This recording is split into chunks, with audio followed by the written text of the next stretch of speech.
large-scale unilateral military campaign called Operation Rising Line against the core of Iran's nuclear and military infrastructure. The comprehensive aerial attacks, some reportedly using drones smuggled into Iran, killed top generals and nuclear scientists. Iran retaliated immediately with waves of missiles and drones against Israeli targets. Over the following days, Israel expanded its airstrikes, including on targets in Iran's energy sector, while Iranian missile attacks on Israel continued. A major escalation occurred on June 21st when the United States directly intervened. US B-2 bombers struck 3 key Iranian nuclear sites: Fordo, Isfahan, and Natanz. The long-term success of these strikes remains unclear. 2 days later, on June 23rd, Iran launched retaliatory military strikes on the U.S. Al Udeid Air Base in Qatar. Iran had warned Qatar and the U.S. hours beforehand, and no fatalities were recorded. That same evening, U.S. President Donald Trump announced a fragile but largely held ceasefire between all parties. The ceasefire has largely held, though both sides accuse the other of minor continued strikes. Until now. We continue our breaking news coverage. Israel and the United States have launched a preemptive strike against Iran, aiming to remove threats to Israel. U.S. President Donald Trump said the United States has begun major combat operations in Iran. He added that the objective is to defend the American people by eliminating imminent threats from the Iranian regime. Apparent strikes in Tehran have targeted areas near the offices of the Supreme Leader Ayatollah Ali Khamenei. Multiple missiles also hit university streets, the Jamhuri district, and other locations in Tehran. Iran has closed its airspace, while media reports say Iran's Supreme Leader Ali Khamenei is not in Tehran and has been moved to secure location. While Israeli sources say all Iranian leaders, including Khamenei, are targets. An Iranian official said Tehran is preparing for retaliation. The response will be crushing. Sirens have been sounded over Israel to warn the public of possible retaliatory attacks. Israeli airspace is closed to civilian flights.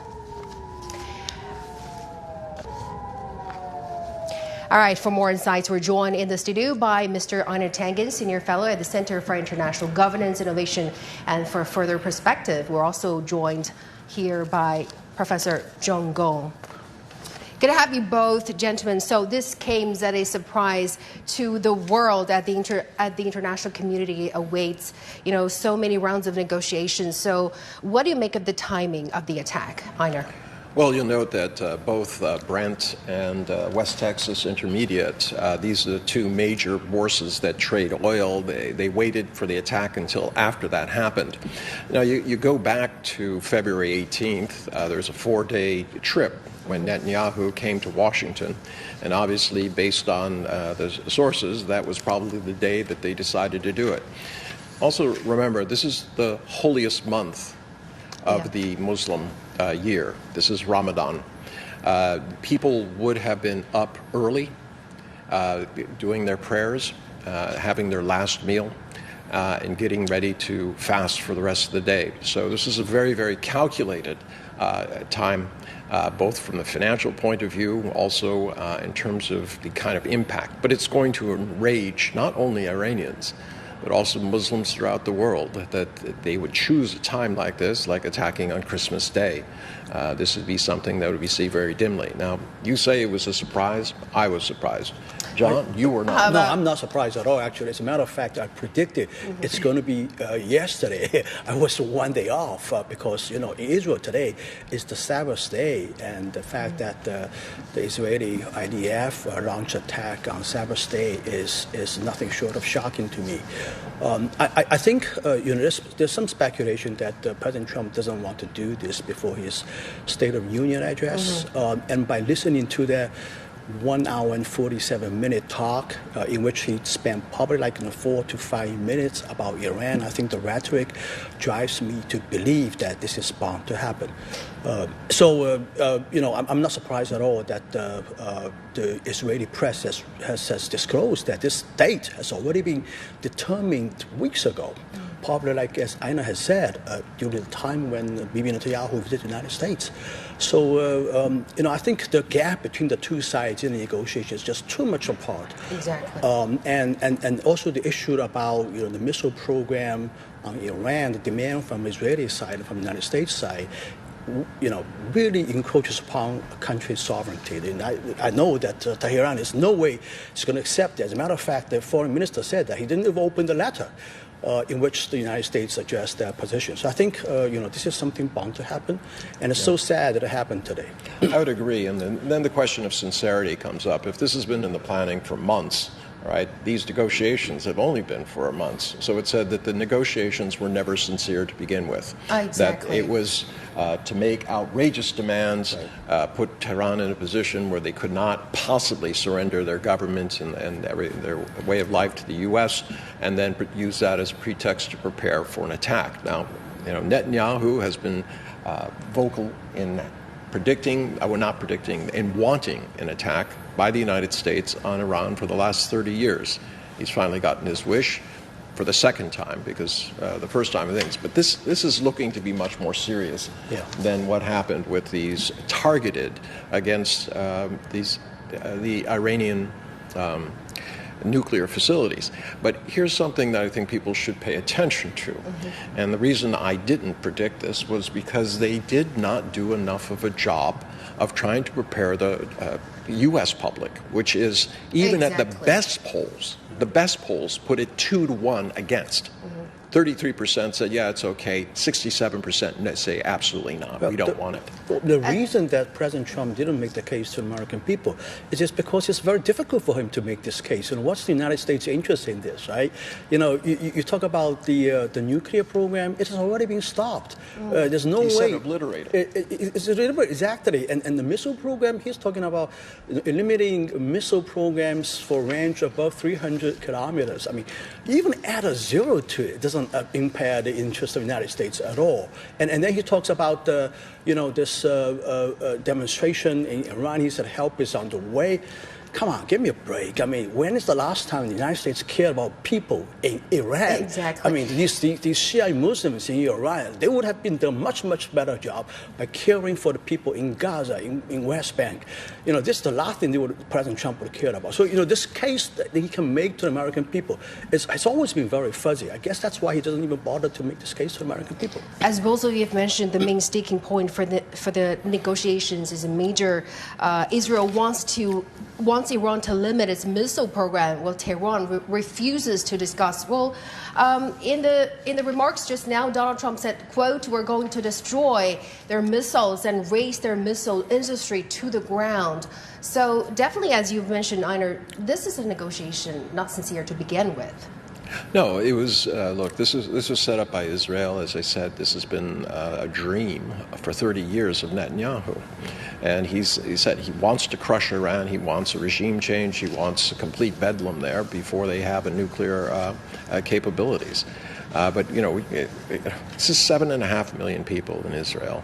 They have almost 100 million in Iran. So I don't know how they think they can control a country that they don't even have a border with. 7 million Jews in Israel. Total population is 9 million, 2 million Palestinians. Now, I want to get your take from the legality of the attack. Both Israel and the United States say it's a preemptive strike against Iran, saying that to remove threats to Israel and the United States. Is that really the thing? No. There's no legal basis, but Donald Trump isn't really care about the legalities of everything. So by international, you do not have a right to preemptive strike. It's all based on you're supposed to talk and negotiate. And this was not happening, as we have just discussed, in sincerity. They were going to do this all along. So there's no way for him to say that there is a case for doing this. Quite frankly, Iran was saying, look, many things are on the table, but we're not going to give up our defenses. They saw what happened to Iraq when Iraq was forced into giving up all of their defenses, and then shortly thereafter their leader was killed. All right, thank you so much. It's a matter of semantics. I mean, they use the words preemptive, but in Ukraine, they use the word unprovoked. You know, what's the difference between unprovoked and preemptive? It's just an act of war. I think it's, yeah, exactly. I think it's clearly a violation of the United Nations Charter regarding no violation of territorial integrity and sovereignty. All right, thank you so much, gentlemen. We'll be getting back to you later in our show. For the very latest in Washington, we'll go to our correspondent Nick Hopper in Washington. Good to see you, Nick. So how has the U.S. publicly characterized this military operation?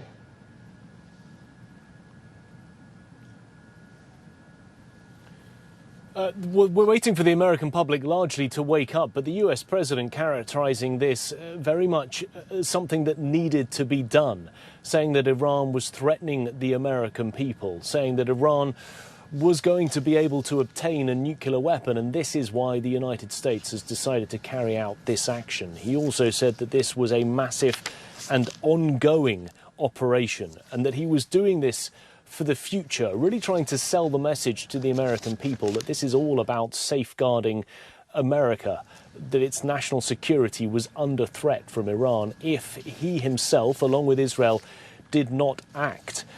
He made it clear, really, that this was the only course of action that he felt was appropriate, that he was going to, he said, obliterate and annihilate the Iranian Navy, that he was going to ensure that Iran did not obtain a nuclear weapon, and that the United States was going to do all it could to, in his words, raise their missile industry to the ground. But I think all of that will undoubtedly worry the American public when they wake up in the coming hours and see that military action has taken place, because polls over successive weeks recently have shown that the vast majority of Americans are against the prospect of military action, really over that fear that the US could be pulled into another long and protracted conflict in the Middle East after it managed to extricate itself from wars in both Iraq and Afghanistan over the course of the last few decades.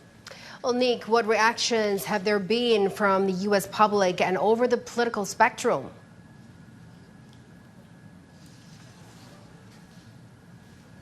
I mean, largely the American public is still asleep, but in terms of the political spectrum, there will be plenty of Democrats who will be coming out against this action. Bear in mind that any military action that the United States takes normally needs to have congressional approval. Congressmen, women, senators have made it clear in recent weeks that they demand that approval to come from them rather than the US president acting unilaterally. There was plenty of anger when the US at the beginning of January took military action against Venezuela without congressional approval. That was another instance where the lawmakers on Capitol Hill were not given advance notice. And I think many Democrats waking up to this news will be furious that again the US president, in the course of just a couple of months, has unilaterally decided to take action against another country without first seeking that approval from lawmakers. All right, thank you so much, Nick. We'll definitely keep you updated. All right, for more insights from Tel Aviv, we're joined by Jonathan Ragiv in Tel Aviv. Good to see you there, Jonathan. How has the Israeli government said about the strikes? So I'll refer to that in a minute. First, just the latest updates. About 6-7 minutes ago, all of the citizens of Israel got an alert saying that launches have been detected from Iran. All of the Israeli citizens, including us here in Tel Aviv, got the message. For now, sirens have sounded in northern Israel, northern communities, Haifa and above. This is the latest information that we have. These are sirens due to missiles that were sent from Iran? Could be. There's also the possibility that they've been fired from Lebanon, from Hezbollah, as the sirens, for the moment, I'm saying for the moment, everything here is changing all the time. For the moment, sirens have sounded in northern communities, and we'll have to see where they're from. I have to say that as I mentioned, we got the message that launches have been detected from Iran. So far, to this very minute in central Israel, no sirens so far. Were the missiles intercepted along the way? Perhaps. We know that there's a very large intercepting apparatus, American apparatus being located in Jordan to the east of us. So all the missiles may have been intercepted. We don't know that. Everything is changing here for the past few minutes, and we will update as we get more information. Regarding your question, the statements coming from the Israeli government are very clear. First of all, the operation is called Lion's Roar. And second, Israel says that the aim of Lion's Roar, quite a big one, is the change of the Iranian regime. Not just getting rid of the Iranian nuclear program, not just getting rid of the Iranian ballistic program, but a regime change altogether. I'm not sure we've heard the same comments from the United States, from President Trump, but this is what Israel is saying. The attack began roughly 2 hours ago at 8:10 a.m. in the morning Israel time, 6:10 a.m. GMT, with the first strike coming from Israel. But right after that, we already know that American strikes are also taking place, and that is the very big difference between the war that has just begun 2 hours ago and the one seen here last June. The very massive presence of American forces here in Israel, with a lot of Israeli soldiers, a lot of American fighter jets, the USS Gerald Ford, which arrived overnight all over the Persian Gulf, all over the area, a lot of American forces. That is the main difference between what was seen here last June and what is seen here now. And I say again, the latest updates, sirens sounded all over northern Israel, in central Israel, despite the message that we got about 10 minutes ago. For the moment, no sirens yet, but there is, I think, an understanding that things are very fluid and it might change at any time. Then you mentioned that the northern community sirens have been sounded in northern parts of Israel. Tehran has vowed to retaliate with very serious consequences, could be destructive. Do you think Israeli government is prepared for what's coming? The Israeli government is prepared. Yes, Israel has a very good and already well-experienced defensive systems, be it mostly the Arrow system, the Arrow missile defense system meant to intercept long-range threats, complemented by the American THAAD system, which is located here in Israel and in neighboring countries as well. So Israel is well prepared, well experienced. The answer is yes. Does that mean that no Iranian missiles will land here? Absolutely not. There's no such thing as 100% preparation, no such thing as 100% defense. And the Israeli assumption is that we will see hits being detected here in Israel, especially in central Israel, as Iran is looking for military headquarters in the area. We can tell you that the Israeli airspace has been completely shut this morning due to the concern that Iran will target Ben Gurion Airport. So is Israel prepared? Yes, but Israel is also well aware that there will be casualties, that Israel will pay a price, and we saw it happening last June. So, Jonathan, what do we know about the extent of collaboration with the United States on these attacks? According to what we're hearing, the cooperation is as close as it can be. In Israel, this is not portrayed as an Israeli war, but a joint American-Israeli war, meaning the war rooms are connected, extreme cooperation. According to what we're hearing from Israel, there's a distinction between the targets that each side is hitting, while the Americans are taking care of regime sites and taking care of nuclear sites. Israel is taking care of what is mostly urgent for Israel, and that is the ballistic missiles. Israel is taking care mostly of the ballistic missiles themselves, and perhaps even more important, the ballistic missile launchers. Iran, as far as we know, has quite a large arsenal of ballistic missiles. The problem that the Iranians have, as far as we understand, is the ability to launch them, because there are not enough launchers. Many of them were hit in June, and that is the main target for Israel, missile launchers and ballistic missiles themselves, while the Americans, as said, are taking care of the nuclear sites and the regime sites. But the cooperation between the two countries is, according to Israeli sources, as close as it can be. Jonathan, we understand this attack happened early in the morning. So did you talk to Israeli residents and Israeli media? How are the public reacting to this attack? So I have to say the streets are very quiet, although, as you mentioned in the studio a few minutes ago, it's not very surprising. It's a Saturday, the Jewish Sabbath, in which streets are usually quiet. What I have been able to see is that the local supermarkets are very full. It's a Saturday, meaning the big chains are closed, but the local supermarkets, community supermarkets are open, full of people, especially here in Tel Aviv. Why so? People don't know what's to come. It's true that we saw in June that there was no stop whatsoever in supplies. There were always supplies. Nothing was missing. But people are concerned. Therefore, people are trying to stock as many things as they can: food, milk, water, even toilet paper to that extent, meaning people are getting prepared now for a campaign which may be short or may be long. I think the situation of not knowing what is about to develop, that is what worries most people. This is the most worrisome aspect. That is why we're seeing people going to the local supermarkets. Other than that, people remain mostly at home, as close as they can to the protected shelters, to the communal shelters. And I think this is something that we will see here in Israel today, and even more so in the days to come once the Jewish Sabbath is over. All right. Thank you so much, Jonathan, for your updates from Tel Aviv. We'll definitely keep you updated. For more, we go live to Ethan Kavani in Tehran. Good to see you, Ethan. So what is the latest on the strikes on Tehran? Any information? Yes, as probably mentioned in this bulletin, it was 9:35 in the morning that we heard a fighter jet in Tehran's sky, and after that, 2 or 3 big explosions and huge cloud of smoke coming from downtown Tehran. After 15 or 20 minutes, we heard 2 or more explosions again in Tehran, and according to official news, the presidential palace has been apparently hit in Tehran, and some people are talking about the leader's residence.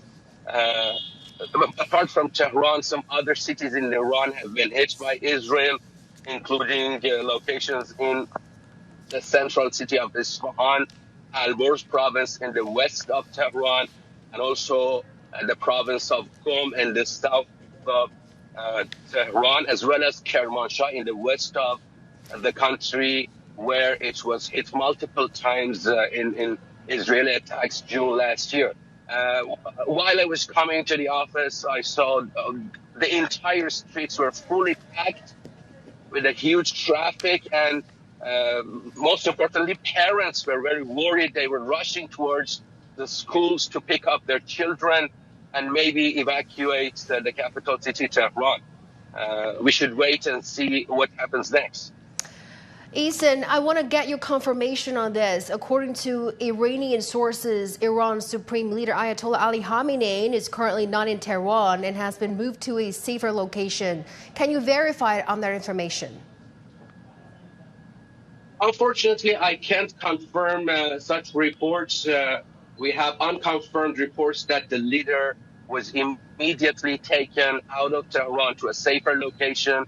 But in previous reports, we saw that the leader had been already taken out of Tehran and being kept in a safe location. So as far as we have no official reports, I can't confirm anything about that. Well, meanwhile, Ethan, we know the Iranian President Masoud Pezeshkian is also in full health, according to media reports. We're waiting for your confirmation on that. Meanwhile, long queues were reported formed at the gas station in Tehran, and many people were leaving the Iranian capital. Have you seen any things like that?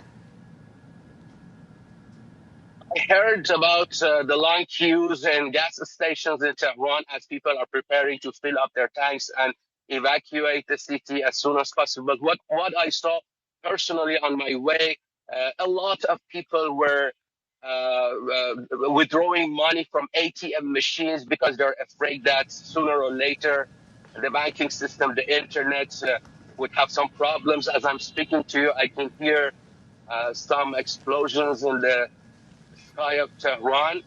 And that's why, people are preparing to go to safer locations with cash money, because already we have some disruptions in the internet and in the phone calls as well.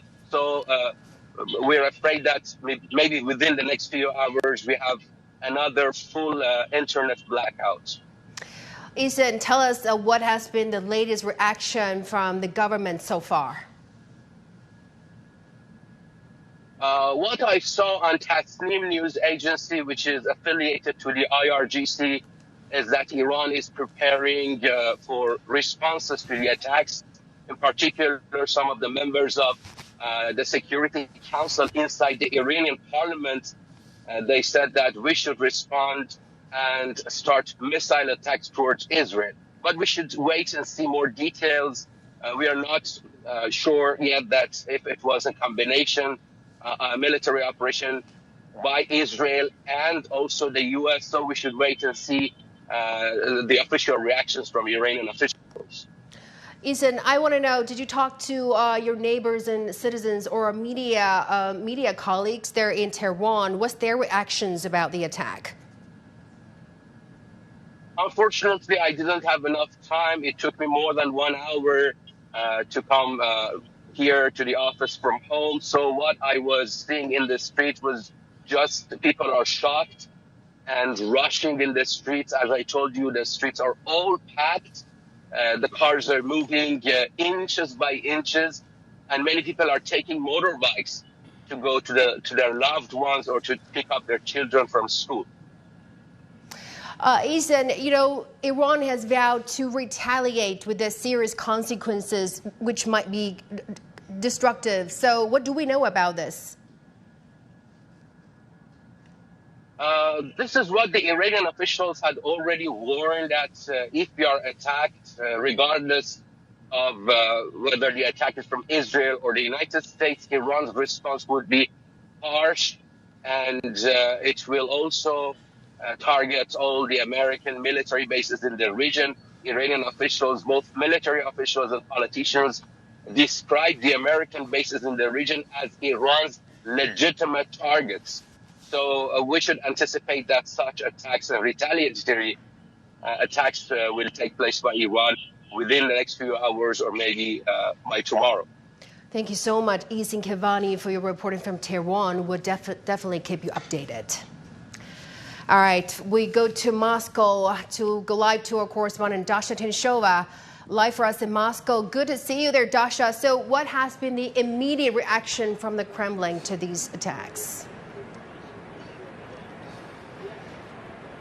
Well, no reaction from the Kremlin so far, but we've heard the Russian aviation authorities suggesting that the flights from Russia to that region where these attacks are taking place will be much longer. We're now hearing from Aeroflot, one of Russia's airlines, suggesting that those flights will be longer by 1 or 2 hours. The planes will be making a stop in Russia's Samara in the south of the country for additional patrol. And obviously, we are waiting for the Kremlin to provide a detailed comment on that, or the Russian Foreign Ministry. But keep in mind that all along the way, Russia has been saying until recently that what the U.S. has been doing is artificially increasing the pressure and aggravating the situation around the situation with Iran. So Russia has been saying that that was not conducive to finding and achieving the diplomatic potential for solving the situation around Iran. And now we are also seeing some of the earlier comments that were made by the Russian officials at the Foreign Ministry, suggesting that Russia remains in close contact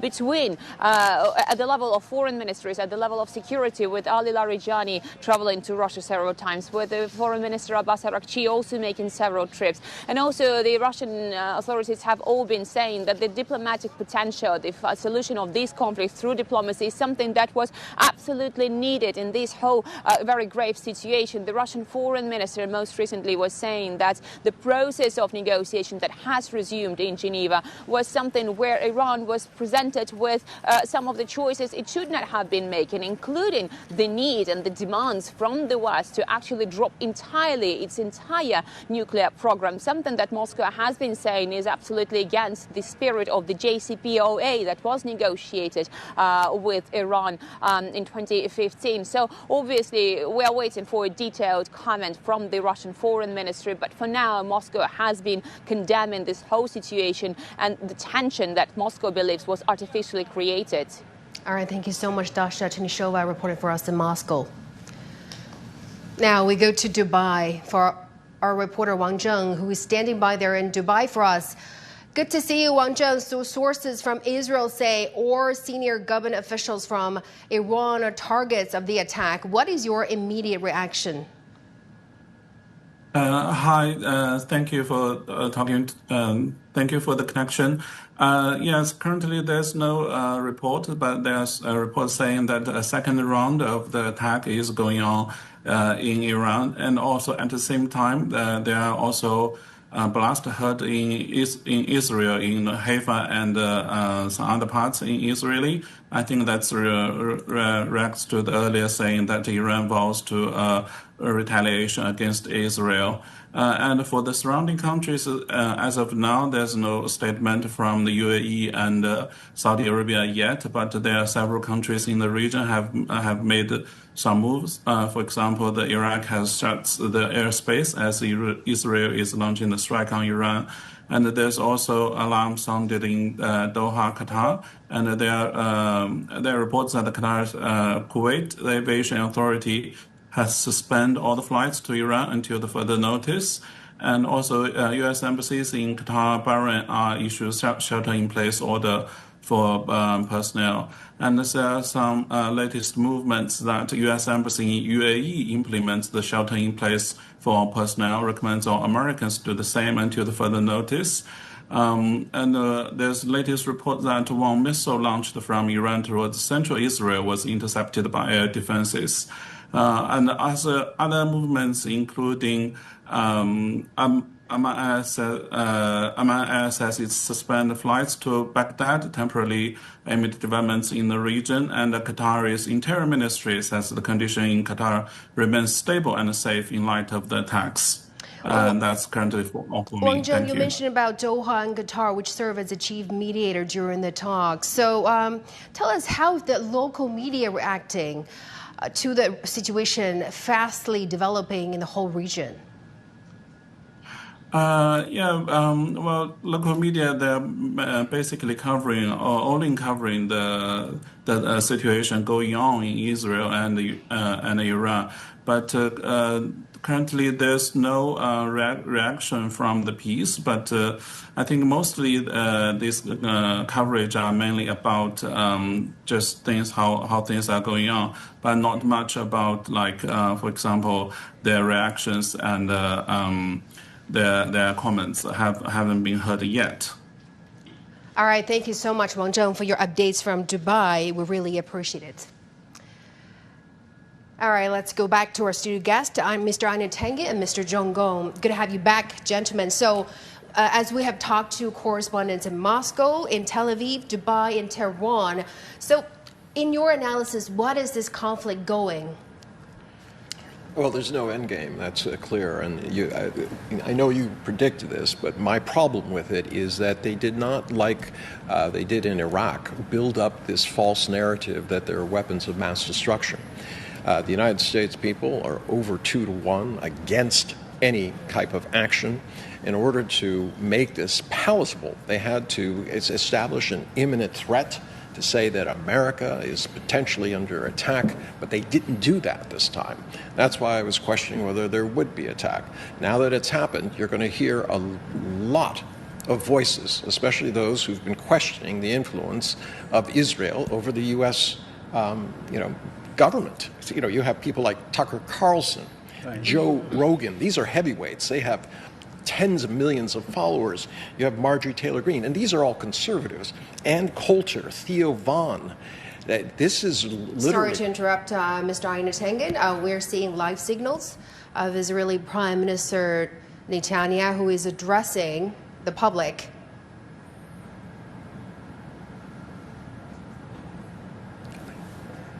All right. We'll be getting to that information later in our show. Continue, Einar, your take. Well, my point being is that he's lost his pro-Trump voice. Now, there's only a few who are very, very pro-Zionist who are in his corner. And it's not just this. There's going to be a lot of suspicion about whether or not he was doing this in order to deflect attention from the Epstein files. You know, when they discover there's 50 pages and more that have been taken out of the files, not released, taken away, that had to do with allegations against him and a very young lady, I think she was 10 or 11 years old, and multiple instances, FBI reviews that said she was credible. This sounds like a cover-up. So there's going to be a lot of suspicion by people who were used to be on his side, saying that this is a hoax from his point of view, that he's trying to manipulate the public into turning their attention away from something that could destroy his administration. The shift of focus. Yes. What I'm afraid of is that it's already expanded, actually. The fact that Israel is intercepting missiles or rockets in northern Israel tells me that these things are coming from Hezbollah in southern Lebanon. There's no reason for Iran to launch missiles just towards northern Israel. So I think, it's probably already expanded. Now, regarding the sort of the cover-up... You should mention, John, that you lived in Israel and I lived in Israel for almost 3 years, So I know a little bit about what's the situation over there. I mean, it's north of Haifa. I mean, these are the range that these rockets from southern Lebanon, the Hezbollah guys their rockets can hit. So I think it's probably already coming from them. So in a sense, this war has already expanded. I'm afraid. I hope not, but what I'm afraid of is already expanded. You mean it's already expanded to a wider regional conflict? Yeah. Regarding the cover-up, I think probably, I think the Epstein file, diversional theory is one theory. There could be another. Reportedly, he has got $250 million from Marian Adelson, who is, staunch supporter of Israel. So that could be another reason, I guess. All right. We're getting some information from the latest remarks from the Israeli Prime Minister, which he said the operation to eliminate the existential threats from Iran.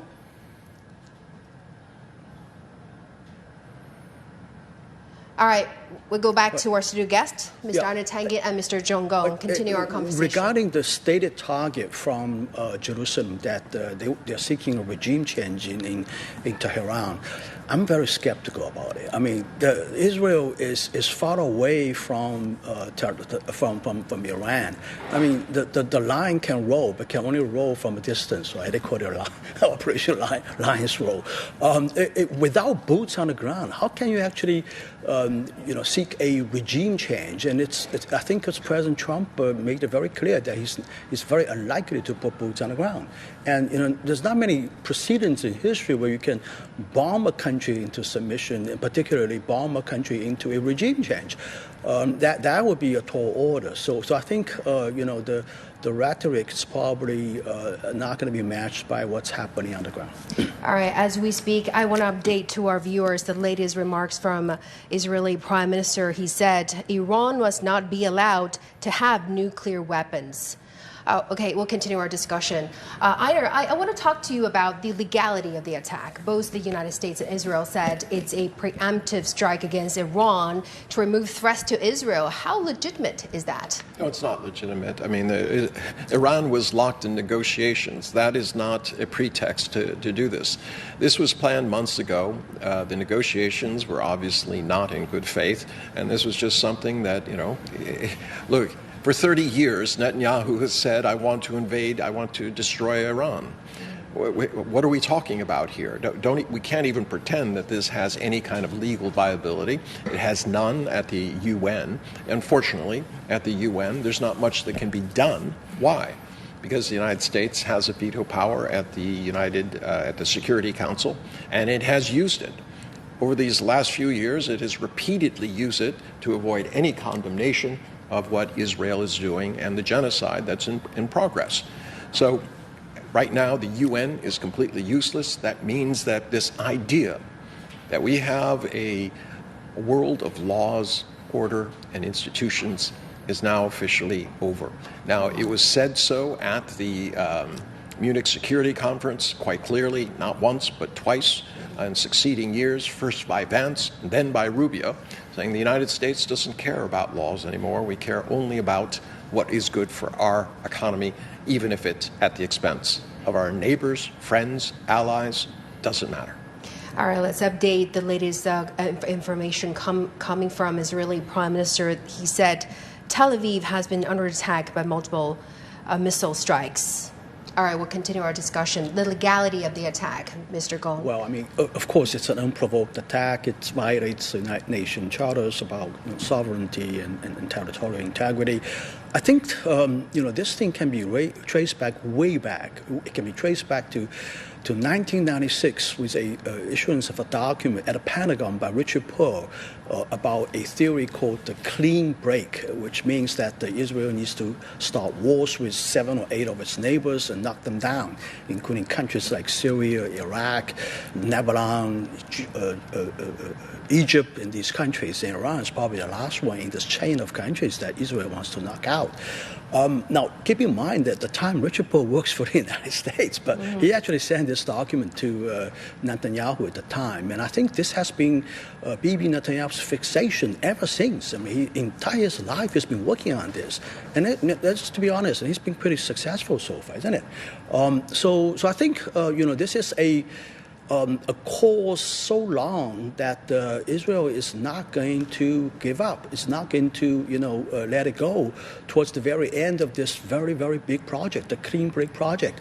I think Iranian regime is weaker than any time before.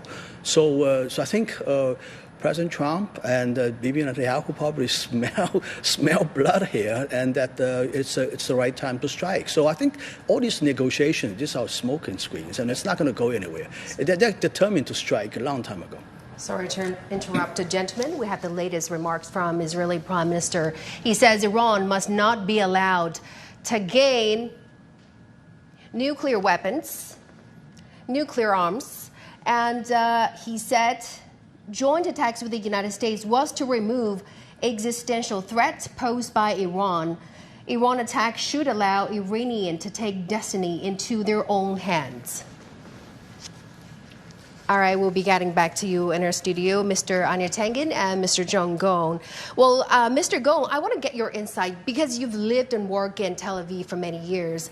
What is the general public, their opinion towards, Israeli attack on Gaza or be it Gaza or Iran? What's their general public opinion on this? Well, I think after, that October 27th attack in southern Israel, the Israeli public in general is pretty much behind the government.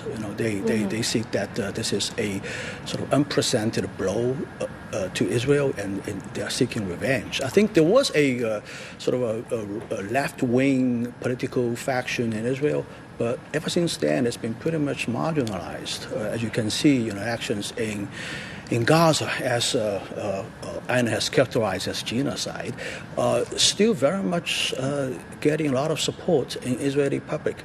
So I think regarding this event, I'm pretty sure that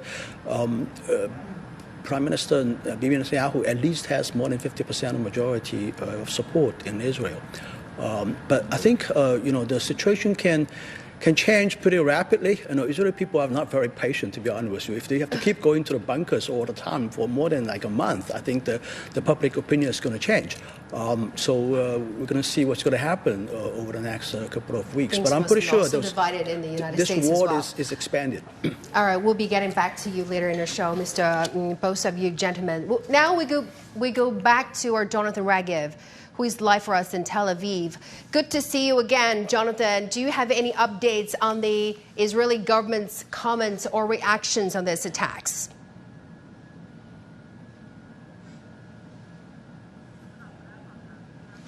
All right, it looks like we have some technical problem with Jonathan. We'll try to get back to him later in our show. So, Einar, it looks like Israeli sources say the first phase of the attacks could last for 4 days. Can we, at this point, say the diplomatic efforts failed? No, because in order to fail, there had to be sincerity on both sides. I think the Iranians were sincere. They were backed up. They had a large uprising. Some suspect that it was a color uprising sponsored by Israel and the United States. But regardless, there is deep anxiety within Iran. Perhaps this is what Netanyahu thinks is going to happen, but the fact is it's going to happen exactly the opposite. Every time you have a moderate in Iran, for some reason, the U.S. takes it upon itself to mount an attack. And what does that do? That actually unifies the nations. The young people see their friends dying. They see around them buildings being blown up, and they're patriotic. They are Iranians. They just want a normal life. But this is going to pull them together. So this is the exact opposite of what he's trying to do. I want to add to this. You said because they're Iranians. Actually, President Trump asked this question to Wickoff, who is actually negotiating this. So why doesn't Iran budge against all this military pressure in the Persian Gulf? And Wickoff sort of danced around and said, well, why don't they capitulate in his interview? A day later, Iranian foreign minister replied this in public on X platform. He said, because we are Iranians. So that speaks volume for what the sentiment in Israel, in Iran right now. All right, thank you so much, gentlemen. We now get the latest information from the Pentagon, which the Pentagon said the U.S. strikes against Iran is named Operation Epic Fury. All right, how do you think of that name? All I can think of is Pete Hegseth. This is exactly the kind of name that he personally would have put on this. He thinks of himself as a warrior, as somebody who's built to fight. I don't think the rest of the general staff thinks so, but that's his opinion. So this is clearly, I think, fury against what? Has Iran attacked the United States? Absolutely not. There's absolutely nothing to back up the idea that the U.S. should be furious. Quite the opposite. It should be the Iranians who are furious that they were involved in false negotiations. Well, there will be a lot of fury on the part of people like Tucker Carlson, Steve Bannon, even J.D. Vance. I think he's not supportive of this. Well, he's not going to say anything. But at the end of the day, Trump has opened a can of worms here because he has not established the case to the American people that there was a existential threat to Americans. Remember, for a few days there, they were saying, well, he said that the Iranian nuclear threat had been obliterated, all right, where others in his administration said, well, they could have a nuclear bomb in a couple of weeks. Yeah. So they were parroting, ironically, what Netanyahu was saying as opposed to the president. He said directly in the State of the Union speech that it had been obliterated. How can you justify that to the American people? It may not be 100% gone, but at least it was buried under the mountain. He said obliterated. It was buried under the mountain, and there was reports saying that Iranians haven't even started trying to uncover what's underneath the mountain, right? So, but the issue is, he stated that he had achieved his goal. So how can he go to the American people and say, there's a threat? Threat from what? Have they sent any missiles our way? No, we'll talk about the threat later. Okay, gentlemen, thank you so much. Right, and now let's get back to our Jonathan Ragiv in Tel Aviv. Jonathan, tell us more about the latest reaction or remarks from Israeli government. So before we speak about that, just the latest updates. About 6-7 minutes ago, we got an alert, not a siren, but an alert saying that missile launches have been detected from Iran, calling on citizens. I got it in central Israel and many others as well, saying that an attack is incoming. For the moment, we've not heard sirens. It may change, so we may hear sirens in the coming minutes. I don't know.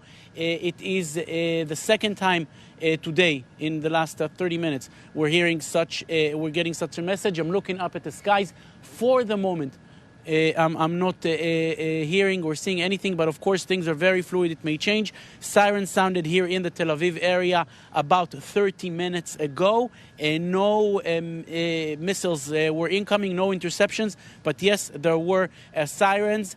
We are also hearing of sirens that sounded earlier in the day, also in northern communities in Haifa, and we're hearing of more red alert sirens. I look at the phone just to see what information I'm getting as things are changing here all the time, situation being very, very fluid. And yes, we're waiting for more information. You asked me about the reaction of the Israeli government. Prime Minister Benjamin Netanyahu issued a statement about 30 minutes ago saying that Israel and the United States together have begun a military campaign against Iran, calling the Iranian regime the biggest threat to the state of Israel and to world peace, and saying that it is time to take this regime away. Netanyahu calling on the Persians, on the citizens of Iran, to use this opportunity and to get rid of their regime. This is the information coming from the statement of Prime Minister Benjamin Netanyahu. Other information is stated before. The Israeli airspace is completely closed. All of the home front directives have been changed as of 8 a.m. local time, just a bit more than 2.5 hours ago. Businesses are closed unless they're essential. Education system is closed. Basically, the country is once again, for the moment, in war mode. These home front instructions are in place at least until Monday, with the assumption that it will take much more than just 3 days. This is the latest, and here in Tel Aviv we're expecting much more to come. So is in many other places around the country. This is the latest. Again, we got the message that more missile launches have been detected in Iran just about 10 minutes ago. Once again, I'm looking up, not seeing anything, not hearing anything for the moment. But this is what we're seeing now. This is the latest here from the ground.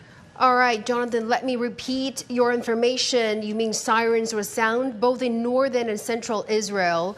And we have heard from the latest speech from your Prime Minister, Netanyahu. He said Iran must not be allowed to have nuclear weapons. So what else can you tell us about his national address? What Netanyahu said and what the Israeli security establishment has said is that this is a joint mission of Israel and the United States, with the division between the two countries being Israel is taking care of the ballistic missiles. This is the main threat now being seen from Iran. We saw back in June how much damage the Iranian ballistic missiles can inflict. And therefore, Israel is taking care of that. Israel is striking the ballistic missiles themselves, and perhaps even more important, the ballistic missile launchers. Iran, as far as we understand, has quite a large arsenal of ballistic missiles, but not a lot of missile launchers. Meaning, if the launchers are hit, then Iran will have a very big challenge trying to fire these missiles. And that is why Israel is focusing on that specific issue. The U.S., as far as we understand, is taking care of governmental places and nuclear facilities. This is as far as we understand. Israel is saying that eventually the hope is that once this war is over, the aim is to see another regime in Iran. Is it realistic? Not so sure. It may be difficult. One thing is eliminating military threats. It's another thing to take away a regime. Iran is not Venezuela. This is a completely different country, much more powerful, and just one strike will clearly not be enough. Israel is preparing its citizens for quite a lot of days of struggle ahead. Well, Jonathan, have you heard any media, journalists or residents about Prime Minister Netanyahu's remarks? Yes, I think Israelis, as unfortunate as there is, have become used to this. This is not the first war with Iran. This is not the first war in which ballistic missiles are sent. The streets are very quiet. It is not very surprising, and not only because of the war. It's Saturday, the Jewish Sabbath, in which streets are very calm as it is, but people have now been instructed to remain indoors as close as possible to protected shelters, to safe rooms, and judging not just by what was said today, but what was happening here for the past 2 weeks, there's hope that this war with Iran will be the last one.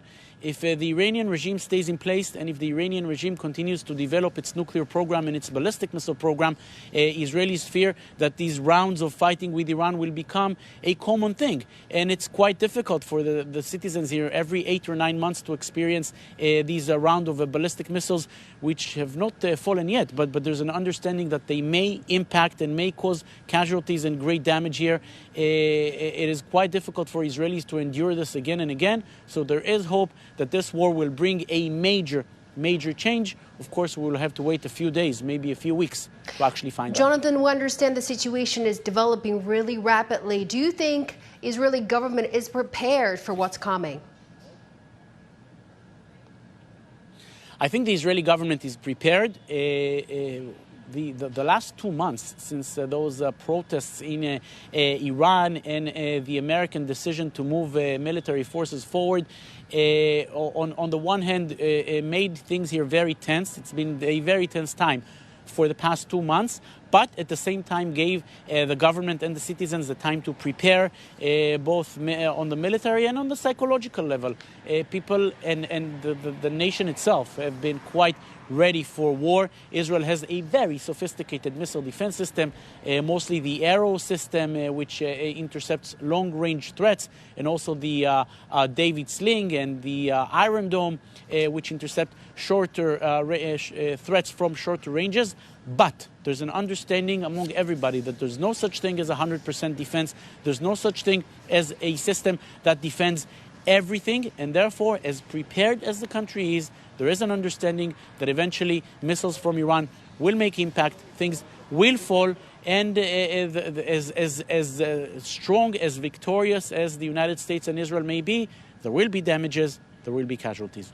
All right, thank you so much, Jonathan, for your reporting from Tel Aviv. We'll definitely keep you updated. All right, we now go back to our studio guests, Mr. Anu Tengen and Mr. Jung Gon. So I want to get to you, Einar. So this is really, on what kind of scale of collaboration do you think the United States and Israel have been preparing for months? Well, this would take quite a bit of time. What is it?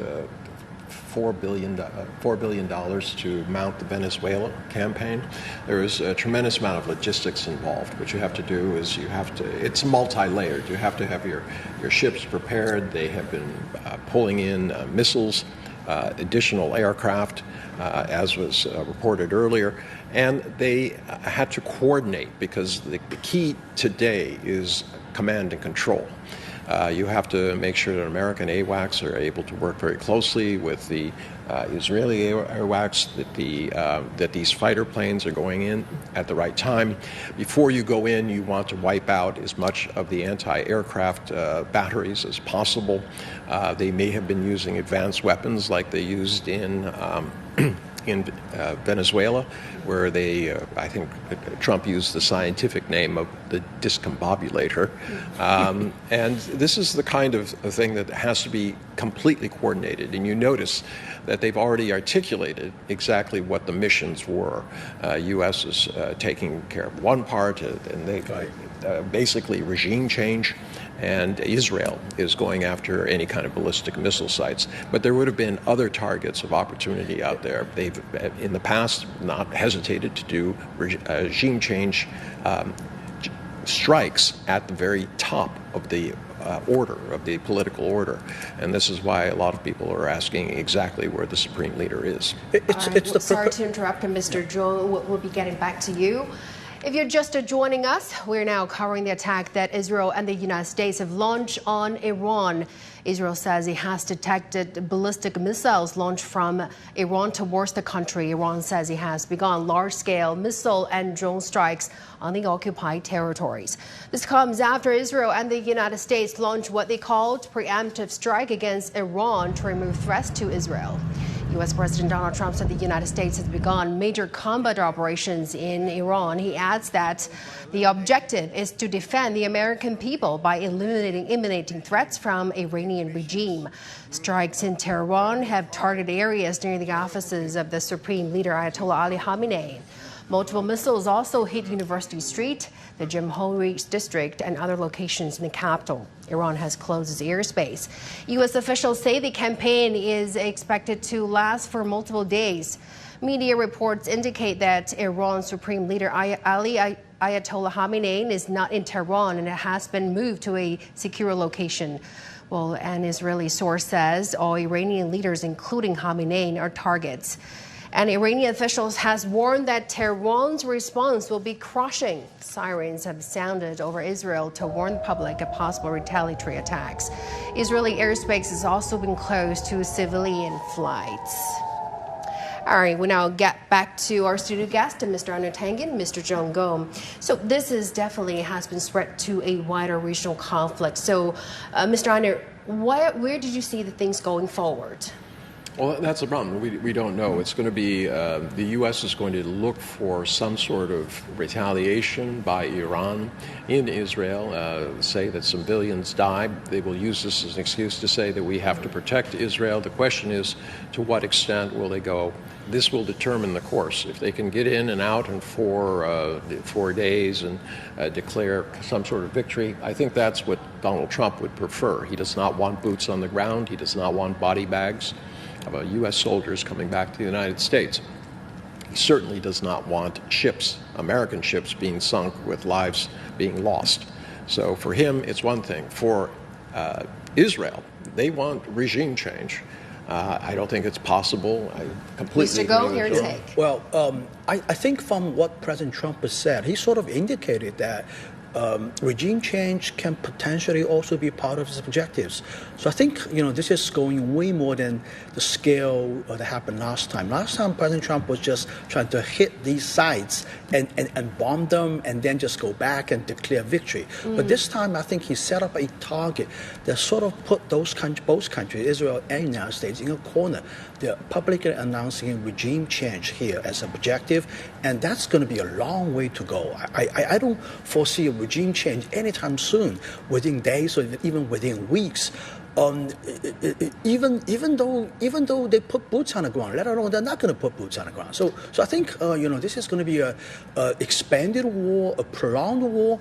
As a matter of fact, it's already expanded. I suspect that the Hezbollah is already around rockets, and I just checked the news that the Houthis are saying that they're going to start to target ships going through the Red Sea. So I think to some extent this has already expanded, and we are, I think further down the line. Iran is likely to close the Hormuz Strait, and that's going to be profound implication for the world economy. Well, let's say if this conflict drags on to a wider regional conflict, what will be the economic consequences here? Well, obviously, as you mentioned, the Hormuz Strait will be closed, definitely. Yeah, well, I think it's likely to be closed. Yeah, likely to be closed. Yeah, I think the oil price is going to go up, definitely. And oil being the very fundamental commodities in the economy, price is going to go up all over the world, and there's going to be a huge influence in many parts of the world. I don't think that we want to see a prolonged war fight in that part of the region. And I think there's also a danger of other countries being dragged in, especially I think what's going to happen in Gaza, what's going to happen in West Bank, what's going to happen in southern Lebanon, and the Houthis.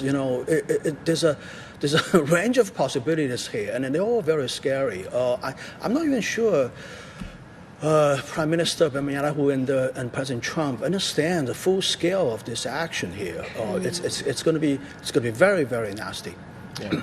In the State of the Union address, I think Donald Trump mentioned that if the nuclear negotiation failed, there will be really, quote, bad things happened. And Israeli sources say the first phase of the attacks would last for 4 days. Do you think this is really going to, drag on for only 4 days? What if it happened for like month or even years? Well, I don't know. You have the Gerald R. Ford, which is approaching the record. It's been 8 months out of dry dock. The record is 294 days. They're not going to get back to California anytime in the near future. Pulling them out would be devastating. There'd have to be some sort of relief from another carrier group to come in. So you have logistical issues that are going on right now. In addition, you have what's going on in the USS Lincoln. They don't have enough, the bathrooms aren't working apparently. Ford, General It's Ford. Ford is not working. Okay. So, I mean, there are limits to what the U.S. can do. And therefore, you don't put boots on the ground, all right? You can't accomplish this regime change. But if you do put boots on the ground, you're in a forever war. This is a nation of 100 million people. Right. This is not going to be a cakewalk. This is not a terrain. You can go into the cities, but it's probable that they will resist you. So at this point, that's what I'm saying. There is no real good end game. But there are other international parts about this. You know, Modi just came back from Israel, embracing Netanyahu. Now, India's had traditionally very good relations with Iran.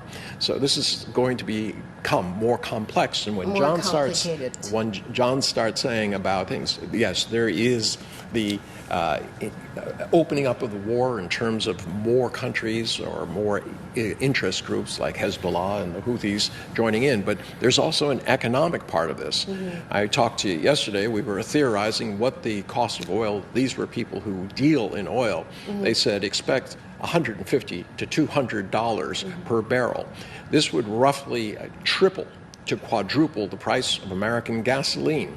I'm sure most Americans who are hanging on by a thread, which is over 50%, are not going to appreciate something like oil, which is absolutely essential to travel, going up that much. That's the economic impact. That's definitely going to be major, devastating impact on the oil prices and the whole picture as well. So what do you think, Einar, the overall picture going forward? The negotiations definitely now is halted, and with the attack coming. And according to some U.S. officials who clarified whether these attacks were coordinated with Israel a long time ago, before a couple of months. So let's talk about the whole picture, like the international community.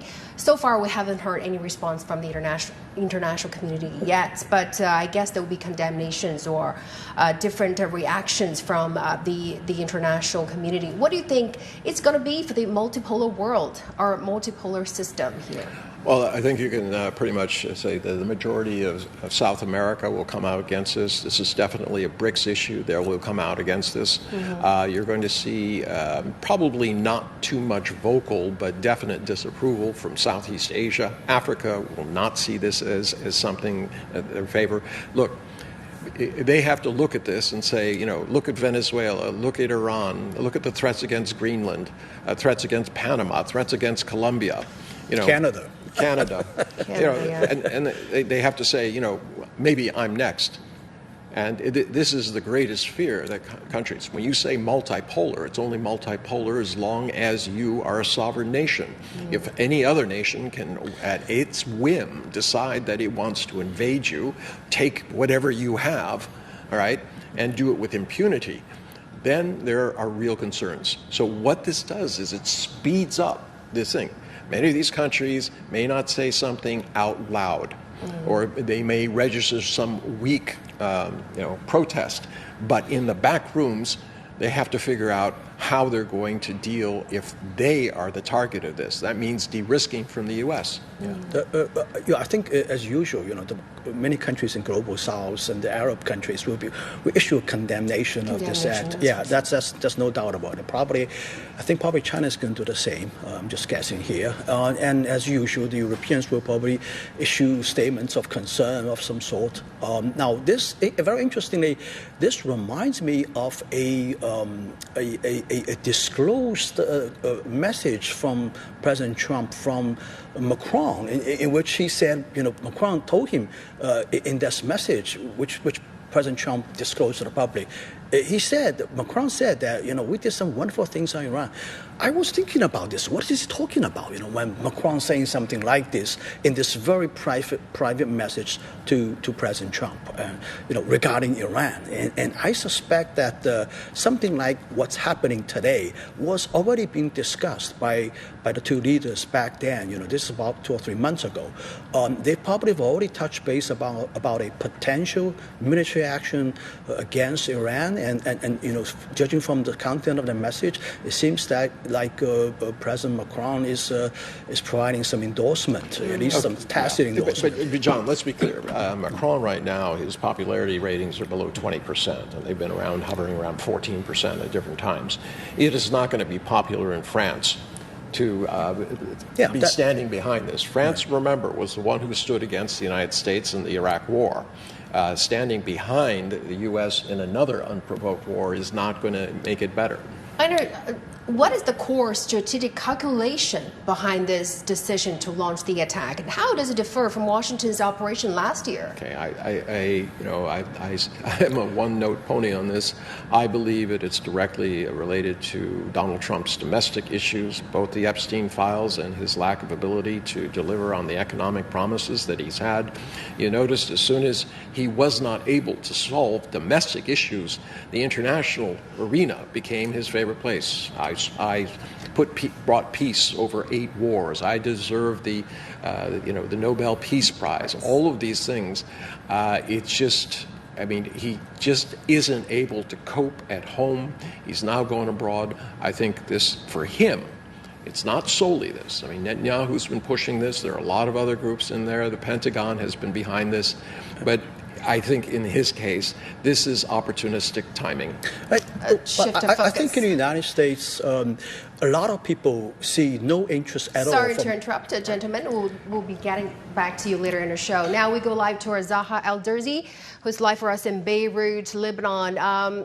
Good to see you, Zaha. So how have the Lebanese government and public reacting to this attack? I will start with the recent reactions by the President Aoun, who have a series of talks with the Prime Minister Nawaf Salam and the Minister of Public Works and the United States Ambassador in Beirut, Michel Issa, and the Army Commander Rodolphe Heikel, and the Speaker of the Parliament. During these calls, he emphasized that the need of maximum readiness and coordination between relevant authorities and agencies, also the commitment of national responsibility to keep Lebanon away from repercussions of the external conflicts and preserving sovereignty, and the importance of the national unity and strengthening the internal solidarity, and affirming that the state institutions will remain the primary guarantor of the security and stability of Lebanon. It was a call for internal unity and institutional coordination to protect Lebanon from the repercussions of the Iran-Israel conflict. Also, the Prime Minister tweeted or published via the X like an hour ago that in light of the developments, he also called on all Lebanese to exercise wisdom and patriotism,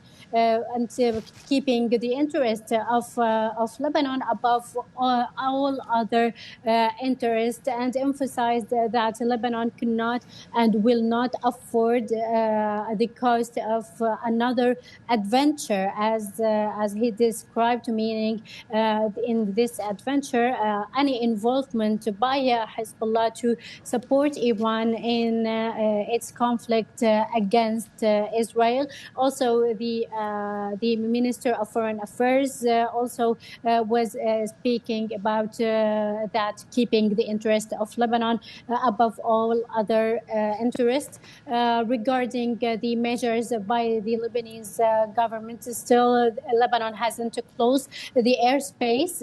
We can monitor Lebanon's the Beirut International Airport flights.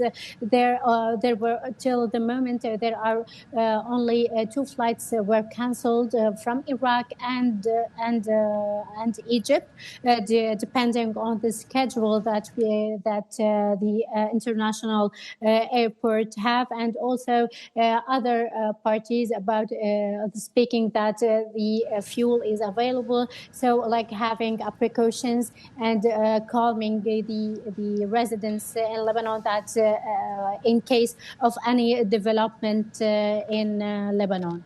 All right, thank you so much, Zaha El-Durzi, for your reporting from Beirut. We really appreciate it. All right, we're now joined by Oli Barrett, who is live for us in London. Good to see you, Oli. So what did the UK government say about the latest U.S.-Israel airstrikes on Iran? Well, for now, at least, the main reaction that's coming from the UK government here in London is really in the form of travel advice. For now, at least, there is a shelter-in-place advice and guidance for UK citizens who are in Qatar. That's come from the embassy in Doha. The UK's embassy in the United Arab Emirates warns of escalation, which could lead to travel disruption and unanticipated impacts. Of course, Iran embassy staff for the UK had already been evacuated from that country. There is travel advice in place against going to Israel and Palestine at the moment unless absolutely necessary. We're also seeing a number of European airlines cancelling or postponing flights to and from the Middle East at this time. We've heard some words from the former UK Defence Secretary Grant Shapps. He says Trump is right to attack Iran's evil regime, but he says he finds it deeply troubling the UK may have failed to allow the US to use our bases and assets. And this is one of the questions that the UK government is going to face in the coming hours. Did it support this action in any way? There have been a lot of reports recently of some strains between London and Washington over the UK reportedly saying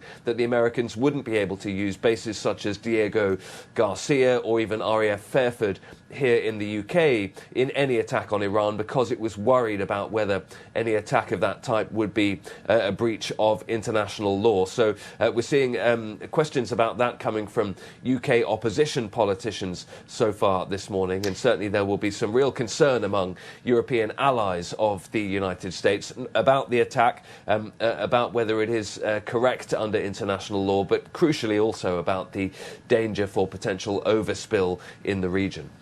Oli, for the European perspective, how could this latest round of U.S.-Israel strikes reshape Western strategy towards Iran in the days ahead?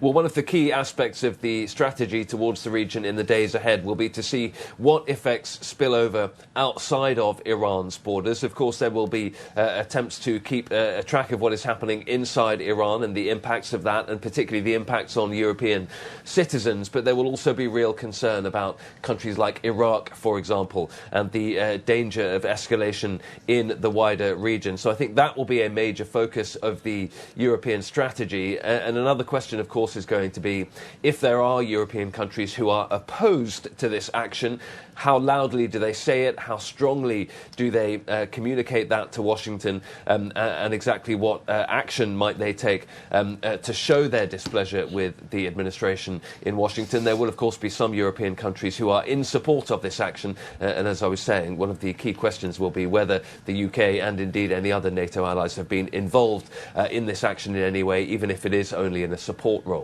All right, thank you so much, Oli Barrett, for your reporting from London for us. We really appreciate it.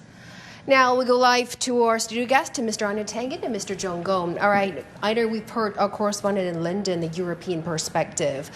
So how do you think this attack will have on the U.S. relationship with Europe, as we have heard from the Munich conference, which just concluded a couple of weeks ago, that U.S. Secretary of State Marco Rubio having this softer tone than his J.D. Vance last year at the Munich Security Conference. What do you think this attack will have on U.S.-Europe relations? Well, he might have had a softer tone, but the substance was exactly the same. And quite frankly, this just underlines exactly how unreliable the United States is. From the European perspective, they were all rooting for a diplomatic end to this. Say, what does the U.S. want? What can be done with Iran? They saw a lot of this, you have to disarm yourself and all this. It's just kind of, first move. This is my initial offer, and see what Iran would come back with. So I think there's going to be quite a bit of shock around it. Imagine you're sitting in Denmark when the U.S. has threatened to take over Greenland, all right? And you start seeing that this complete disregard for international norms and laws for the UN, this makes you start to wonder, okay, maybe we need to send more troops there. All of these countries now have to be even further in doubt about the intentions of the United States. So this is not going to burnish America's image with its supposed special relationship, including Great Britain, and also the rest of Europe. I think this is going to be very different this time. Remember last time when American troops went into Iraq, went into Afghanistan, its European allies went in together with it. And there were casualties on the part of Denmark, right? And, this is the reason why Denmark was so upset when President Trump basically said that, these troops from European countries were not making much of a difference. These people are dying at the time in Afghanistan. Now I think it's going to be very different. I don't think any European country will be joining hands with absolutely and they probably will express some concern, in my view. Even though none of them probably likes Iran, the Iranian regime, but I think, at the end of the day, this is clearly a violation of the United Nations charters. Exactly. So what do you think, Einar, this attack what do you think the overall U.S. strategy on the Middle East region? What do they want to reshape the landscape of the whole Middle East region? Well, this isn't clear. You have those at the Pentagon who've been saying for years that they want to get out of the Middle East and they want to focus on China. This has been, you saw the white paper, how it prioritizes China at the same time. They say, all we want is our hemisphere. So you have a real muddled picture here, because this is not getting you out of the Middle East. The idea that you're going to rebuild Gaza for profit, that does not get you out of the Middle East. I mean, all of these moves, you haven't seen any kind of drawdown of troops or bases. There's hundreds of them around in the Middle East. They haven't been drawing them down. So, when you ask earlier about what are the U.S. intentions, people are saying, we don't know. It seems to be ad hoc. They didn't prepare the public for a visceral threat from Iran. They're worried. It's an uncertain world, and today it's more uncertain. I think it circles back to the heart of the issue that was discussed between Tucker Carlson, in that interview between Tucker Carlson and United States Ambassador to Israel, Huckabee. What is America's interest in participating in this, right?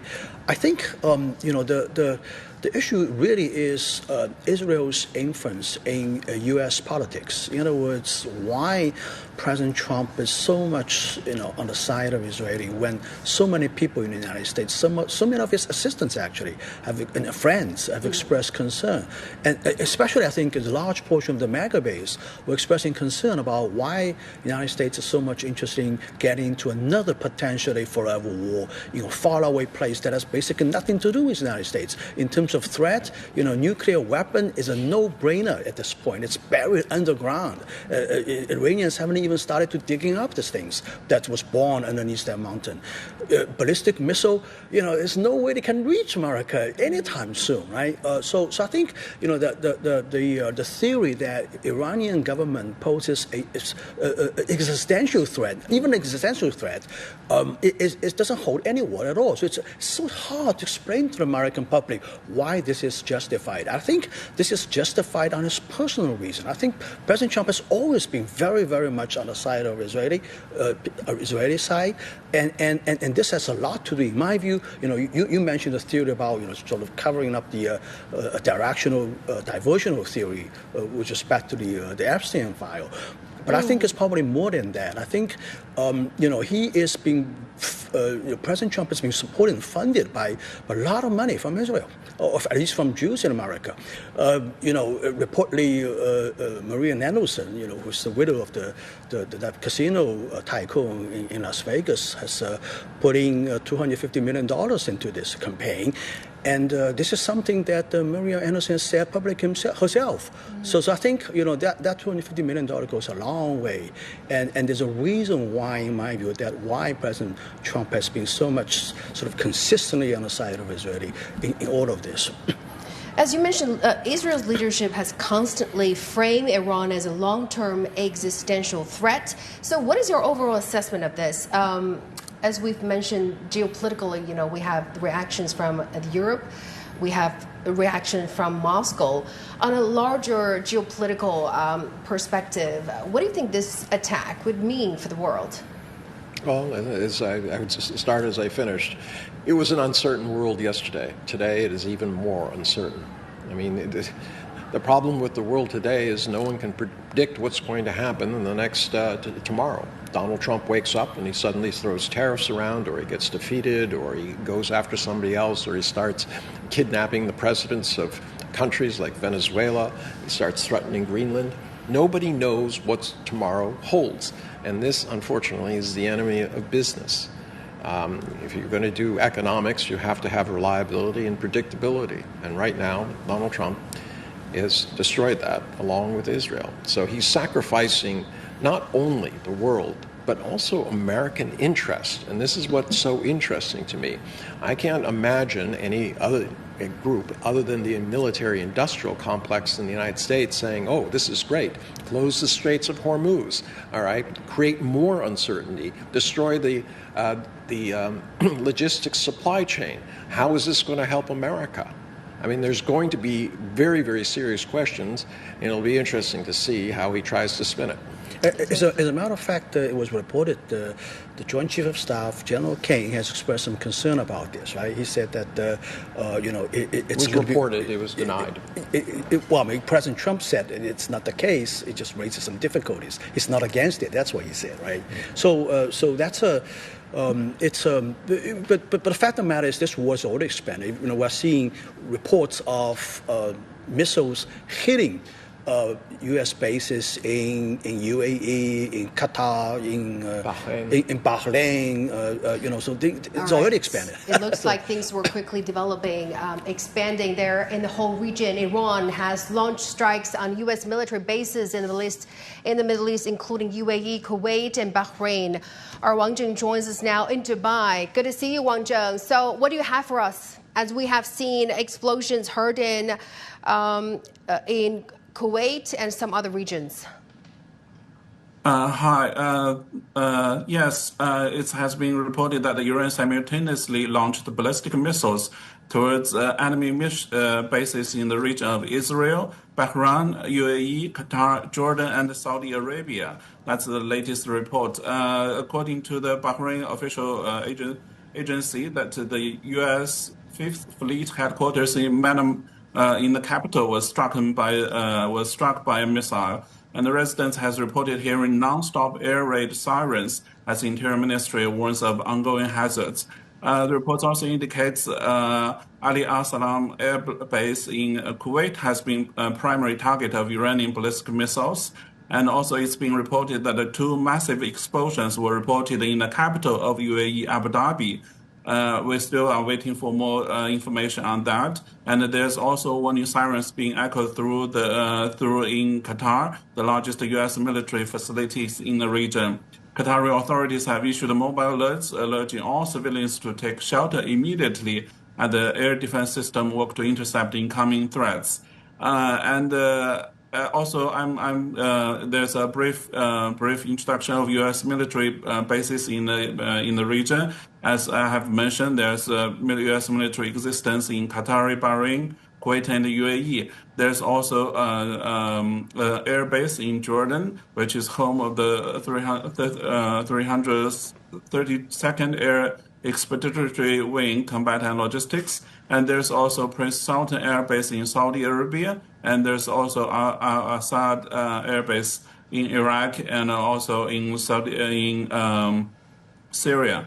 And because there are many different kind of information, but there seems a lot of these air bases are also all under attack by Iran.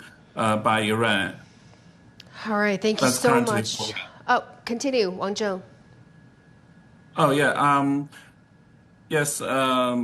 There a new batch of Iranian missiles fired towards Israel, as we latest learn, and there are sound explosions around Ramallah. There's also reports of explosion at a U.S. base in Turkey, as we latest learned from Iranian media. And but at the same time, Israel is attacking targets in Iraq belonging to Iranian-backed militias. All right, thank you so much, Wang Zhou, for your reporting from Dubai. We'll definitely keep you updated. All right, we're now joined from Vienna. Is Johannes Fletchenberger. Good to see you there, Johannes. Tell us how the IAEA might react to this attack.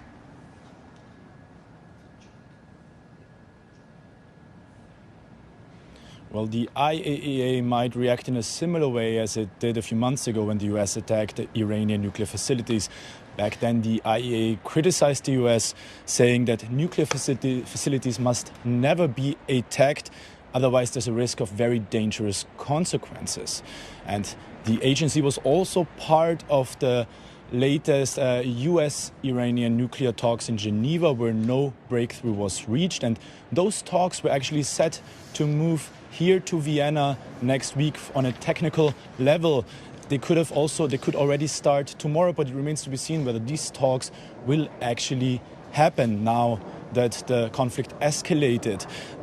Also next week, the IAEA is having its Board of Governors meeting, where Iran's nuclear program is also discussed. And actually, the IAEA issued a report yesterday about Iran, saying it is increasingly concerned about Iran's newest plant at Isfahan, where allegedly much of the most highly enriched uranium is stored. And this latest report by the IAEA could have given the US more reason to act and also to start escalate the conflict in Iran. All right, thank you so much, Johannes, for your reporting from Vienna. We'll definitely keep you updated. We're now joined by Professor Shihram Akbarzadeh, Director of the Middle East Studies Forum at Deakin University, Australia. Thank you so much for joining us on CGTN, Professor. Sources from Israel say all senior government officials from Iran are targets of the attack. What is your immediate reaction to this? Well, my reaction is that, first of all, thanks for having me.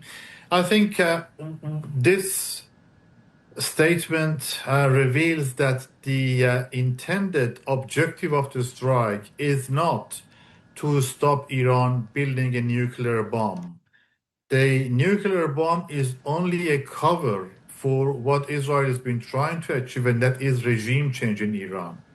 And what we see here that is the United States also following the Israeli lead on allowing the Israeli agenda to set US policy towards Iran. So the question is no longer whether Iran has a nuclear bomb, is trying to build a nuclear bomb, but basically to change the regime in Iran, to make it fall. Professor, how likely do you think is the possibility of the regime change in Iran? Well, I have learned not to predict the future, but what I can tell is that the regime in Iran is well entrenched. It's a brutal regime. It has no reservations about using force against its domestic opponents, as we saw in January this year. It used brute force and live ammunition to put down protesters. So I don't expect that the regime would be on the brink of collapse. But by the same token, given that Iran, the Americans and Israelis are talking about regime change, Iranian regime would feel that there is a real threat to its existence, and it would respond quite harshly to protect itself. Professor, Donald Trump announced U.S. military has begun major combat operations in Iran. Do you think this is a declaration of war? It is a declaration of war, pure and simple, and it's amazing that it has not gone through Congress for approval, and it has no legal international justifications for it, because President Trump talked about Iran presenting an imminent threat with its ballistic missiles reaching U.S. land. Well, there was no imminent threat. The two sides were actually talking about a nuclear deal. And according to the mediator, Iran had actually agreed to stop stockpiling its uranium, enriched uranium, which was a major win for the United States. So to say that Iran was on the brink of launching an attack against the United States is quite fanciful. Professor, Donald Trump says Washington wants to annihilate Iranian Navy. U.S. officials expected this operation much larger than that of last June. So what scale could it be, and what is the likelihood of a direct full-scale war? I think we are very much at the very first phase of a full-scale war, given that authorities in Iran see this as an existential threat. They are not going to be so careful and calibrate their response. In June last year, the authorities in Iran felt that they didn't want to invite or escalate the conflict, so they only had, if you like, a symbolic attack against a U.S. base in Qatar, and provided advance warnings so to minimize casualties on the U.S. side. This time around, given that there is a deliberate and open intention to make the regime fall, I think the regime in Iran feels it has to go all out.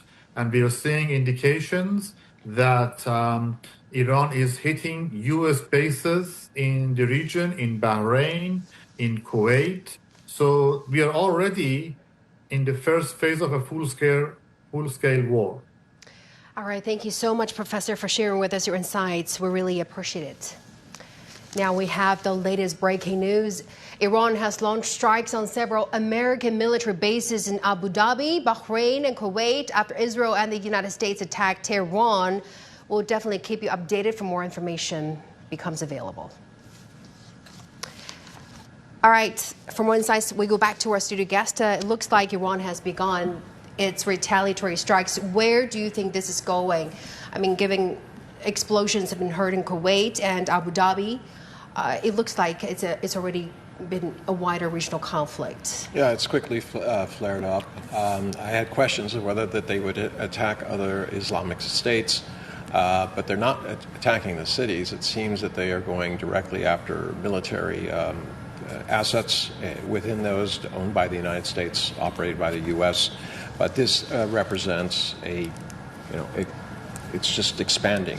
And this is the greatest threat out there. I mean, how do these nations respond to this? Their populace will say, hey, we're attacked, what are you going to do? All right. On the other hand, they say, well, the U.S. started it, but we're in between. And this is really, and think of oil prices. If they are attacking these bases there, they're probably going to follow through with closing the Straits of Hormuz. And this is going to have a massive impact all around the world in terms of oil prices. It's going to put people who are at risk in further risk. It's not going in the right direction. Donald Trump has lit a match, and unfortunately, he's set afire the entire Middle East. Exactly. Mr. Gong. Yeah, well, some of the countries actually have diplomatic relations with Iran. For example, UAE and Saudi, they have diplomatic relations. Nevertheless, Qatar, yeah, exactly, yeah. Qatar, yeah, exactly. But Iran is not hesitant at all about hitting back. I think they've already announced that the missiles and airplanes are taking from where we're going to bomb it. So this is actually not surprising to me at all. I mean, this is a country's right of self-defense. Nevertheless, I think the way it is going looks like it's going to be a very prolonged war. I think one thing the Iranian side learned from last time in dealing with Israel is that they understand very well that the Israeli public's patience is actually very thin. After days of going to bunkers, several times a day, people are going to have to, express concern about government's policy. And the issue is that Iranians' missile inventory has a limited amount. I think it's probably in their interest to prolong this, to sort of wear out the patience of the Israeli public, in hope of somehow, shaping a public sentiment against Netanyahu's policy against Iran. That's one theory. Okay. But how are you going to have a vote on it? It's not like they can force a vote and say we want an election. I mean, he's in power as long as he can declare an emergency. So it is the sticking point here. I mean, Israel is no stranger to launching the attacks in the Middle East. Looking forward, how do you think this full-scale conflict, definitely in the Middle East, it's already expanding? So, looking ahead, the economic impact, will it, have a ripple effect to us? In the Asian community? Oh, absolutely. China buys oil from Iran. That's cut off. The U.S. has cut off Venezuelan oil. It seems, if you start looking around the world and U.S. actions, they have been going. They went to Nigeria, don't trade with China. So they seem not to doing anything direct with China because China holds a lot of cards, but indirectly they seem to be encircling it, trying to drive oil prices. China has many oil reserves that were bought when oil was extremely cheap. So it's in a position to,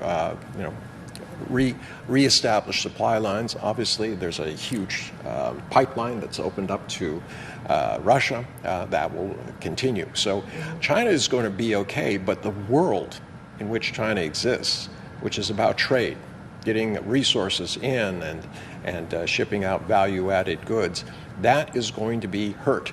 When people don't have to spend more money on gasoline, they don't spend it on other things. And this is not, China doesn't supply the oil. What they do is they supply the goods people can buy. So this is going to have a prolonged effect. But one other thing, we talk about economic, but let's start thinking, if all these bombs are going towards the things, there are going to be American casualties. And when those body bags start coming back in the U.S., there is going to be an immediate reaction. Both independents, part of his own base, and Democrats are going to be screaming, you got us into this, how do we get out? In addition to the issue of oil, I think global transportation is going to be subject to a lot of stress. We import a lot of things from Europe. We export a lot of things to Europe. These ships all go through Suez Canal.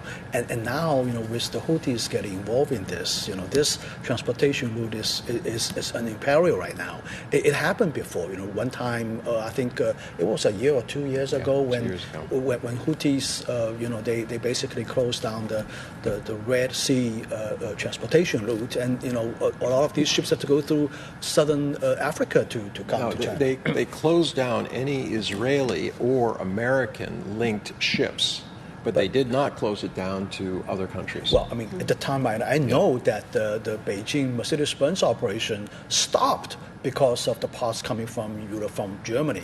It's being delayed because of the closure of the Red Sea transportation route. So these things is going to hit home one day.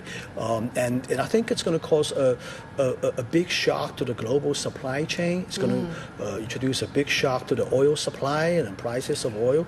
And all of these things are negative, adverse impact on the global economy. And what John is talking about, it costs more time and more energy to take ships ships around the Horn of Africa. All right, and those increases are going to be passed on to everybody.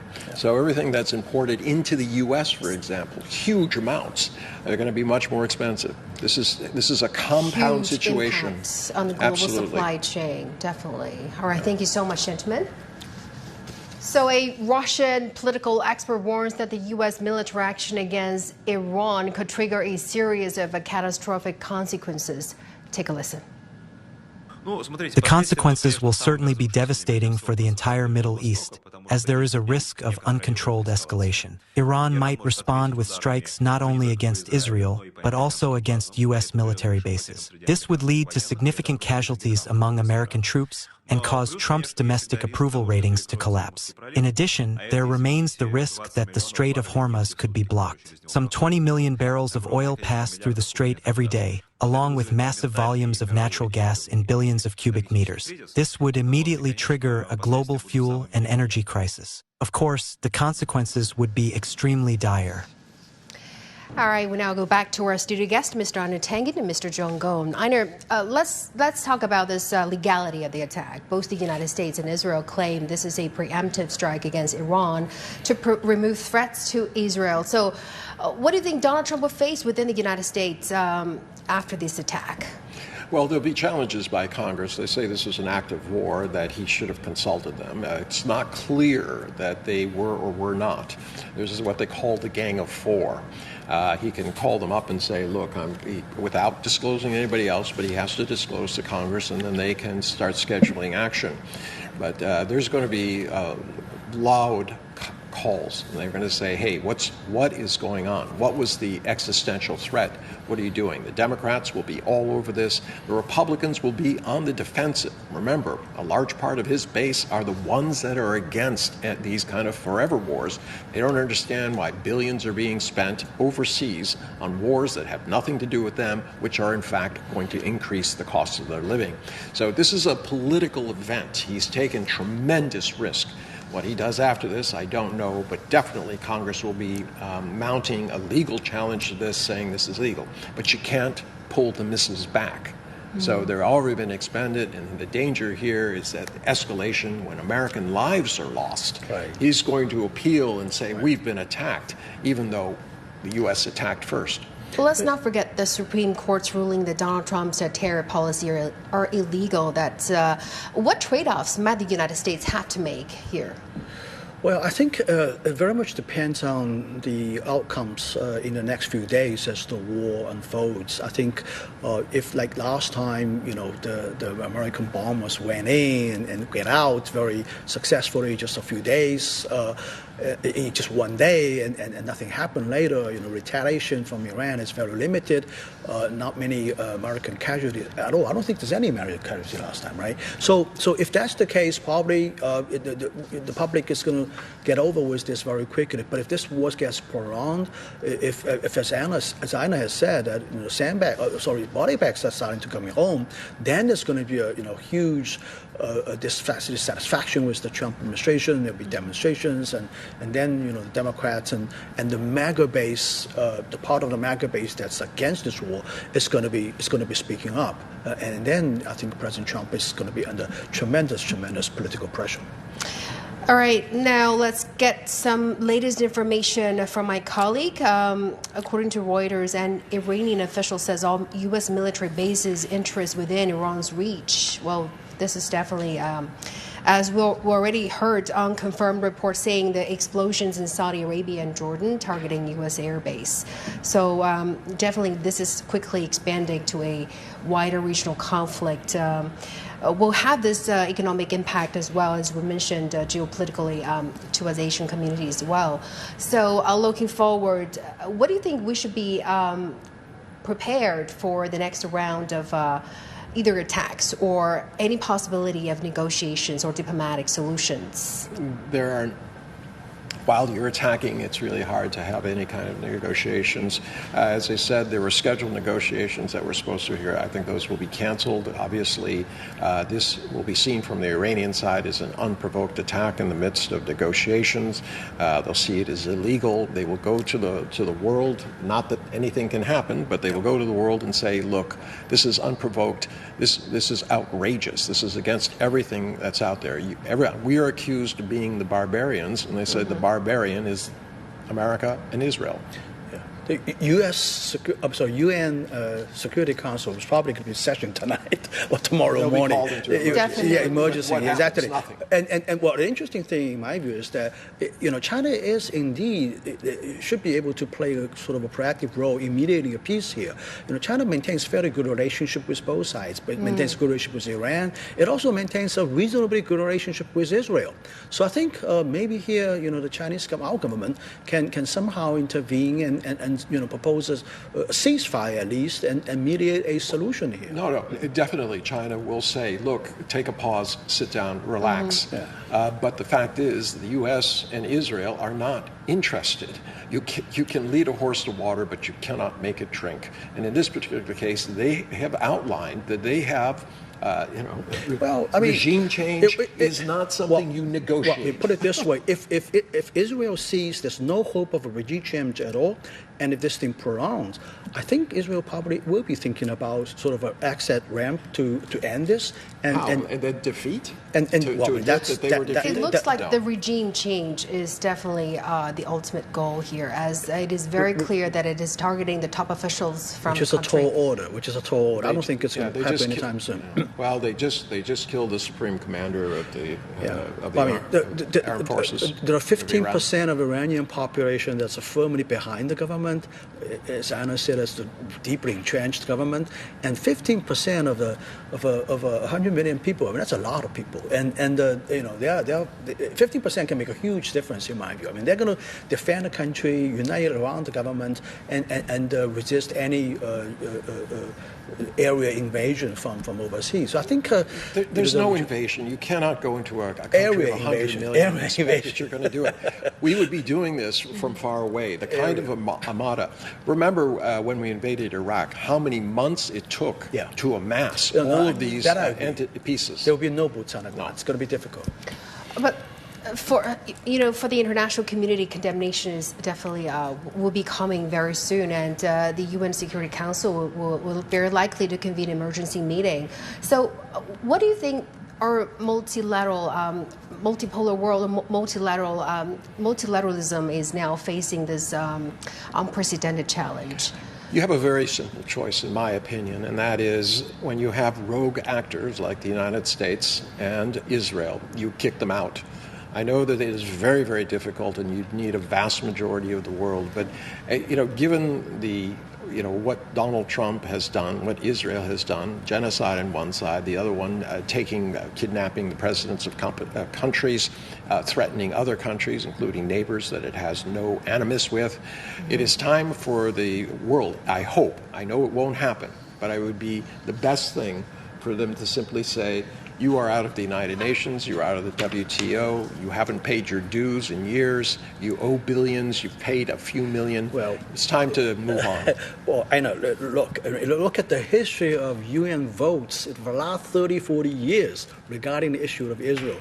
It's almost always the entire UN Security Council against one or two votes, right? It's always been like this for the last 30 to 40 years. It's always been like this. So I think, the same story is going to happen again. And, I agree with you, but I'm saying the only way around that is to say the U.S., you're out. And that way the UN could act, and they could condemnation. The only way that the U.S. will respond is not militarily, it is economically. All right, it looks like Iran has already begun its retaliation, and we're hearing more reports later in our program. We definitely will keep you updated. And now, Israeli sources say the first phase of the strikes could last for 4 days. And I talked to our correspondent Jonathan Ragiv in Tel Aviv, where he said Israeli government is fully prepared for that retaliation. And do you think the U.S. government is aware or is ready for what's coming next from both the Middle East or Iran or from the international community? No, it is caught unprepared. The fact that our air bases are being hit while Israel is able to defend itself gives you an idea. The American public is going to ask, well, why aren't we protecting our bases? Why aren't we protecting our people? Oh, we sent all the good missiles to protect Israel. I mean, this is not going to play well if there are body bags involved in this. I think it's impossible that the United States government doesn't prepare for what's going to happen once the attack started. I think this reports, a couple of days ago that the United States government is already organizing evacuation of personnel, non-essential personnel from military bases. I think it's yesterday or the day before yesterday. A couple of days ago. Yesterday it was other countries. The Israeli America's embassy in Israel announced asked people to leave, Americans to leave Israel immediately today, right? That's what he says. So I'm pretty sure they knows about it, and they're preparing for this. Mr. Gohm, let's talk about people in Israel. You've lived and worked there for many years. And what's their opinion about the Netanyahu government? Well, there's some dissatisfaction with the Netanyahu government. I mean, actually, one thing we didn't mention is that there was a scandal about him that the Israeli Supreme Court is about to investigate, right? And there was some talk about arraigning him for prosecuting him for these corruption acts. He's been under prosecution for quite some time. Quite some time. This isn't new. And one way of sort of dodging this and prolonging this is just engaging in a forever war from Israel's perspective. I mean, if you look at what happened ever since, Israel has been engaged in one war after another. It has non-stop for the last few years, right? So, and speaking of the Israeli culture, I think people in Israel are also very accustomed to this kind of a behavior. They know that every 6 or 7 years, this country is going to be getting into a war, either with something in Gaza, on the West Bank, or Lebanon, and in this case, it was Iran. So Israeli people are preparing for this. As a matter of fact, in each apartment in Israel, there's a little safe house, they call it a safe house, that is walled by a concrete wall. So once the siren rings, they either go to the basement or go into that wall, which is surrounded by concrete, and very thick concrete. So the entire Israeli society has always been preparing for war. That war is going to come one day. So they're prepared for this. Donald Trump has made a speech. Well, he already said the United States has already begun its military attacks on Iran. And what do you think Donald Trump will face next stage, both from the Senate and the Supreme Court? Well, it's just not there. I mean, what does Donald Trump care about? He cares about the stock markets. They're going to dive. Oil prices will go up. He cares about the media. He's going to be excoriated in the media. And as I said, he doesn't have his usual defenders in terms of the people who used to speak on his behalf. And then there's the legal option. He's going to be facing a lot of pushback, especially from the Democrats, who are going to say this was an illegal war. What's unknown is exactly how the Republicans will do it. You have Republicans. Lindsey Graham's always behind him. Well, he's behind it, but then you have the senator from Kentucky who's always against it. He and his father were Rand Paul. Yeah, Ron Paul. So you have people who are they could sway this, because we're going into an election year. All right. Now, maybe Donald Trump thinks this is going to be an excuse to declare a state of emergency. And, he's been playing with this idea of taking the elections federal, even though it would be against the Constitution. But he doesn't care. As long as he can get it through day by day, he's willing to take a chance. But the rest of the Republicans are going to have a very, very difficult time. And, one of his issues that people don't talk about is that, yes, he could try to take over the elections and declare them null and void, but many of the congressmen on the GOP side, 15%, 20%, are not going to run again. So they might otherwise be occupied, in which case there is no things. It would have to be appointed by whoever the governor or whatever that state's process is to put somebody in. So he's creating a huge legal mess for himself. So on all things, and the economy's not going to do well, it's not going to be good for him. That's why I don't understand it. And also the European allies will be weighing in again about his policy towards the United States. What do you think its impact on U.S.-Europe relations? Well, it's not going to be good. I mean, it's another instance where the U.S. is a rogue actor. It doesn't give you confidence about what he would do to Greenland, right? So, I mean, at this point, there's going to be, I mean, the U.S. has, there's a slow recognition. You don't have all of the leaders of Europe running towards China because they want to support the United States and its agenda as expressed at the Munich Security Conference. They are looking to de-risk themselves. This pushes them further in that direction. This is going to hit Europe hard. Exactly. When oil prices go up, Europe is already in dire straits. Right. I mean, you're talking about an area where it was, 2 years ago, 1% growth. Last year, 1.2% growth, and that was spread out over the whole EU. There are many countries that are doing much worse. They're not going to welcome it, and this is what's going to be interesting. If Great Britain... Exactly. The ripple effect is huge, definitely, in Europe. All right, thank you so much, gentlemen, Mr. Andy Tangen and Mr. Zhong Gong, for sharing with us your insights. The long-running conflict between Israel and Iran has erupted once again into an open confrontation. Rob and Mishgar looks back at the sequence of that events that lead us here. In 2025, a period of relative calm lasted from January through May. This included a pause in the fighting in Gaza and attempts at U.S.-Iran nuclear diplomacy in Oman, although underlying tensions remained high. Iran executed a man in April it claimed was an Israeli Mossad agent. The conflict reached a crisis point in June. On the 12th, the International Atomic Energy Agency voted to censure Iran for failing to provide sufficient information about its nuclear activities. In response, Iran announced plans to open a new secret uranium enrichment site. The next day, June 13th, Israel launched a large-scale unilateral military campaign called Operation Rising Line against the core of Iran's nuclear and military infrastructure. The comprehensive aerial attacks, some reportedly using drones smuggled into Iran, killed top generals and nuclear scientists. Iran retaliated immediately with waves of missiles and drones against Israeli targets. Over the following days, Israel expanded its airstrikes, including on targets in Iran's energy sector, while Iranian missile attacks on Israel continued. A major escalation occurred on June 21st when the United States directly intervened. US B-2 bombers struck 3 key Iranian nuclear sites, Fordo, Isfahan, and Natanz. The long-term success of these strikes remains unclear. 2 days later, on June 23rd, Iran launched retaliatory military strikes on the U.S. Al Udeid Air Base in Qatar. Iran had warned Qatar and the U.S. hours beforehand, and no fatalities were recorded. That same evening, U.S. President Donald Trump announced a fragile but largely held ceasefire between all parties. The ceasefire has largely held, though both sides accuse the other of minor continued strikes. Until now. If you're just joining us, we're covering the attack that Israel and U.S. have launched on Iran. Israel says it has detected ballistic missiles launched from Iran towards the country. And Iran says it has begun large-scale missile and drone strikes on the occupied territories. This comes after Israel and the United States launched what they called a preemptive strike against Iran to remove threats to Israel. And U.S. President Donald Trump says the United States has begun major combat operations in Iran. He adds the objective is to defend the American people by eliminating imminent threats from the Iranian regime. And strikes in Tehran have targeted areas near the offices of Supreme Leader Ayatollah Ali Khamenei.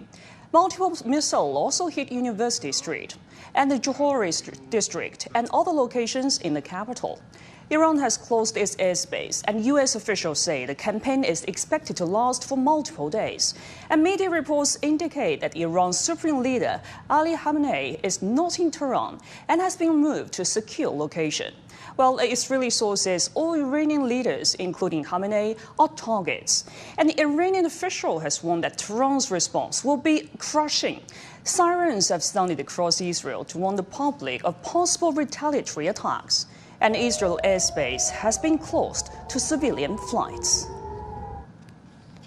And for more discussions on that, we're now joined by Anna Tangen, Senior Fellow at the Center for Information Governance Innovation, and John Gong. Thank you very much for both of you joining us on our special coverage on the United States and Israel's attack on Iran.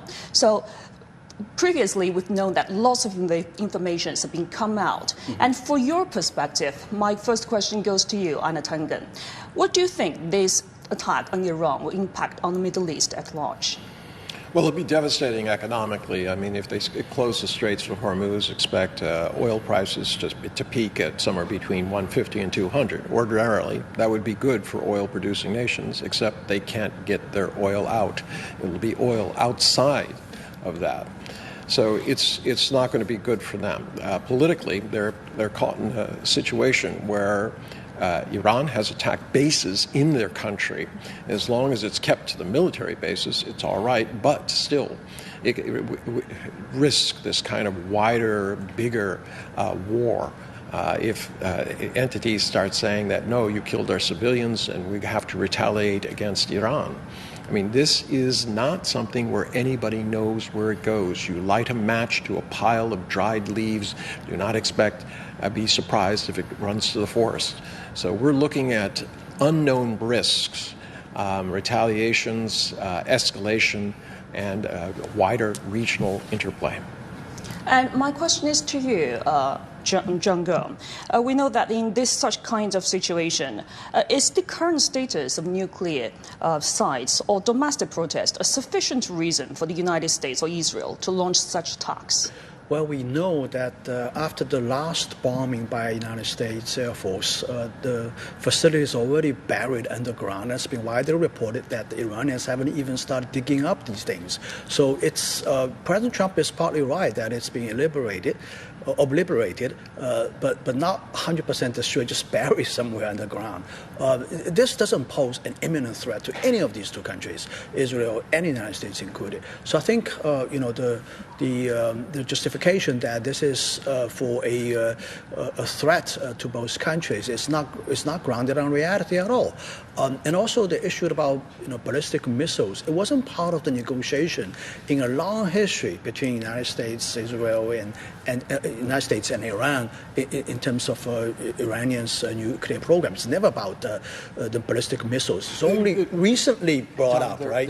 There was a limit. They were told that they could not test any ballistic missiles. That was back 300 kilometers. I mean, this is a joke. I mean, it's not going to... That part, absolutely. Yeah, this was never part of negotiation. So I think this is something that is purely out of the concern from Israel's side, and it was a newly brought up issue. And that's the reason why the Iranian foreign minister didn't even open up the letter, according to reports, in which this issue was raised. It's just non-negotiable from the Iranians' perspective. Okay, look at it this way. They've already admitted that this has been months in the planning, that they set the date probably when Netanyahu visited the White House on February 18th, 22nd. So how can you be negotiating in good faith if the whole time you're planning an attack? Now, they can say that it was an alternative and that they're exploring it. But Netanyahu has been saying that he wanted to attack Iran for 30 years. I'm just going to say that we believe that he wanted to attack Iran and that there is no end game. They keep talking about regime change. How do you do that? A nation of 9.5 million, 2 million of whom are Arabs, taking on a country of over almost 100 million people and it's the 17th largest country by population and land area compared to Israel, which is a postage stamp in comparison.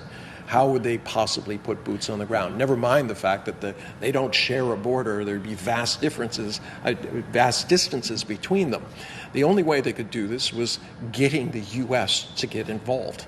But that opens up a whole can of worms now that there are so many supporters of Donald Trump who have turned against him. You have Ann Coulter, you have Marjorie Taylor Greene, right. Tucker, Joe Rogan. These are heavyweights who used to be in his corner who will now be attacking him because the perception is that he gave in to Israel, that the U.S. does not have imminent threat issues here, that is simply Israel wagging the dog. From Bibi Netanyahu's perspective, this is the last chapter of the clean break project that was devised in 1996, almost 30 years ago. And looks like, this last chapter is not going to give up. So I think this is something that is bound to happen. Explain what the clean break is. Okay, the idea of a clean break is that Israel needs to topple regimes in countries surrounding it, a list of like 7 or 8 countries that Israel needs to topple their regimes, including Egypt at the time, including Iraq, including Syria, including Lebanon, Iran, a whole list of countries. So I think, this is something long in the making. I think Bibi Netanyahu's entire career political life has been surrounding this very issue. Yes, and exactly. just be clear, this is not a conspiracy theory. This was a white paper that was put out by Perlman, who was part of the administration back then, saying that this is what needs to be done, and it was sent to Netanyahu. It was also confirmed later by Wesley Clark, who was running for president, who and still tells Benyat when he walked in somebody's office and say, hey, this is what we're going to do. Thank you very much, both of you, for your points of view. Because we are now joining live by our reporters, so we will keep our discussion later in our program. Well, we're now joined by reporter Haida Kazwini, live from Damascus, Syria. Haida, what's the situation like in Damascus? Actually, sporadic sounds of explosions are being heard from time to time over the city of Damascus and over the southern Syria in general as a result of Iranian missiles being intercepted by Israeli defenses over the Syrian airspace. No casualties have been reported so far about interceptions, but one drone fell in a village in southern Syria, and of course no casualties have been reported from that drone falling on the civilian village. The Israeli Air Force is intensely flying over southern Syria, and it is definitely using it as a airspace to attack, to conduct its operations against Iran. We have to mention that all the air defenses of the Syrian army have been dismantled by Israel when Assad regime was toppled in the late of 2024. So the Syrian airspace is seen as the safest and the easiest by the Israeli Air Force to use in its operations against Iran. And we have to mention also that the Syrian government has cut ties with Iran. So this makes Syria is a country with no battleground between Iran and Israel. But airspace of Syria is used as airspace to attack each other, and this is where the danger comes from in this regard. The Syrian government has not issued any statement regarding what's happening in the region, and it seems that it doesn't want to take any attitude towards the two conflicting parties in their conflict. But the Syrian authorities have just announced that the air routes to the Syrian to Syrian airports have been all closed as a tentative measure to prevent any accidents. People in Damascus are on edge, and the streets and the traffic is thin because people are afraid that maybe some collateral damage will be recorded in Syria. We have to mention one last point, that the U.S. bases in Syria, which are more than 21 bases, have been partially evacuated last month in February and January. And this has been seen as a preemptive measure by the United States to reduce casualties in case of any Iranian retaliation. And Haida, has there been the reaction so far from the Syrian government?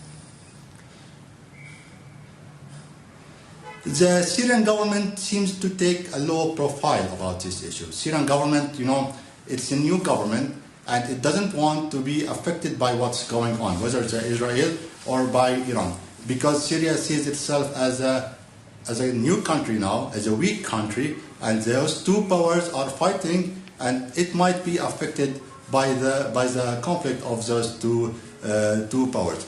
Syria has nothing to do with this issue, actually, because no air defense. The army is being established from scratch now, and the attitude toward Israel and Iran from the Syrian government is the same. The Syrian government considers both as hostile countries to Syria. So what are they will do like what they did in 2025 in June, when the Syrian government didn't mention anything about that war and didn't even give an attitude This seems to be one of the policies for the Syrian government to avoid being a collateral damage in that conflict. But the Syrian airspace is being used now, and the Syrian government can't do anything for that. It's not saying that Israel cannot use the Syrian airspace to attack Iran. And it's not saying also that Iran cannot use the Syrian airspace to attack Israel. It's just sitting and watching and taking some preemptive measures and precautionary measures to avoid any damages caused by this conflict. Thank you very much indeed, Haidar Kazwini, for your reporting from Damascus in Syria. And joining us now is Meki Albograbi, international relations analyst and former staff member at the Sudanese embassy in the United States. Well, Meki, Israeli sources say all senior Iranian government officials are considered targets. What is your immediate reaction to this? And does such a posture violate international law or the UN Charter? Thank you, Sue, and thank you, Sudan, in this very bad day. I think all Iranian leaders are always under attack, targeted by the United States and Israel. It's nothing new. But let me put it this way. What I believe that Trump gave Israel and the world a couple of just 4 days, and it's a quick victory. And this victory could be killing Khamenei, the leader of Iran, killing leaders after the regime. But I think during this day, he needs to target and to kill some victims side so that he can go to his wars. The United States say that I did something, and the people that oppose the war, they didn't know what I'm doing. And it strikes calm just as the U.S. Congress is set to vote next week on a resolution to limit the president's war powers in the Middle East. To what extent do you see this military action being linked to that political calendar and perhaps to President Donald Trump's maneuvering room domestically? Exactly. And this is what I have said. Trump gives Israel and this war a couple of days because we want to reach the limit by achieving something. And after that, he needs to stop the war. And wonderful, the excuse will be the Congress prime me from going the American war, from making more victims. So he will be using the Congress itself to stop the war that he doesn't like to start, by the way. But he has been enforced by Israel and the Israeli lobby and the team things. I read some articles now calling it Epstein because Trump is desperate to make something, and he needs quickly before the lead of the Congress to stop him from using his word to the war. And U.S. officials suggest this operation could be significantly larger than last June's strikes on Iranian nuclear facilities. If that proves true, what do you see as the ultimate objectives to Israel and the United States? And is it about deterrence and a degradation of Iran's capabilities or a push for more fundamental strategic shift in this region? Look here, the divorce between Israel and the United States is a matter of time. Any United States president cannot go against the public opinion and the American people that they like this war. And now the Israeli law, the Israeli political weight in the United States not from before. So that I think that the agenda of Trump, not the United States, is totally different from the agenda of Israel. Just a day ago, both Iranian and Omani officials were citing good progress in the Iran-US talks. Given that, do these attacks come as a surprise to you? Why now? No, it wasn't surprise. Israel is behind the scene. They don't like this thing to by initiation. They don't want a kind of peace deal to maintain the power of the Iranian regime. So it is not a surprise at all. The negotiation is part of the plan. Considering negotiations were reportedly underway, what is the rationale for striking at this moment? Does this suggest the talks were merely a tactical cover, while the real objective is reshaping the balance of power outside the negotiation room? Look here, Israel wants, knows they want. They want to keep the Middle East, and they want to expand in other countries like Egypt, Saudi Arabia, Syria, and they are doing that already. Evacuating Palestinians from Gaza, trying to force other countries in the region to access Palestinian refugees. So Israeli knows what is their agenda. But the United States is deeply divided on this issue, and even Trump, he is good in dealing with media, showing that he can talk, but he stands on a very shaky ground in the United States. The followers and the supporters of Trump now are leaving him every day. So he knows that he needs a very limited war to prove that he is in charge, in power. He can something, but I don't think Trump, his decision to continue a very large-scale war. Okay, thank you very much indeed. Meki Albugrabi, international relations analyst and former staff member at the Sudanese embassy in the United States. Thank you very much for your perspectives. And for the latest, we're now joined by Jonathan Regev in Tel Aviv. Well, Jonathan, has the Israeli government said about these strikes? So what the Israeli government is saying, it was portrayed in a statement by Prime Minister Benjamin Netanyahu, saying that Iran is an existential threat for Israel, and it's time to move away this threat. The statement began with Netanyahu saying that this is a joint Israeli-American operation, also thanking President Trump for his friendship and for the fact that the United States is part of this mission. And while Netanyahu did not say that the aim, did not directly say that the aim is regime change, Netanyahu did call on the people of Iran, of all the sects in Iran, to use this opportunity and to rise and bring down the regime. This, of course, will be the optimal outcome as far as Israel is concerned. Bring down the regime altogether. Is it doable?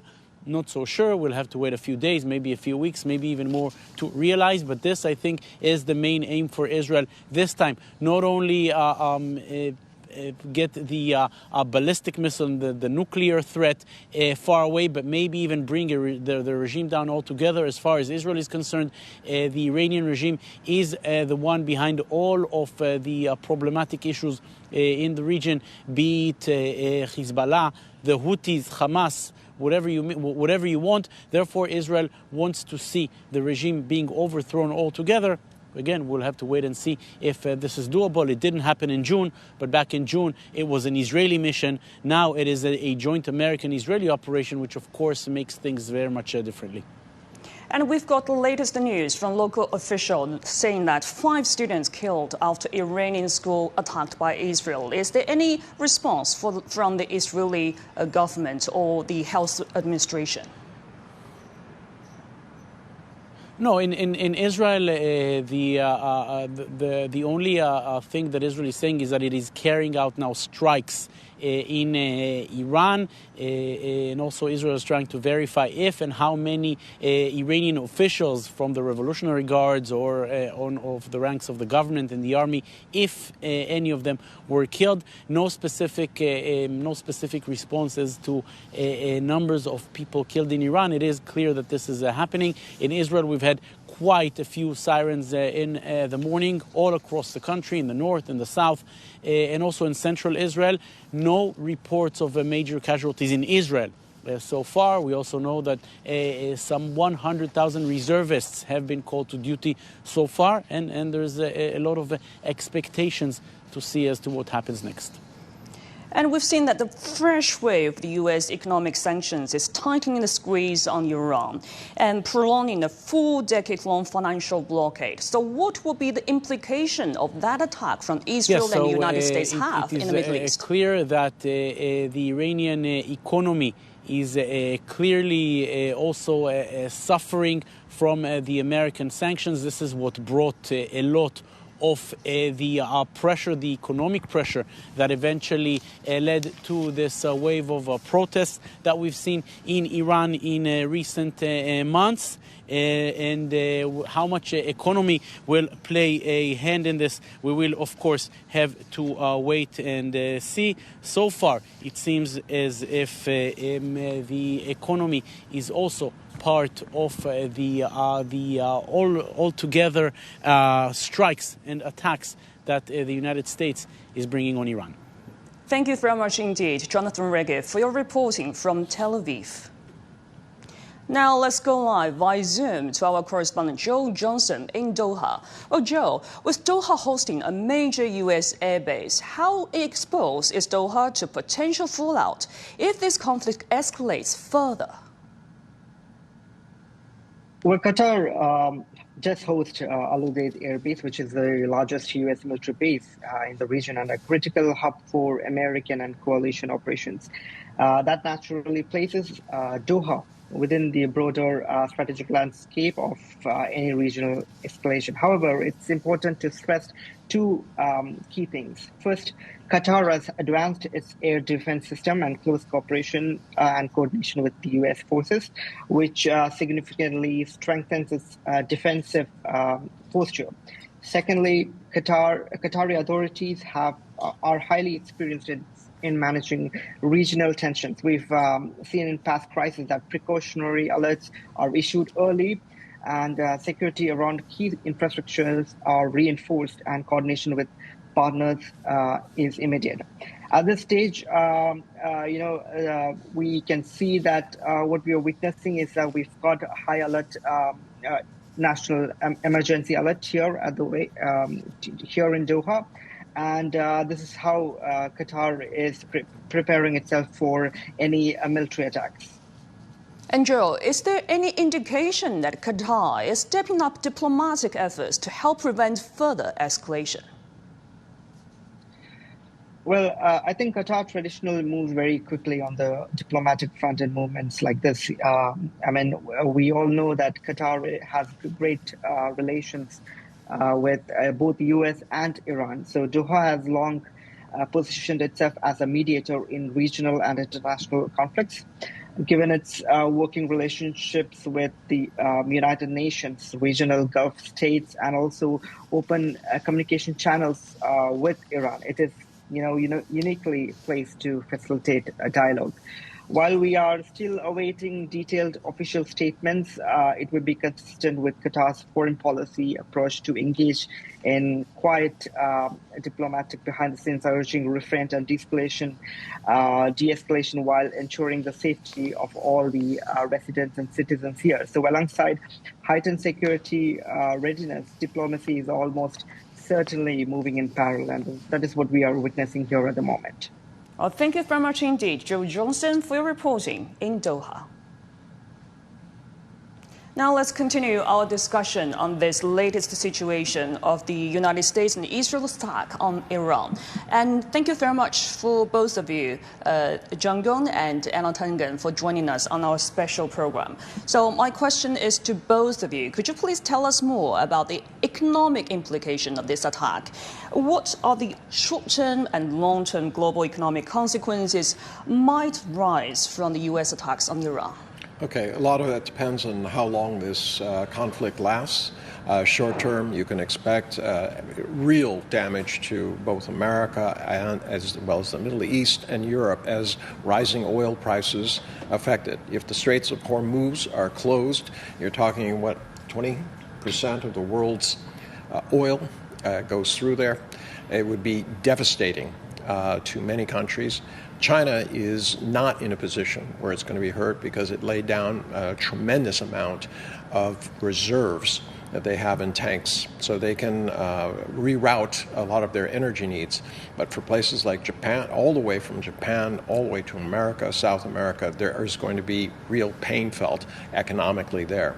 You're also going to see price rises. As we were discussing earlier, the logistics chain is fragile already. It's been under attack. Now you have situations where, in addition to higher prices for oil, you're going to have to add more days.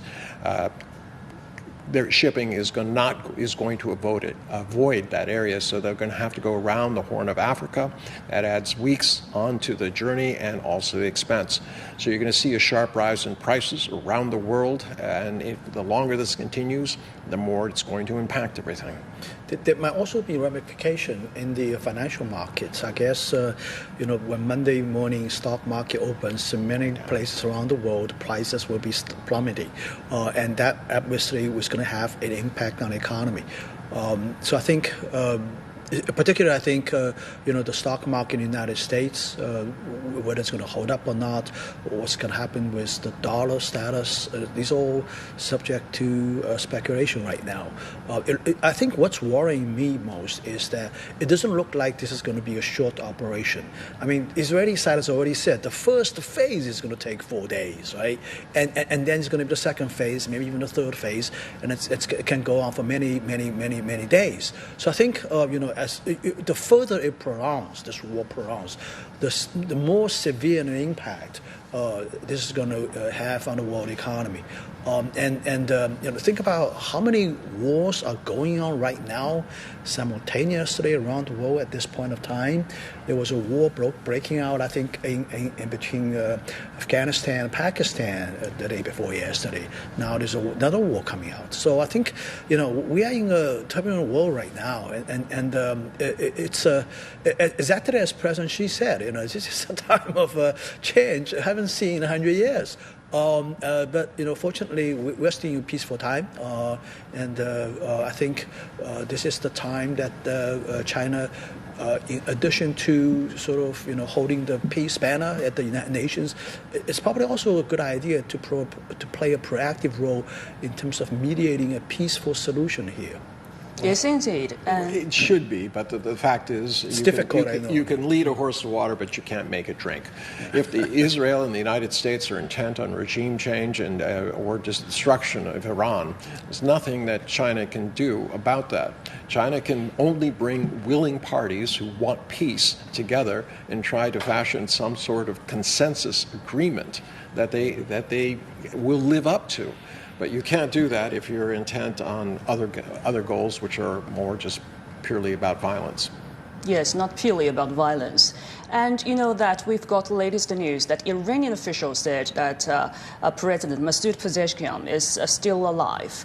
And as Zhang Gong has already mentioned, that this kind of war will last for about 4 days. So this is just the first phase will last about 4 days. It's such a long time. So what will be the future prospects or risks happening behind these kind of attacks on the entire Middle East region and whole world? I think it's going to be very difficult as long as Israel holds this view that it wants to impose a hegemon status in the Middle East. Remember the interview between Tucker Carlson and United States ambassador to Israel, and Tucker Carlson specifically raised the question about not just a greater Israel, it's a greater Israel, right? In the Euphrates. Basically, it's all of Israel. Even including parts of Saudi Arabia. And the American ambassador said, so be it. Basically, he's saying, so be it if he wants to do that. And that's American ambassador, official, formal ambassador from the United States government to the state of Israel. And that's very worrisome. I think the vision that Huckabee sort of agrees upon, at least he's not objecting to it, is actually also having a lot of resonance in the state of Israel with a lot of Israeli people as well. Not a lot of, but at least a quite significant percentage of the Israeli population still holds this greater Israel. We're talking about a massive amount of land, and you only have 7.5 million Jews in Israel. How are they going to occupy all of this land? Well, it just doesn't even seem rational to say something like this. The idea of a greater Israel, the idea of Israel that encompasses from the river to the sea, encompasses from Judea to Samaria, is actually being resonated by a lot of people in Israel, right? That you have to agree. It can resonate, but it's not possible unless they want to subjugate all of the people of the Middle East and say you're now second-class citizens. I think it's going on. Look at what's happening in Gaza. They're trying to drive people out of Gaza. Look at what's happening in West Bank. I mean, the idea of annexing part of the West Bank is something that hasn't been contemplated before. Netanyahu was talking about this. How will 7 million people control 140 million people? Well, I know you're talking about the difference between desire, hope, and wish versus the capability, right? But that's no reality to this. I mean, you would have to be a fanatic to believe that 7 million people should control 140 million people. The population of Israel that is for the Greater Israel Project, I think it's at least 10%. At least 10%, okay? Okay, at least 10%. Thank you very much indeed for both of you. We will continue our discussion later in our program. Thank you very much indeed. Afghan residents in Kabul are having mixed emotions in the aftermath of recent airstrikes by Pakistan. And many say they want peace, but stress they are ready to defend their country if forced to do so. And daily life in the capital is returning to normal, signaling resilience amid uncertainty. Zamiala Absin has the story from Kabul.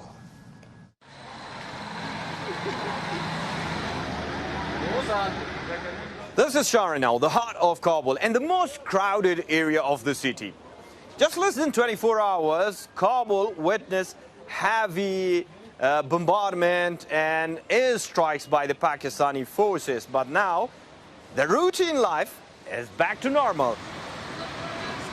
It's a restaurant here in Sharanal area and it's open. I can see crowds here, as you also can see. Life continues here, and there are a couple of youth standing here chatting with each other. It's a normal night, and as we chase the nightlife in Kabul in such a critical time, we will speak to them and ask how they feel. Overall, the moral of Kabul residents remains strong. Afghanistan has gone through many ups and downs, so this was not a major issue for us. It was something we could handle. We were at home when we heard a loud explosion. My family was terrified. It's deeply disturbing that Afghanistan continues to experience such incidents just after periods of calm.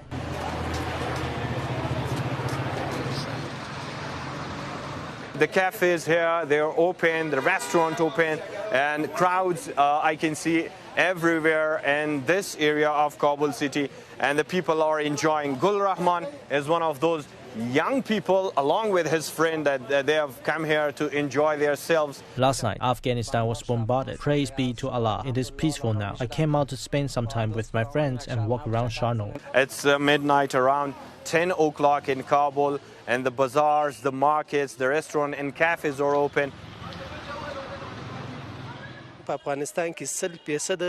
It is 100% certain that Afghans do not want to create instability in other countries. However, if the situation worsens and our lives and security are taken from us, we will have no choice but to defend ourselves. Most of the neighbors, like Turkmenistan, Tajikistan, Uzbekistan, others, they have confirmed that Afghanistan has peace. But I don't know why the Pakistan has issue with us. I don't know why always Pakistan interfere in Afghanistan. Kabul has witnessed several times of atrocities, bombardments, invasions, and many more along the history. But the people in Kabul want peace, and they say that both the countries and the governments of Afghanistan and Pakistan should solve the differences in issues through diplomacy. This is Mariale Basin, CGTN, Kabul.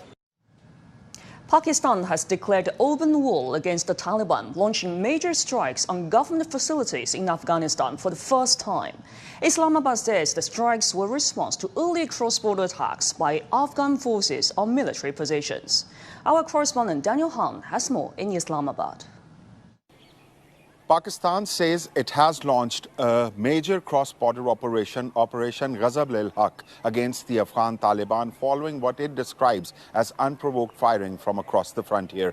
Officials say Taliban fighters targeted multiple sectors in Khyber Pakhtunkhwa, including Chitral, Khyber, Mohmand, Kuram and Bajor. Pakistan's state media reports that the Pakistan Air Force carried out precise airstrikes not only along the border but also deep inside Afghanistan, including in Kabul, Kandahar and Paktia, targeting brigade and corps headquarters, ammunition depots and logistics bases. An ammunition site in Nangarhar was also reportedly destroyed. Pakistani forces say they additionally struck Taliban positions at the key Torkham crossing, a vital trade artery between the two countries. Prime Minister Shehbaz Sharif has warned that there will be no compromise on Pakistan's defense, vowing a crushing response to any further aggression. However, the escalation is already affecting civilians. Afghan families awaiting repatriation at Torkham have reportedly been moved back to a holding center as fighting continues. Within Pakistan, many support the military action, while others warn of potential civilian casualties, economic fallout, and the risk of a broader conflict. This marks one of the most serious escalations between the two neighbors in recent years, and tensions along the volatile border remain high. Daniel Khan, CGTN, Islamabad. Former U.S. President Bill Clinton has appeared for a closed-door deposition before the House Oversight Committee over his ties to the late convicted sex offender Jeffrey Epstein. Clinton testified that he had no knowledge of Epstein's crimes. A day before, his wife Hillary Clinton also testified. And the depositions come as Democrats on the panel were reviewing calls for President Donald Trump to testify. Owen Vekloff reports from Washington. After Hillary Clinton's evidence about Jeffrey Epstein on Thursday, I never met Jeffrey Epstein. It's the turn of her husband, former U.S. President Bill Clinton. Clinton said in opening remarks released before his deposition near the couple's upstate New York home, "I don't know how many times I had to say I did not know Jeffrey Epstein. I had no idea of the crimes Jeffrey Epstein was committing." His wife backed him up after a 6-hour hearing on Thursday. The chronology of the connection that he had with Epstein ended several years before anything about Epstein's criminal activities came to light. The couple's depositions are being taken by a Republican-led congressional committee investigating the Epstein scandal. There are a lot of photos that have been released by the Department of Justice as well as the Epstein estate. There are a lot of email correspondence that included President Clinton. Jeffrey Epstein was in the White House 17 times while Bill Clinton was president. We know that Bill Clinton flew on Jeffrey Epstein's plane at least 27 times. James Comer has denied the Clintons' allegation that this inquiry is a partisan witch hunt, though Thursday's proceedings were temporarily stopped after his Republican colleague Lauren Boebert breached congressional rules by leaking a photo of Hillary Clinton. Why did you send the picture? Why not? After her deposition, Hillary Clinton was asked about her relationship with Epstein's accomplice, Ghislaine Maxwell. Why was Ghislaine Maxwell invited to your daughter Chelsea Clinton's wedding in 2010? She'd already been mentioned in a civil lawsuit by Virginia Giuffre before that. Jeffrey Epstein had already been convicted before that. She came as the plus one, the guest of someone who was invited. The Clintons are testifying as the U.S. Department of Justice is facing allegations it has withheld millions more Epstein files, including some that relate to President Donald Trump's extensively documented friendship with the billionaire financier who was found dead in his prison cell in 2019 while awaiting trial. Opposition Democrats are calling on Trump to testify. He appears in the Epstein files next to Jeffrey Epstein and Ghislaine Maxwell almost more than anybody else. Owen Fairclough, CGTN, Washington. Argentina's Senate has approved a major reform to the country's labor laws aimed at boosting businesses' competitiveness. Critics argue that the reform is counterproductive and undermines the rights of workers. And the country's trade unions are calling for nationwide protest against the move. Joe Richards reports from Buenos Aires.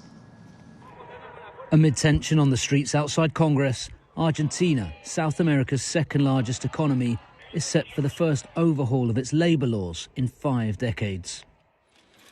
The reform gives businesses more flexibility in hiring and dismissing employees. It reduces severance pay, enables a working day of up to 12 hours, and limits the right to strike in certain sectors. Following lower house amendments, easy approval was expected in the Senate. Argentina is a country renowned for economic instability. Businesses have long demanded structural changes to boost competitiveness. The world is changing and Argentina has to change with it. This reform has been blocked since 1974. Since then, everything has changed, from technology to how we work to even people's own needs. I think it is time to update the legislation. Business leaders like Juan Gabriel Mendez say they're hoping for further reforms, such as tax cuts, which they argue could drastically cut the country's high levels of informal employment. This sweeping labour reform is viewed as one of the cornerstones of Libertarian President Javier Milei's economic policies, and Congress's approval is viewed as a major victory for Milei ahead of Sunday's State of the Nation speech.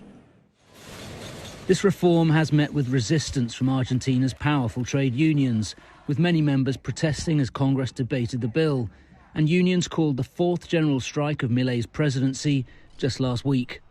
There are more than 200 articles in this reform and not one is in favour of workers.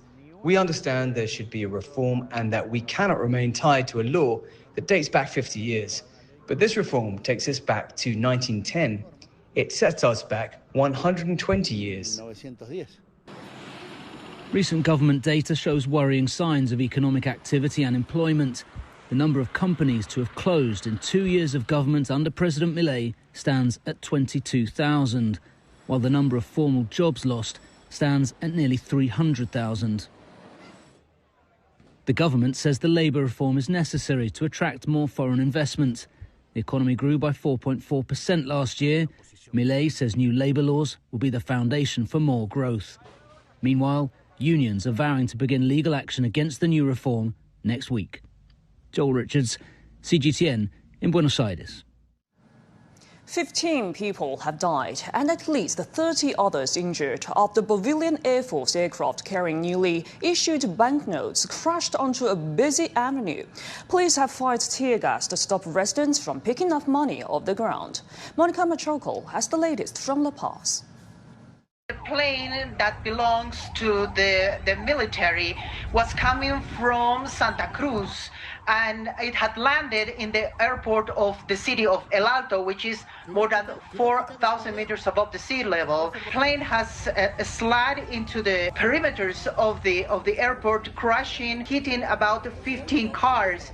As we know now, there are more than 15 people that have died and more than 30 people that are injured. The military and the police went pretty right away into the site of the accident, but unfortunately they couldn't really save not too many people. And the neighbors of El Alto has also surrounded the place of the plane crash and tried to steal the money that the plane was carrying with. The plane was carrying Boliviano bills, and when the people saw the Boliviano bills, they tried to get that money. There have been tear gas and also policemen trying to take away the people that was surrounding the plane crash site. U.S. President Donald Trump's interest in Greenland has left residents increasingly worried about their future. The government hopes to boost Greenland's stagnating economy, but has been worried of the surge in U.S. investors looking to buy property. Before last year, foreigners had shown little interest in property in the capital Nuuk, and lawmakers are pushing to pass a bill to screen and curb foreign purchases of property. It reflects the concerns of Greenland's Inuit, which make up nearly 90% of its population. Joe Kopstick reports from Nuuk. A vast and fragile landscape. For the Inuit living here, this land is more than a home. It's their identity and spirituality. Throat singing, an ancient practice passed on through their ancestors, is a way of connecting with the land. The songs, the voices of the wind, animals, and water. They teach us, my father especially, teach us, protect nature. And when you're sad, you can always, if you doubt, you can climb on a mountain and you can talk to the mountain, and the mountain listens to you, and it's like giving you a heartbeat, and you feel it, and then you became secure. Amaruk is an Inuit artist and drummer. She says she's worried a conflict with the US could affect the delicate environment here. Our culture is you have to protect the nature and animals same time, and not to overhunting, and you don't waste anything. Greenland is rich in resources, including some of the world's largest known uranium deposits. Mining uranium was effectively banned in 2021, but the threats to take over Greenland from US President Donald Trump have revived fears about renewed extraction. I'm not that nervous about Trump. We are protected by international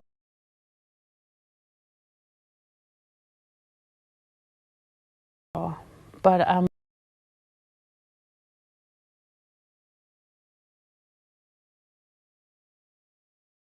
worried about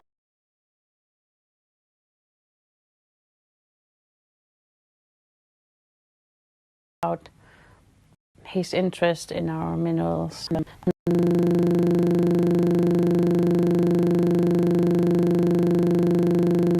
That they will buy.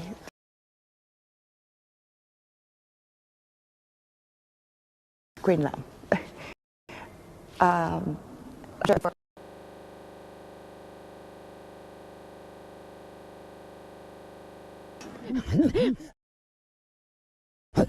And despite anger and fear, there's a strong message about how Inuit want to respond.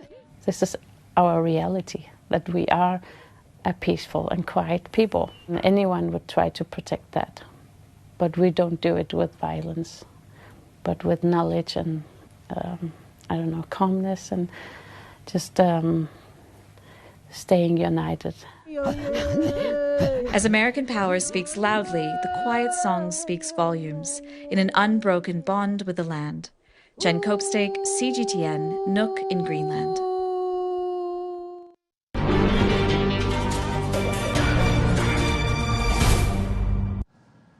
If you're just joining us, we're now covering a attack that Israel and the United States have launched on Iran.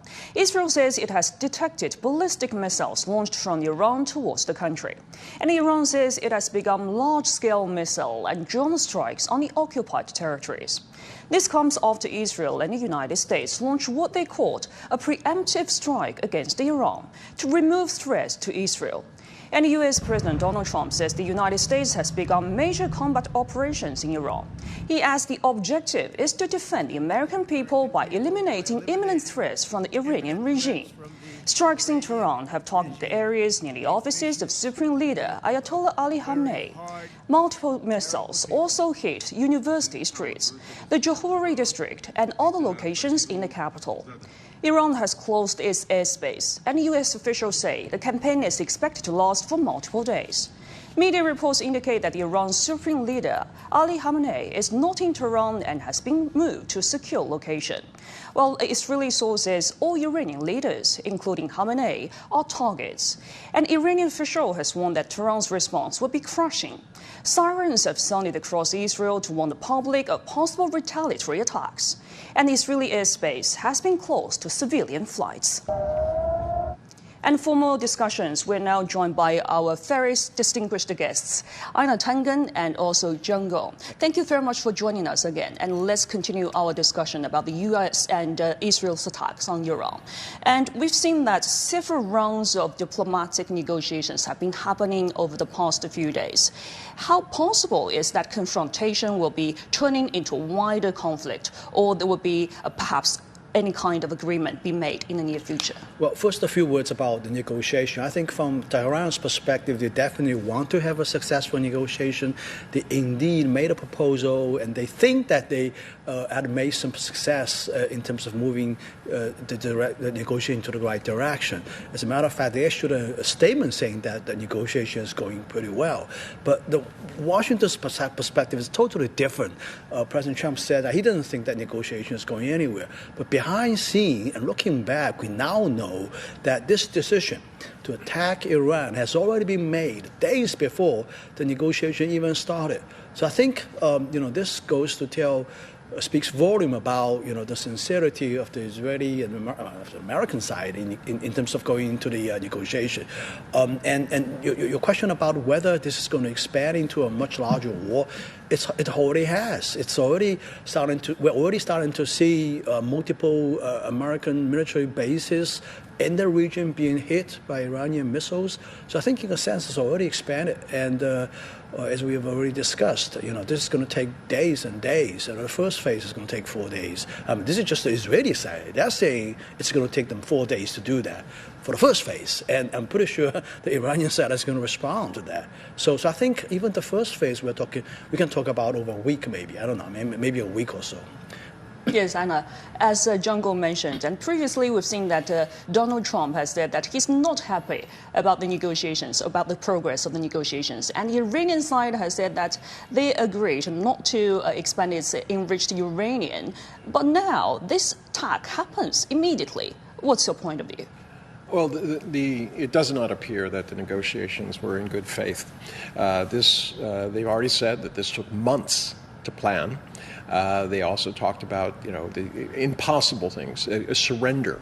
Iran is looking at Iraq when they surrendered all of their weapons, and what happened thereafter. Shortly thereafter, there was another invasion, and their leader was killed.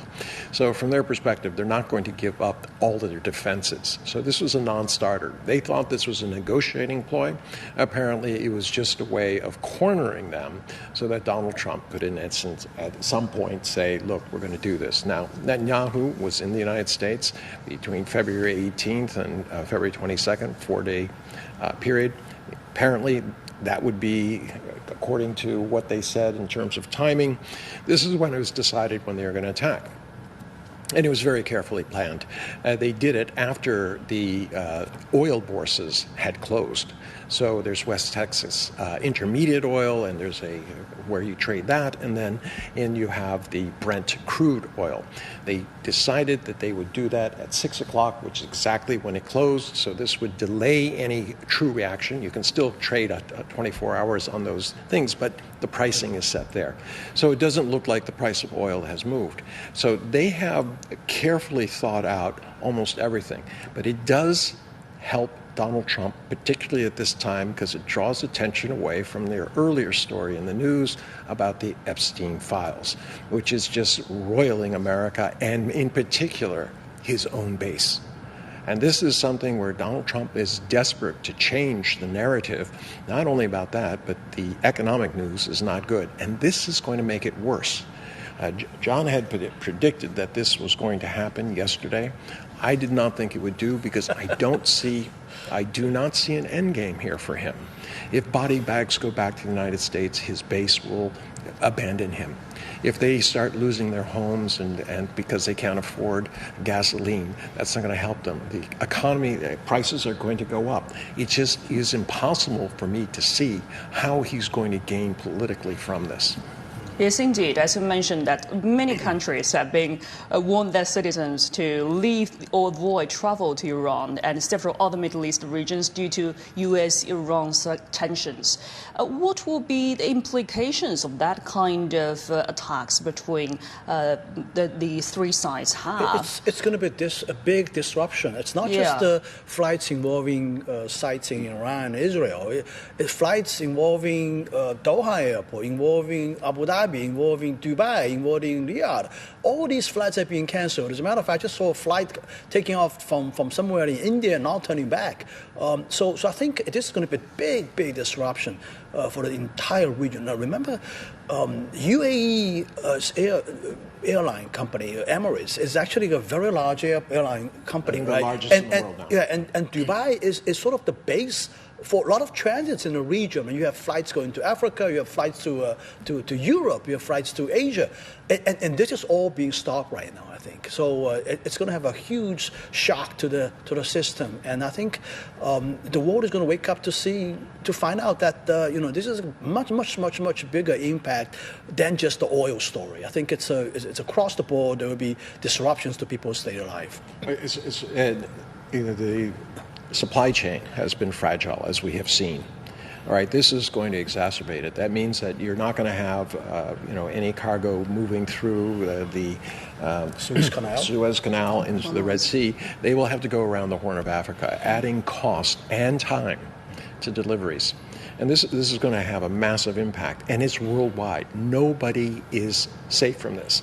All right. Right now, China is in the best position because many years ago, when price of oil was very cheap, they bought huge reserves and they stored it. So China's okay, but for how long is this going to go on? This is the real question that everybody has. How big does it get, and how long does it go? This is Donald Trump and Israel lit a match, and they lit it to something they don't know the full extent of how bad it's going to get.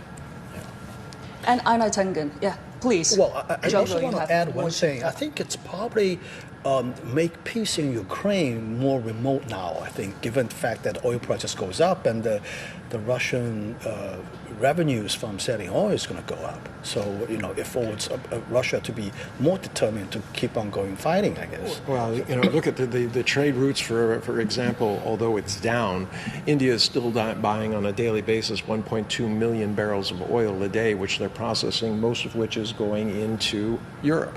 You take that away because they can't get it there easily.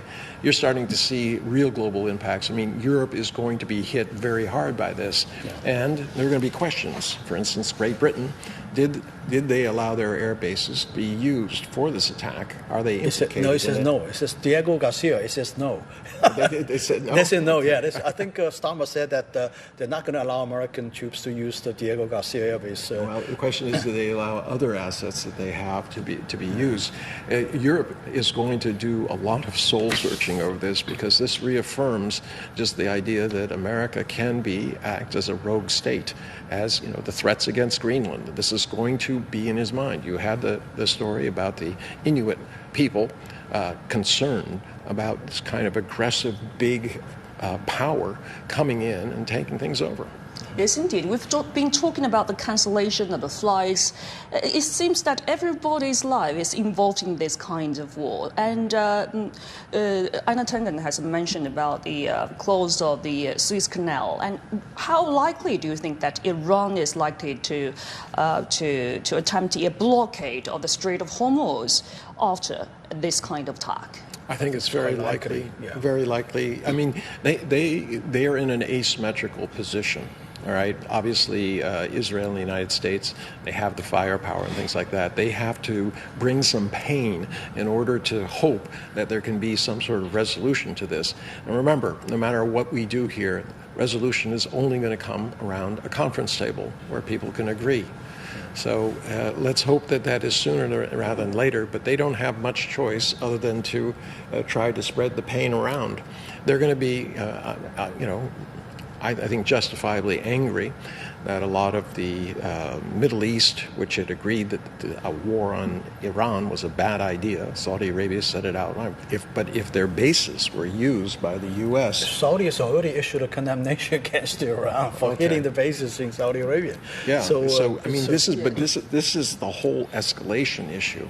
How far does this go? How far do governments feel that they have to hit back at Iran? And if such kind of blockade occurs, what will be likely the immediate impact on the global oil and gas market? I think on Monday you're going to see that the prices of oil is going to immediately shoot up. I think it's probably, you mentioned something like $150 a barrel? I was talking in theory to people who move oil, both on the tanker side and also who supply oil.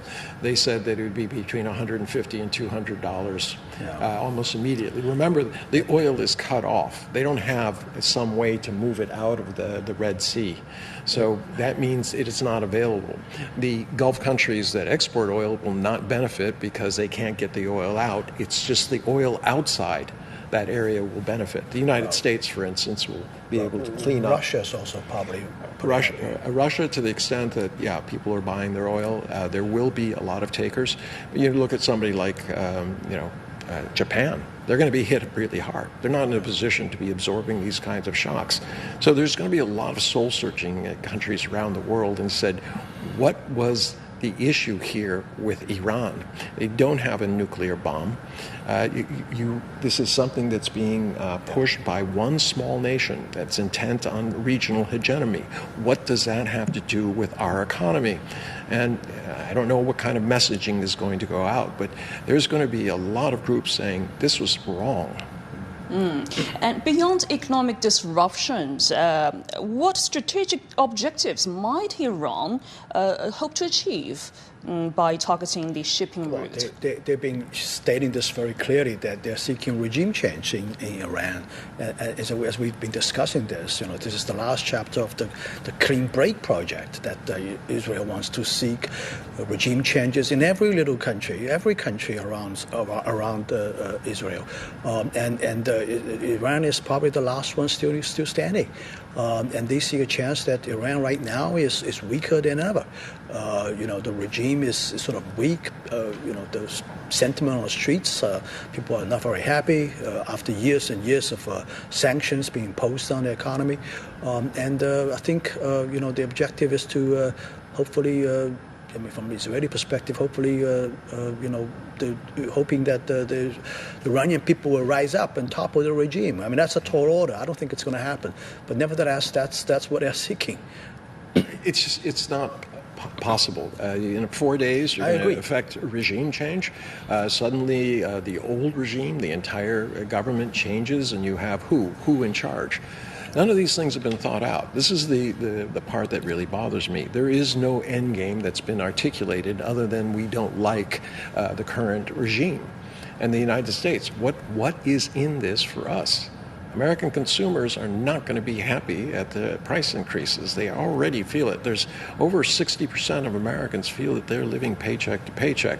50% believe are one emergency, and I mean $300 or $400. 50% of Americans don't have $400 in their bank account in case there is an emergency. Right. You look at spending over the Christmas holidays, it was up. But if you start looking at the amount of spending that was based on credit or pay now, buy now, pay later, where you're going to pay actually more money, and you basically have the increase in spending that went forward. So as we start looking at the situation globally, there's going to have to be some sort of kickback. This cannot be just pushed under the table by elites saying, oh, yes, we have to support Israel. There's going to be real questions as people feel the hardship that this has created for them. Yes, the hardship is felt by everyone, not only in Iran and Israel, but also in the United States domestically as well. So how would regional and global powers respond to prevent or mitigate a global potential blockade? And what are the trade implications of that kind of strikes? I think these Arab countries will be hoping to see this conflict end very soon. I mean, even this thing before this thing happened, they're already against this idea, right? Saudi Arabia has explicitly said to Washington that don't do this. Nevertheless, the ideas are pushed aside, and America still goes ahead to do what it wanted to do. So I think afterwards, definitely they are seeking to try to stop this. I think particularly Qatar has a very good relationship with Iran. It probably is being very active in trying to work out a solution to this. I think the idea that somehow this thing can, leading to a regime change, this is not negotiable at all. I don't think the Iranian side will be even talking about this. But aside from this, they have three objectives. One is the missile program, one is the nuclear program, and the third objective is to stop supporting Hezbollah and Hamas. I think this is something probably the Iranian side will be able to or willing to negotiate about. A nuclear program is willing to negotiate about. Probably these two things, the Iranian side can make some concessions, but the regime change is non-negotiable.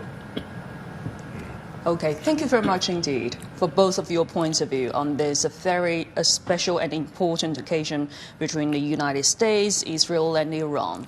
Thank you very much indeed for your perspectives. Thanks for having us. And as strikes and counter-strikes continue in Iran and region-wide, Tehran has been a major target for the US and Israeli strikes. Izan Kavani has an update from Tehran. The United States and Israel launched airstrikes early Saturday morning, targeting multiple cities across Iran, including the capital, Tehran. Residents reported hearing a series of loud explosions in Tehran, followed by thick plumes of smoke rising into the sky. Similar blasts were reported in Isfahan, Qom, Karaj, Tabriz, and Kermanshah. U.S. President Donald Trump and the Israeli military confirmed the start of the operation. Initial reports indicated that some strikes appeared to target the presidential compound in Tehran, but Iran's vice president later stated that President Masoud Pezeshkian is safe and unharmed. In response, the Islamic Revolutionary Guard Corps, or IRGC, announced that it had begun the first wave of what it described as extensive missile and drone strikes against Israel. Following the attacks, traffic surged across Tehran as residents rushed to gas stations to refuel. Many parents hurried to school to collect their children. In the coming hours, a significant number of people are expected to leave the capital in search of safer areas. Tehran, however, has limited shelter infrastructure, leaving residents with few options for protection. Ehsan Keivani, CGTN, Tehran. For more analysis, we're now joined by Dr. Saeed Sadak, a Middle East expert, live from Cairo. Well, Mr. Saeed, the US and Israel have carried out coordinated strikes on Iran. What does this escalation signal about where this conflict is heading? It seems that the Americans and Israelis agreed on rechanging the map of the Middle East. This was declared frankly and openly and several times by the Prime Minister of Israel. They said that we want a new Middle East, and Israel is going to shape it. How do you shape it? You need, when you have a new regional system, you need war, and this is the war that will reshape the Middle East. The main or the end game is that the Middle East will be controlled with its oil by the Americans, by NATO, so that they can bargain with China, with Russia, do a lot of stuff because of the control of the oil. After controlling Venezuela, Greenland, the Gulf states, now Iran is the last resort. It would also mean that this is part of the American global strategy of containing China. So this is what they have in mind, China. It looks Iran, but actually the aim for the American is China. And they help Israel control and control the Middle East. Russia, if Iran falls, it means that Russia has lost the last asset they had in the Middle East after losing Syria. So this is also a strategic objective that the Americans have. The Middle East today, most of the countries are watching what is happening, and they are, of course, worried about the economic consequences. Now we have seen the Danish fleet, that has many ships crossing the Red Sea, canceling all the voyages and rerouting toward the Cape of Good Hope because they fear that the Yemeni Houthis might shoot some of the tankers and also the Iranians. The Middle East, this is a battle for the new Middle East. If Iran, is able to neutralize the attack, then we are still the same. If it loses, then it's a new Middle East that is emerging in the area. And Dr. Saeed Sadak, Iran has vowed retaliation. How real is the risk of this conflict spreading across the wider Middle East? It is definitely going to spread. Iran is double the size of Iraq and Afghanistan. Iraq and Afghanistan require each one about 200,000 soldiers. The American plan and Israeli plan also is that they will decapitate the leaders of Iran, and then they push the people of Iran to protest and demonstrate, and possibly they get militia and infiltrators through the borders to cause some chaos and sabotage. And then in this way, they are able to overthrow the regime without sending boots on the ground. This is their plan. The American-Israeli plan, this is it, how they will overthrow the regime. But do they have the way to strike Israel? They're already striking, but not big so far. But we are waiting to see, this is not going to end today. This is going to take a long time. And if, as you have seen, that Iran had been shooting at some of the Gulf oil states, and that can also cause problem, despite the fact that the Saudis had doubled the oil production to compensate if Iranian oil or Gulf oil is not ready to be exported as usual. So they have been doubling the oil. So the oil market is still not affected much. But if this continues and there is sabotage of the Hormuz Strait, then you will have international problem. If the Iranians are able really to strike hard Israel like last time, and even the Americans, then we may be able to see the real power of the new Iranian weapons and that they are able to penetrate. And I think they are being helped by satellite and a lot of technology to pinpoint the American military asset and also the Israeli assets. And Dr. Saeed Sadak, we are already seeing airspace closures and market volatility in the Gulf. What could be the economic fallout look like if this continues? If this continues, a lot of, take for example, there are about 10 million Indian working in the Gulf. Foreigners from all over the world are working. 90% of the employees in the Emirates are foreigners. They may rush into the airport, they want to leave the country. They cannot stay for a long time in a country or an area that is being subjected to such attacks and possible sabotage. Remember, there are a lot of Persians also living in the Gulf states. So this can be also problematic. Oil can be affected.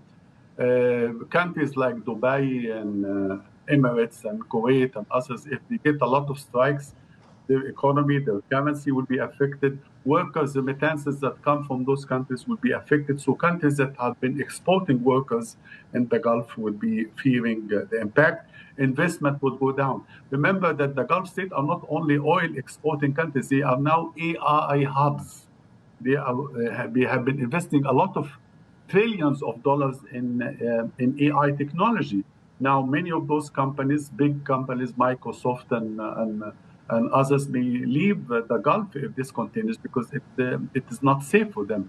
So if this continues for a longer time, there will be big economic problem, tourism, investment, insurance for companies and airlines. Air tickets will be rising because this is a hot area. So it's a lot of economic disasters. And Dr. Saeed Sadak, is there any still room for diplomacy, or are we now entering a prolonged military phase? We have the countries of the Middle East invested a lot in pushing the Americans to go for diplomatic talk, and Sultanate of Oman did that. But it seems that the American strategic interest of containing China and Israeli pressure, so the lobby, and also the Iranian diaspora lobby in the United States were stronger. And that's why they are pushing for a military solution. Diplomacy can come back if one of them blinks. If the Iranians say, oh, we cannot continue, then you will have through back channel talk with them, and then you have an agreement. If the Israelis are really hit hard and they push like last time on the 12-day war, they push the Americans to put pressure on Iran to stop the war and negotiate, then we are back.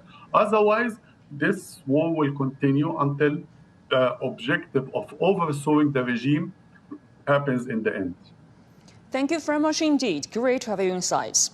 That was Dr. Saeed Sadak, a Middle Eastern expert in Cairo. Now let's go live to our correspondent John Gabriel in Dubai for the latest from the UAE. Well, John, reports from Emirati state media claim that several missiles launched from Iran have been intercepted. How serious is the situation there? And what is the UAE's official response to these developments?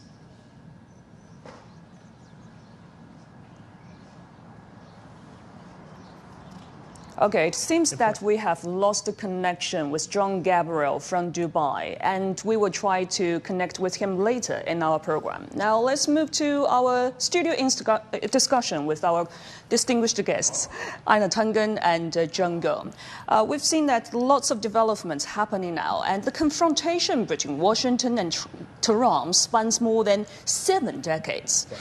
It is history marked by revolution, hostage crisis, sanctions, and military clashes, defined by the cycles of conflict and fragile attempts at the engagement. So, in your point of view, what will be the causes and consequences of this kind of attack? Well, it goes back a long, long time during the Iranian Revolution, when the religious regime came to power.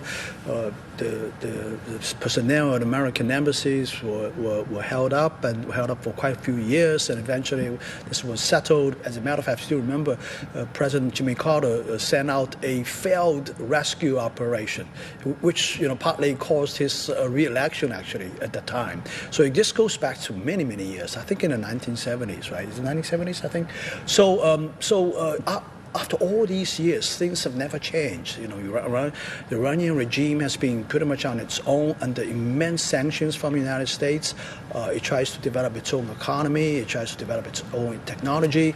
At the same time, I think the Iranian government has also been, engaged in a campaign to essentially contain Israel. It has developed what's called an arc of resistance, I think, consisting of several forces surrounding Israel, including Hezbollah, including Syria, including Hamas, including other countries. And over time, this battle has always been going on between Israel and Iran.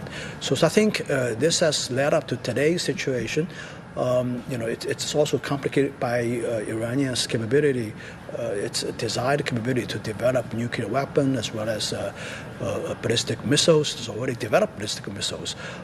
So I think this is really the history of this conflict. And I think there was a brief period of time, I think in the 1990s, I think it's during the Obama administration, there was some talk about easing the relationship between Iran and the United States. JCPOA. Yeah, it was a time when JCPOA was reached. There was an agreement was reached, but after 2016, Donald Trump's election success, he came to power and he tore up the JCPOA, and this whole thing erupted again, very much to the delight of the Israeli government. So I think after a long history, as you can see, this is a conflict encompassing many, many aspects, right? Religious, political, military, defense, security, a range of issues. And I think it's very, very difficult to reconcile at this point. And during the speech today by President Trump, I think he's pretty much indicating that he wants to see a regime change in Tehran, which basically shuts down any possibility of negotiation, in my view. Yeah. This has been long-standing. I agree with everything that John says. But, you look at America's history with sanctions. You go to Cuba. Cuba we've been sanctioning them since the Cuban Revolution. It has not brought them, it's impoverished them, it's punished its people, but it has not achieved its goal. And you have the same thing in Iran. We have this feeling that I used to talk to people at the State Department. I said, look, sanctions don't work. Why do you use them? And the answer was, if we didn't use sanctions, we'd have to go in and kill everybody. That's not exactly the answer I was looking for. There's either our way or no way. And unfortunately, that kind of on and off switch is the mentality that you have in the United States, especially with American exceptionalism. This idea that we know better. Remember, we supported Khomeini, the Ayatollah, who originally led the revolution, when he was in Paris. We did it because we supported him to make sure that the Shah stayed in line. Right? People have said, the Shah was anti-democratic. He was a tyrant. Well, he killed less people than other regimes. So you have the situation where we have, over time, created the monsters that we fought. Saddam Hussein on our things, on our payroll. You go down to South America, Panama. He was on our payroll. We put him in jail and things. We have done far too much of trying to play little games and then ending up having to take care of the problems we created. But we tore up the countries along the way. I want to add that sanctions also kill a lot of people. I mean, it's not like the case that sanctions doesn't kill people. A lot of people die from sanctions because of denial of medicine, access to medicine, because of starvation, because of hardship of life. You know, sanction has its fair share of human tolls as well. You know, so it's not something as benign as it was perceived. Yes, indeed. Perhaps I have to interrupt you and leave you there, but thank you very much for your insights. We're now joined by Professor Wang Jing, Director of the Center of International Strategic Politics at Northwest University in Xi'an. Well, Mr. Wang Jing, Israeli Prime Minister Benjamin Netanyahu says Operation Ruling Line aims to end the threat posed by the Iranian regime. How do you assess Israel's strategic objectives, and are they realistically achievable? Thanks for having me. And I think Israel's perspective and Israeli goal are very special. They hope that to overthrow the Iranian regime, and also on the other hand, if this cannot be realized, they hope that Iranians' military capabilities and nuclear capabilities and regional influence should be, to the largest extent, be minimized, be constrained. So from Israeli perspective, any attacks, any strikes, any military penetrations, any military damage towards Iranians' military capabilities, Iranian nuclear capabilities, Iranian political influence, both externally and internally, should be encouraged and should be prepared, should be organized. So against this backdrop, this time we see that Iran's now suffer the attacks co-organized both by United States and Israel, because their understandings now came to the very point that they both believe it is highly necessary to attack Iran. And then further, as we could just hear from Professor Gong and Anna Tangen said, that actually the region now is in a very dangerous scenario right now. Is Mr. Wang Jing, the operation involves close coordination with the Donald Trump administration. How significant are current U.S. domestic political dynamics in influencing Israel's timing and its decision to act now? I think the act now is that because we have to say that the very important background factor is that the opinion between United States, the opinion between Israel is not the same. From Israeli perspective, as we repeatedly stressed just now, that they hope that the attacks against Iran should be encouraged and should be launched at any time if there is an opportunity. But from the perspective of the United States, they believe, okay, the military strikes is one thing, but they hope to, based upon the military pressure or the political pressure, to reach the diplomatic solution with Iran through the dialogues, and based upon the concessions strongly made by Iran. But the problem is that during the past week, particularly in the latest round of talks between United States and Iran held in Geneva, Iran's attitudes or Iran's very firm stance actually led to the United States very dissatisfaction. And then at this backdrop, United States then turned into the side of Israel and to agree that they should launch the military strike rather than rely on the political dialogue with Iran to end the so-called regional threat. So that's why we're talking about the conflicting political ideas and the conflicting political trust in this region. So that's why I think we're in a very dangerous scenario, because now the formal, official, political and diplomatic dialogue could be collapsed, and the rest of the time we might witness the escalation of war, escalation of counter and attacks and counterattacks in this region, and make everybody unsafe. Yes, indeed. As you mentioned, it's now a very dire and dangerous situation right now. And Iran has issued strong statements threatening retaliation. How do you assess the range of military and political options available to Tehran in the short and medium term? Well, I think Iran has a very strong capabilities to counterattack. I think Iran has two military capabilities and major military capabilities to launch the counterattacks. One is that Iran could utilize their missile capability, because Iran has a large number of the long-range missiles. According to some estimates, Iran has about nearly 5,000 missiles. That's a large number. So Iran could use this very cutting-edge, advanced long-range missiles to attack not only the territory of Israel, but also the military bases of the United States in the Middle Eastern countries that we could see what is happening right now, because many United States military bases in several Middle Eastern countries, they now suffered attacks from Iranian missiles. And also, on the other hand, Iran has a very strong regional influence. Iran could mobilize its regional actors, such, for example, the Yemen Houthi, the Hashd-e-Sha'abi in Iraq, the Shia militias.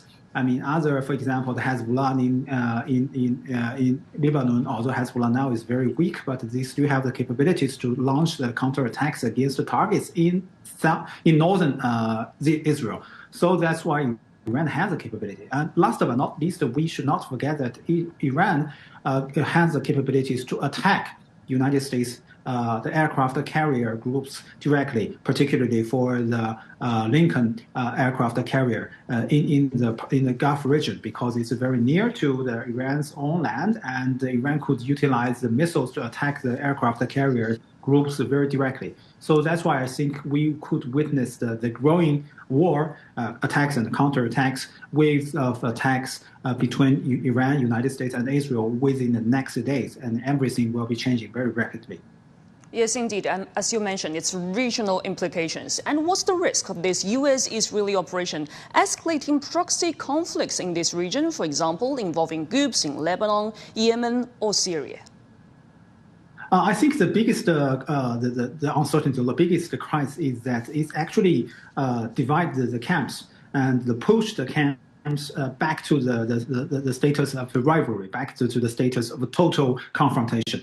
Because if we're talking about during the past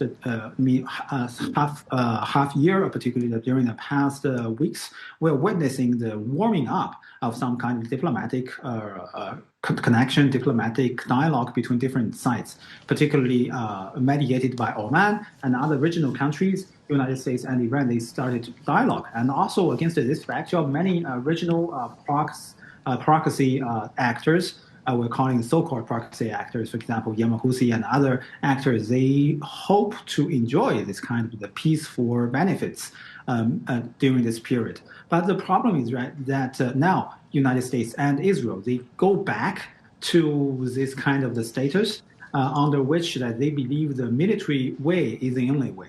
So that's also forced Iran to stand back to the very confrontational situation, and then make every actor in this region should take a side. They should take the side of Israel or Iran, or they should take the side, suffered from the both sides. So that's why they make nobody safe. So the proxy war in this region might be again escalated, and the hatred and the kind of the rivalries, this kind of the hostilities will go back. So that's why I think we're talking about something very, very dangerous, and these dangerous things will be further escalated within next days and make nobody safe in this region. Thank you very much indeed, Professor Wang Jing, Director of the Center of International Strategic Politics from Northwest University in Xi'an. Great to have your insights. Now let's continue our discussion with our studio guests, Anna Tangen and Zheng Gong.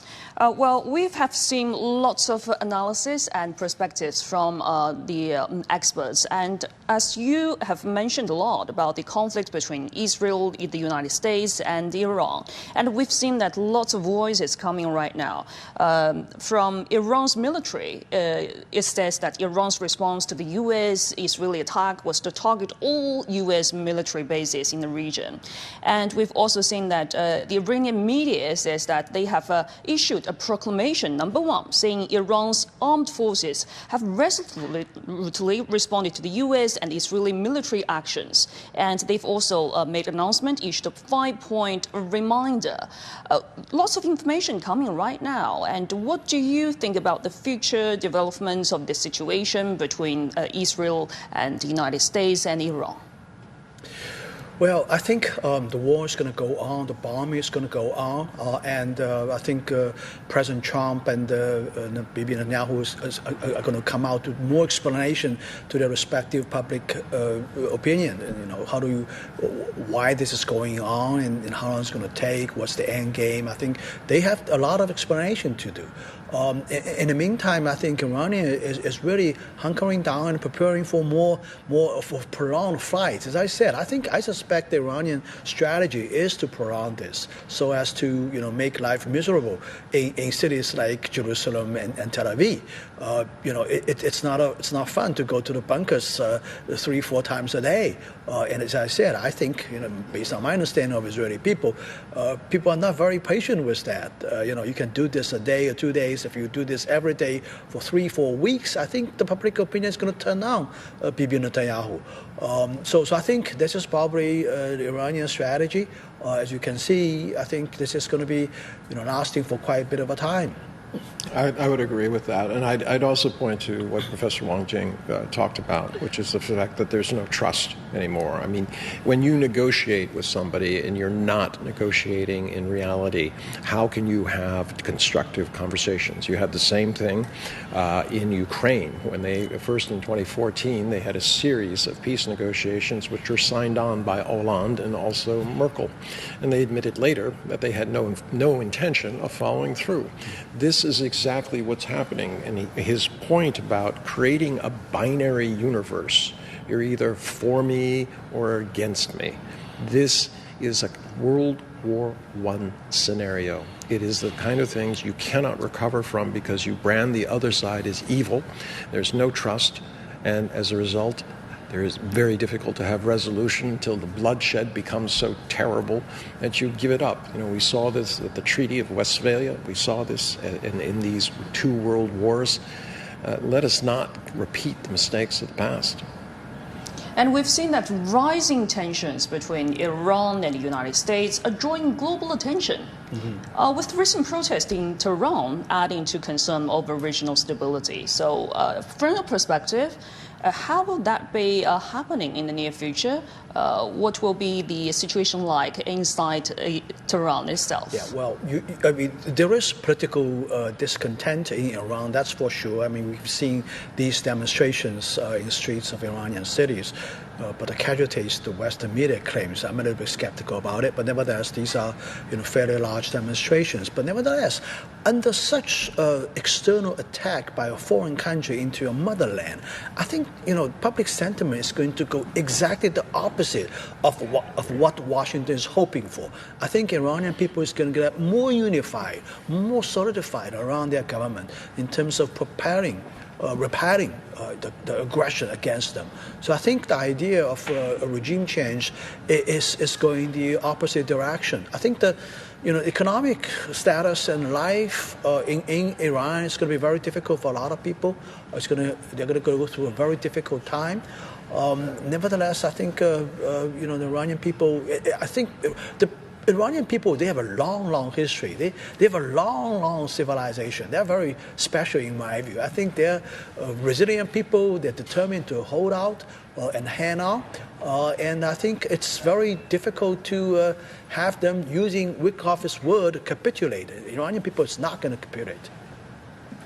I'd agree with that. I mean, this is what I mean. You have two mindsets, ideologically based. The United States believes in American exceptionalism, that the world has to knuckle under to what it believes is the end of history. But you don't have that. In the Middle East, if you think that Iran is the only one, you have 6 GCC members. They are all ruled by traditional rulers, sheikhs. And as a result, they would be next. And at some point, countries will realize that the United States is not a benefactor in these cases. It is a tyrant. It is insisting that you follow our way or you're the other, and we will go against you. Look at Cuba. Cuba is no threat to the United States. Yet 3 weeks ago, Donald Trump declared that Cuba is a national emergency, a direct threat to the United States. And he named both Russia and China as malactors in that. That was not even true during the Cold War. Okay, so he's going to great lengths to make the world into a binary situation, and if you're not with the United States, you're going to be subject to threats, against your country, against your economy. This cannot go on. And we've seen that in Tehran, as you mentioned, residents expressed defiance and saying they are unafraid of potential military action and vowing they will never back down or surrender, despite recent threats from the United States President Donald Trump. But now the attack happens. So in the near future, what will be happening between this kind of situation? The United States will take more military action towards Tehran, and how will be the situation developing? I think, for the most part, I think people in Iran is going to carry on with their own life as in the past. Nevertheless, they probably will extend their hands to the government, try to support the government, do things to help them, repel aggression, whatever, coming from which direction. But I think the public sentiment, among those people against the United States, against Israel, is just going to keep hardening. I think the amount of hatred and resentment is probably unbelievable right now. I mean, there's already a long history of hatred and resentment, but now it has gone to the new level. I think in the future, it's going to take decades probably for countries, for peoples of these two countries to reconcile with each other. This is not going to happen anytime soon. And Israeli media have also said that the Israeli side estimates that the first attack on Iran was quite successful, eliminating several officials involved in activities such as suppressing protests, and although while others came from the Revolutionary Guards and some were government ministers. So what kind of role does Israel's leadership playing in this kind of situation and attacks? This is what you call a decapitation strike, as they have plainly said that all leaders within the Iranian government are targets for what they did. We saw quite clearly that they did the same thing with all the different groups, Hezbollah, Houthi, anybody they can get, they will go after. Now, this is a departure. When you start killing all the leaders, who do you negotiate with? You remember that Israel in the United States was complicit, since we have an air base there. They allowed the bombing of Qatar. I mean, literally, the planes just appeared. How is that possible? They depend on our radar. Qatar depends on our radar. They also have their own radar, but somehow it got switched off. I think those types of incidents are doing away with any kind of trust that the U.S. has established. All of these countries now have been used by the U.S. to attack Iran. Iran has reciprocated, but what else would you do? All of those countries would do exactly the same thing if there were military assets in other countries that were being used to attack them. But this is where you never get out of this. You think the Iranians are going to forget? You think Israel isn't going to continue to insist that they have to destroy Iran?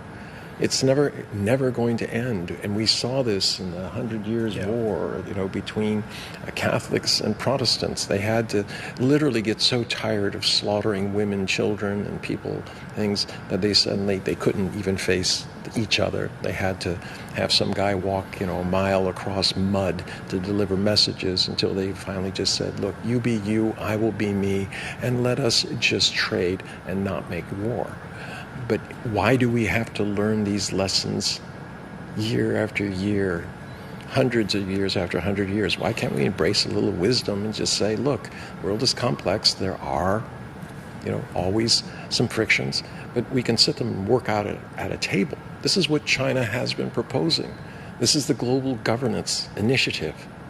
This is about having countries who are secure, who have a path to development, who are respected for their sovereignty and their culture, all right, having an outlet. This is going to become more and more important because you need a new world order. And that world order cannot be based on ideology, that my ideology is right. It doesn't fit with the rest of the world, especially not in the GCC. Yes, indeed. Diplomatic means is always prevail rather than the violence and war. So how does this development affect diplomatic efforts to resolve the Iranian nuclear issue? It's no trust, as Professor Wang Jing said. I mean, how do I sit across from you, and you've lied to me before? You were saying you were negotiating with me, but you were planning attack all the way along. You were putting up impossible things that you have to resign, you have to go away, you have to give your country to us. I mean, these were impossible situations. The Iranians thought that there was good faith negotiating, but now they don't. And so how do you sit down at the table with somebody who's lied to you? Reportedly, the Iranian has made a proposal that they're willing to concede the objective of developing nuclear weapons. They're ready to say that we're never going to develop nuclear weapons. No, they said it. The supreme leader has said it many times that Iran would never, it's against the religion, there would be a fatwa against it.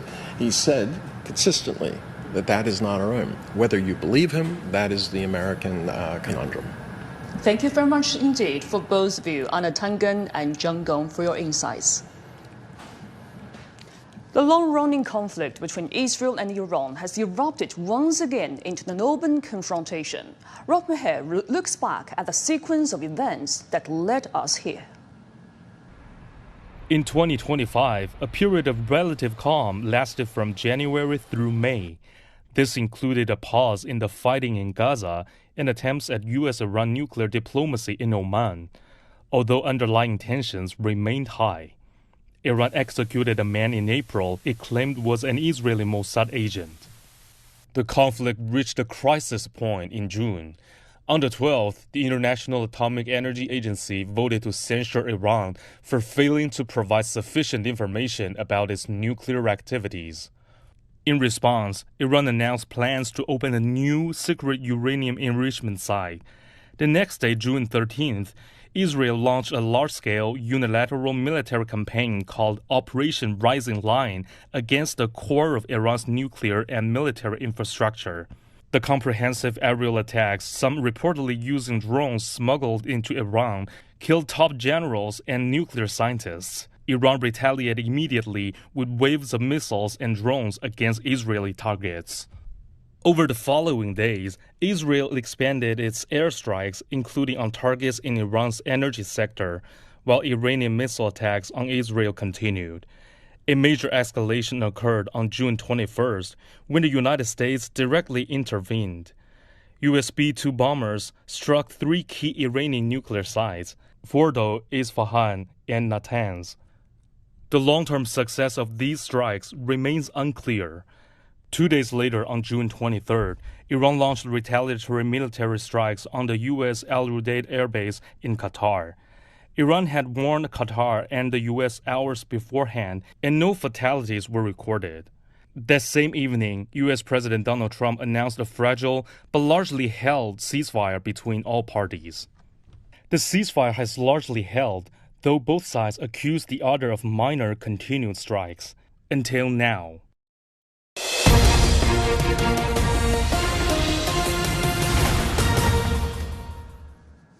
You're watching U.S. and Israel attack against Iran, a CGTN World Insight special coverage with me, Tian Wei.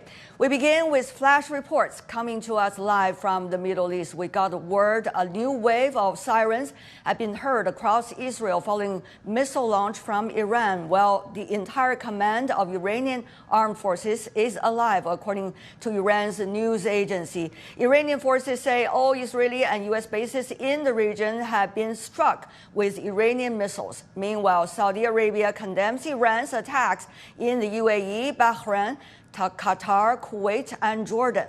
For its part, an Israeli public broadcast reports that Iran's supreme leader has been targeted in U.S.-Israeli strikes. We'll bring you up to speed with fresh on-the-spot updates as they unfold.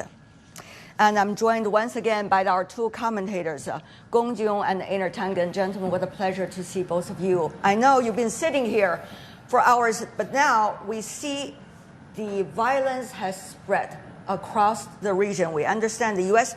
has military bases in Iraq, Kuwait, Qatar, UAE, Bahrain, Saudi Arabia, and Syria. And the list goes on. So what do you see as the latest response by Iran against the U.S. Israeli joint attacks? How much do you think this fire, so to speak, likely to spread even further? Einar. Okay, I'm going to agree with John. We were talking about this earlier, and what you have is it's an asymmetrical fight. Iran is on the weaker side of this. It's being attacked on two different sides, by the United States and also by Israel. So at this point, they have to seek leverage. It's quite probable that they will try to make this as slow as possible, even though they're sustaining damage. Right. The only other alternative is to capitulate.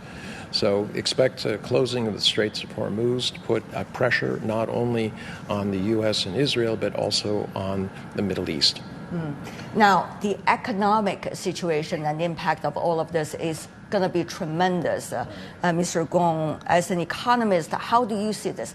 Oil fields, enormous amount of economic development, and certainly uncertainty is going to widespread. Right. What does that mean for the economies in the region and beyond? Well, first of all, let me add a few words about the first question.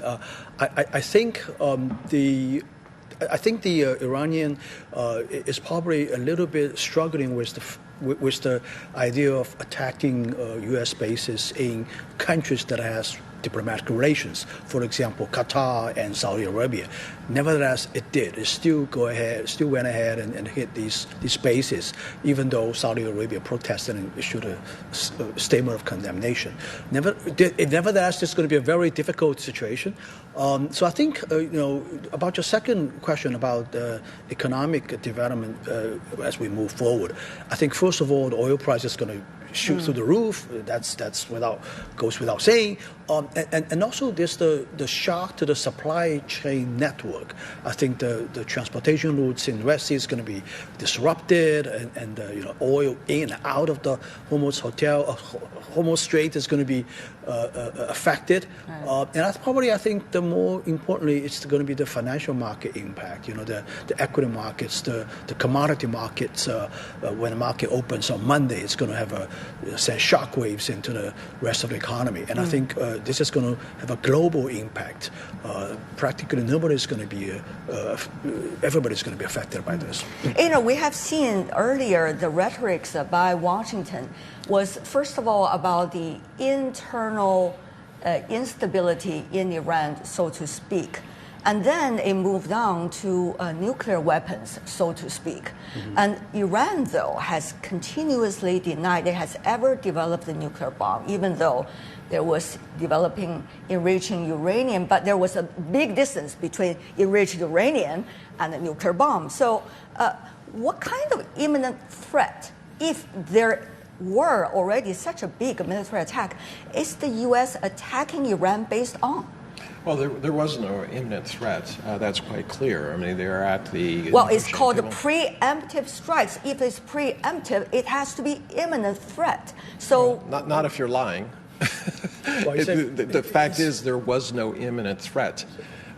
He's saying fighting for America's future. So I'm not sure even if it's imminent. Look, preemptive doesn't necessarily mean it has to be imminent, I guess, according to Washington logic. So think about it this way. They've already admitted that this attack has been months in the planning. So if you're sitting down and your first thing is, we're concerned about the protesters, and then it switches to nuclear bombs, then it's about ballistic missiles, and your only alternative is to abdicate your country. Is that real negotiations? I don't think so.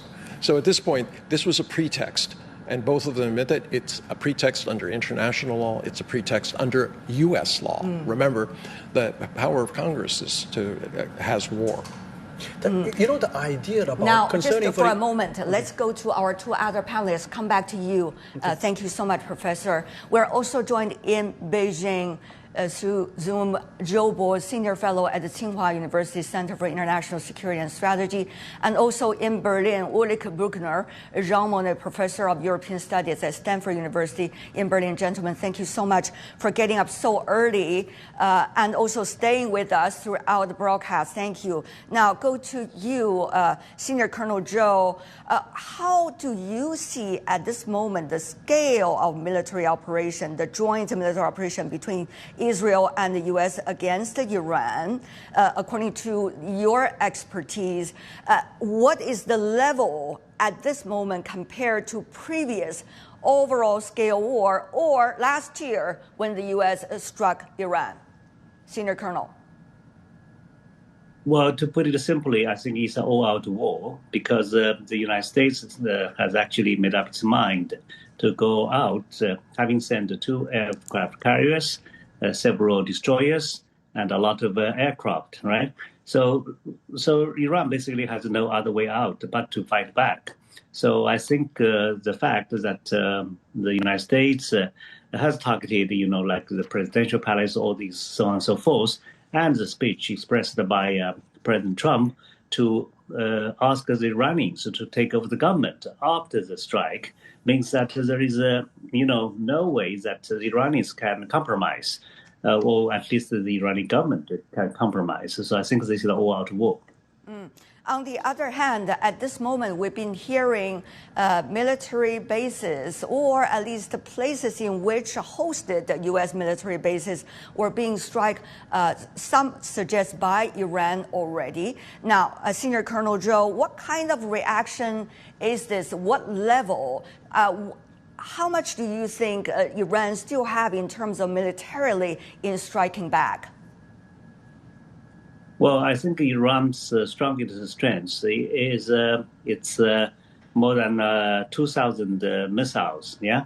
But whether these missiles could really hit the targets, I really have some doubts, judging from its previous histories. But still, the number is big.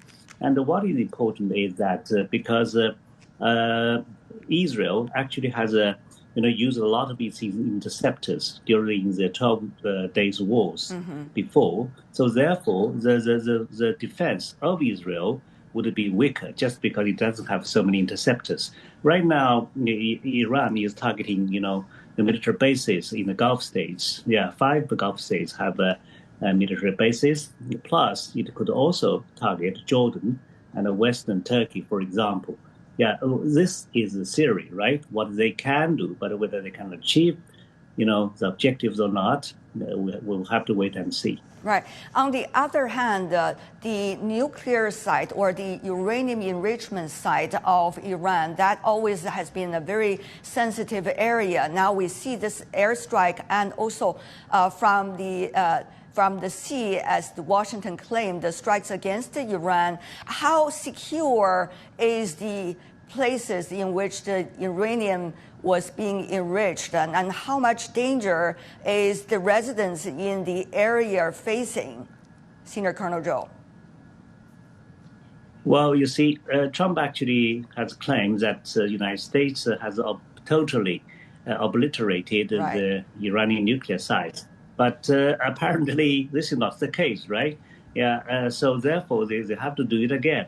It's a mystery where these enriched or uranium has gone. But I think the Iranians were well prepared for that because of this kind of threat came constantly from the United States. So actually, immediately after American strike, there are such reports, as we have read in New York Times, that actually these uranium, have actually disappeared.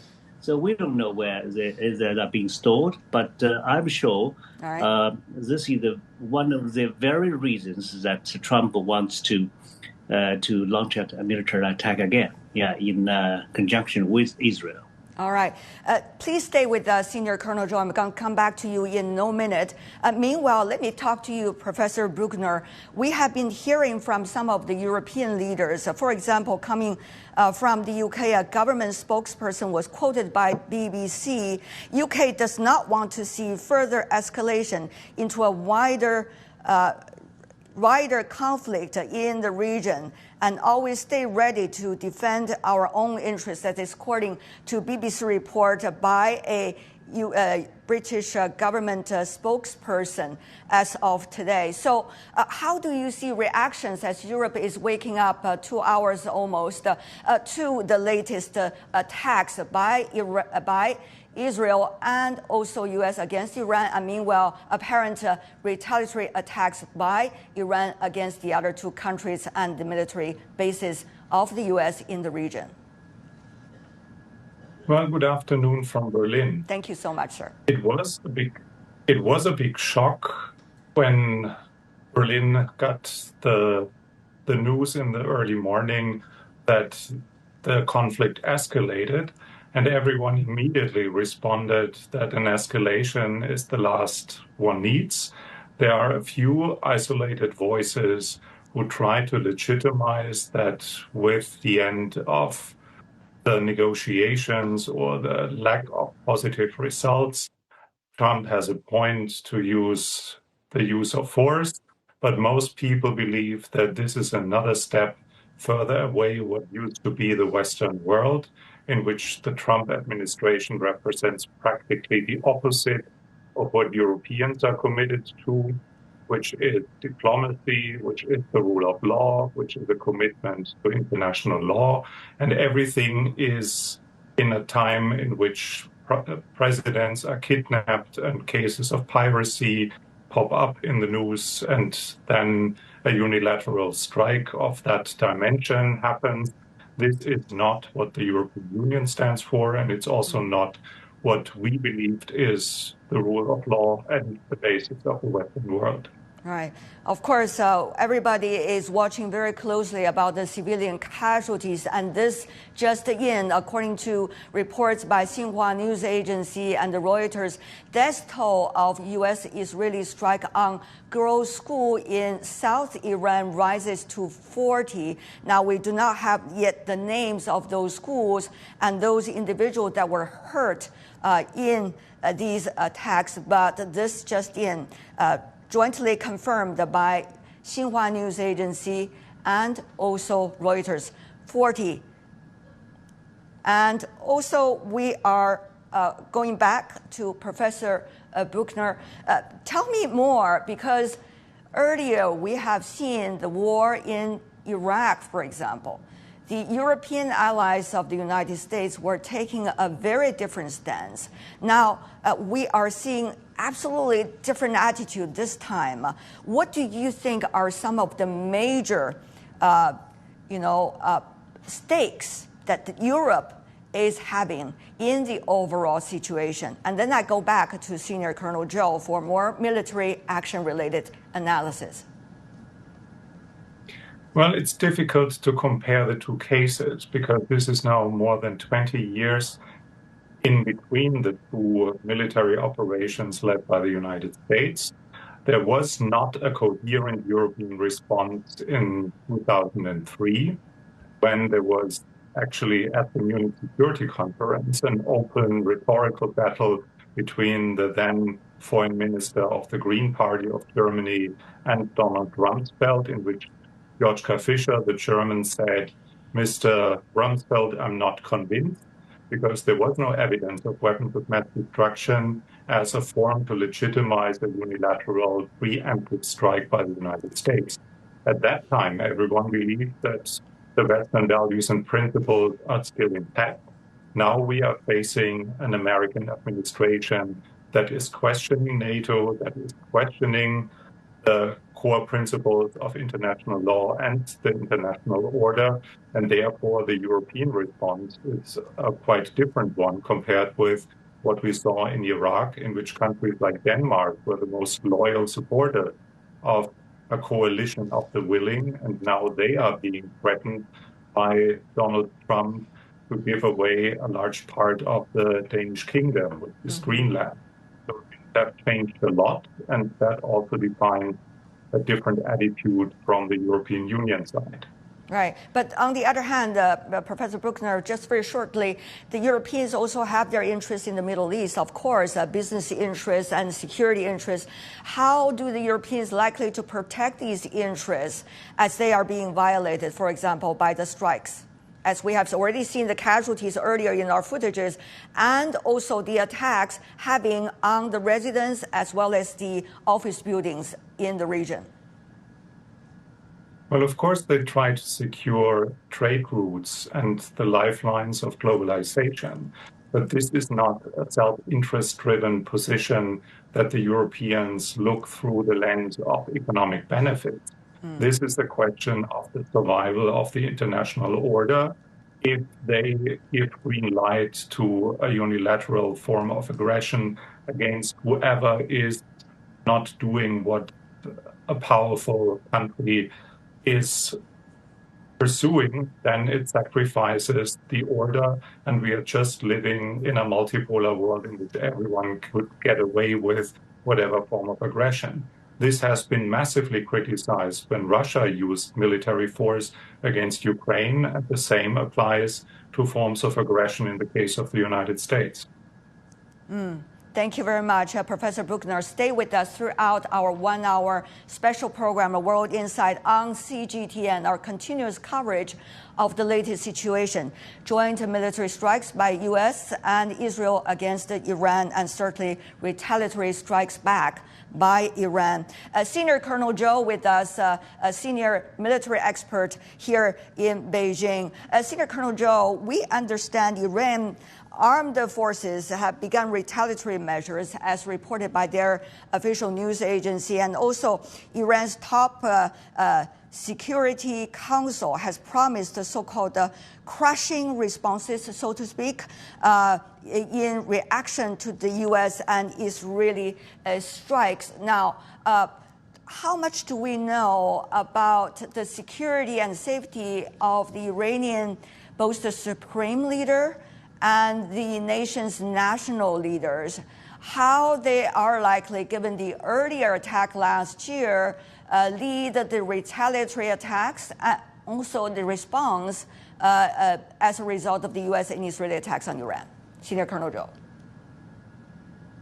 Well, I think neither side would be surprised if the top leaders of the Iranian government would become targets, right? So they are well prepared. So that is why I actually have read that they have made good plans about who might succeed, if the top leaders are killed. So they're well prepared for that. So definitely from the United States, these the top people would be the top targets, But whether they could succeed or not, that is another question. Another thing is the casualties. Now, the U.S. president, during his earlier video of 8 minutes on social platforms, talked about the possible casualties of the United States and said the U.S. is prepared and ready. But as we know, casualties by U.S. military in any military action will be a devastating factor for the United States. Now, how much do we know about the U.S. Military preparations on the casualty side, Senior Colonel Joe? Usually, what does that factor mean for the U.S. military operations? Well, I think you're absolutely correct, because casualty would mean a lot for the U.S. military, because actually decades ago, Americans' military operation in Somalia came to an end just because, the dead American soldiers were dragged along the street, in Mogadishu. So that was a chilling picture for Americans, which played a huge effect on the psyche of the Americans. Right now, the question is, to answer this question, to what extent could the United States, bear with kind of casualties? It depends on, how much casualty would be involved. And that would invite the question of how accurate, right, Iran's missiles would be, because basically Iran has a lot of missiles plus a lot of drones. Remember, Iran is among the first countries to provide drones to Russia in the war in Ukraine, right? So, but I think in this war, because they were actually caught somewhat by surprise because the negotiation was still going on. So I don't believe the air drones would really matter that much.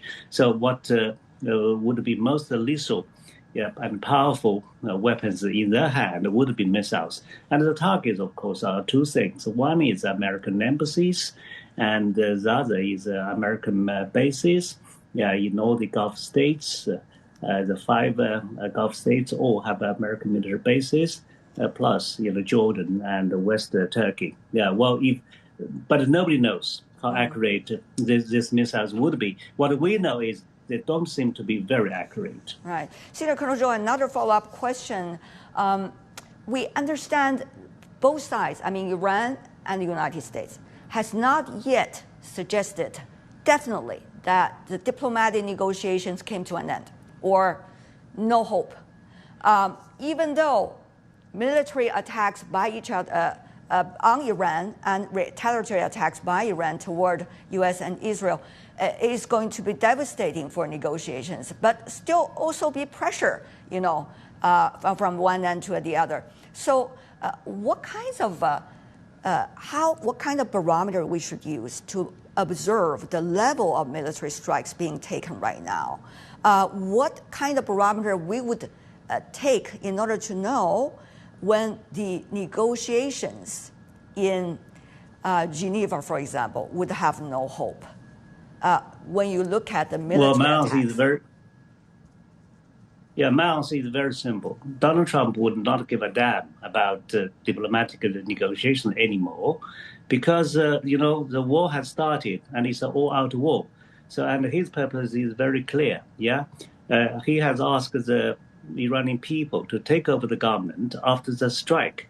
So normally negotiation would only happen either before the war or during the attritional war, when no one can win the other side.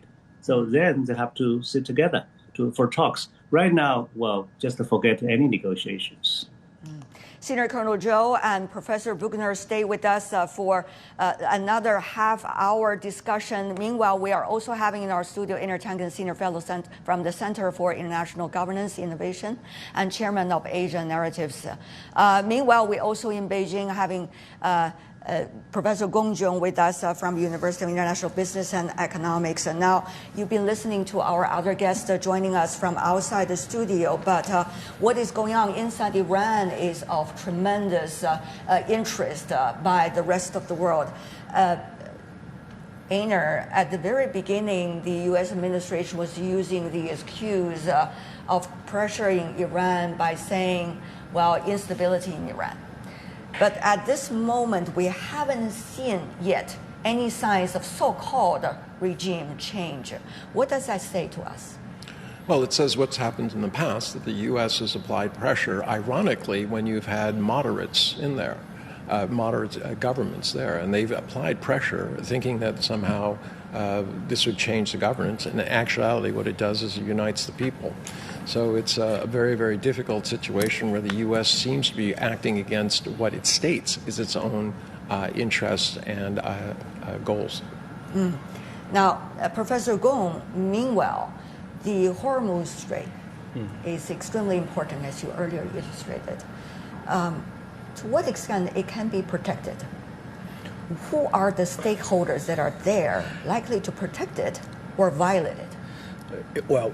Before I answer your question, I want to add to what Aina has just said about regime change back in Iran. I think this argument about this attack is because of protecting those demonstrators protesting in Iran is the least credible in my mind from Donald Trump's perspective. What do you mean? This is a president that has banned Muslim entry into the United States.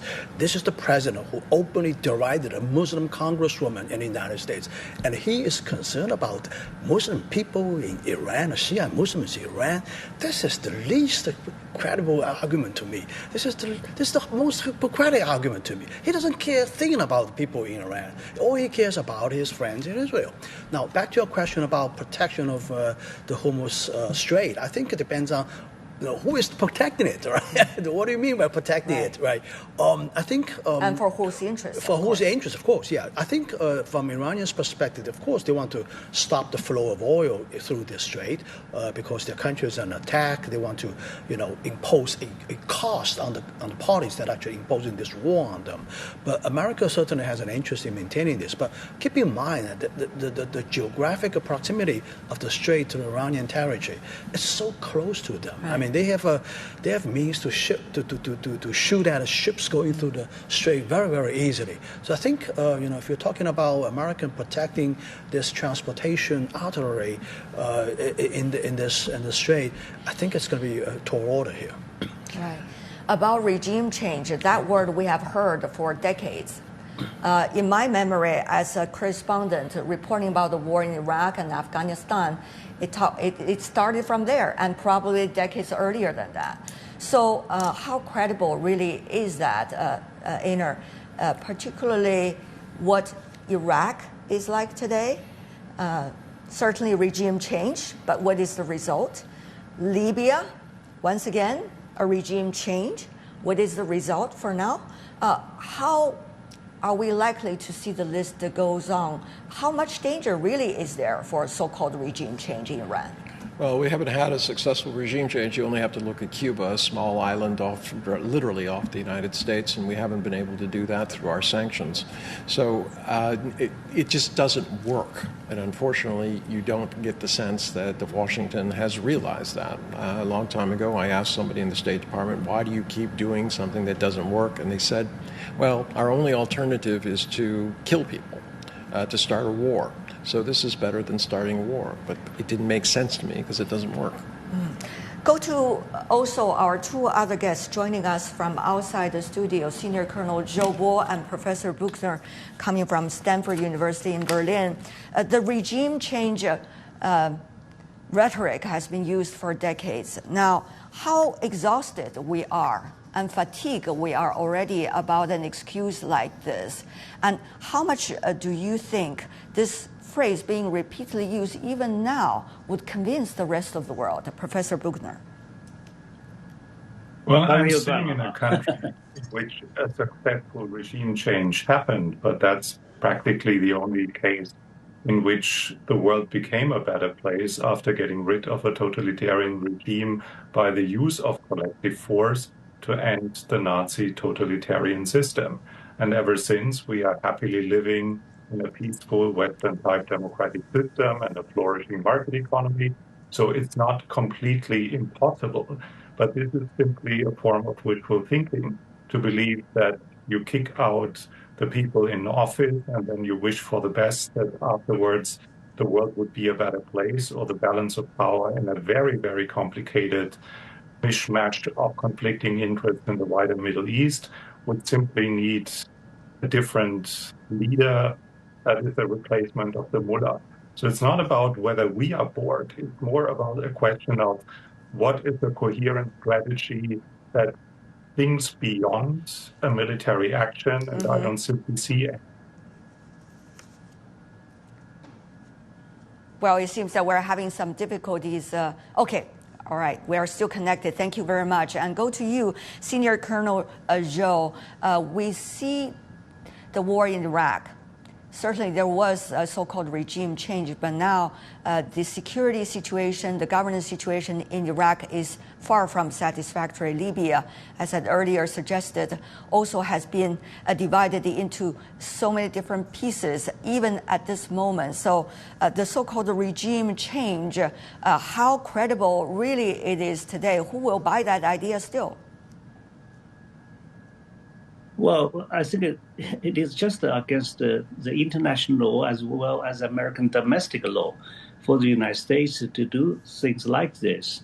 Because, of course, when it comes to international law, we all know that countries, have boundaries, right? And this is clearly the violation of international law. But it's interesting for me to know that this is also a violation of domestic law, because normally speaking, the Congress is the one that would authorize the president to do military actions. But this time, apparently, President Trump doesn't have legitimate approval of the Congress. So this invite a question, yeah. So how is the United States going to behave in the future, right? So it is not bound by the domestic law and international law. So then, as the strongest nation on earth, would it really behave, like the largest beast in the forest that would disregard all rules in the jungle? So that is a question for us. I believe, actually, this would not bring any credibility or prestige to the United States. It is the most, obvious sign of the United States in a steady decline. So one after another, not only making threats, but also by aggression, one after another. You see, Trump actually has done a lot of, strikes. This is not the first one. He actually has ordered strikes on 7 nations. Mm-hmm. Yeah.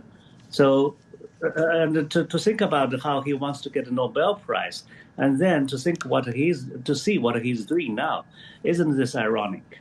Mm. Well, meanwhile, I do want to ask you, Senior Colonel Zhou, we see this time quite a different, of course, from the war in Iraq and also the war in Libya. Meanwhile, different from last year, the small-scale attacks against Iran by the United States. This one is clearly announced a joint operation between Israel and the United States against Iran. Now, what does that say to you about this very clear announcement? And what does that mean for the overall geopolitical situation in the region? Remember, Oman's top diplomat was still in Washington trying to patch everybody together for future negotiations. Later, not for long, this military strike started. So it seems that the region had been calling out, no, please, no military strike yet. Please give negotiation more space. So what does this really mean for the geopolitical situation divide in the region likely for the future? Senior Colonel Zhou. Well, I'm happy you mentioned Israel because so far we have not talked about it. Because this is very interesting for me to know that actually yesterday, according to Gallup poll, there are more people in the United States who support Palestinians rather than Israelis. Mm-hmm. And this is the first, change in the last 25 years. Yeah. So we all know that, Israeli lobby in the United States is very strong, but actually now the public opinion in the United States, has changed just because of the atrocities in Gaza. So if we talk about the whole region, so Israel certainly would join the United States in such a strike because Israel would take Iran as its, deadliest enemy. And likewise, right? So these two people from these two countries just want to visit each other. If you have a passport which shows that you have been to Iran or Israel, then your passport might become a problem for you visiting another country. So before the war, people generally believe that, Iran was weakened and very much hesitant Israel seemed to have an upper hand. But now, with the situation become more volatile, with the world having such a big population of Muslim people, you see, if you put this as a background, the whole Muslim community in the world, then you have a totally different picture. So for them, Palestinian issue is not the real substantive issue. It's also a symbolic issue because it has a lot to do with what Muslim people think about their own position in the world. Right. On the other hand, the instability in Iran, let's just say, what could that mean for that country, which is a very crucial, situated certainly in a very crucial place, and geopolitical speaking, regionally speaking, and religiously speaking, very, very important. What does that mean for the region, instability in Iran? Well, Well, we don't actually know whether the Iranian government can survive or not, right? This is too early for us to tell because Donald Trump has called for Iranian people to overthrow the government, and indeed, a lot of people. Yeah, Trump said,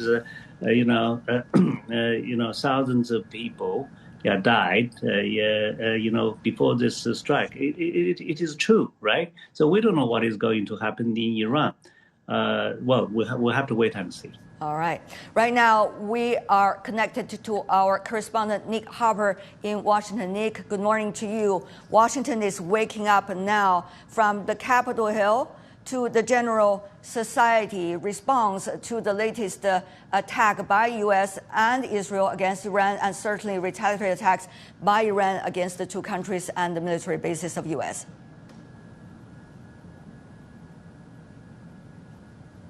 Nick, good morning to you. Can you hear me?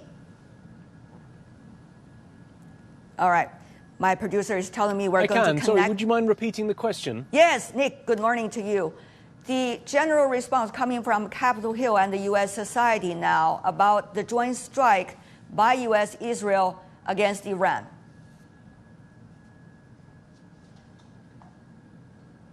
Well, a very mixed response, as you would expect in a country that is very politically divided. Americans waking up to this news. It's now just about 7:20 in the morning, Saturday morning. Many Americans coming round to the news, seeing notifications on their phones and wondering what on earth has happened as they slept overnight. We know from polling that many Americans were concerned about the possibility of military action. One poll suggesting that the vast majority of Americans didn't trust Donald Trump's military judgment. And we have already seen a response on social media by various members of the American public very worried about what has unfolded, these US strikes against Iran.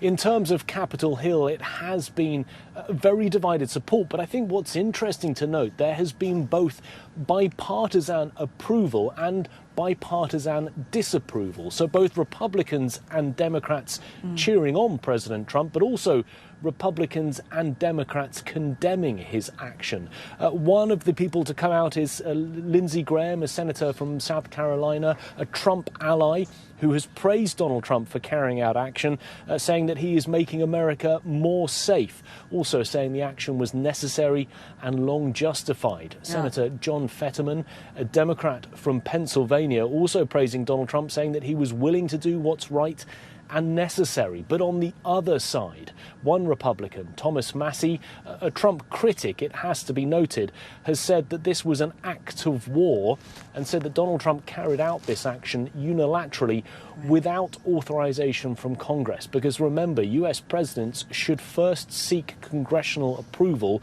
before carrying out military action. Donald Trump has a history, though, of not doing that. We saw that during his first term, but also just a couple of months ago, the beginning of January, when the US took that military operation to remove the president of Venezuela, Nicolas Maduro. So there is support, but there is also condemnation, a real mixed response here in the United States this morning. Right. About the level of military strikes against Iran, is there any news coming from the Pentagon as to what's likely to be the next step? What have been involved already in the military strikes? What resources are to be there for future strikes and retaliatories against Iran?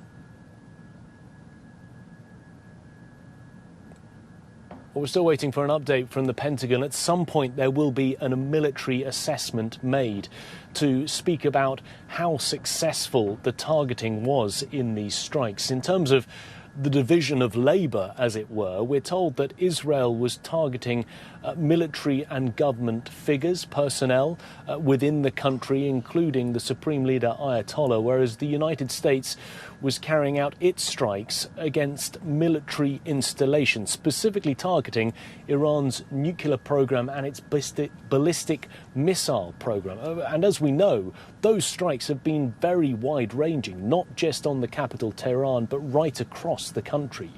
But your question as well about what comes next, that is unclear. Israel said that this was going to be a 4-day operation. Donald Trump, in his own words, said that this was going to be a long, sustained operation, calling it a massive and ongoing campaign. What is unclear is if this will be just a few days or whether it will be much longer, because there had been, ahead of these strikes, some assessment that perhaps the US would carry out a short targeted attack as a way to try and leverage getting the Iranians back to the negotiating table. I think the scale and the scope of these strikes, though, has made it very clear that the US has blown right past this. This is not a short, sharp shock. This is much rather a prolonged campaign by the United States to rapidly degrade the Iranian capabilities within the country. But we've already seen that retaliation. I guess it's a question now as to whether the US will take more retaliatory action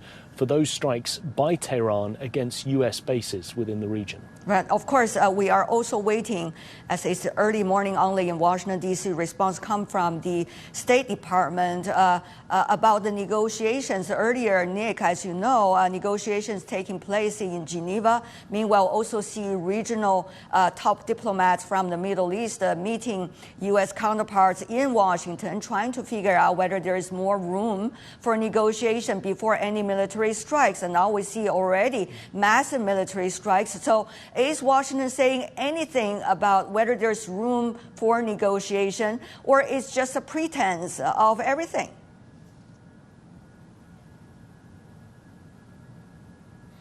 Well, I think at this stage, negotiations are completely off the table. But what we are seeing from other countries, they are urging mediation. They are urging cool heads, and they're urging really people to get back to the negotiating table, urging the Iranians to make a deal to prevent more strikes over the coming days. The United States has made it clear they want that nuclear deal. They want Tehran to drop its nuclear ambitions.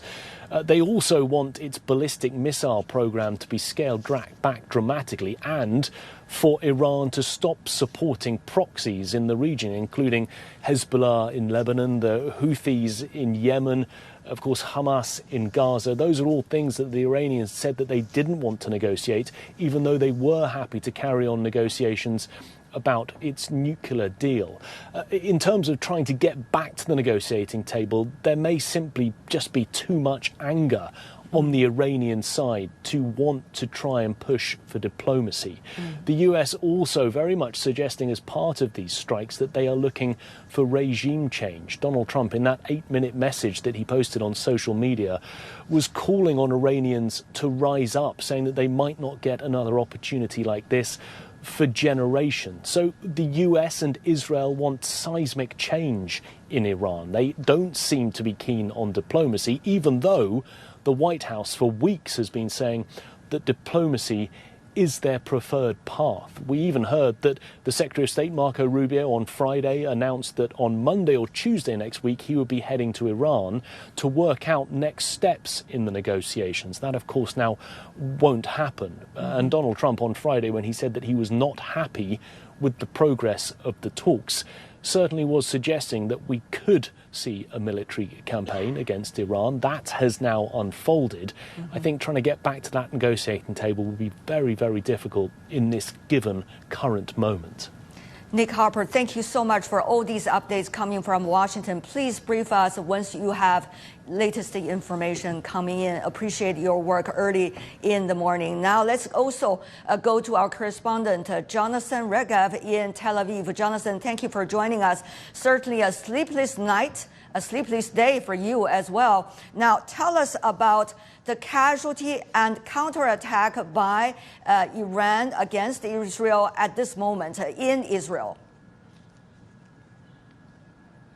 So at this moment, when we're about 6 hours into this operation, we're hearing of one person lightly injured in Israel, and that is it for the moment. We've heard several sirens, both here in the Tel Aviv area where I am, and in other areas, both in southern and northern Israel. We've not heard of any substantial missiles making a landfall This is for the moment. We have heard sirens. They come, when it comes to Iran, they come in both ways. First is a warning message saying that missiles have been detected being launched from Iran.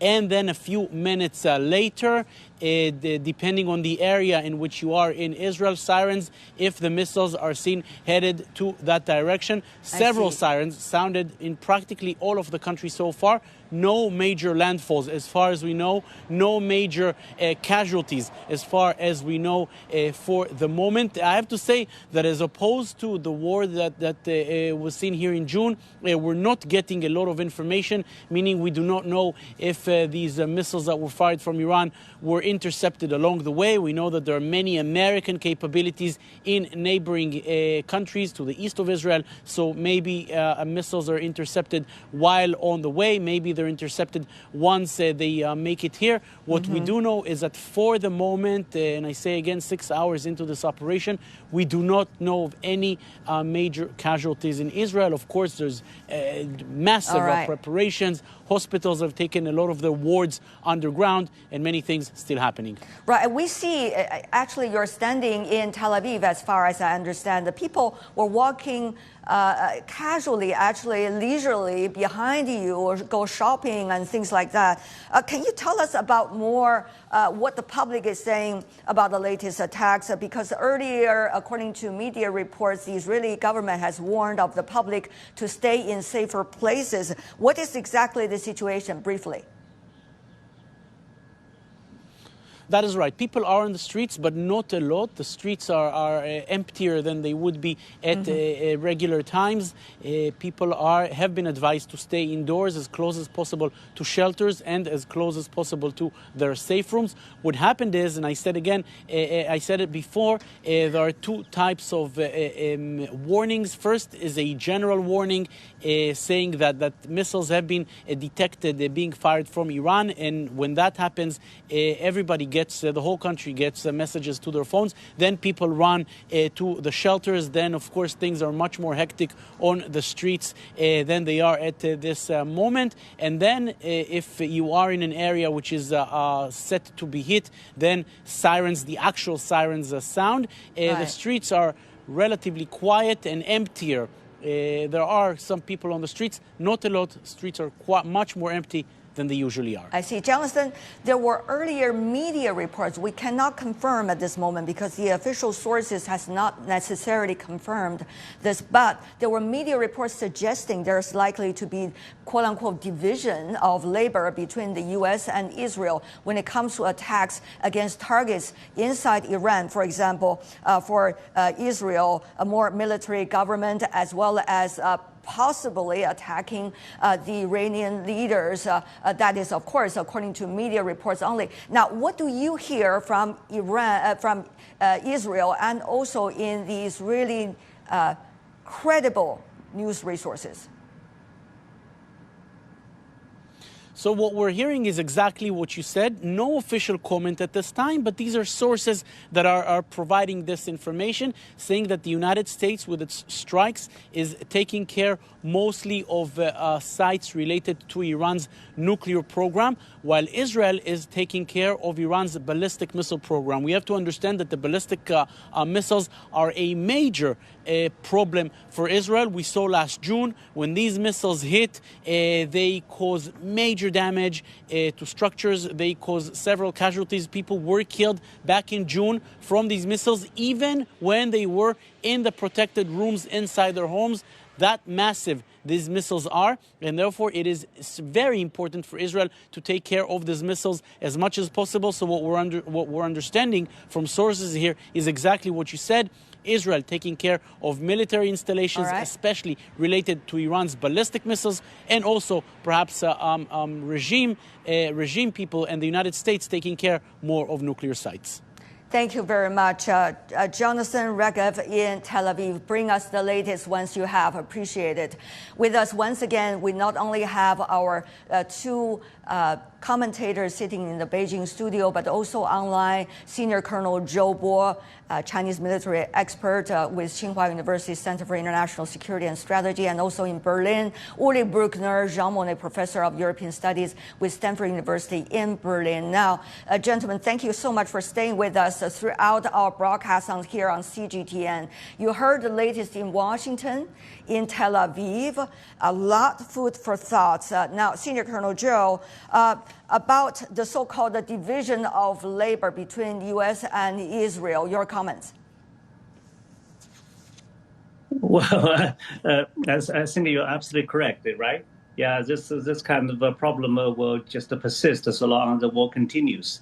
I don't believe it will just be gone away. Right. Let me hope that at the end of your program that this war may just come to an end. So the sooner the better. All right. But the other thing is even more crucial, as our inside the studio guests already debated about the security of Hormuz Strait. Now, to you, Senior Colonel Zhou, what are the military capabilities surrounding that region? How much upper hand does Iran have over there? What are likely to be the already known military buildup by the United States and also Israel in the nearby places? Senior Colonel Zhou. Well, these are really good questions because Hormuz, of course, is one of the choke points. At sea, it's one of the most important international sea lanes. Iran talked about blocking Hormuz before, but it actually didn't put that into practice. And historically speaking, even during the Cold War, no matter how the United States and the Soviet Union was having a rivalry against each other, none of them did try to block international sea lanes, right? So because extreme importance of Hormuz for Iran itself, therefore, this kind of blockade itself could be described as suicidal as well. So we would, and of course, because the war has already started, the United States, I believe, would not allow this to happen easily. So we will have to wait and see. All right. And Professor Bruckner, your assessment of the European interest there near the Strait of Hormuz? Well, it is an important lifeline for an export-based economic system like the European Union. But as I said before, it's also much more about the future world order and what such an intervention does to the balance of power. Colleagues have drawn a connection between the war in the region and the upcoming elections. I just returned from Budapest that will see elections next month. And a lot of people are concerned that something is happening that will allow martial law and the cancellation of elections. So there is also a pretext for what will happen if an extremely unpopular president, Donald Trump, will lose the midterm elections. Does he need a situation in other parts of the world to stop elections in the US because this is an unprecedented situation, or whatever he makes of it? So we are not just looking at the Middle East, we are also looking at what's happening inside of the United States. Thank you very much, gentlemen, for being with us throughout our live broadcast here on CGTN special program of World Insight. Meanwhile, let me also talk back to our two commentators sitting in the studio, Einar Tangen and Professor Gong Zhong. Now, we've been watching for 6 hours already since the joint military attack by the U.S. and Israel against Iran. Now, what we do not know, Professor Gong, is what is likely to be the future scale of these attacks. It really takes two sides and several aspects to tangle. So your immediate takeaway of the latest situation? Well, normally at this time, 6 hours after the operation, President Trump would come out and boast about its the outcome to the bravery of the American men and women in the service uniform, I guess. But he hadn't done that at this point, right? It's already, I think it's 8 o'clock in the morning back in Washington time, Eastern Standard Time, and I think the American people are waiting for a message from the White House about what's going on here, about what's the outcome, about what's going to happen next, right? So far, it's total silence from the White House. So I would surmise that it's probably not going well as he had imagined, and he's probably waiting for some good news coming back so that he can boast about. We have been hearing from many countries so far already, because most of the countries are waking up after the attack took place, that they all hope that negotiation could come back and there can be peace in the region rather than more escalated military strikes by both sides toward one another. Now, your immediate reaction to all the latest development? Okay, first off, we should talk about time frames. Although Donald Trump has said, I'm willing for a long grinding war, the fact is the American public isn't. On the other hand, both Iraq and Israel have their own reasons to prolong this things.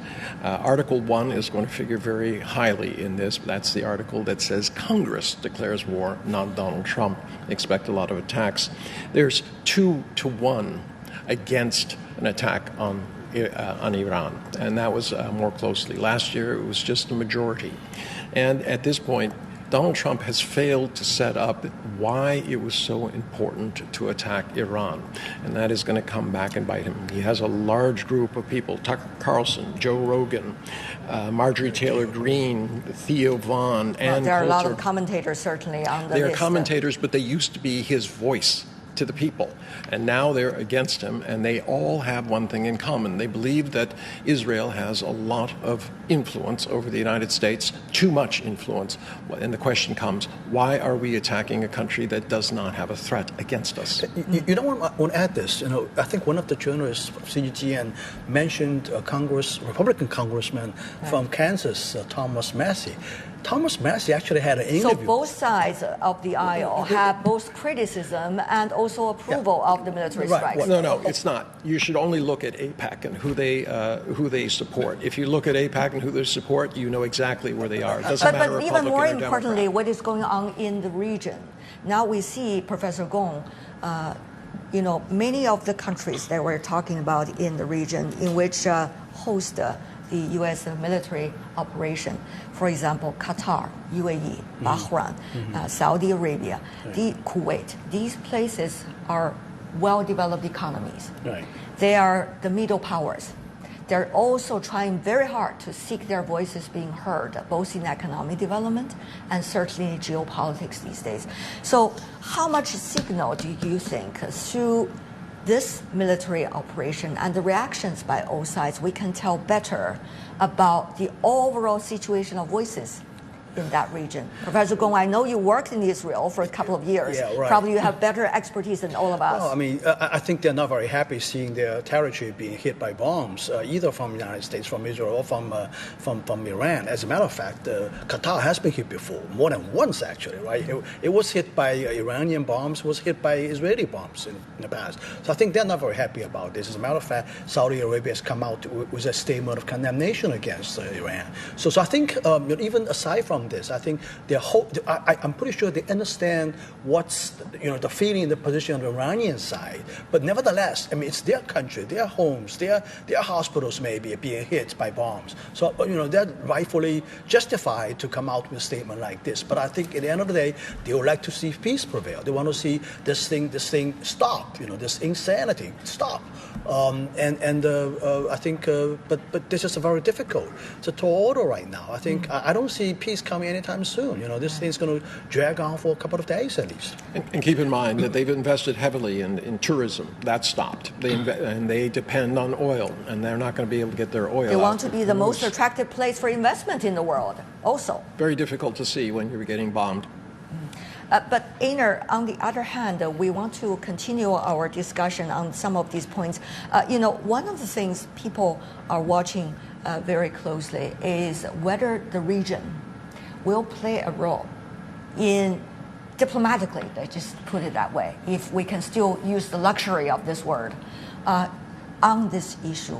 How much role is still there left for the region to do that? Not unless Israel and the United States want to negotiate. You can't force them to do that. So they're middle powers. They're willing to do it. We saw the rapprochement that China engineered between Iran and Saudi Arabia, something no one thought was possible. Right. But now, where do you go if the United States and Israel has committed now to a process where they want to destabilize all the Arab countries around them, and it's part of a plan. Qatar may be playing a role. Qatar has a very good relationship with Iran. It has a very good relationship with the United States. Nevertheless, Qatar-Israeli relationship got bombed 3 times by everybody? Yeah, Qatar-Israeli relationship is not very good. But aside from this, I think China is probably the only major power that maintains very good relationship with all 3 parties. We have a very good relationship with Iran. We also have a decently good relationship with Israel.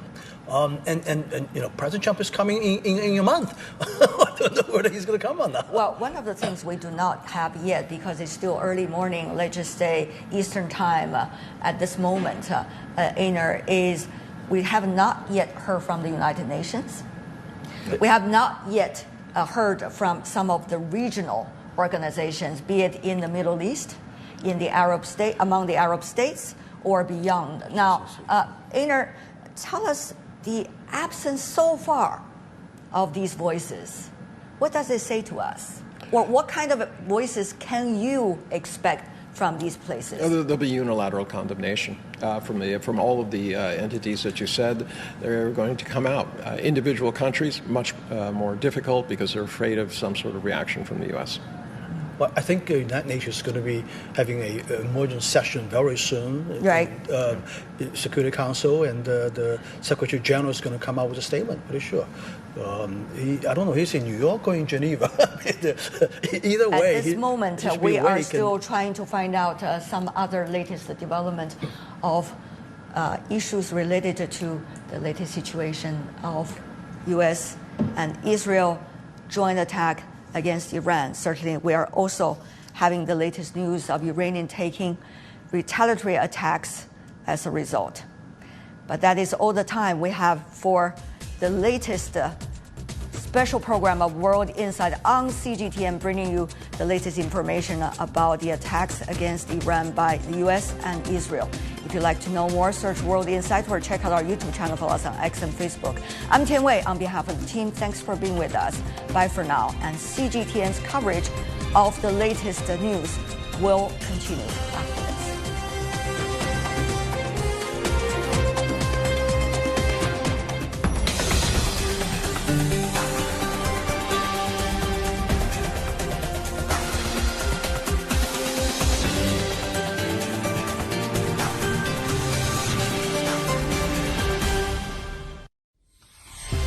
Think you are better informed in an information age.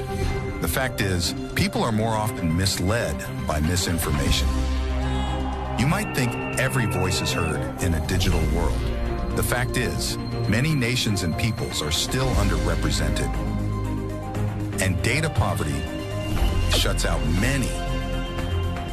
We at CGTN are committed to transcending the information gap and the digital divide. CGTN, bridging nations and civilizations. CGTN, see the difference. Images may appear to be identical, but looks can be deceiving. The difference is not always obvious. It has to be discovered. There are always different sides to a story. We put the focus on the details. To see more, to understand better. CGTN. See the difference.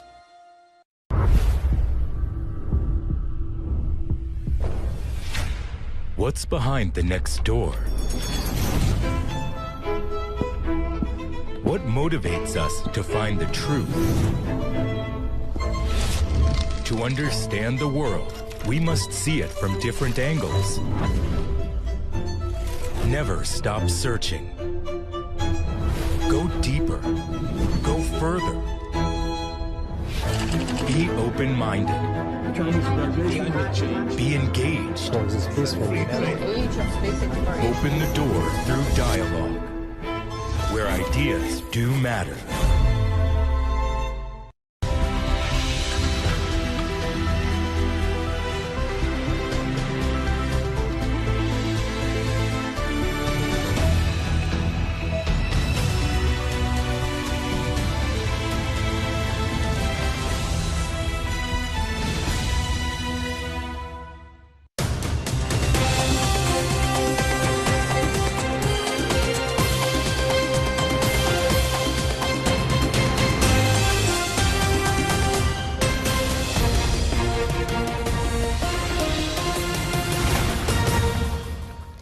Hello and welcome. We began our breaking news coverage. The United States and Israel have launched what they called a preemptive strike against Iran to remove threats to Israel. Following Israeli and U.S. strikes, Iran launched the first wave of large-scale missile and drone attacks targeting Israel and U.S. bases in the region as retaliation. The death toll from a U.S.-Israeli strike on a girls' school in Iran has now risen to 51. Strikes in Tehran have targeted areas near the offices of the Supreme Leader Ayatollah Ali Khamenei.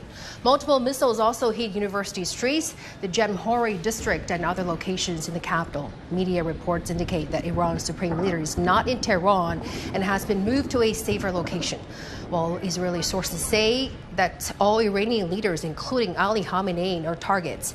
U.S. officials say the campaign are expected to last for multiple days. The strikes put Gulf Arab countries on edge amid fears of escalation in the region. Several countries, including Kuwait, Qatar, the UAE, and Jordan, all of which have a U.S. military presence, said they had intercepted the Iranian missiles.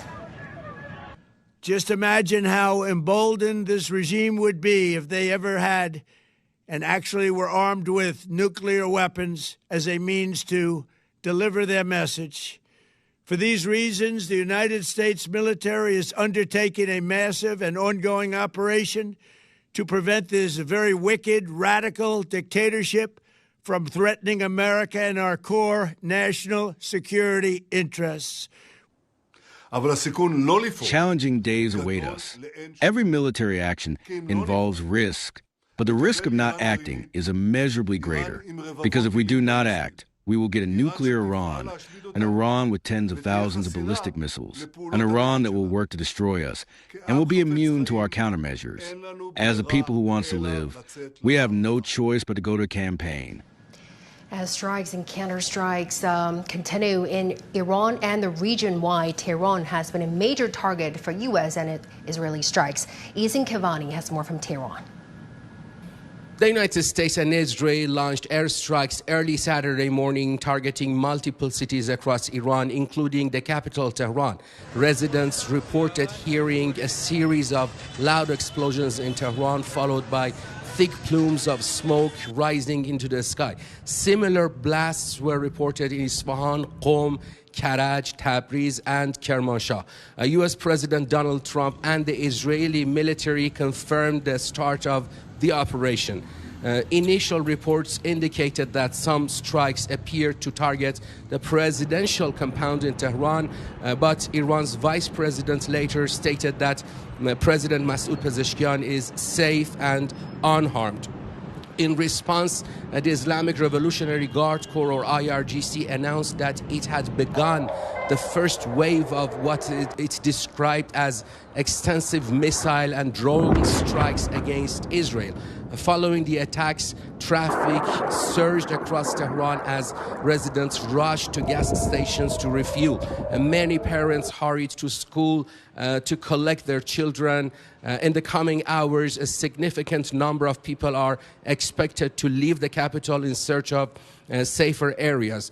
Tehran, however, has limited shelter infrastructure, leaving residents with few options for protection. Ehsan Keivani, CGTN, Tehran. All right, for more insights, we're joined in the studio by Mr. Einar Tengen. Thank you so much for sitting with us for hours, giving us the latest analysis and insights. Einar, so we have seen Tehran launching the counterattack in retaliation.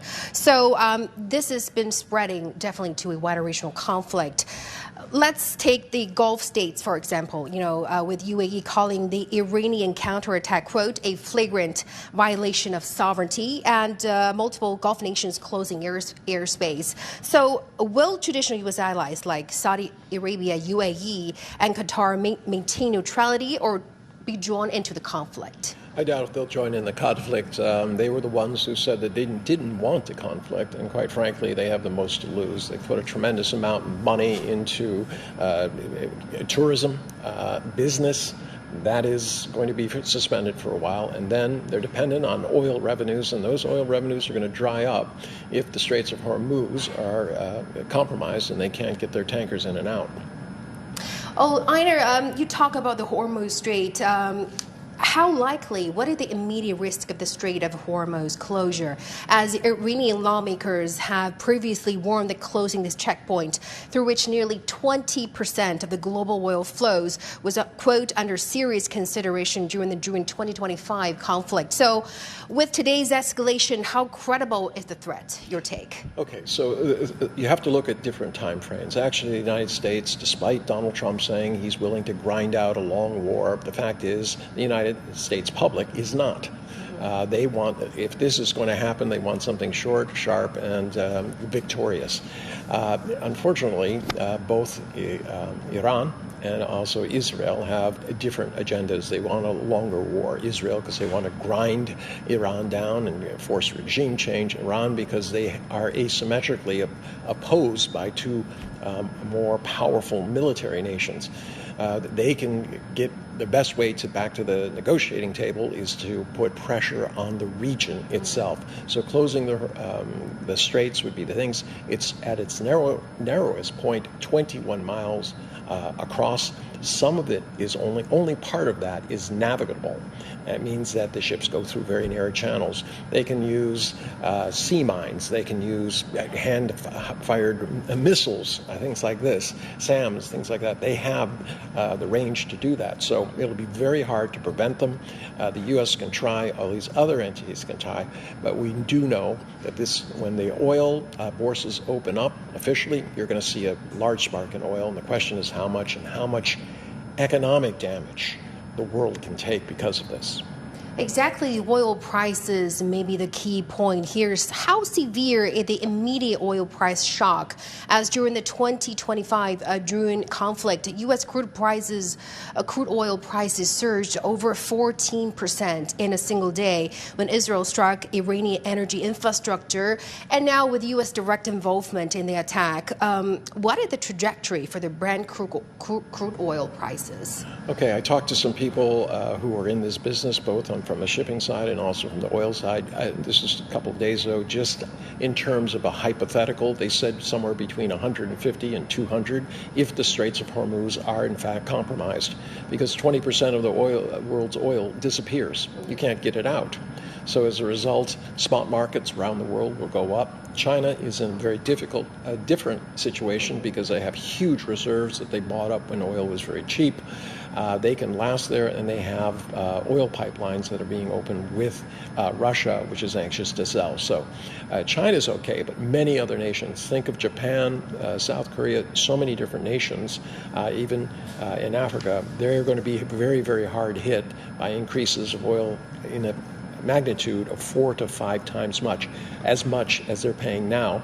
And that includes the United States. Hard-pressed U.S. consumers are not going to be happy about the fact that they're now paying astronomical amounts for the oil. But remember, the secondary part of oil is that that's how things move around. So ships are going to have to avoid that area, going around the Cape, the Cape of Africa. That means extra time, extra energy, and those costs are going to be passed on to consumers. So this is going to be a series of dominoes that hits consumers worldwide, including Europe, that also depends on this type of oil. Very hard. Exactly. Apart from economic losses or impact, the geopolitical impact may be even bigger. For example, the defense spending implications for the Asia-Pacific region, with the U.S. deploying 2 carrier strike groups to the region and now engaged in direct strikes. How will this affect American military posture in the Indo-Pacific? And will allies like Japan, South Korea, Australia face pressure to increase their defense spending? Your take? Well, they're already facing pressure. A lot of them have said that they're going to up it dramatically, as with Japan and things like this. But they have ulterior motives. Japan has never been happy about being an occupied nation. There are 50,000 troops in Japan, a lot of them in Okinawa. There are frictions that are going on there. They would like to revise their peacetime constitution, but there are concerns about whether this would turn fascist. So right now you see an arms race going around, possibly even nuclear. And this kind of upsetting everything, unilateral attacks. There is no justification. It's not legal under American law, nor is it legal under international law. This makes countries more afraid, and when they're afraid, they look for other options, and not only arming themselves conventionally, but also nuclearly. Apart from the geopolitical impact, do you think is this the beginning of a sustained campaign or a limited operation, as Israeli forces say the operation will last for 4 days? But do you think there is a possibility for ground invasion or ground operations? No. Israel is 7 million Jews. They're not in a position. They're not even on the border. They'd have to march through Syria. There would be too many chances of being intercepted. They're not big enough to take on a country of almost 100 million.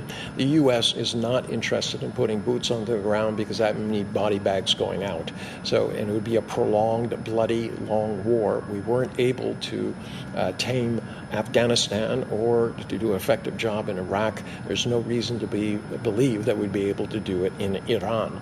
So the U.S. wants a very, very short time frame. They want to get in, get out, declare victory.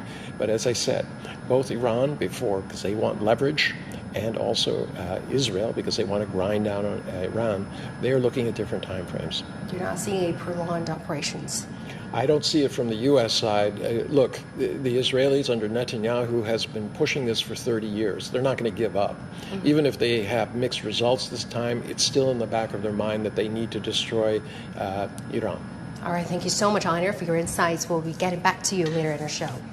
A mixed response from American people has been observed toward the military attacks carried out by U.S. along with Israel. Nick Hopper has more from Washington, D.C. We know from polling that many Americans were concerned about the possibility of military action. One poll suggesting that the vast majority of Americans didn't trust Donald Trump's military judgment.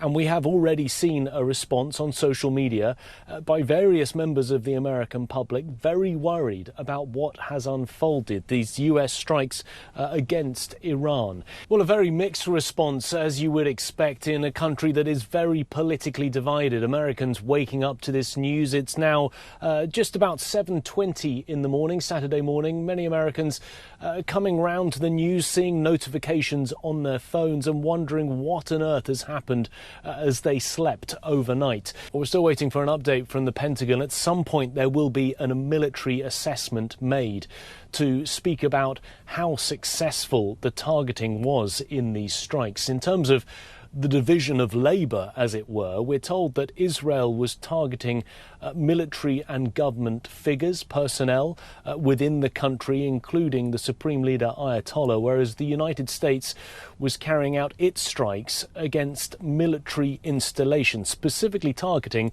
Iran's nuclear program and its ballistic missile program. And as we know, those strikes have been very wide-ranging, not just on the capital, Tehran, but right across the country. Israel said that this was going to be a 4-day operation. Donald Trump, in his own words, said that this was going to be a long, sustained operation, calling it a massive and ongoing campaign. What is unclear is if this will be just a few days or whether it will be much longer, because there had been, ahead of these strikes, some assessment that perhaps the US would carry out a short, targeted attack as a way to try and leverage getting the Iranians back to the negotiating table. I think the scale and the scope of these strikes, though, has made it very clear that the US has blown right past this. This is not a short, sharp shock. This is much rather a prolonged campaign by the United States to rapidly degrade the Iranian capabilities within the country. But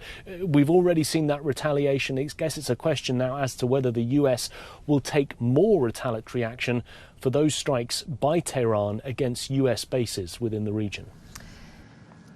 Well, the headquarters of the International Atomic Energy Agency is in Vienna. Our Johannes Blechenberger is there and has sent this report on how the IAEA might react to the attacks on Iran. Take a listen.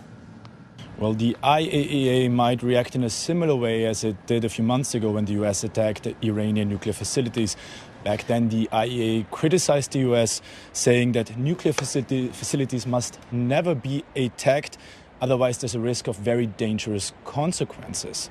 And the agency was also part of the latest US-Iranian nuclear talks in Geneva, where no breakthrough was reached. And those talks were actually set to move here to Vienna next week on a technical level.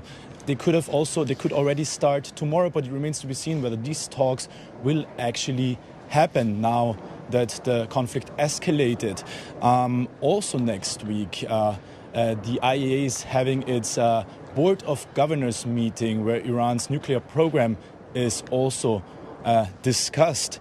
And actually, the IAEA issued a report yesterday about Iran, saying it is increasingly concerned about Iran's newest plant at Isfahan, where allegedly much of the most highly enriched uranium is stored. And this latest report by the IAEA could have given the US more reason to act and also to start escalate the conflict in Iran.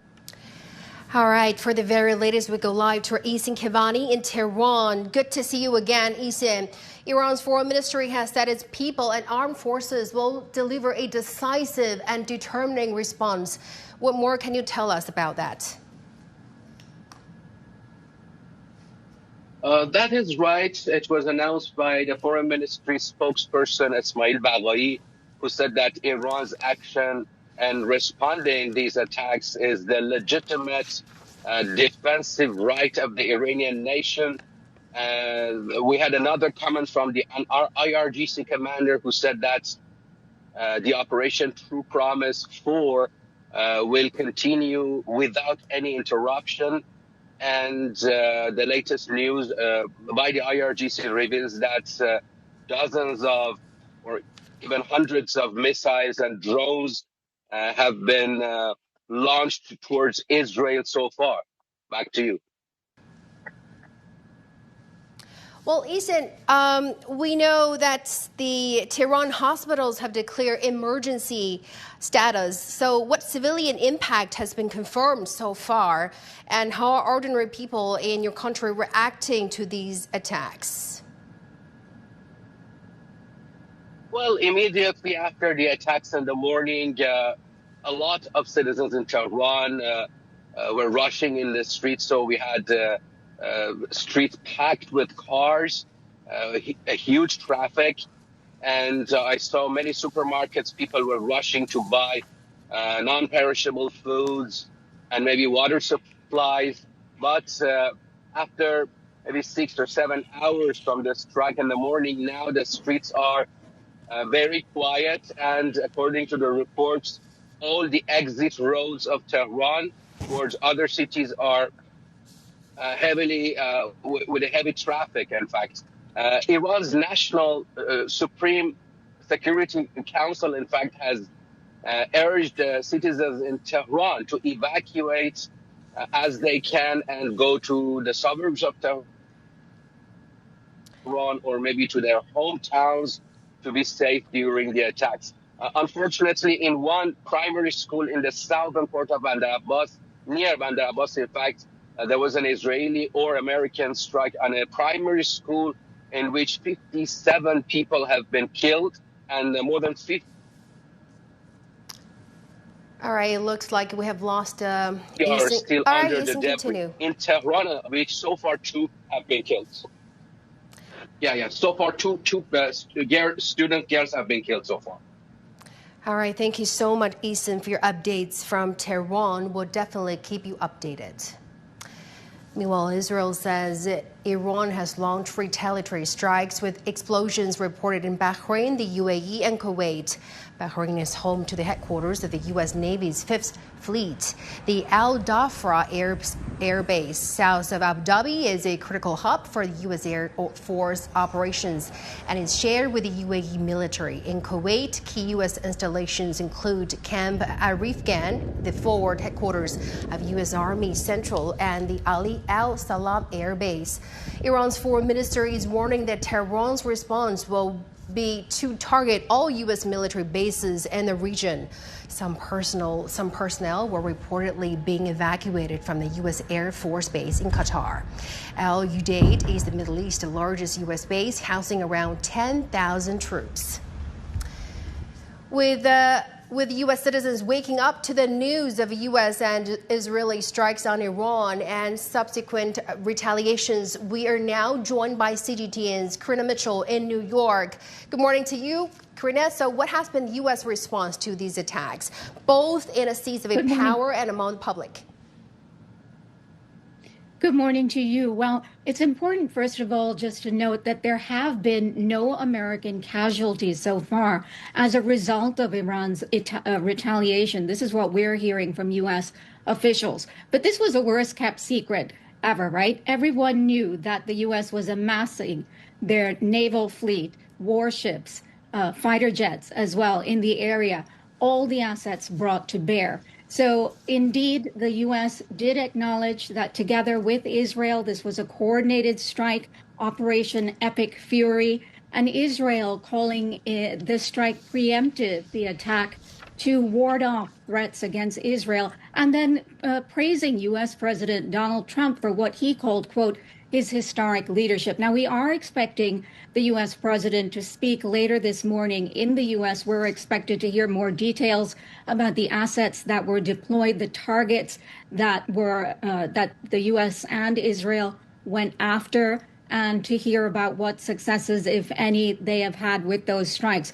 But he did post a remarkable 8-minute-long message to Truth Social just as the attack started. And it was quite remarkable what he said, calling the attack massive and ongoing, and saying that the U.S. wanted to destroy Iran's missile and raise their missile industry to the ground, saying that they'll annihilate the Navy. They did say that there would be potentially some U.S. loss of life, which was extraordinary, and then issuing this threat as well to the military in Iran, saying, lay down your weapons or you will face the consequences. Otherwise, you'll be given immunity. And then a direct message to the people in Iran, stay where you are, shelter right now.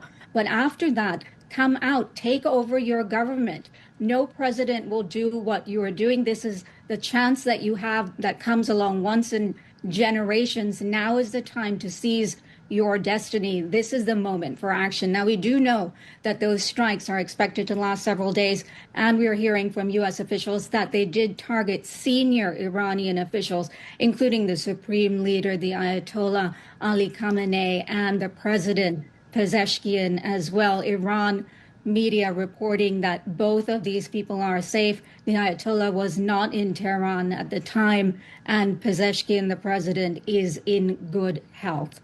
Back to you. Karina, with negotiations having taken place just the other day in Geneva, briefly, what has led to the point? And I want to get your insights into how does the U.S. media coverage on this developing stories?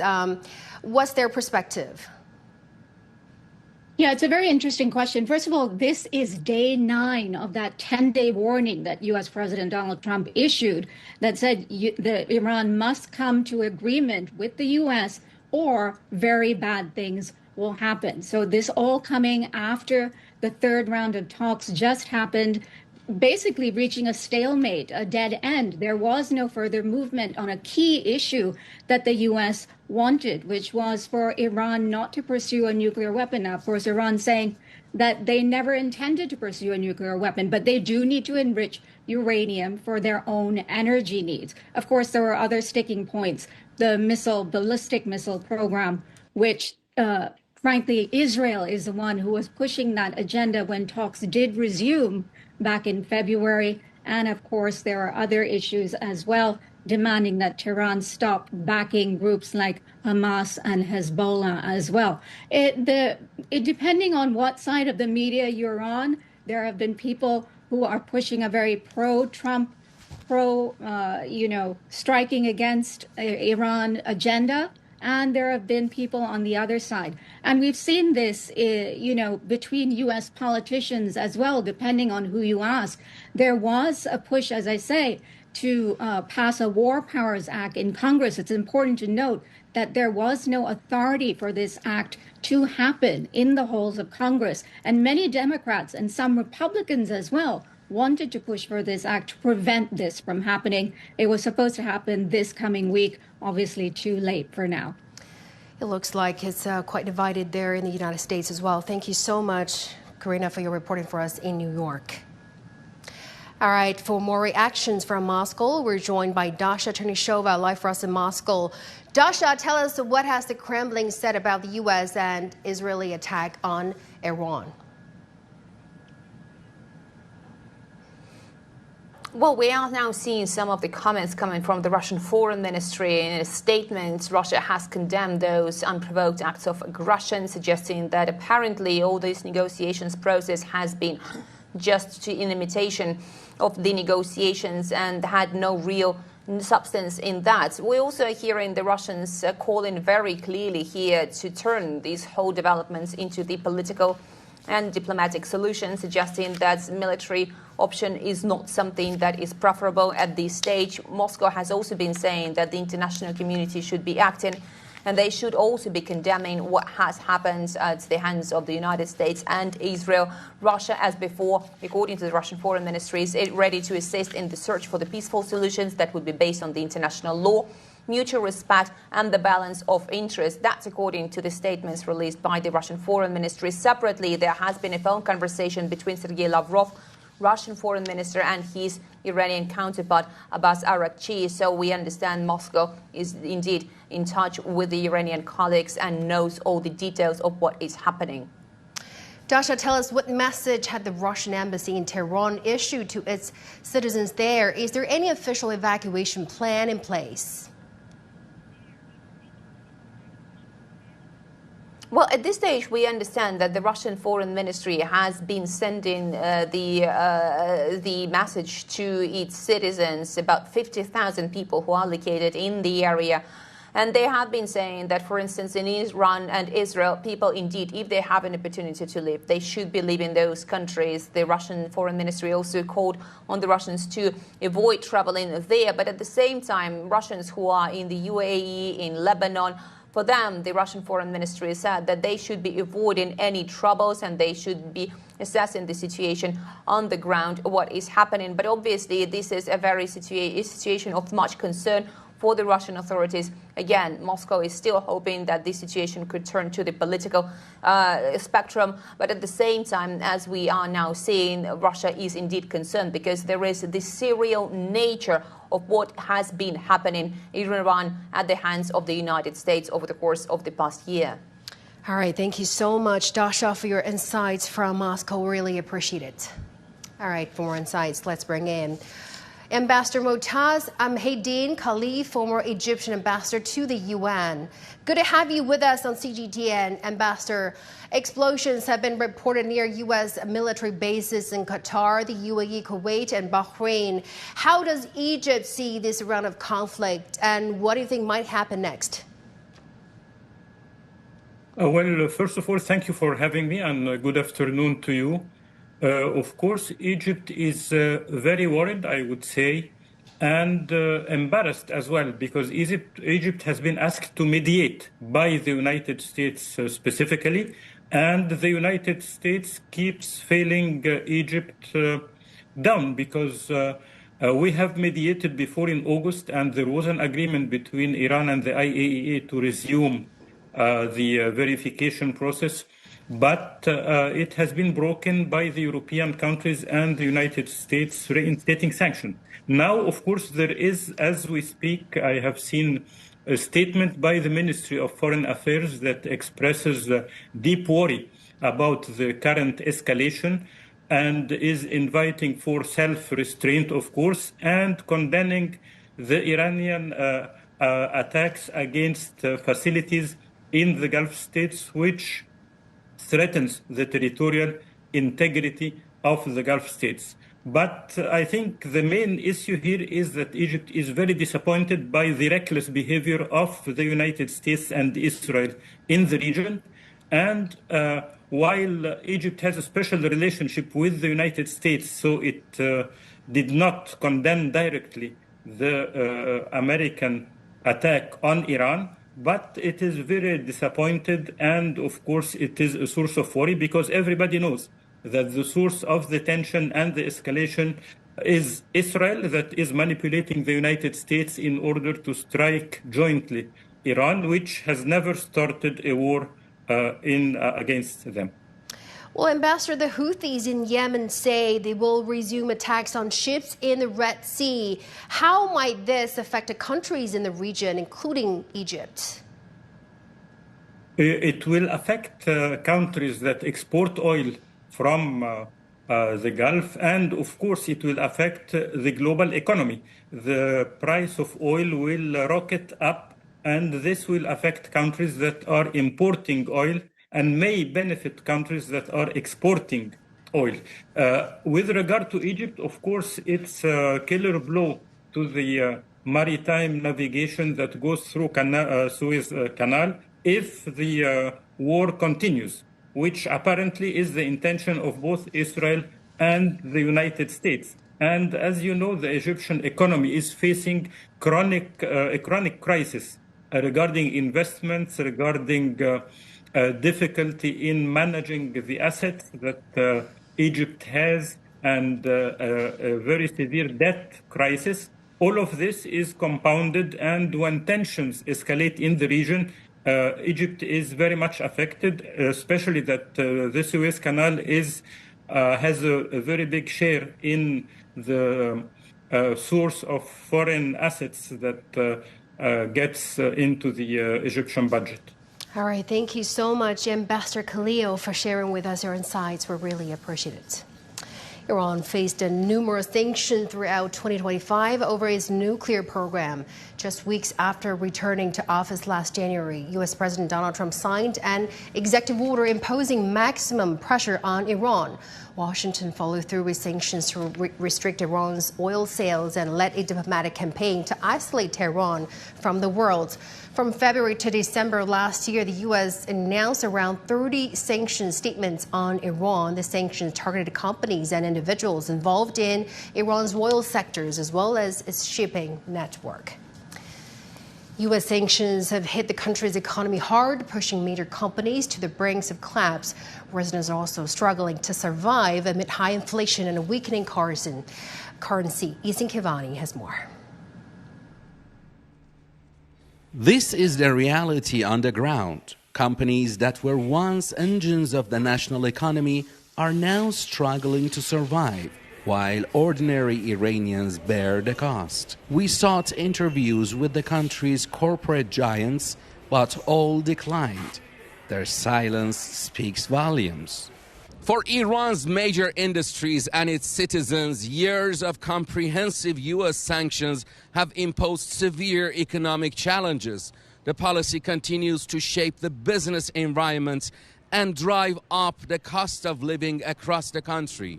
We interviewed an Iranian diplomat at Iran's Institute for Political and International Studies who believes sanctions are just one piece of a larger puzzle. I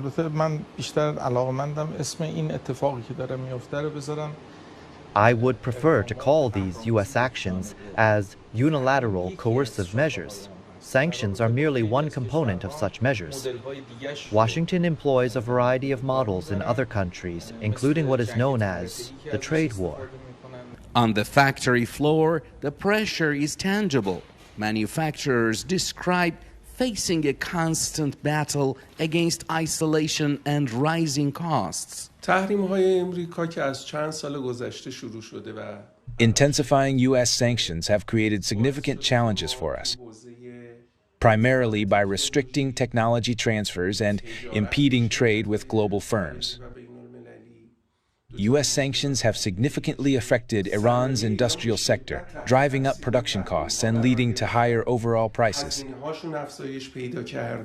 It is the public that absorbs the shock. Annual inflation has surged, consistently hovering above 50%. The rial has lost more than 90% of its value against the dollar over the past year, eroding the dream of a stable middle-class life for many. As the sanctions regime persists, debate over its effectiveness and morality grows louder. But on the streets of Tehran, for business owners and families, it is not a debate. It is a daily struggle for normalcy in an economy under siege.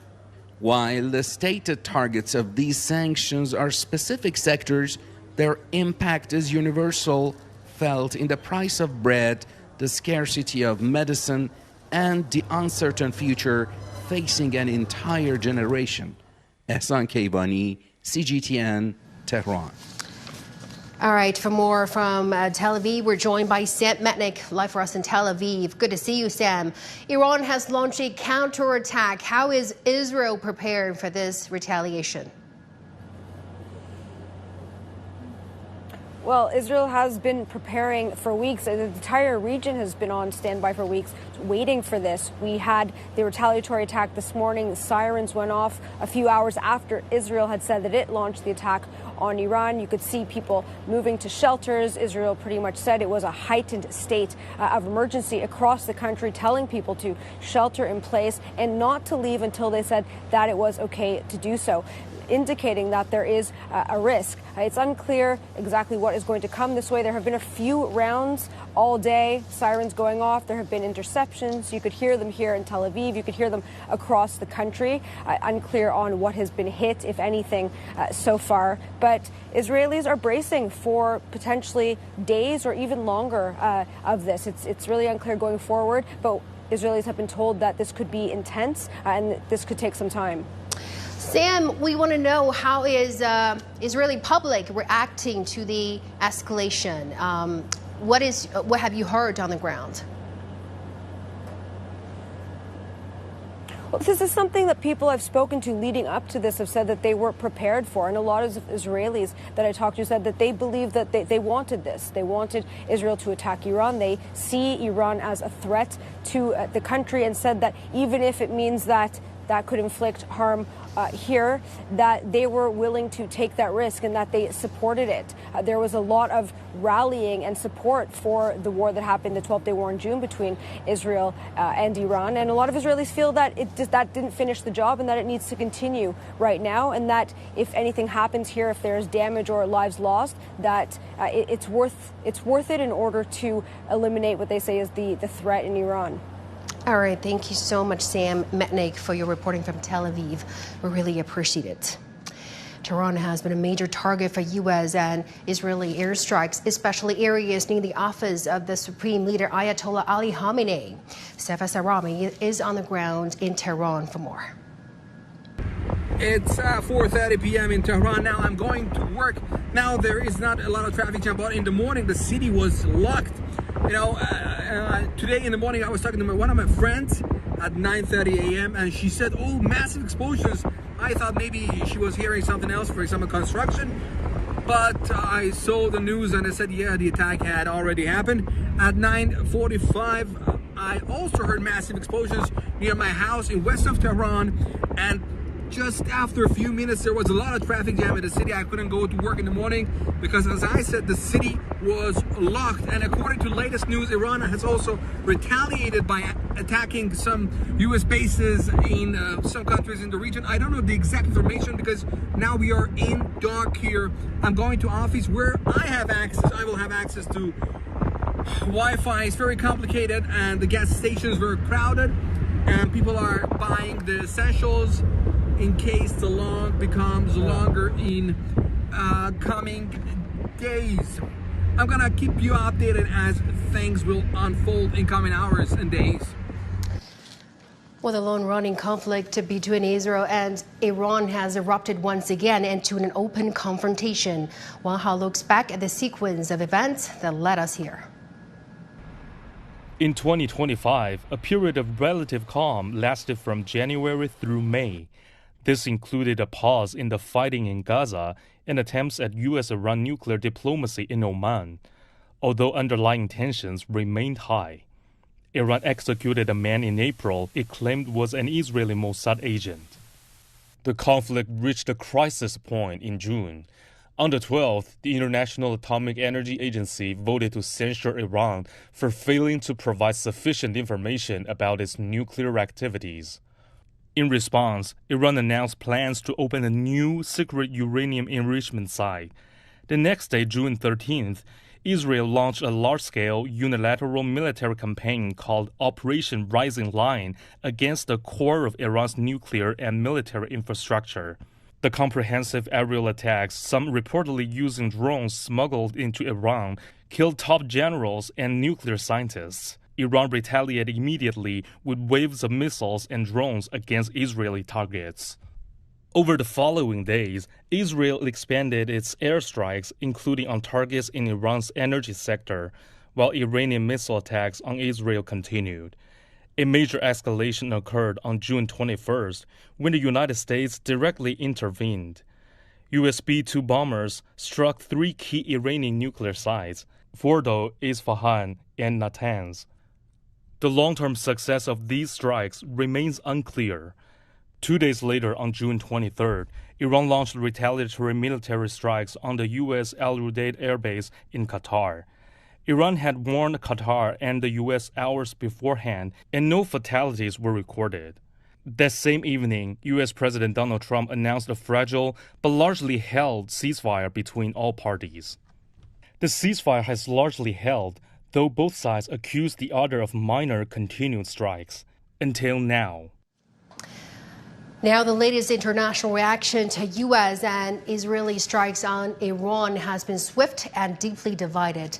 Across Europe, leaders are urging restraint and warning against escalation. Spain's Prime Minister Pedro Sánchez rejected what he called unilateral military action, demanding a, quote, immediate de-escalation and full respect for international law. France's President Emmanuel Macron described the situation as dangerous escalation that must stop. The presidents of the European Commission and European Council, Ursula von der Leyen and Antonio Costa, said the developments in Iran are greatly concerning.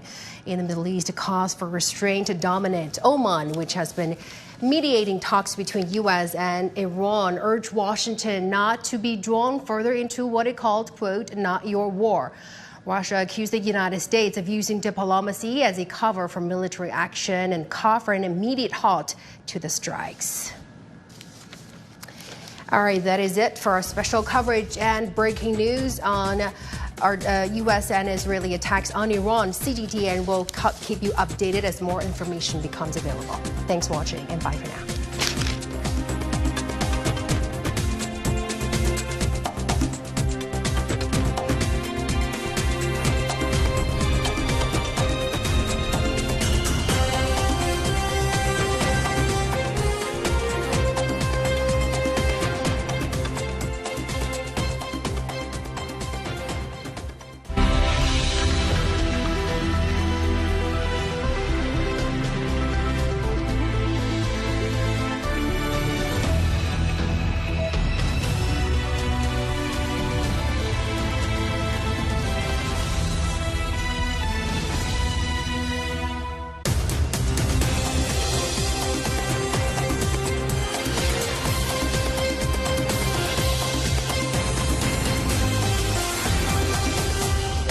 Live from London, this is The World Today.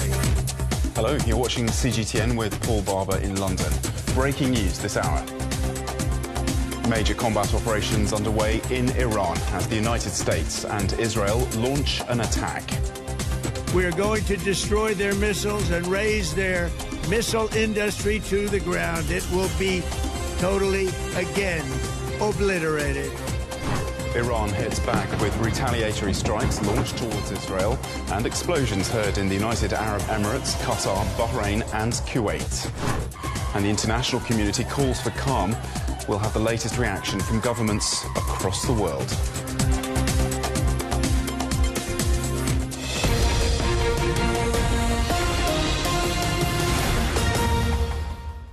The United States and Israel have attacked Iran, with President Donald Trump saying major combat operations are now underway as he called for a change in leadership in Tehran.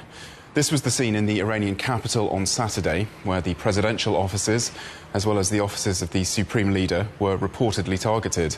Blasts have been reported in several other locations across the country. The United States military is undertaking a massive and ongoing operation to prevent this very wicked, radical dictatorship from threatening America and our core national security interests. We are going to destroy their missiles and raise their missile industry to the ground. It will be totally, again, obliterated. We're going to annihilate their Navy. We're going to ensure that the region's terrorist proxies can no longer destabilize the region or the world and attack our forces and no longer use their IEDs or roadside bombs, as they are sometimes called, to so gravely wound and kill thousands and thousands of people, including many Americans. The response from Iran was swift. This strike targeted the headquarters of a US Navy fleet based in Bahrain. Explosions have been heard across the Gulf region, including in Qatar, the UAE and in Kuwait.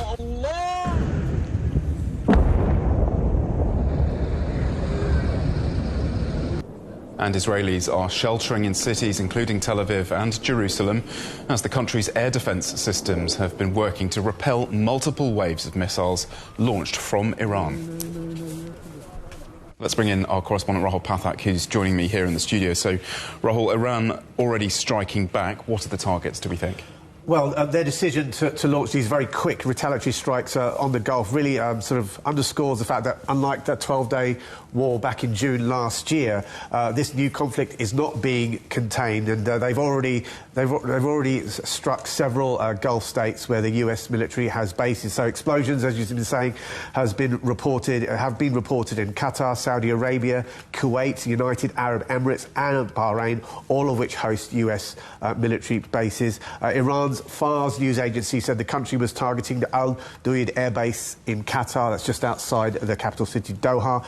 Ali Al Salam air base in Kuwait was another that was targeted, the Al Dafna air base in the UAE, and also the US 5th Fleet Naval Base in Bahrain has also been attacked, and that has actually been confirmed by the Bahraini government. So very unlike the attacks back in June of last year, where the Iranians basically waited until the US-Israeli campaign had finished for their attack on the Qatar Air Force Base. They've decided to go all out very quickly, which raises fears that this could be quite a long, drawn-out conflict. Well, indeed, and lots of international reaction already. Can you talk us through that? Well, yes. I mean, as you were saying in your openers, the main feeling is there's a talk for calm, but I don't know if the Israelis and the Americans are really listening to that advice at the moment. Dmitry Medvedev, who's the deputy chairman of Russia's Security Council, you may remember, former prime minister of Russia, he was quoted as saying the peacemaker, in inverted commas, the United States, has once again showed their true face. All negotiations with Iran were a cover operation. No one doubted it. No one really wanted to negotiate anything. This is obviously in reference to the recent talks between Iran and the United States and Oman. And there are some experts that are saying that this attack, of course, Israel are involved as well. Israel really have been leading this attack on Iran. And many people are saying that it's because of these negotiations between Iran and the US, where they've got a little bit worried and thought, we're just going to go in there and have our military strikes. We don't really want negotiations to happen between the two. So when I talk about preemptive strike, I think the preemptive strike means we don't want negotiations to come to a successful conclusion. OK, Rahul, well, thank you very much for now. You'll be with us on hand for the latest lines throughout the next few hours of rolling coverage here on CGTN. So thank you, though, for now. That's Rahul Pathak, our correspondent. And let's get some analysis now with Yossi Meckelberg, Associate Fellow of the Middle East and North Africa Programme at Chatham House, a think tank based here in London. Yossi, great to have you with us today. Thank you very much indeed, and hello to you. So what do we know so far about the nature of these strikes on Iran and the immediate objectives? Good afternoon. Thank you for having me. I think this is a major escalation in the region, and it's not only confined to Israel, Iran, even the United States. Very quickly it spread to other countries in the Gulf. But we were not that surprised by this, because we realized in the last few weeks that while the sides were negotiating, they were more preparing for the failure of negotiations than their success. They look more for military option there. So this is not a surprise. What is clear right now when it comes to the objective is not only about Iranian nuclear, it's not only about Iranian ballistic missiles or support of proxies in the region. It's very specifically right now about calling the Iranian people to topple the regime. It's about regime change. Now, the basis of the attack, Israel says it was preemptive, and Donald Trump saying that the threat to the United States from Iran was imminent. Were there signs of that? Is there any evidence of that? So obviously they don't give details what they were preempting. If they were preempting that eventually Iran will reach nuclear military capability, so that's what they mean preempting. If there any other thing, but they're short on details here, so you really question what specifically they're preempting. I think what they're preempting is always probably the complete failure of the negotiation. But we saw through the negotiation, I think for me the most revealing was when the chief negotiator on the US side, Stephen Witkoff, said that President Trump doesn't understand why the Iranians are not capitulating, which saw kind of the state of mind. They were expected complete capitulation of the Iranian side, which would never happen. So in this sense, they didn't leave much door for any compromise in the negotiation, which made a military operation almost inevitable. And the Omani foreign minister saying just very recently that a deal was within reach and that substantial progress had been made at those talks, and asking for more time for the negotiations. I mean, were the Americans ever acting in good faith during those talks, or was this always inevitable, this strategy to strike? And is there now any kind of off-ramp for diplomacy, or has that door effectively closed now? I think between what I mentioned, the expectation of capitulation on the Iranian side, and at the same time, the military build-up in the Gulf and beyond, which left very little room for the United States not to join in a military attack, I think the chances of the negotiation to succeed were minimal. Whether the Iranian negotiated in good faith is a question as well. But I don't think they're given enough chance for negotiation to succeed. At least a few more days to see what areas of disagreement still exist, and then they create a system, even when agreed, of verification to ensure everyone abides by this. But it seems to me that from the beginning, this negotiation were doomed to fail. Well, for now, thank you, sir, very much indeed for your insights. We're very grateful. Yossi Meckelberg, Associate Fellow of the Middle East and North Africa Programme at Chatham House. Many thanks. And just bringing you some breaking news lines here that we're getting from Qatar, first of all. Doha, the capital of Qatar, fresh explosions reported there. Also in the UAE, in Abu Dhabi, some fresh explosions heard in Abu Dhabi as well. Those Gulf Arab countries certainly receiving Iranian retaliatory missile strikes, missiles being intercepted by those countries. Fresh reports of explosions in those two Gulf cities, though these are some pictures from a little bit earlier in Doha where there have been some fresh explosions we are hearing. Bringing you the latest on that as we get it, of course. And we can speak now to Sam Mednick, Associated Press correspondent in Tel Aviv.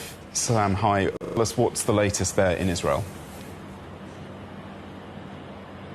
Well, people here have been running to and from shelters for hours since this morning. About 2 hours after Israel said that it struck Iran, sirens started going off here. Israel said the threat level had been heightened and to basically shelter in place and go somewhere that you'd be okay. And so people are just kind of bracing for what comes next. We've had rounds of sirens. You've heard some interceptions here in Tel Aviv, also across the country. It's unclear if anyone has been injured yet or if there have been any casualties. But people are bracing here for an intense at least few days and potentially longer right now. Okay. Thank you very much indeed for that for now, Sam. Thank you. That's Sam Mednick joining us from Tel Aviv. And we can go now to Nick Harper, our correspondent in Washington, D.C. Nick, could you tell us what the latest reaction is there in the US? People just waking up to this news of US and Israeli strikes on Iran. That's right, Paul. It's still early here. It's about 8:40 in the morning, and many Americans will be picking up their phones this morning when they wake up and suddenly realizing that much has happened overnight, and that long-feared attack by the US has now taken place. We've seen weeks of threats. We've seen weeks of military build-up in the region. And despite that diplomacy, that negotiation, as we were hearing just a moment ago, despite those ongoing efforts, Donald Trump has clearly got to the point, either through frustration or a feeling that the Iranians would never make a deal, that has compelled him to press the go switch and carry out these attacks against Iran. And as a result, we have seen plenty of very mixed reaction here from Americans as they wake up and digest this news. Lots of commentary online, on social media from people very much against these strikes.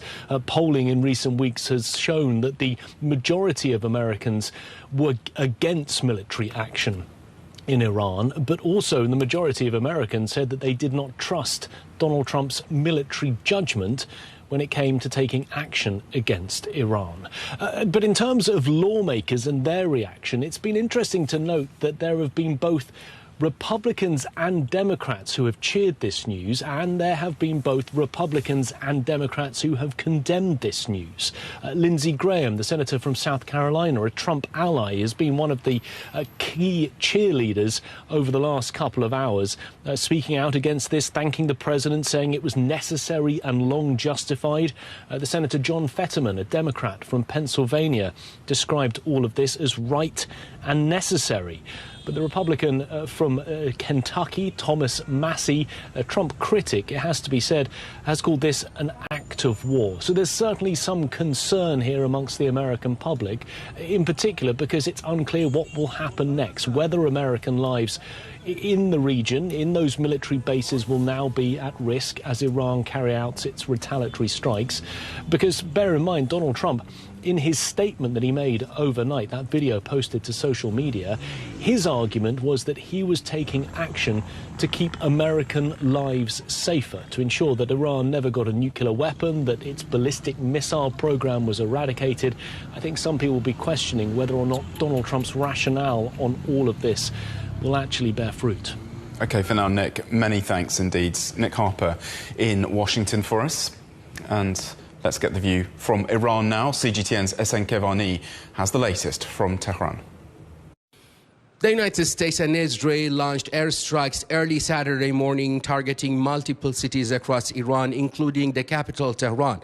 Residents reported hearing a series of loud explosions in Tehran, followed by thick plumes of smoke rising into the sky. Similar blasts were reported in Isfahan, Qom, Karaj, Tabriz, and Kermanshah.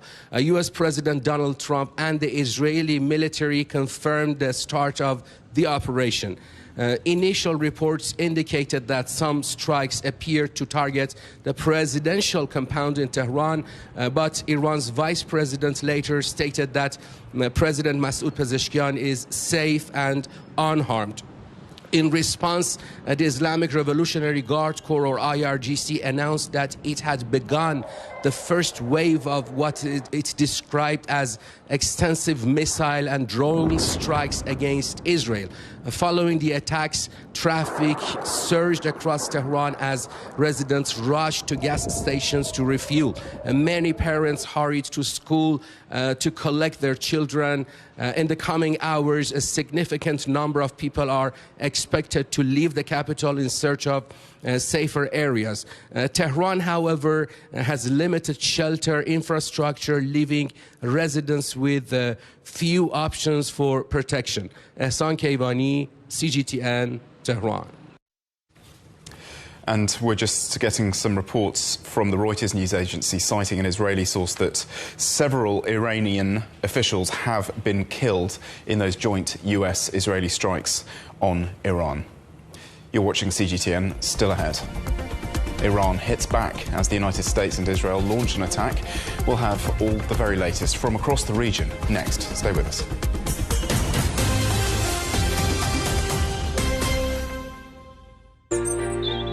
Ever wondered what's the difference between a bear and a bull market? Where are the cash cows? And who are the lame ducks? And what exactly are black swans? Grey rhinos? And unicorn companies? Make sense of it all with Global Business, only on CGTN. I think it should be more global cooperation. I would like to hear more the voice of the developing countries. Globalization has lifted more than 1 billion people out of poverty. The great transition has to happen. It's a necessity. Well, China and the United States are important powers in the world. What unites us is much more than what divides us. And I believe China is committed to this agenda. Join me, Juliet Mann, to set the agenda at these times every weekend on CGTN.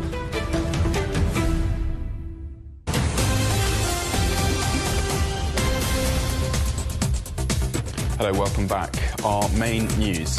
Major combat operations underway in Iran as the United States and Israel launch an attack.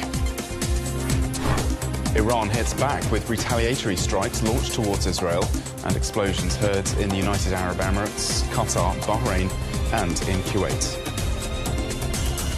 So let's take a look at the latest updates from Iran. And Iran launched what it describes as the first round of retaliation against the United States and Israel. Iranian military saying that its missile attacks on American military bases in the region have killed or injured at least 200 military personnel. Iranian officials confirmed the safety of senior officials in leadership, including the president, the foreign minister, the army chief and the parliamentary speaker. Iranian state media reports that 57 girls were killed and 60 wounded after an Israeli strike hit an elementary school in Minab. And at least 2 people had been killed in explosions in Iraq, in Baghdad. Let's join our correspondent there, Laith Al-Haderi in Baghdad. So thank you for joining us, Laith. What is the latest that you're hearing there? Well, actually, in Baghdad now, there is a massive jam in the streets because of the Iraqi people have learned the lesson last year when there was a crisis between Iran and the United States. There is a big, massive stashing of foodstuff because of the worst scenarios that might happen in the coming days. You know, Iran is one of the major importing countries of foodstuff to Iraq. This is one of the important issues regarding the raise of the prices and also for the fuel and as you know, the pipeline coming from Iran to support the generators and electricity in Iraq is coming from Iran. So all this stuff, we are counting on Iran on that. That might be jeopardized within the coming days because of this war. Mr. Shah Sudani have met with the officials and the security forces in the Joint Operations Center, and from that location he declared that the Iraqi soil we cannot tolerate that the Iraqi soil to become a combat field between the two sides, and we're still supporting the peaceful talks and to come up with peaceful results for both sides. Laith Al-Haderi, our correspondent in Baghdad, yes. Many thanks. Dubai has suspended all flights from its international airport until further notice. Let's go live now to Associated Press correspondent John Gambrell in Dubai. What is the latest, John, where you are? There have been reports of explosions in that city. What is the latest? Yeah, just a few hours ago, I was actually outside of my house and I heard a blast followed by another blast, and I looked up in the sky and there I could see one of those pyrocumulus clouds that come after air defenses explode into the sky to either knock down a missile or a drone. Now, the authorities haven't really acknowledged this yet in Dubai. There is a little bit more of a concern because this is the commercial hub. There are a lot of tourists here, but we have had confirmation from the Emirati Interior Ministry that there have been several missile attacks targeting Abu Dhabi, which is home to the Al Dhafra Air Base that's used by the U.S. military there. Now, unfortunately, the Emiratis say that one of the missiles they intercepted let shrapnel rain down onto the ground, and that killed one person in Abu Dhabi. We don't have any word about any other injuries anywhere else. But here in Dubai as well, there's Al Minhad Air Base, which is probably about 15 kilometers from where I'm standing right now. And that is also used by Western countries to fly military operators and supplies in and out of the region. So it just shows just how scaled and widening this conflict is becoming.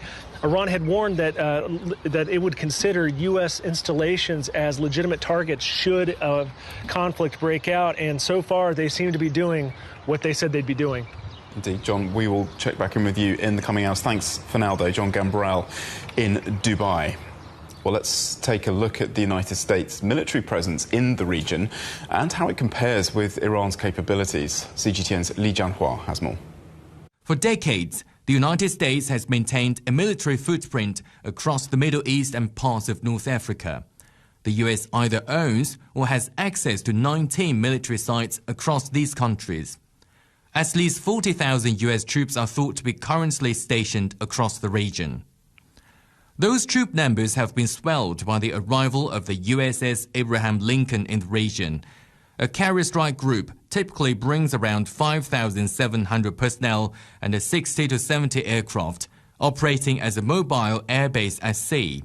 Its jets, including FA-18s and F-35s, provide air power, while the destroyers carry Tomahawk cruise missiles and air defense interceptors.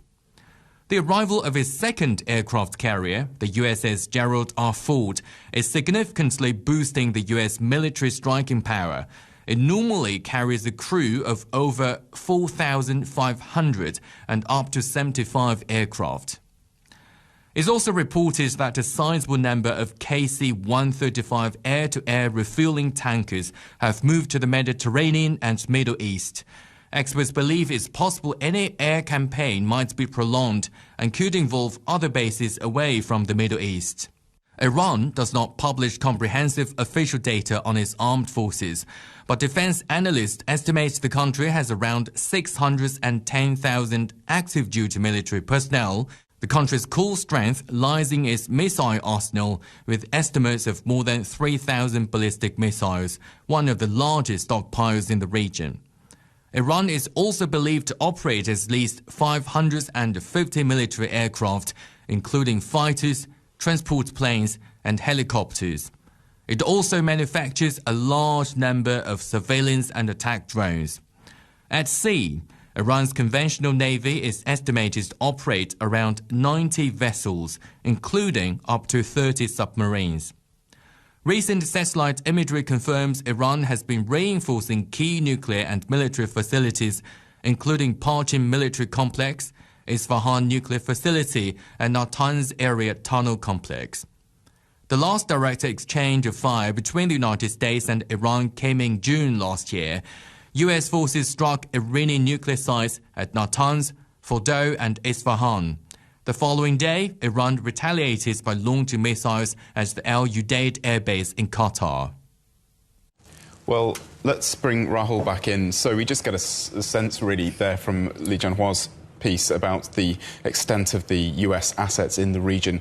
Just bring our viewers back up to date. What is the latest we know so far about these strikes? Sorry to interrupt. Yeah, but a lot has been happening, even since we've been on air. So just to recap, to people joining us all the time, the US and Israel have carried out these military strikes on Iran. It said they're targeting the top leaders, and the fear is that they've plunged the Middle East into a conflict that President Donald Trump, remember, he got elected on a ticket of saying, I'm not going to get involved in foreign conflicts. He criticised the war in Iraq, previous George W. Bush's campaign in Iraq, and he said he would never get involved in that. So it'll be interesting to see what the American public think about this war, which looks like it could be quite a long, drawn-out affair, unlike the 12-day conflict we had back in June. Now, of course, unlike that 12-day conflict back in June, Tehran have been very quick in the retaliatory strikes. They've responded by launching missiles at Israel, and they call those strikes against it unprovoked and illegal. Explosions have also been heard in all the Gulf Arab countries,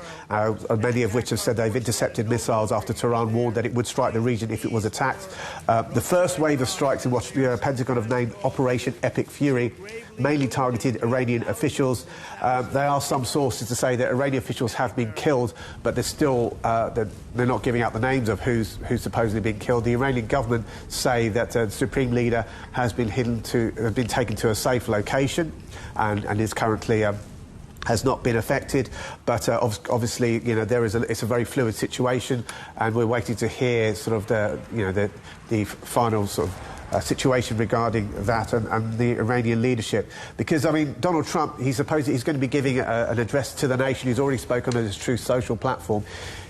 Many people are saying that this address to the nation, he could announce something quite big in terms of the Iranian leadership. Like if they really wanted to go after Ayatollah Khamenei, maybe he has been taken out, but we're going to have to wait for confirmation about that. Of course, the Iranians are not going to confirm anything like that straight away. We're going to have to wait. It's going to be maybe days, maybe weeks before we find out what's really happened to the Iranian leadership for now. And we're just hearing from Washington, D.C. that we are now not expecting President Trump to address the nation today. That's just been announced from the White House in Washington, so we should be hearing from the President soon, though. Rahul, for now, thank you so much. And we are also able to bring you the reaction now from China, which has called for an immediate halt to military operations in the region.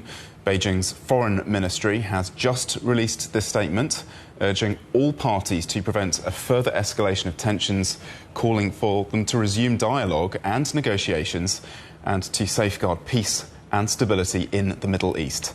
The Chinese Foreign Ministry adding that Iran's national sovereignty, security and territorial integrity should be respected. That the latest from China's Ministry of Foreign Affairs on the joint US-Israeli strikes on Iran. Well, of course, we'll have lots more on this breaking story here on CGTN coming up. Do stay with us. We'll be back in just a few moments.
from London, this is The World Today.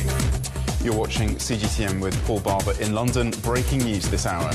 Major combat operations underway in Iran as the United States and Israel launch an attack. We are going to destroy their missiles and raise their missile industry to the ground. It will be totally, again, obliterated.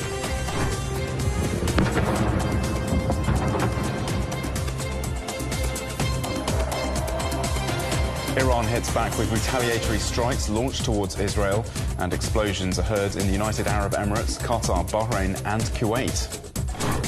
The international community calls for calm, and we'll have the latest reactions from governments across the world.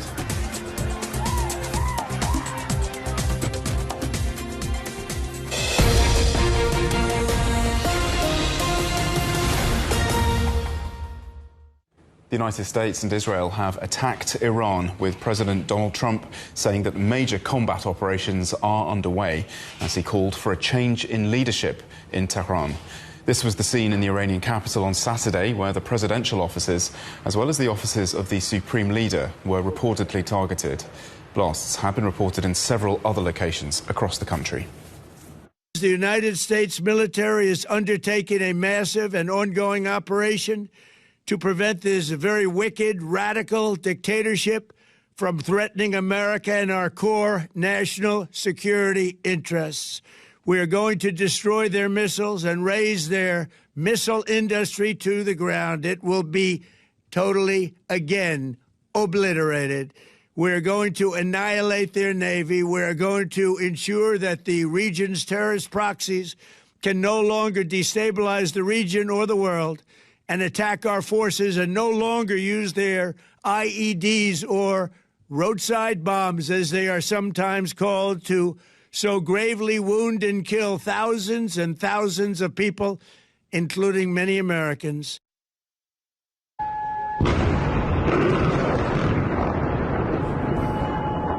The response from Iran was swift. This strike targeted the headquarters of a US Navy fleet in Bahrain. Explosions have been heard across the Gulf region, including in Qatar, the UAE and Kuwait. And Israelis also sheltering in cities, including Tel Aviv and Jerusalem, as the country's air defense systems have been working to repel multiple waves of missiles launched from Iran. Let's bring in Rahul Pathak again, our correspondent here in the studio with me. So, Rahul, just first of all, can you bring us up to date with the very latest on these strikes that Iran has been launching in retaliation? Do we know where they're hitting, if they've been successful? Well, as you see, they have been quite successful, and the big difference between now and the June conflict, last summer, the 12-day conflict between US, Israel and Iran, is that Iran have struck straight away. Back then, they waited till the end of that 12-day conflict, but their decision to launch these very quick strikes suggests that this conflict is not going to be contained, and it's going to be a long, prolonged affair, which has to create huge problems for the Israeli and US leadership. Iran have struck several Gulf states where the US military has bases. Explosions have been reported, as you say, in Qatar, in Saudi Arabia, Kuwait and the United Arab Emirates and Bahrain, where the US Fifth Fleet is based. Iran's Fars news agency said the country was targeting specifically the Ul Daid air base in Doha in Qatar, the Ali Al Salim air base in Kuwait, the Al Dafna air base in UAE, and as I said, the US Fifth Fleet naval base in Bahrain. OK, well, Rahul, thank you so much for bringing us up to date there. Do stay with us for the latest lines that we're getting there. Rahul Pathak reporting for us here in the studio. Well, China has called for an immediate halt to military operations in the region.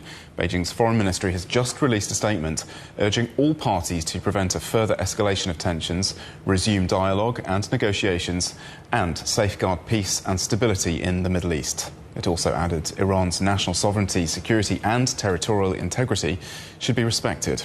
Let's get more on this with our correspondent, Chen Ziyuan, who's joining us now live from Beijing. So, Ziyuan, can you tell us more about what reaction we're hearing from Beijing?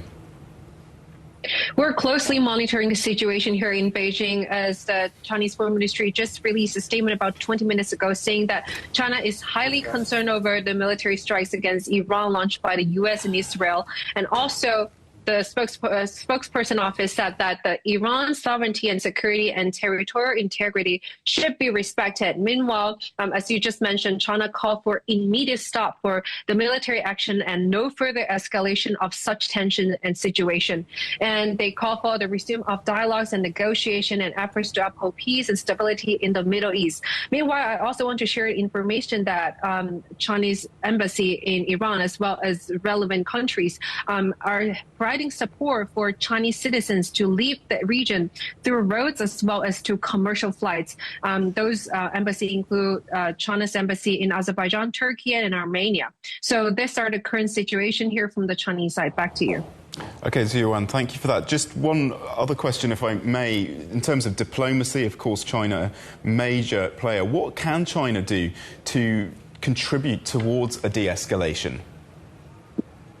I think we see through different conflicts, China has played a constructive role in bringing all sides to the table, especially facilitate such a channel for dialogue. So what we're seeing here as the Foreign Ministry's spokesperson office released such a statement is really, again, putting the all sides, bringing all sides together, attempting the effort to call for immediate stop and then to call for the resumption of dialogue. I think that's the first step. And then moving on, we will see what China will continue to do as the situation develops in the future days. Well, absolutely. Thank you very much, Sen Ziyuan, our correspondent in Beijing, joining us there. Thank you. Well, we can go now to Washington, D.C. and speak with Jagruti Dave, our correspondent in the U.S. Capitol. So, Jagruti, Americans just waking up to this news that their country, along with Israel, is essentially at war with Iran, striking overnight. What's the latest reaction there? Well, we're getting a lot of reaction from Democrats who are concerned about the legality and the constitutionality of such attacks. Many Democrats claiming that congressional lawmakers were not informed about this decision to attack Iran. And Democrats have been trying very hard to prevent the president from taking unilateral action ever since those strikes against Venezuela, which saw the capture of Nicolas Maduro from the dead of night. And so here again, we've got Democrats urging Congress to go back and try and vote on those war powers resolutions to try to limit the president being able to take unilateral action like this. We're hearing reports that Mike Johnson, the Speaker of the House, has told reporters in a statement that they were informed that the necessity to take action against Iran might come about, that the president had informed them earlier, that they've spoken to Marco Rubio as well. But I think there's questions about how much Congress actually knew about what was going to happen. The president was very quiet in that State of the Union address, giving no indication that imminent action was likely to take place. We knew that limited strikes was an option that the president was weighing, that his chief of staff, Dean Cain, had cautioned, according to reports, against extensive strikes for broader aims, as Donald Trump has suggested in that video, that the broader aim appears to be regime change, not just narrowly the nuclear talks that have been ongoing with the US trying to put pressure on Iran to denuclearize. Here in this video, as you mentioned, the aims appear to be much broader regime change, calling on Iranians to take the helm, essentially, that this chance will not be given to them for generations to come. So I think as we look at what happens next, I think more reaction, more questions about the legality of these strikes are going to go forward, with lots of questions being asked of the Trump administration on that front. Yes, and domestically, with ordinary Americans, how are they likely to see this potentially very, very complex, prolonged entanglement in the Middle East happening? How much support does the president have for this? And there have been suggestions in what the president was saying, also some comments from the Senator Lindsey Graham, just about preparations, essentially, for American lives to be lost, American military lives to be lost. What does that tell us? What kind of signals does that give out about what may be happening next in this operation?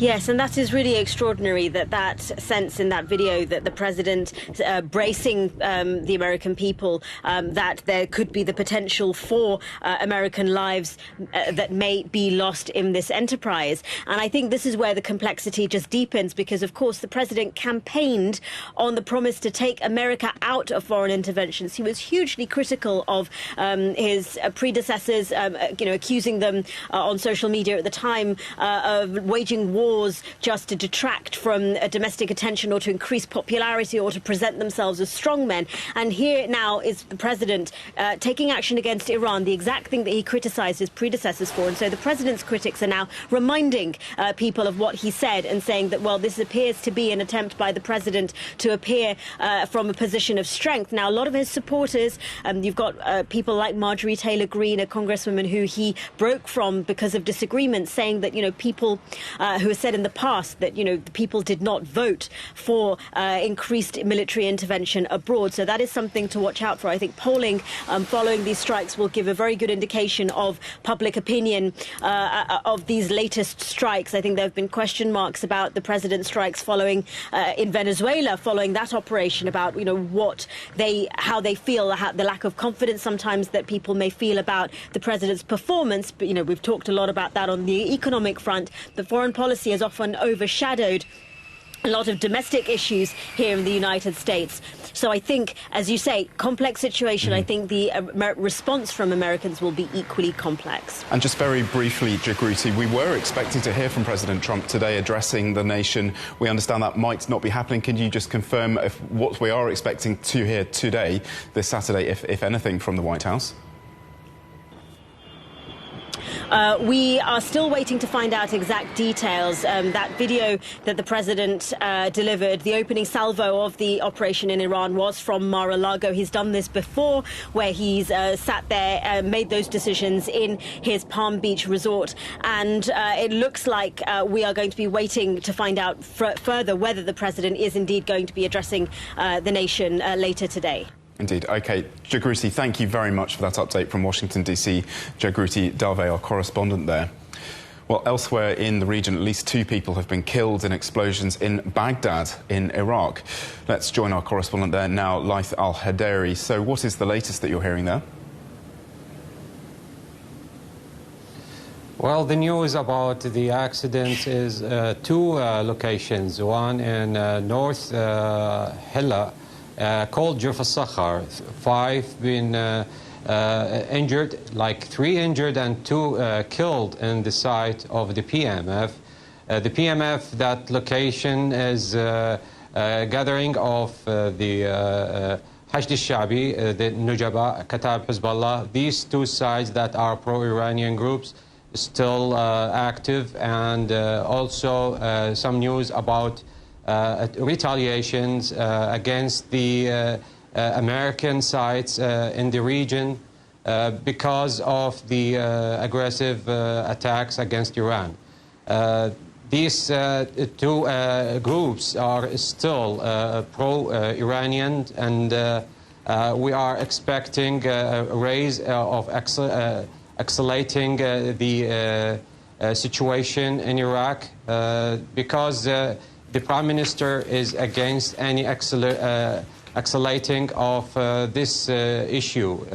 He mentioned earlier that Iraq is not tolerating any raise of conflict and would not accept the Iraqi soil to be a conflict between these 2 sides.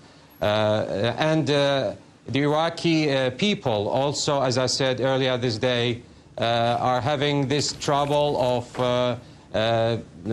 finding a better solution, like the foodstuff that coming from Iran, and the raise of the dollar now has reached like 157,000 dinars per the 100. This all make the Iraqis worry about the future, the fuel, the electricity, all these things that make Iraqis think that it might be worse scenarios that coming, and they have to be prepared. Laith Al-Haderi in Baghdad, thank you very much indeed for that update.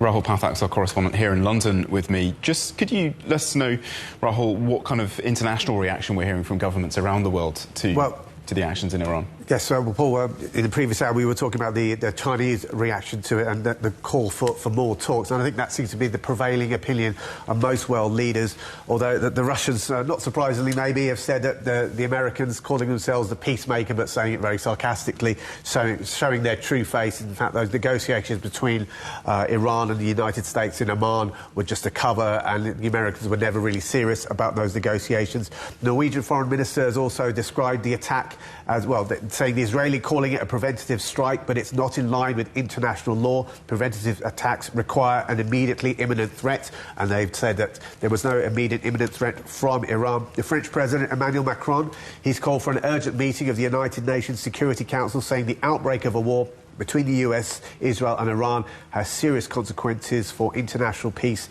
and security. The current escalation is dangerous for everyone and it must stop. And also the Gulf nations have also said that they're very unhappy with this escalation because they primarily view this as very, very dangerous. It threatens their regional stability, while many Gulf leaders supposedly are saying privately they oppose Iran's nuclear ambitions and regional influence.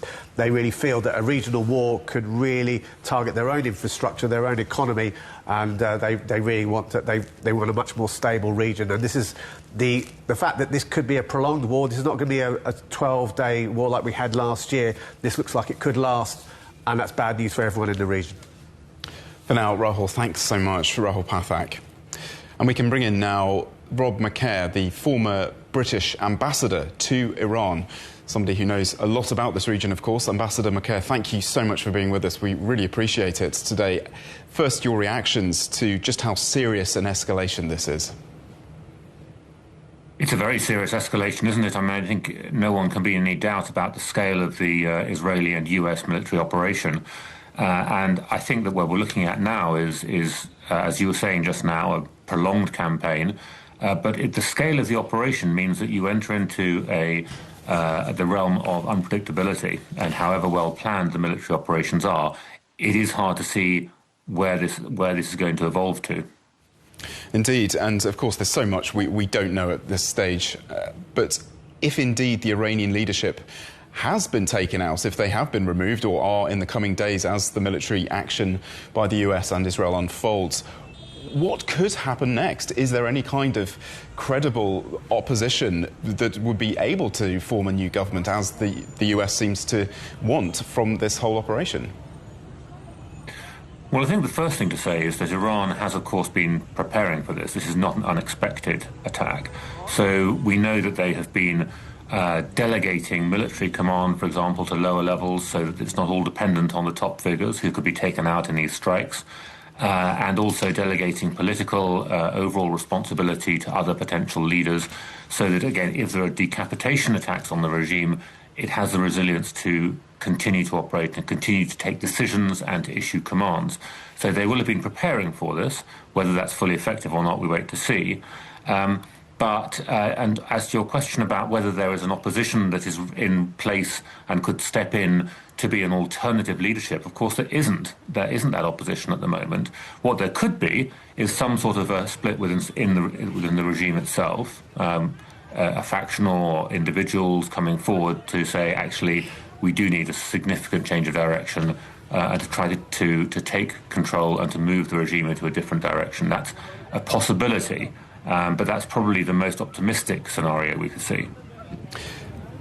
Does this action by the US and Israel have any kind of backing in international law, or does it break the UN Charter by essentially breaching the sovereignty of another country with force? And is there anything that the international community can, at this stage, do to intervene? The French president calling for the UN Security Council to hold an emergency session.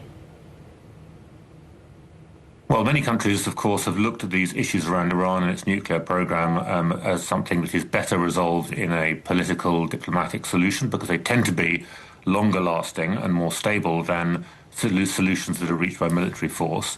On the question of legality, of course, international law is a complex beast because the definition of self-defense requires judgments about the actual threat posed by Iran, about the intent of this action. and it's not a black and white, it's never a black and white case to decide what's legal and what isn't legal.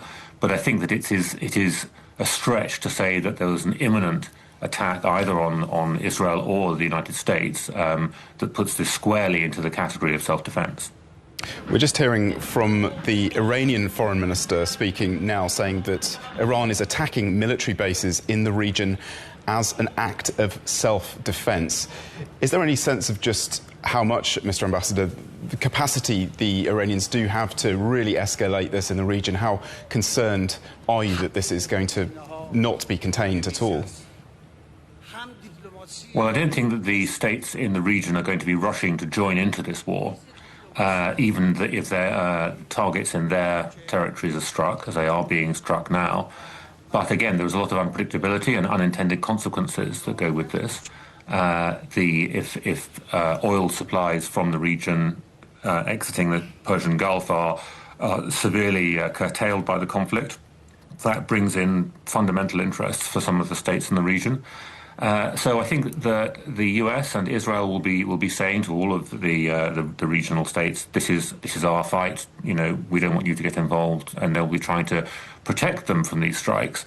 But no one really knows how much Iran's ballistic missile capability is able to continue firing at Israel, at other countries in the region, and how much damage they can do, and therefore what the risks of wider broadening of the conflict are.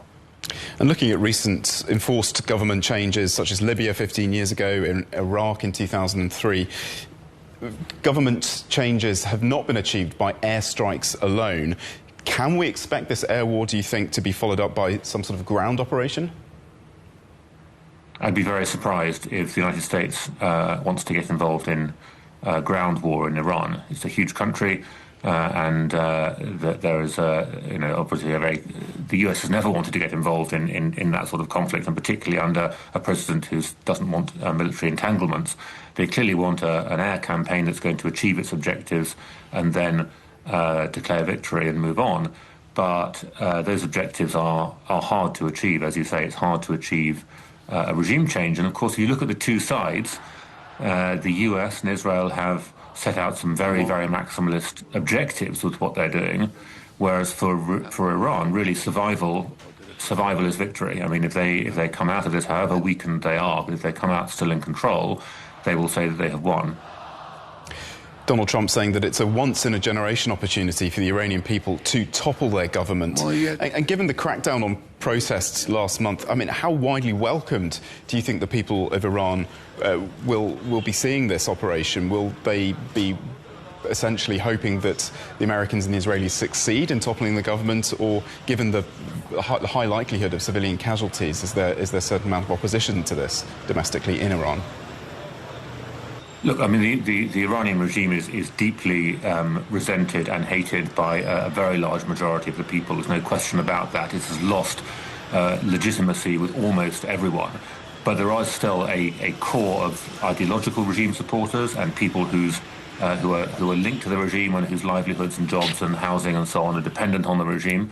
So there is a core of loyalty to the regime, and there is a significant force they can deploy on the streets, and this an air war, a bombing campaign can't really change the balance of power on the streets very much. So it's hard to see how protests and demonstrations can win on the streets against a totally determined and absolutely ruthless regime like the current Iranian regime. As I say, what it might do is affect the dynamics inside the regime, and if you were to see elements of the Revolutionary Guard or the Basij defecting from the regime, then obviously that would be a very, very significant sign. But I don't think anyone's seen any sign of that yet. OK, really grateful for your insight today. Thank you very much indeed, Sir Rob McCare, former UK ambassador to Iran. Thanks so much. And Dubai has suspended all flights from its international airport, meanwhile, until further notice.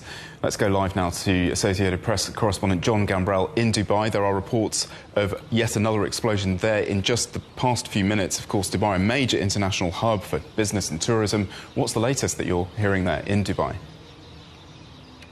Yeah, just actually before we came on air here, we heard several booms couldn't see anything in the sky, but there has been air defense fire over, there's one right there. There has been air defense fire over Dubai today. The Emiratis have Patriot missiles as well as THAAD missiles that they bought from the United States. So they do have air defenses to use against Iranian missiles and drones. There was a drone or a missile attack today in Abu Dhabi, the capital of the UAE, that saw an interception rain shrapnel down on the ground and kill a passerby. And that's the first fatality that we've seen here. But just in the last couple of minutes, we keep hearing these booms in Dubai. Dubai is home to the Minhad Air Base, which is about 15 kilometers over my shoulder over there. It's used often by the British, the Americans, the Australians, the Italians to fly military cargo in and out of this country that has long been a stalwart U.S. ally. And it just shows, you know, with the other attacks that we've seen today in Qatar, in Bahrain, in Kuwait, just how widespread this conflict is growing. And it's really part of those fears that people warned about, that this could spark a regional war. Indeed. Well, thank you very much for that. For now, John Gambrell reporting for us from Dubai. And you're watching CGTN. Still ahead. Iran hits back as the United States and Israel launch an attack. We'll have all the very latest reaction across the region next.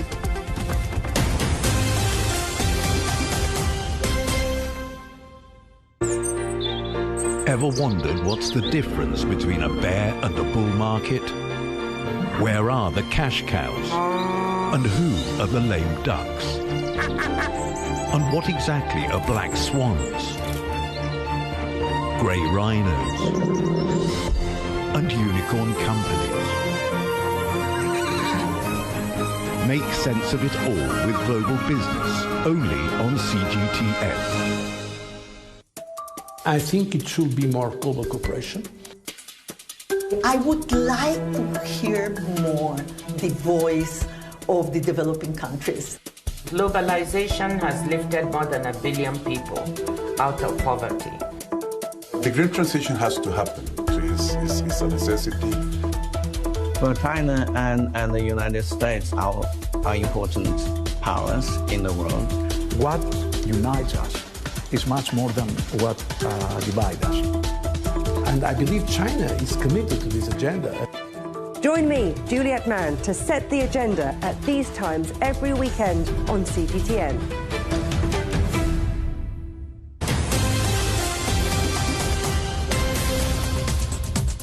And welcome back. A reminder of our main news. Major combat operations underway in Iran as the United States and Israel launch an attack. Iran hits back with retaliatory strikes launched towards Israel, and explosions are heard in the United Arab Emirates, Qatar, Bahrain and Kuwait. And let's take a look at the latest updates from Iran. And Iran launched what it describes as the first round of retaliation against the United States and Israel. The Iranian military saying that its missile attacks on the American military bases in the region have killed or injured at least 200 military personnel. Iran's military has confirmed that one of its missiles struck a US Navy combat support ship. Iranian state media reporting also that 63 girls were killed and 60 wounded after an Israeli strike hit an elementary school in Minab. Let's get more now from Colonel Simon Diggins, who served as UK attaché in Kabul, the Afghan capital. Thank you very much indeed for joining us, Colonel Diggins. And from a military standpoint, what is your reaction to the objectives and so far the nature of the Israeli and American military action in Iran, what Donald Trump is calling a major combat operation? Good to have you with us. Good afternoon. Yes, absolutely. Absolutely. I mean, the Armada build-up suggests that something significant was going to happen. So it was not going to be a sort of token operation in order to put pressure on the Iranians. We heard that the build-up was closer to the build-up in 2003, prior to the Gulf War then. So clearly something major was planned. And I think the words are now starting to come out from people like President Trump, talking about this in a once-in-a-generation, in fact, he talked about generational change to the Iranian people, suggesting we're in for a long conflict. Now, Iran already retaliating against Israel and US bases across the Gulf. Does this signal that we're in an inevitable direct state-on-state conflict, and just how much is this going to spread? Well, that is also going to be their reaction. They always said they would react, and they said there'd be a significant reaction to any attack by Israel and by America. So nothing new there. And I think the difference is now, if you compare it back to a couple of weeks ago, or rather nearly a month or so ago, when the height of the then Iranian people's revolt against the government in Tehran, President Trump at the time encouraged the Iranian people to rise up against them, but they had nothing in place. I think what we've now got in place is not just the forces to attack, but also the forces to defend. And so I think that's what we're seeing at the moment. We're seeing, and Jordan, for example, has reported it's knocked down 2 ballistic missiles fired from Iran into its airspace. So I think that's the kind of conflict we're going to see for a while. Exchange of missiles, exchange of attacks, and I think that'll be the nature of it for at least for 2 or 3 days. And what can we gather so far about the likely targets of the strikes so far? And there are media reports that the United States and Israel are actually dividing labour on this military operation, with the Americans taking care of the nuclear sites and perhaps Israel focusing on Iran's ballistic missile programme and military facilities. Well, it would make common sense to actually allocate the sort of targeting to those countries who are most able to conduct those operations. Again, you look back to last year, to June 25, when there were the attacks on the Iranian nuclear facilities.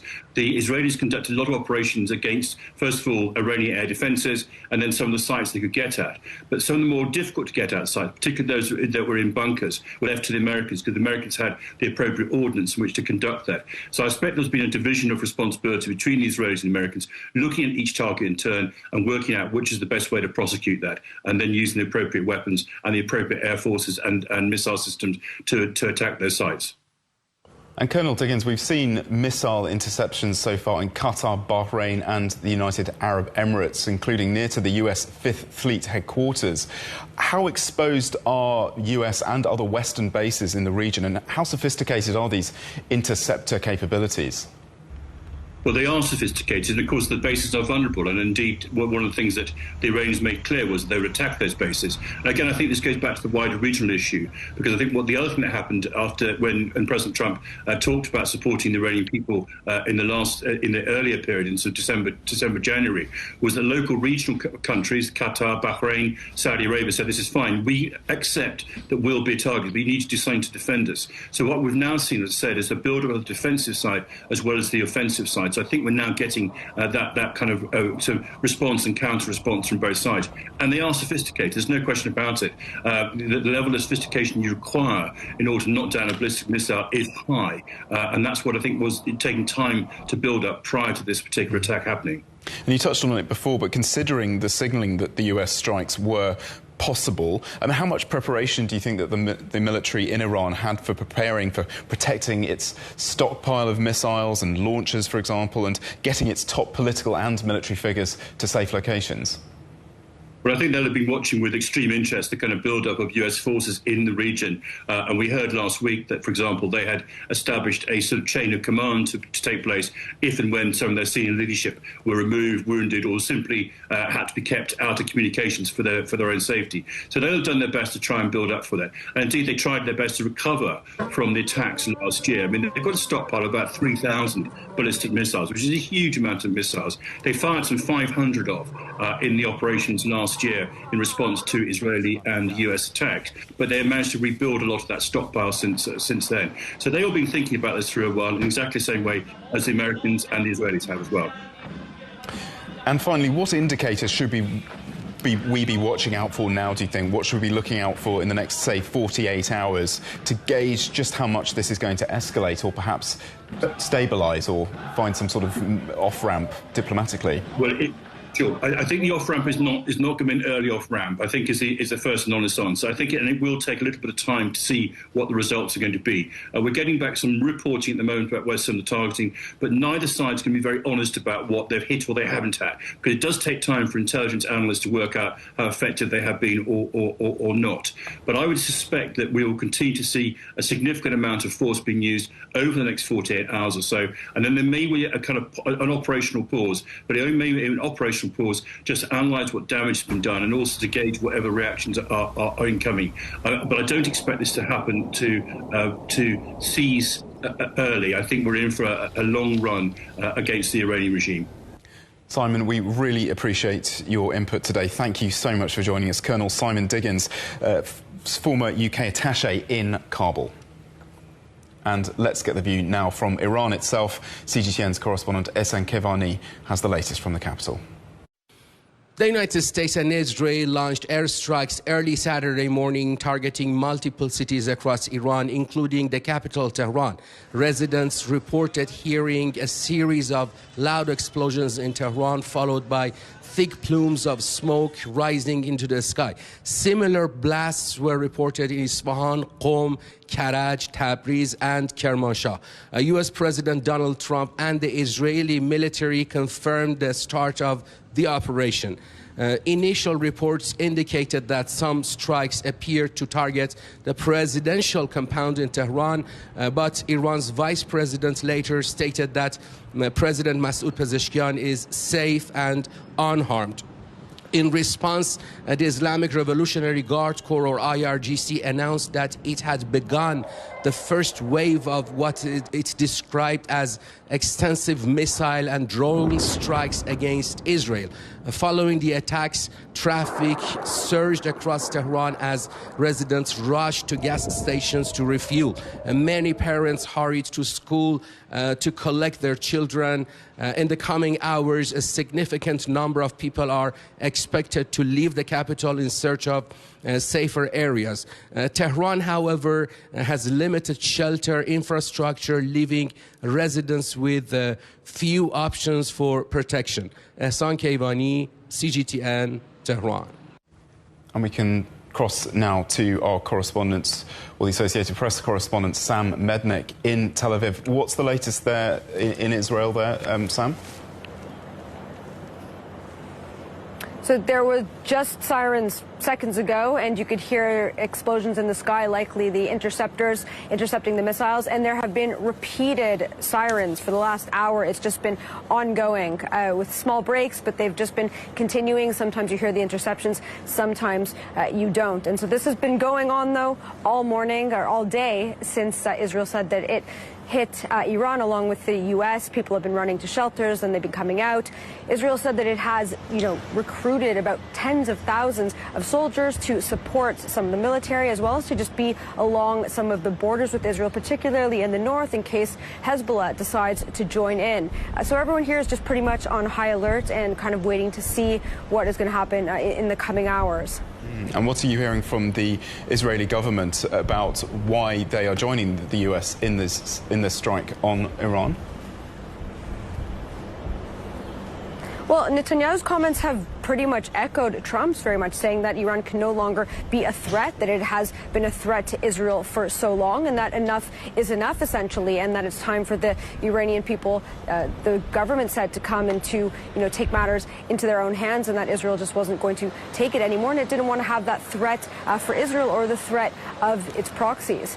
We know that Israel did target the leadership of Iran. It's unclear what the status of that is or how successful it was, but that was something that they were going after early this morning when these strikes began.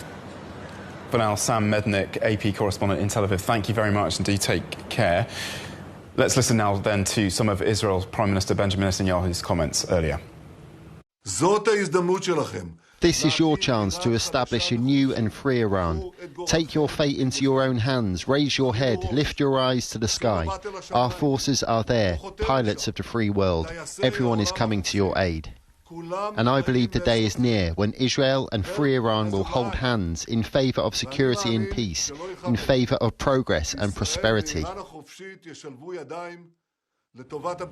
Israeli Prime Minister Benjamin Netanyahu there. We're hearing from the United Nations Security, or Secretary General rather, Antonio Guterres, who is calling for an immediate ceasefire in Iran and a de-escalation of the situation, and that failure to do so risks a wider regional conflict. That's the latest from the UN Secretary-General Antonio Guterres. Well, let's take a look at the impact on the region now with our correspondent Adel Al-Marouhi, who's in Cairo for us. So, Adel, how is Egypt responding to these developments? Well, the Egyptian Foreign Ministry released a statement saying that it is extremely and deeply concerned about what is going on in the Middle East. Egypt has been, for several months, one of the main negotiators between Iran and the United Nations Atomic Energy Association, the IAEA, to try and broker a deal for its nuclear program with the UN body. So Cairo has been heavily invested in its talks between the Iranians and the UN. So it is concerned about what is going on. Egypt is also concerned about the repercussions of that war on the wider region as attacks spread across the GCC countries. 4 out of 6 GCC countries have been targeted by Iran. Egypt condemned these attacks against the sovereignty of these nations. However, it did not go all the way like the UAE, for example, to say that it's a flagrant attack or a cowardly attack as the United Arab Emirates described the Iranian attacks. There is a kind of subtle understanding that the target is not the nation itself, but rather the U.S. military facilities in these countries. At the same time, the Saudi Arabian Crown Prince Mohammed bin Salman has been in direct talks with Egypt and all the countries that have been targeted, or at least also hit, like Jordan, for example, that announced that intercepted 2 ballistic missiles. Mohammed bin Salman also talked to the leaders of Kuwait, the leader of UAE, Bahrain and Qatar. In general, the region is quite tense, and it seems that this is not going to be just a 12 days war as they've seen the earlier war that took place between Israel, the United States and Iran a few months back. So there is quite a preparation for a longer impact as trade, oil supply all get affected. The Houthis have launched some attacks at the Red Sea, so Egypt is also troubled by that. In general, all the airflow or the air traffic above the GCC countries, Iraq and Jordan, that came to a halt have more or less come through Egypt. So Egypt is also witnessing a massive influx of airplanes, whether they land emergently in its territories or fly over its airspace. So in general, this is quite a tense moment, and they all call, Saudi Arabia and Egypt both have called for resorting to diplomacy once again, if possible. And how serious are concerns that the conflict could indeed draw in regional powers like Egypt? Egypt is quite conservative when it comes to any military interference. That was quite clear several years back when the Saudi war and the GCC war against the Houthis in Yemen was launched. Egypt, a vocal supporter of the defense status and the security of the GCC, took a step back from getting involved. So as for Egypt in itself, it is quite unlikely, if it is not a direct target, for it to retaliate in any way. Even the GCC countries, those who have been directly targeted by Iran, at least U.S. military facilities in their nations, they say they hold tight to the right to respond, but they did not actually take any measure to respond. So far it seems that the region is just watching this fight taking place between Iran, Israel and the United States. No one is really willing to take sides. No one wants to see any expansion to the conflicts that the Middle East have been already suffering from for many decades. And therefore, that was the main call. Even Saudi Arabia itself, a few months back, was calling for de-escalation with the tension in the talks between the U.S. and Iran was going up. So really no one wants war in this part of the world. They want just to focus on the conflicts they already have in Libya, in Sudan, in Yemen, in Syria, in Lebanon, and beyond. And that's the main reason why these countries don't want to get involved in a war and don't want any more fighting around them, especially when it comes to a great country like Iran. Expectations are this could be another Iraq that will last for many years, and this is something everyone here is working to avoid. Adel, many thanks for that from Cairo. Adel El-Marouchi, our correspondent there. And China has called for an immediate halt to military operations in the region. Beijing's foreign ministry has just released a statement urging all parties to prevent a further escalation of tensions, resume dialogue and negotiations, and to safeguard peace and stability in the Middle East. It's also added that Iran's national sovereignty, security and territorial integrity should be respected. Rahul Pathak is our correspondent with me here in the studio. So, Rahul, a lot there from China, but also from other international governments around the world. Yeah, the line's coming in all the time. We've actually heard from Abbas Araghchi. He's the Iranian foreign minister. He's been speaking. He said the attacks on Iran should stop first, and then there is a possibility to talk with the Americans, that they are interested in de-escalation. He said they don't have any detailed information on whether the US attacks destroyed Iranian missile bases, but he did admit that they may have lost 1 or 2 commanders, but almost all officials are safe and alive. That's according to the Iranian Foreign Ministry. And almost a conciliatory line from him. He says he can still see at this point a possibility to reach a deal which can guarantee that Iran's nuclear program is peaceful. And also there's been a comment from the British Prime Minister, Sir Keir Starmer. He's been hosting a meeting of the Cobra Committee today at Downing Street here in London. He's also issued a joint statement with his fellow European leaders in which they said, "We call for a resumption of negotiations and urge the Iranian leadership to seek a negotiated solution. Ultimately, the Iranian people must be allowed to determine their future." And he's also, Keir Starmer's also added, or also admitted, that British planes are in the sky in the Middle East. Now, they're not officially having anything to do with these attacks, but the fact that they're in the region, there is a fear that they could be drawn into some, a wider regional conflict. And that's the thing about wars, they're very unpredictable. Donald Trump may say he wants this war to be targeted, he wants it to be quick, and he wants it to be maximalist, as one of our previous guests had said. But often war is very unpredictable, and it doesn't turn out that way. Indeed. And just to remind our viewers, if people are just joining us, what is the latest? How serious do we know that the strikes so far have been in Iran and the retaliatory strikes in the region? How serious is the situation at the moment? Well, we're looking at pictures now. They're very, very serious. And one thing, we had the attack on the Iranian school. Of course, the Israelis will say, look, they weren't targeting the school, but the missile attacks, by their very nature, are unpredictable, and there will be mistakes, and there's going to be Iranian casualties. Now, Donald Trump can say, look, I want the Iranians to stay indoors while the missiles are going overhead, but once the military campaign is over, I want you to come out onto the streets, I want you to overthrow the government. But that's very difficult when you see pictures of your country being blown apart by Israeli and American bombs. And also the retaliatory attacks on the Gulf states in and around Iran. And obviously there are a lot of expat communities there being affected, and this is affecting not just people in that region, but it's affecting people all over the world. And in the coming days, we might see some pressure being brought to bear on the US, or for Donald Trump to maybe have more of it, maybe think about those expat communities in those countries. But at the moment, there doesn't seem to be any hope for compromise. Rahul, thanks so much for that for now. Rahul Pathak there. Well, the French President Emmanuel Macron is calling for an urgent meeting of the United Nations Security Council, warning that the conflict risks international peace. Sarah Coates is our correspondent in Paris for us now. Hi, Sarah. So what else are we hearing from the French government? Clearly no fan of the Iranian government.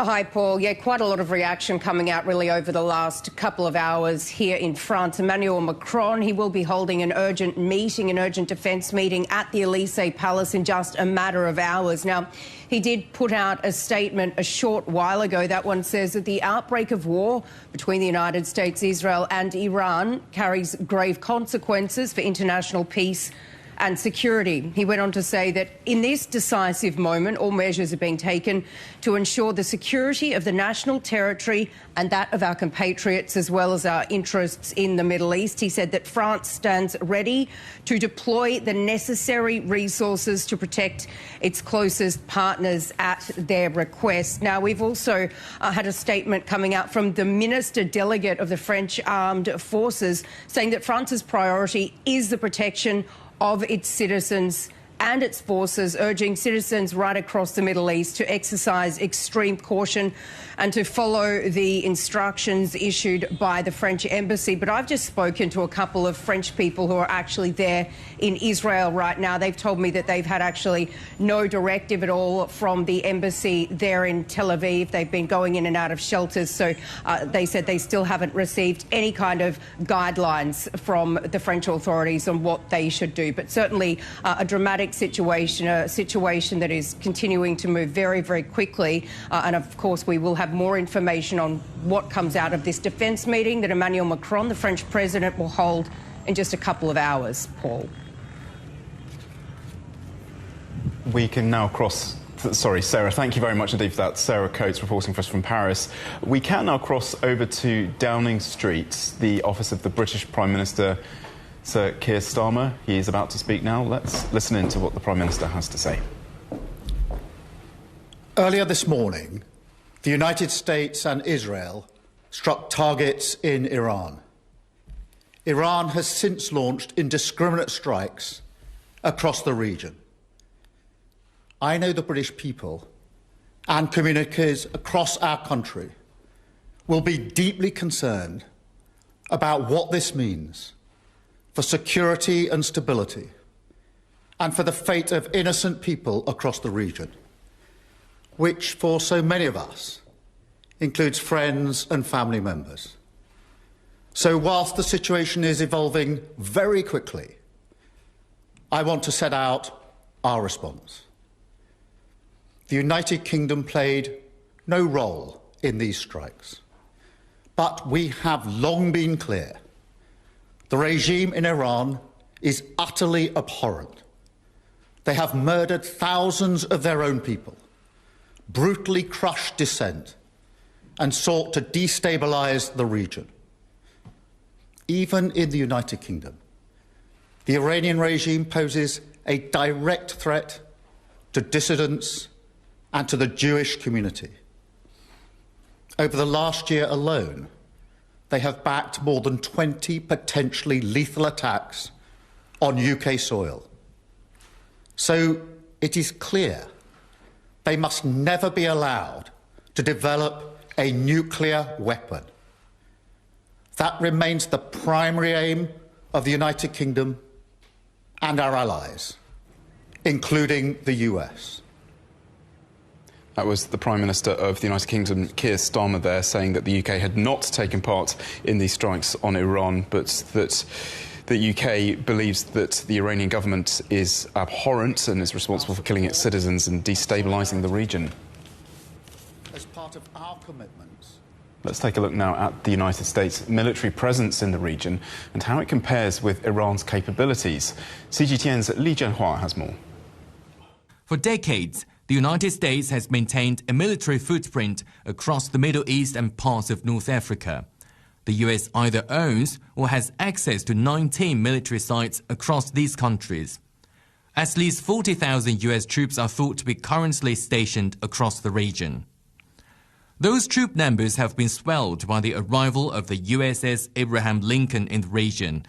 A carrier strike group typically brings around 5,700 personnel and 60 to 70 aircraft, operating as a mobile airbase at sea. Its jets, including FA-18s and F-35s, provide air power, while the destroyers carry Tomahawk cruise missiles and air defense interceptors.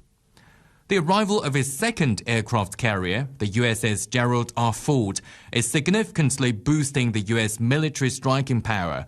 It normally carries a crew of over 4,500 and up to 75 aircraft. It's also reported that a sizable number of KC-135 air-to-air refueling tankers have moved to the Mediterranean and Middle East. Experts believe it's possible any air campaign might be prolonged and could involve other bases away from the Middle East. Iran does not publish comprehensive official data on its armed forces, but defense analysts estimate the country has around 610,000 active duty military personnel. The country's core strength lies in its missile arsenal, with estimates of more than 3,000 ballistic missiles, one of the largest stockpiles in the region. Iran is also believed to operate at least 550 military aircraft, including fighters, transport planes and helicopters. It also manufactures a large number of surveillance and attack drones. At sea, Iran's conventional navy is estimated to operate around 90 vessels, including up to 30 submarines. Recent satellite imagery confirms Iran has been reinforcing key nuclear and military facilities including Parchin military complex, Isfahan nuclear facility, and Natanz area tunnel complex. The last direct exchange of fire between the United States and Iran came in June last year. U.S. forces struck Iranian nuclear sites at Natanz, Fordow, and Isfahan. The following day, Iran retaliated by launching missiles at the Al Udeid airbase in Qatar. Li Jianhua reporting. Let's have a quick look at some other news making headlines today. And fighting between Pakistan and Afghanistan has entered a third day. Pakistan has accused the Taliban government of harbouring Pakistani militants, an allegation that Kabul strongly denies. On Friday, the Pakistani military launched what officials described as a major strike deep inside Afghan territory. Both sides have reported sharply different casualty figures. China says that it's deeply concerned by the clashes and says it was willing to help mediate. In Bolivia, police have been using tear gas to disperse crowds, trying to collect debris from a military plane crash, which included new banknotes from the country's central bank. At least 20 people were killed in the accident, which is thought to have been caused by bad weather. The former US President Bill Clinton has defended his connection to the late convicted sex offender Jeffrey Epstein after answering over 6 hours of questions from a congressional committee on Friday. His testimony came a day after his wife, Hillary Clinton, appeared before the same committee, where she reiterated that she never met Epstein. Bill Clinton said that he was unaware of Epstein's crimes during their friendship prior to 2008, and he himself had done nothing wrong. First, I had no idea of the crimes Epstein was committing. No matter how many photos they show of me, I have two things that at the end of the day matter far more than any interpretation of 20-year-old photos. I know what I saw, and more importantly, what I didn't see. And I know what I did, and more importantly, what I didn't do. I saw nothing and I did nothing wrong. And a reminder of our main news today. Major combat operations underway in Iran as the United States and Israel launch an attack. Iran hits back with retaliatory strikes launched towards Israel, and explosions have been heard in the United Arab Emirates, Qatar, Bahrain and Kuwait. Beijing strongly condemns the US and Israeli attacks on Iran, calling it a serious violation of international law. We'll have much more on this breaking news story coming up here on CGTN. Do stay with us. For now, though, from all of the team in London, bye-bye.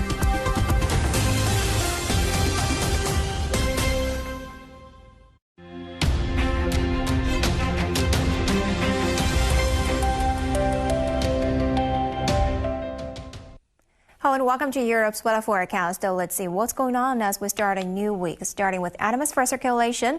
Well, thanks to the high pressure system, we're going to have moderate conditions in Central and Western Europe over the next few days. For example, partly or mostly sunny sky as expected in much of Spain, Portugal, Poland, Belarus, Ukraine down to the Balkans on Sunday. As for Monday, still lowering chances for much of France, Germany, Poland, Belarus, Ukraine down to the Balkans.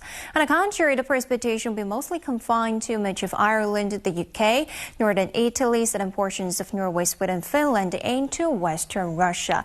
Temperature-wise, daily highs will be in the lower or mid-teens for Central and Western Europe over the next 2 days. And moving to northern and eastern Europe, you could expect highs hovering around a freezing point. Eventually, speaking of a city forecast, on early next Monday, 15 to 7 for London and Paris, 17 to 6. Also abundant sunshine, and down to Madrid 19 to 4 with a chance of light rain. Down to Lisbon, also light rain, 16 to 10. Eventually moving to Central Europe like Berlin, 13 to 3 overcast sky and some showers to be had in Vienna and Warsaw. Well, that's it for now. Stay tuned for more city forecast.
from London, this is The World Today. Hello, I'm Li Jianhua. Welcome to the program. Our top stories. Major combat operations underway in Iran as the United States and Israel launch an attack. We are going to destroy their missiles and raise their missile industry to the ground. It will be totally, again, obliterated. Iran hits back with retaliatory strikes launched towards Israel and explosions heard in the UAE, Qatar, Bahrain and Kuwait. Beijing strongly condemned the US and Israeli attacks on Iran, calling it a serious violation of international law.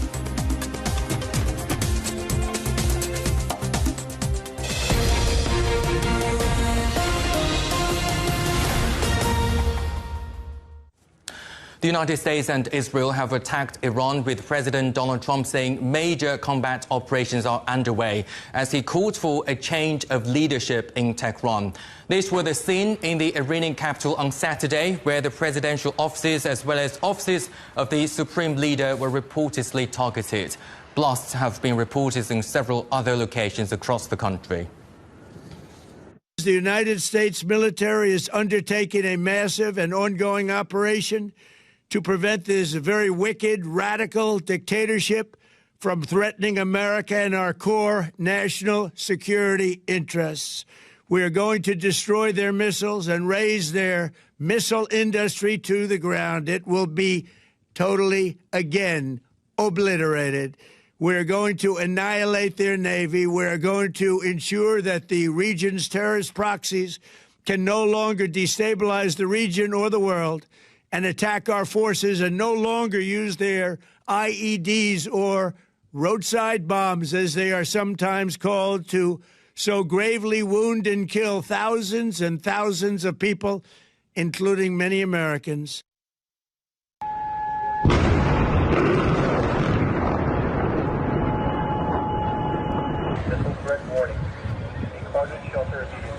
Well, the response from Iran was swift. This strike targeted the headquarters of a U.S. Navy fleet based in Bahrain. Explosions have also been heard across the Gulf region, including in Qatar, the UAE and Kuwait.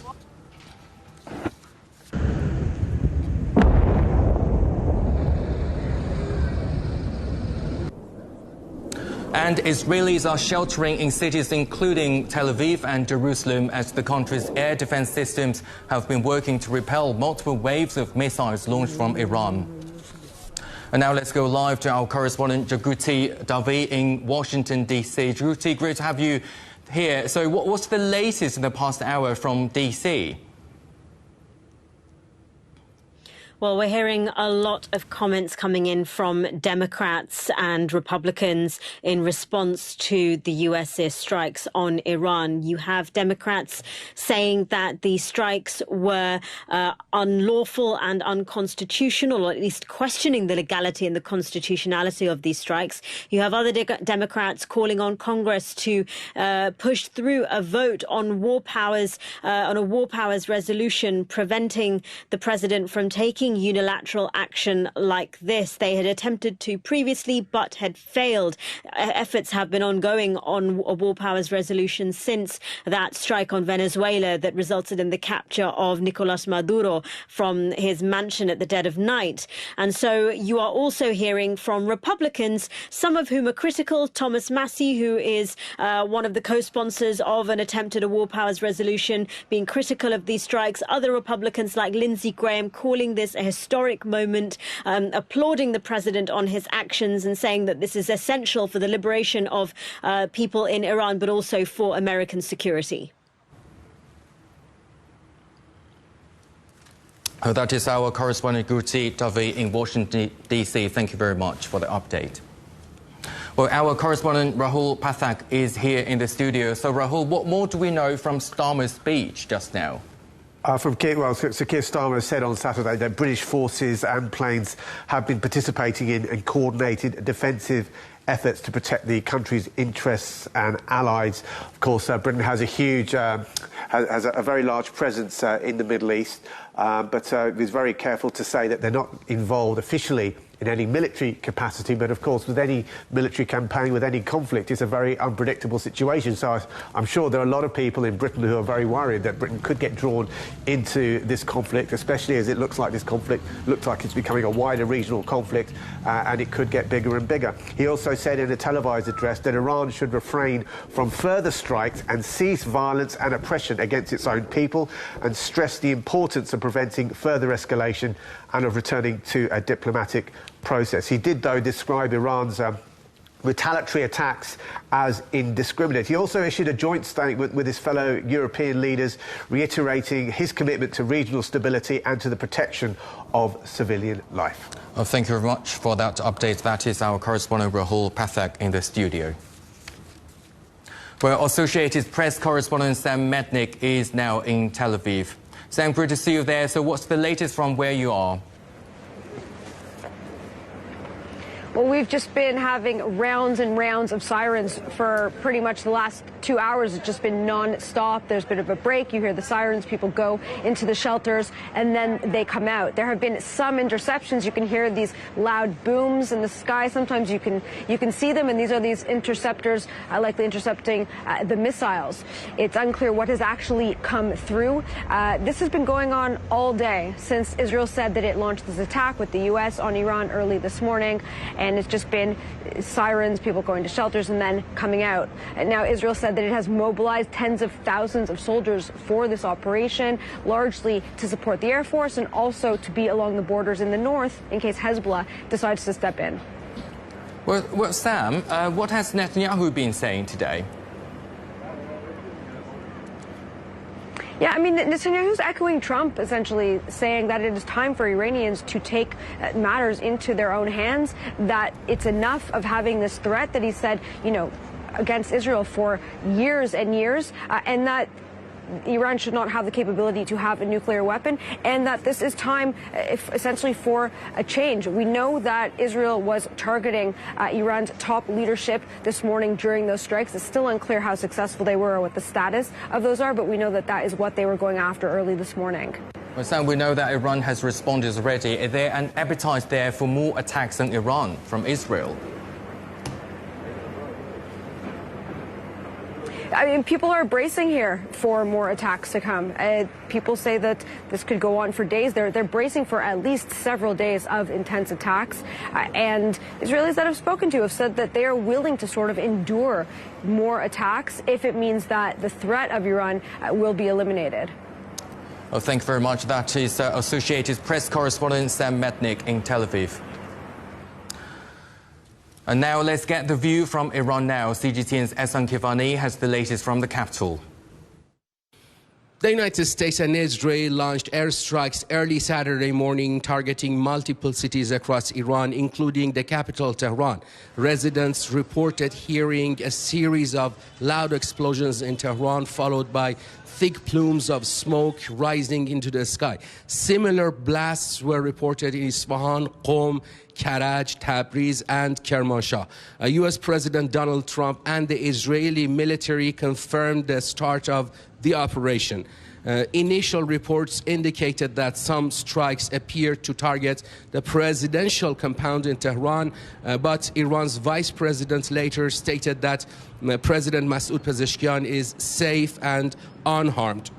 In response, the Islamic Revolutionary Guard Corps, or IRGC, announced that it had begun the first wave of what it described as extensive missile and drone strikes against Israel.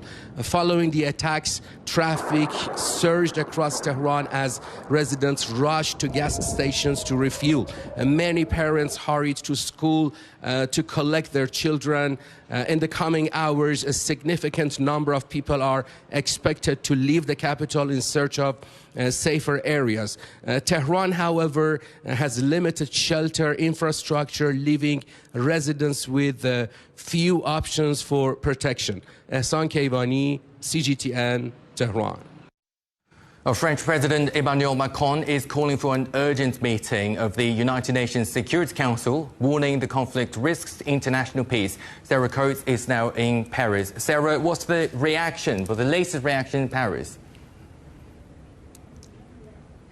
Well, in less than 2 hours now, the French President Emmanuel Macron, he will hold an emergency defence and security meeting at the Elysee Palace. We will, of course, be watching that very, very closely. He did put out a statement just a couple of hours ago. He said that the outbreak of war between the United States, Israel and Iran carries grave consequences for international peace and security. He went on to say that in this decisive moment, all measures are being taken to ensure the security of the national territory and that of our compatriots, as well as our interests in the Middle East. He added that France also stands ready to deploy the necessary resources to protect its closest partners at their request. And you did mention also that call for an urgent UN Security Council meeting. Now, when it comes to people on the ground in the Middle East, around that region, we do know that there are quite a lot of French citizens still there. I've been speaking to a couple of those people who are right now on the ground in Tel Aviv, and while there have been directives issued online, these people have said that they haven't had any contact with the French consulate in Tel Aviv. They've been, of course, running in and out of bomb shelters. Now, we've also heard from the Minister Delegate for the French Armed Forces. She said that France's priority is the protection of its citizens and its forces, urging citizens there to exercise extreme caution and to follow the instructions issued by the French embassy. So certainly this is a very rapidly moving story, a lot of reaction now continuing to come out. It is something that we are watching very, very closely. Well, thank you very much, Sarah. That is Sarah Coates, our correspondent in Paris. And Aviv Brzezinski is a former advisor to Israel's Prime Minister Benjamin Netanyahu. So, Mr. Brzezinski, how is this different from the 12-day war last year? It seems totally different because about more than 300 days ago, when we had the strike on Iran, it was solely to try and derail the nuclear capability of the Iranian regime. This time, I think that it is way, way more ambitious. The goal is to get rid of the regime, and it seems that the strike that was done this morning managed to take down at least a few of the prominent leaders in Iran. So I think that nothing but taking down the regime would not be considered as a success. Yeah, exactly. They are calling for a leadership change at this point. And do you think we are looking at a prolonged confrontation? The people in Israel are ready for any confrontation. By the way, now we have sirens again. I live in Tel Aviv. We are going back and forth to the protected room or to the shelter since this morning. Over 200 missiles were launched from Iran to Israel. And for the people in the UK, they have to bear in mind that it's about almost 2,000 kilometers away, like 5 times from London to Paris. And those missiles keep coming in, and now UAVs are coming. The entire country is now paralyzed. Tomorrow, we're not going to resume work. No celebration for our Jewish holiday next week. But people are ready to absorb it and hoping that this will bring an end not only to a country that develops nuclear capabilities for military reasons, but a country that sponsors, promotes, and even acts as a terrorist regime and helps its proxies to act not only against Israel, but also against other countries. If I'm not mistaken, even Khamenei, the leader that perhaps, or maybe there are some indications that Israel managed to get rid of today, he defined the British people as a cunning fox. So I think that what Israel is doing is not only important for the people in Israel, but also the people in the Western world. Well, Mr. Brzezinski, I think many people are asking this question. Do Israel and the United States have the legal basis or the international mandate to attack Iran? It's a good question, Lee. I think that in times of war, when people in Iran are striving for a regime change, I think that it's not the high time for such a dilemma. It's true that maybe President Trump had to consult with the two houses, get the affirmation to go and strike against a country that that recently didn't do anything militarily against the United States. But we have to bear in mind that the United States is maybe the policeman of the entire Western world, and of course in Israel.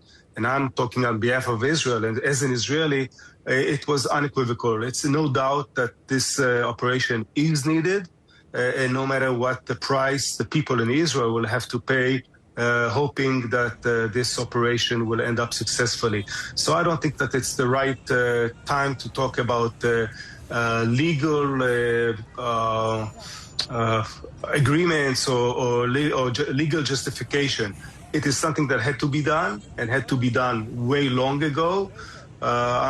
As an Israeli, I'm happy that our prime minister decided to do it. It took lots of courage to do it because, yes, it might be a dangerous operation. And you said you hope that this would end successfully. And what does a success look like from Israel's perspective? And from your time advising Netanyahu, how does a leader balance military necessity with the risk of widening conflict, especially now the United States is directly involved for the second time? Yes, the United States is directly involved, but last time Israel was subjected to the missiles from Iran and from its proxies, and Israel had no choice but to act against the Iranians as the ones who run the show, if I can use this terminology in wartime. Again, I'm saying the only measure of success will be a change of the regime. If this operation will end up with another cycle of violence, then maybe Israel didn't do much, maybe the state didn't do much, and the people in Israel are expecting our prime minister that since he has decided to go and do this operation, it will bring an end to a regime that not only oppresses its people in Iran, but threatens the Western countries, among them Israel, Europe, United States, wherever. But this is a big question, and as I'm saying, we are ready for a long conflict that will maybe take days or weeks. My assumption that it won't take more than a week because, as far as I see it, the Iranians, after the previous operation, are not as strong as they were. So Israel and, of course, the United States have the military superiority to finish its operation in Iran. Well, based on your observation, what do you believe were the key domestic political pressures on Netanyahu that shaped his approach to Iran now? It's a good question because you know that soon we're going to have elections after 4 years. The official date is October, but no doubt that if this operation will end up successfully, Netanyahu will try and call for early elections because tries to try and ride on his success. This is a good opportunity for Netanyahu to do so after the failure of October 7th, and he is a lot to be blamed for October 7th or for the negligence and the lack of forecasting or lack of dealing again with the Hamas. So Netanyahu will try to open a new page in the history of Israel to say, okay, I failed on October 7th, but since then I've changed the reality of the Middle East. All our enemies are gone from the Hezbollah, from the Hamas, and from Iran. So he'll try to call for early elections, riding on his best ally, his personal friend, Donald Trump, that might come here on June. And this is his best ticket politically. But if I'll alleviate from politics, I'm talking now about something that goes across all over the board in Israel. Most Israelis, or the huge majority of Israelis, thinks that this is something that had to be done, should have been done, and they are quite satisfied that it happened despite the hazards or the dangers that might come by. And as I told you, we have drones, UAVs, and missiles that keep on coming in. But this is a price that people in Israel are willing to pay. Thank you very much for your insight. That is Aviv Bushinsky, former advisor to Israel's Prime Minister Benjamin Netanyahu. Thank you. You're watching CGTN Still Ahead. Iran hits back at the United States and Israel launched an attack. We'll have all the very latest from across the region next.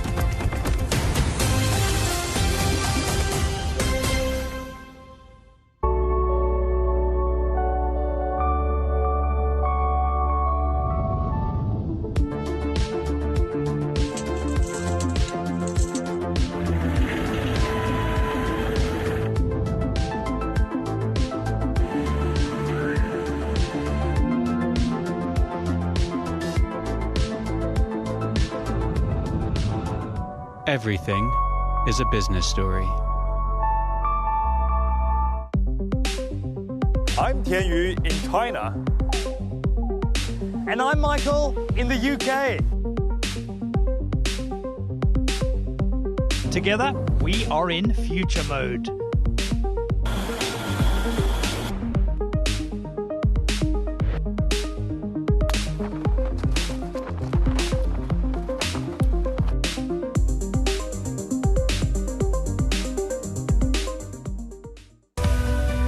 We are all connected. Across borders, across continents, connected by ideas, a shared humanity. Stay connected.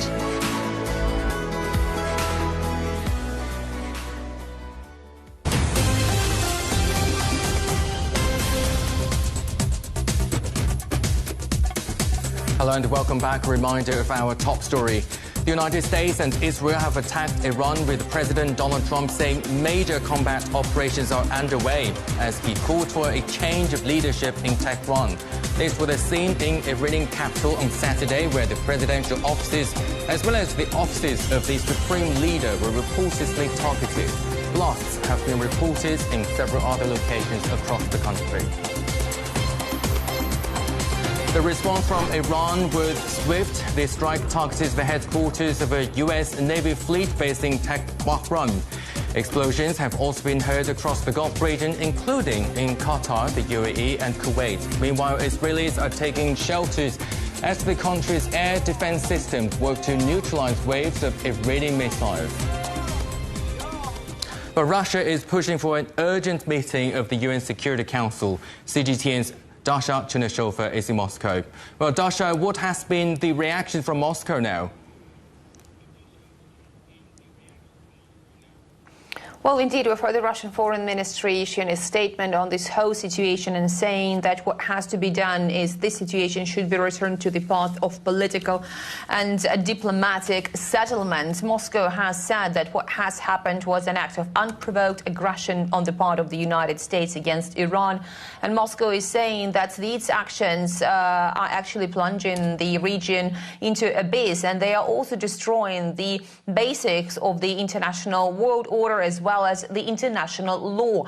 Russia is saying that indeed, it is ready to provide all of its support to the Iranian side, particularly in the part when it comes to the negotiations, and it is ready to offer its mediation efforts in this whole situation. And also, we understand that Russia is demanding the international community to immediately give the objective assessment of these responsible actions. We also heard from the Kremlin that the Russian president has been speaking about this situation with his Security Council. No further details of what the sides have been talking about have been provided so far, but Moscow is stressing that of particular concern is the serial nature of these destabilizing blows dealt by the United States over the past recent months to the international foundations of the world order, because this is not the first time that the U.S. is attacking Iran. And in Russia, there has been a very strong perception that the negotiations that were held with Iran and the United States, they were actually just the pretense. They were not aiming to find this negotiated settlement to this whole story with Iran. And Russia is also insisting that such actions by the United States, they are not conducive to finding the negotiated settlement. What they are doing, they are encouraging, from the Russian perspective, other countries to appropriate nuclear weapons. And obviously, this is dealing a blow to the international non-proliferation regime. So at this stage, we understand that Moscow is indeed calling for the immediate holding of the UN Security Council, because it does want to make sure that the international community condemns it. Obviously, there are questions whether this condemnation will be enough to prevent this situation from spiraling over. And also, we've been hearing a lot from the Russian embassies in the region, in the countries of the region, calling on Russians who are there to exercise restraint, to avoid visiting some sensitive objects. And for those who are in Iran and Israel, Russia Foreign Ministry has advised to leave the country immediately if they have an opportunity to do so. Well, thank you, Dasha, for that update. That is our correspondent, Dasha Chernyshova, in Moscow. And now let's get more regional reaction. Adel El-Marouki joins us now from Cairo. Adel, great to see you there. Can you bring us up to date with the reaction from the region? The region is extremely concerned about the escalations and the war that seems to be planned to take a very long time. Egypt has released a statement saying that it is deeply concerned about the escalations, the attack from the United States and Israel against Iran. But at the same time, Egypt also criticized Iran's response to these attacks by targeting at least 5 GCC countries. We have confirmed hits or attempting to hit Qatar, UAE, Kuwait and Bahrain, and also Saudi Arabia announced that it has intercepted a couple of missiles targeting 2 different cities in Saudi Arabia, including the capital, Riyadh. Now, Egypt criticized that, but not in the harshest statements, basically subtly realizing that the target is U.S. military interest rather than the Gulf countries in itself. On the other hand, the UAE, for example, has described the Iranian attack on its territory as a blatant attack, attack to its sovereignty and a cowardly attack. So in general, there are concerns. Egypt has been quite heavily invested in brokering an agreement between the IAEA, the UN's Atomic Energy Association, and Iran. So it has been, even until a couple of days ago, the Iranian foreign minister and the Egyptian foreign minister were in direct talks. In fact, the 2 countries were about to upgrade their representation in diplomatic ties to reach the ambassador level, which has not happened in many years. But in general, there is a massive call, especially from 2 of the region's biggest countries, the Saudi Arabia, Kingdom of Saudi Arabia and Egypt. Both are calling to resort to diplomacy. Well, Adel, this is developing very fast. And do you think we'll see more reaction or probably retaliation from the countries struck by Iran? Well, definitely we will see diplomatic reaction. You've just mentioned the Russian call for an emergency meeting at the United Nations Security Council. The Arab bloc always have a representative there, so that will be one of the factors they will be moving along with the wider Islamic bloc of the Organization of Islamic Cooperation, the OIC, which has 56 Muslim members. Both will be trying to mobilize efforts on the diplomatic line and rally support to try and tune down these aggressions as they try to attempt to have negotiations revived. But of course, it may be too late for these efforts, but this is as far as they're concerned. But for them to get engaged as in direct military engagement, that doesn't seem to be likely. Although all GCC countries that have been attemptedly or struck by Iran since early this morning say they reserve and hold tight to the right to respond, they have not. And it is likely that they will not, at least as far as the Iranian attacks come to them within these confined attempts that we've seen in the morning. Egypt, too, is one of the countries that is very conservative when it comes to military activity. So unless there is something that threatens its direct national security through the border, that be a concern. But in general, they are concerned because the fighting is expanding. Already 5 GCC countries have been involved. Jordan says it intercepted 2 ballistic missiles. And just shortly, we've seen the United States Embassy in Lebanon advising its citizens to evacuate the country, indicating that the fighting can include countries like Lebanon. Already Iraq has been involved. Yemen, the Houthis there started attacking some parts of the Red Sea. There is a threat to global supply chain, to oil supply, both in the Arabian Gulf or the Persian Gulf and the Red Sea. So in general, this region is deeply concerned because it basically affects their economic standing and hinders the speed by which they want to develop their economies. Thank you very much, Adel. That is our correspondent, Adel El-Marouki in Cairo. And China has called for an immediate halt to military operations in the region. Beijing's foreign ministry has just released a statement urging all parties to prevent a further escalation of tensions, resume dialogue and negotiations, and safeguard peace and stability in the Middle East. Our reporter Chen Ziyuan is in Beijing. Monitoring the situation here in Beijing, as the Chinese Foreign Ministry just released a statement about 20 minutes ago saying that China is highly concerned over the military strikes against Iran launched by the U.S. and Israel. And also, the spokesperson office said that the Iran's sovereignty and security and territorial integrity should be respected. Meanwhile, as you just mentioned, China called for immediate stop for the military action and no further escalation of such tension and situation. And they call for the resume of dialogues and negotiation and efforts to uphold peace and stability in the Middle East. Meanwhile, I also want to share information that Chinese embassy in Iran, as well as relevant countries, are providing support for Chinese citizens to leave the region through roads as well as to commercial flights. Those embassies include China's embassy in Azerbaijan, Turkey, and Armenia. So these are the current situation here from the Chinese side. Back to you. OK, Ziyuan, thank you for that. Just one other question, if I may. In terms of diplomacy, of course, China, major player. What can China do to contribute towards a de-escalation? I think we see through different conflicts, China has played a constructive role in bringing all sides to the table, especially facilitate such a channel for dialogue. So what we're seeing here as the Foreign Ministry's spokesperson office released such a statement is really, again, putting the bringing all sides together, attempting the effort to call for immediate stop and then to call for the resumption of dialogue. I think that's the first step. And then moving on, we will see what China will continue to do as the situation develops in the future days. That is our reporter, Chen Ziyuan, in Beijing. And our correspondent, Rahul Pathak, is here in the studio again. Rahul, great to have you back. So I think many people are asking this question because Washington and Tehran has just finished a round of talks in Geneva. What's happened to the talks? Seems like they have some progress.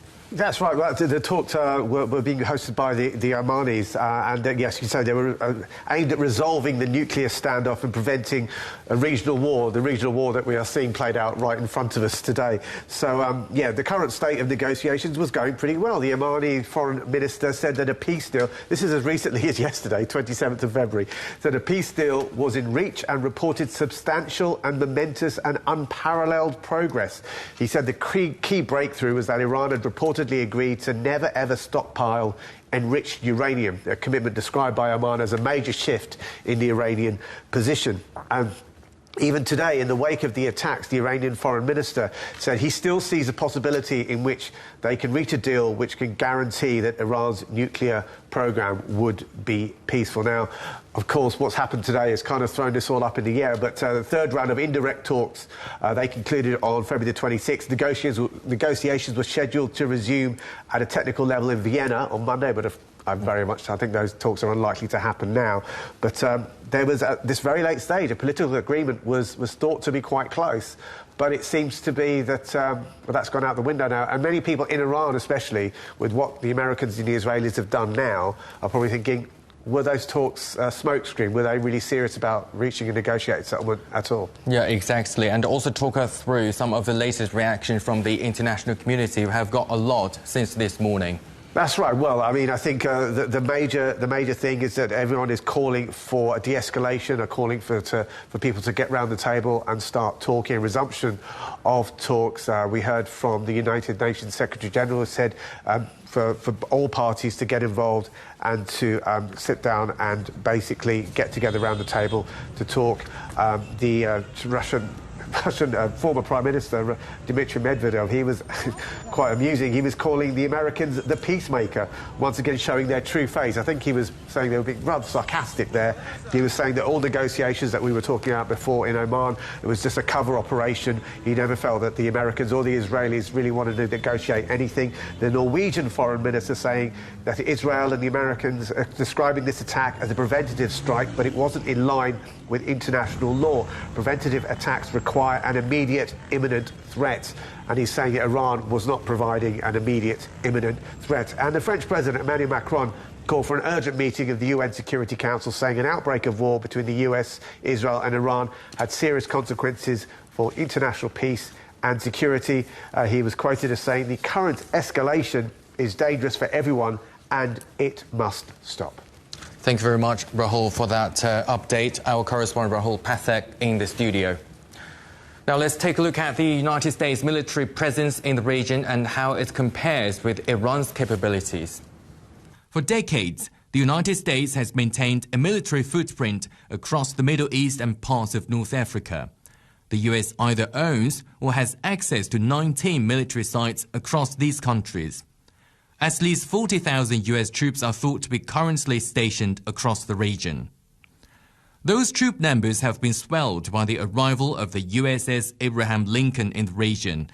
A carrier strike group typically brings around 5,700 personnel and a 60 to 70 aircraft, operating as a mobile airbase at sea.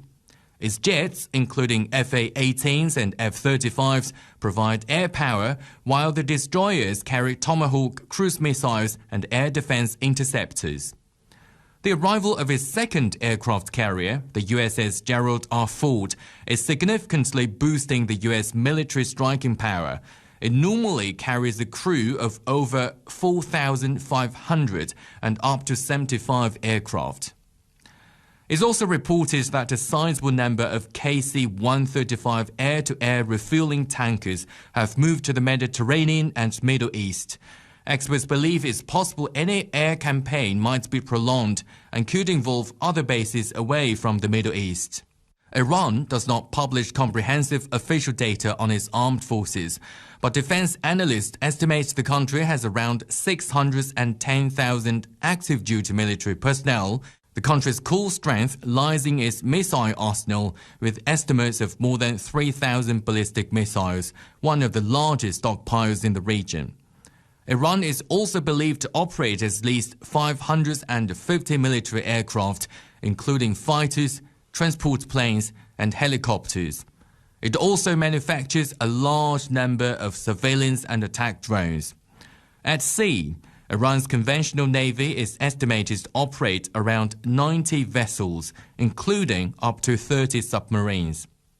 Recent satellite imagery confirms Iran has been reinforcing key nuclear and military facilities, including Parchin military complex, Isfahan nuclear facility, and Natanz area tunnel complex.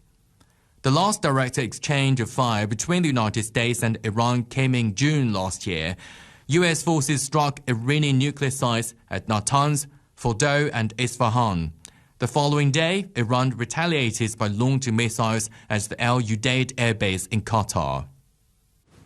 Well, after those talks in Geneva, a new round of technical-level discussions has been due to take place in Vienna, as our correspondent Rahul Pathak said just now. And our correspondent Johannes Pleshberger joins us from there. Johannes, do we know what is happening to those scheduled talks, or are we going to have any talks at all? That's the big question. More and more observers are starting to wonder whether these talks are actually taking place next week here in Vienna. I mean, things could calm down and they could start a bit later during the week, probably not already on Monday. But what will happen on Monday here in Vienna is the IAEA's Board of Governors, a big meeting of representatives also from the US and Iran. They will meet here in Vienna in a big conference room, and Iran has already called for an extraordinary meeting at the Board of Governors, where Iran wants to address the wrongful acts of aggressors today on Iranian soil. Johannes, any reaction from the IAEA, the International Atomic Energy Agency, yet? It seems that the agency is waiting for things to further develop before actually commenting what's happening today. But we know that half a year ago, when the US and Israel attacked Iranian nuclear facilities, back then the IAEA criticized those attacks, saying that nuclear facilities must never be attacked because this could have serious consequences for the environment and for people. So it could be that the agency will issue similar remarks in the upcoming hours or days. We have heard from the IAEA yesterday that they issued a report being very concerned about activity at Iran's Isfahan site, where apparently large piles of enriched uranium are being stored, and the IAEA is very concerned and said more transparency is needed. And this could have helped US President Trump's arguments to more escalate the situation and start those attacks today. Could be. Well, thank you very much for the update. That is our correspondent Johannes Pleshberger in Vienna. Now, joining me now is Samuel Ramani, an Associate Fellow at the Department of Politics and International Relations at the University of Oxford. Professor, great to have you there. So first of all, do the US and Israel have the mandate to attack Iran? Well, I think that the U.S. and Israel are basically using this to build leverage for any kind of future diplomatic negotiations. So it's interesting to see that it actually is keeping the door open, the Iranian foreign minister, to a resumption of dialogue on the nuclear question this coming week. And I don't think that the negotiations are necessarily dead or have stopped. And also, I think that if Iran does not compromise not only on its nuclear facilities, but also on its ballistic missile capabilities and regional activities, which the Iranians are very resistant to do, the U.S. and Israel are trying to show the Iranians that they can carry out severe damage to their leadership and potentially decapitate the regime entirely. So that's what I think the U.S. is trying to do here, build leverage and threaten something bigger if needed. Well, this happens only days after the latest round of nuclear negotiations in Geneva. We were talking about it just now. And what key strategic missteps or red lines were crossed that made this escalation almost inevitable?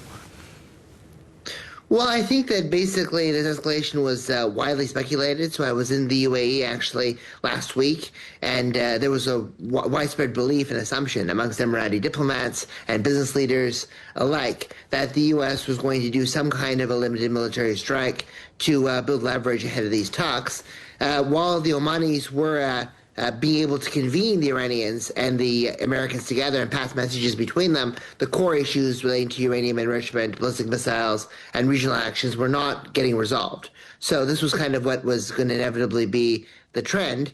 And yes, I do think that the U.S. is paying very close attention to what's happening in Fordow, also what the Russians have managed to reconstruct in Bushehr, as well as Isfahan, as the correspondent noted earlier. And these concerns about uranium enrichment have now triggered a military attack.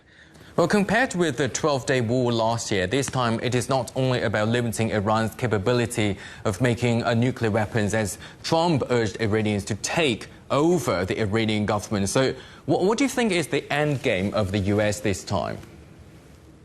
Well, I don't think that the end game is actually clearly defined and clearly spelt out.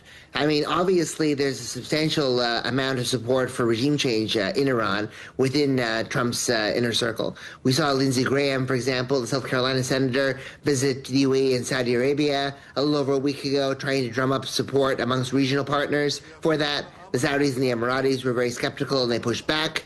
Benjamin Netanyahu has been and Israel have been pushing for regime change, and there was a collective frustration among some of Trump's core supporters that he did not enforce his red line during the Iranian protests. When he threatened military action if protesters were killed, the mass executions didn't happen, maybe, but there were definitely many thousands of protesters who died, and then the U.S. didn't follow through.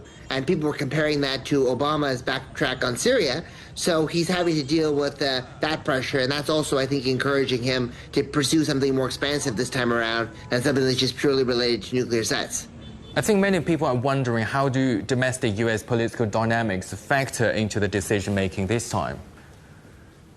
Well, I think it's a massive factor over here. And it's important to keep in mind that there's basically two schools of thought relating to the Iranian issue within Trump's inner circle. So on the one hand, you've got a more hawkish wing, like just as I mentioned, represented by people like Lindsey Graham or Ted Cruz from Texas, who would want to see the U.S. go all in on kind of a military campaign. Marco Rubio, Secretary of State, is rumored to be in that camp. And then there's another camp that's a lot more cautious and a lot more circumspect. So close confidants and advisors to the president like Steve Witkoff and Jared Kushner have been known to be much more reluctant to support a military attack.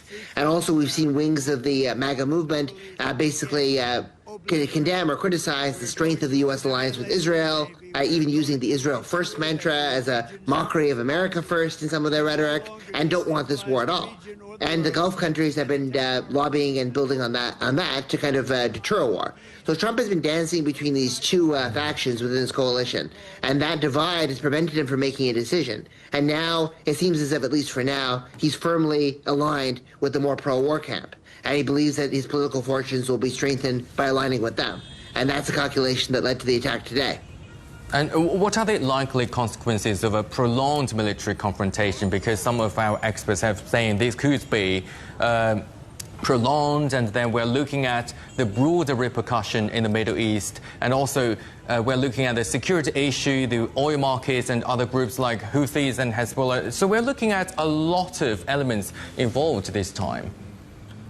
Well, absolutely. I mean, we saw the interrelationship, and we saw the level of integration between various theaters of escalation after October 7th, right? We saw the rapid spillover to Lebanon, to Yemen, to even periodically causing discord inside Iraq, to very, very complicated relationships between the GCC countries and Israel. The Abraham Accords were effectively stopped. And the same kind of integration of theaters will occur and transpire this time around. I mean, I think it's very likely that if Iran, for example, were to take the step to disrupt oil transit in the Strait of Hormuz, the Houthis would force multiply against that along the Red Sea and the Bab el-Mandeb Strait, effectively choking the Saudis off. I think it's no coincidence that Jebel Ali was in the firing line this time around. That's not just because it's near American military presences, but it's also a vital port that the UAE would need as a hedge against Hormuz. So it's very clear already, even in these early hours, that there are integrations of various different theaters. There's a Gulf theater, an Israel-Iran theater, and potentially Lebanon and Yemen and others getting dragged in. So I think that there is a big risk of a regional war escalating. I don't think that the U.S. is easily going to be able to achieve regime change in Iran, because even if you assassinate some of the key members of the clerical establishment or the IRGC, those institutions have the ability to renew themselves and bring out new figures and new leaders, just like we've seen after Soleimani was assassinated or after the wave of attacks in 2024 and 2025. And the only way to do that would be a ground invasion or an amphibious landing, which would be anathema to anybody in Trump's inner circle because of the casualties, the cost, and the risk of an Iraq or even worse scenario unfolding. So I think that it'll fall short of regime change, but a regional war is definitely possible. Thank you very much for your insights. That is Samuel Romani, an Associate Fellow from the University of Oxford.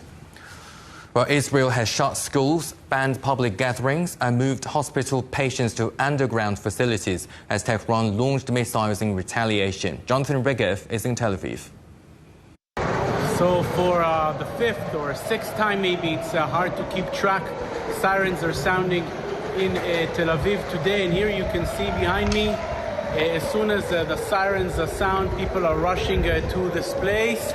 It's not even an official shelter, but rather an underground parking lot, an underground compound. You can see people there rushing right behind. More and more people are coming. As always, what happened is that the first warning sounded about 10 minutes before the actual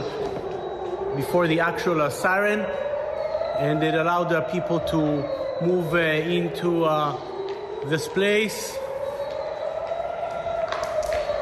And more and more people are arriving to the shelter. I have to say, no real panic. More people coming, you can see. No real panic in the streets. 5 or 6 sirens so far. And people here, you can see, are descending downstairs to the parking lot.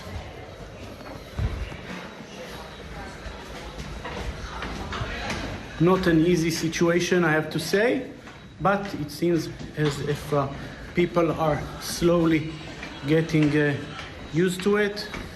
Some people are stopping here on the -1 floor, and we're going down, not alone as you can see, to the underground shelter. People have been coming in for the past 10 minutes since the early warning sounded, and here already further down, plenty of people. It has to be said that many of the buildings here in this area are rather old. Not all of them have protected shelters, so people have to find some other solutions. People may be even finding solutions for a longer stay. And this is the situation here today. It will probably be the situation for quite some time to come. The instructions now is that people have to wait here at least for another 10 minutes or so until the all clear siren comes from the home front command. This is just one example of a underground parking lot in the city of Tel Aviv. 10 such places exist in the city and in many other cities as well. This is the situation here from the early hours of the morning, and probably for days and days to come. Quite a difficult situation, quite a difficult scenario. Tens of people running here again and again and again. They will do it probably many more times today, many more times in the days to come. Jonathan Regev, CGTN, from the underground parking lot in Tel Aviv. Well, Prime Minister Keir Starmer says British planes are in the sky to protect UK interests in the Middle East region. Although the country didn't take part in initial operations against Iran, he urged Tehran to refrain from further attacks and to end its violence and oppression against its own people. And now our correspondent Rahul Pathak is here in the studio. Rahul, great to have you here again. So this morning it was reported that UK was not part of this operation initially, and now I've seen that the planes of the United Kingdom are in the sky. That's right. It shows you the unpredictability of war. So you just don't know what's going to happen. And it's what's interesting, even though it was the United States and Israel that attacked Iran, Keir Starmer, in his message today, very much putting the onus on Iran to end the conflict. And he also condemned Iran's attacks today on Gulf nations across the region. Let's hear what he had to say. Our forces are active, and British planes are in the sky today as part of coordinated regional defensive operations to protect our people, our interests and our allies, as Britain has done before, in line with international law. We've stepped up protections for British bases and personnel to their highest level. Well, Rahul, what else did Starmer have to say? Well, again, as I was saying before, he was really putting the onus on the Iranians and putting the blame squarely on Iran for the current situation that we find ourselves in.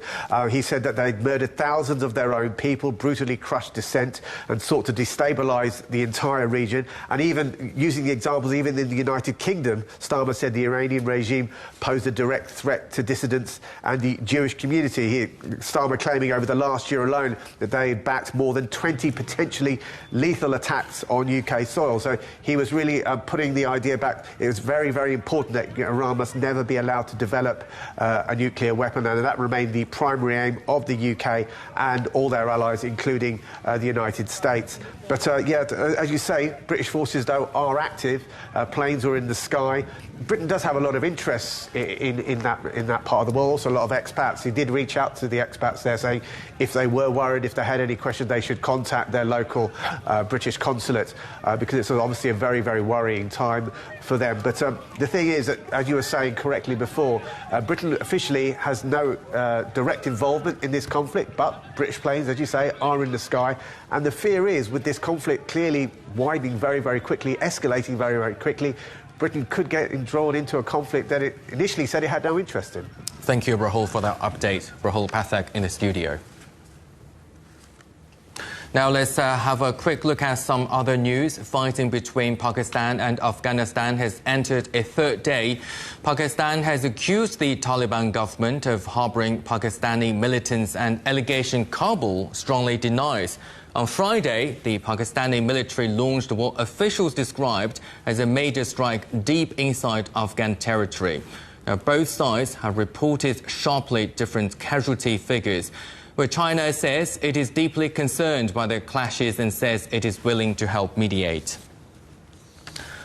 In Bolivia, police have been using tear gas to disperse crowds trying to collect debris from a military plane crash, which included new banknotes from the country's central bank.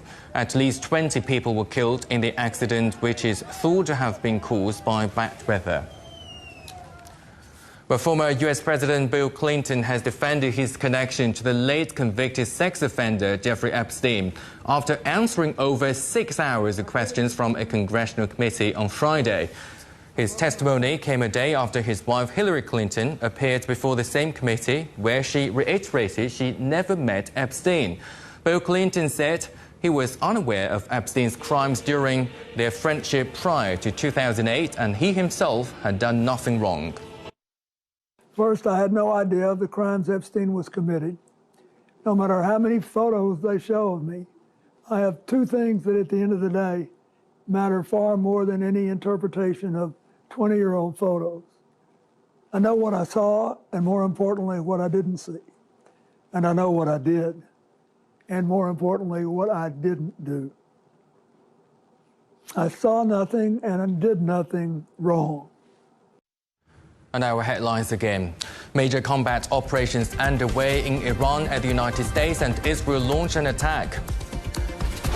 Iran hits back with retaliatory strikes launched towards Israel and explosions heard in the UAE, Qatar, Bahrain and Kuwait. Beijing strongly condemned the US and Israeli attacks on Iran, calling it a serious violation of international law. The UN Security Council is due to hold an emergency meeting on the strikes later. And that's the world today. Thanks for watching. There is more news on CGTN Europe's channel on the Telegram app, or scan the QR code on the screen to get stories and updates sent direct to your phone. We're back with more news at the top of the hour. For now, from all the team in London, goodbye.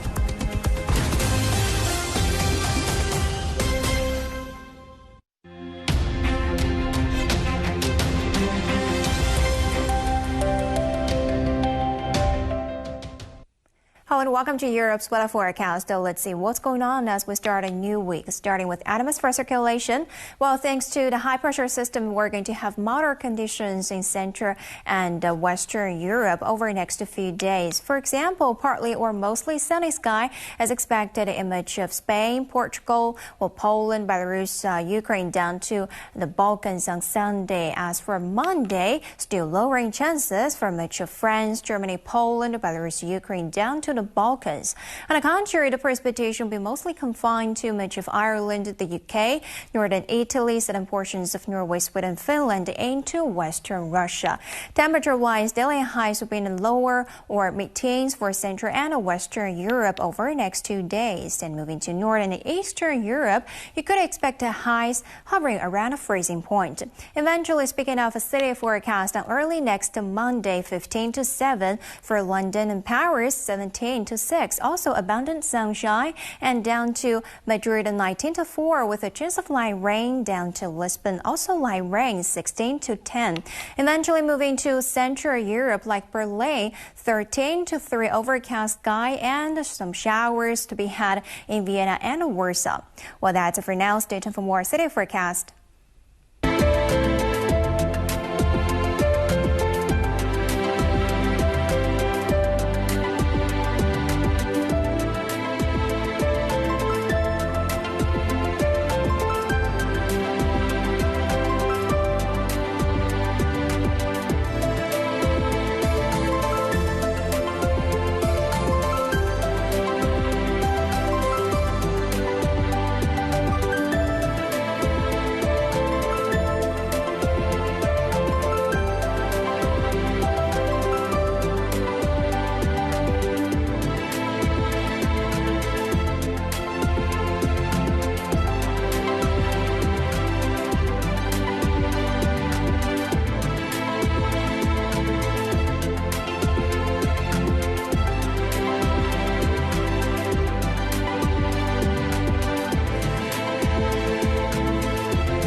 from London, this is The World Today.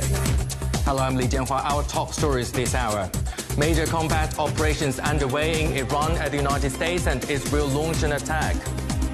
We are going to destroy their missiles and raise their missile industry to the ground. It will be totally, again, obliterated.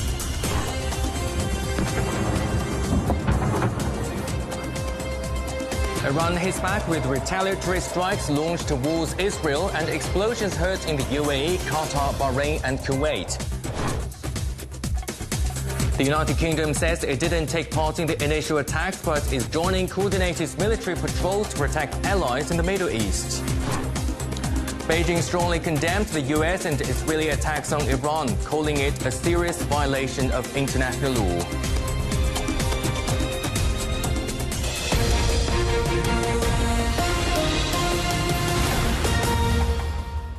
The United States and Israel have attacked Iran, with President Donald Trump saying major combat operations are underway as he called for a change of leadership in Tehran.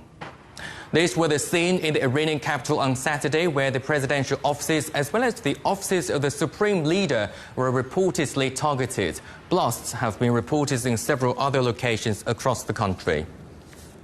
The United States military is undertaking a massive and ongoing operation to prevent this very wicked, radical dictatorship from threatening America and our core national security interests.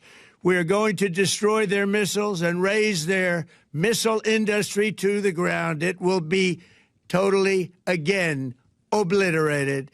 We're going to annihilate their Navy. We're going to ensure that the region's terrorist proxies can no longer destabilize the region or the world and attack our forces and no longer use their IEDs or roadside bombs, as they are sometimes called, to so gravely wound and kill thousands and thousands of people, including many Americans.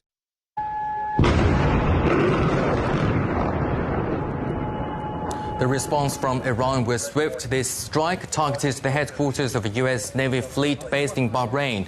Explosions have been heard across the Gulf region, including in Qatar, the UAE and Kuwait.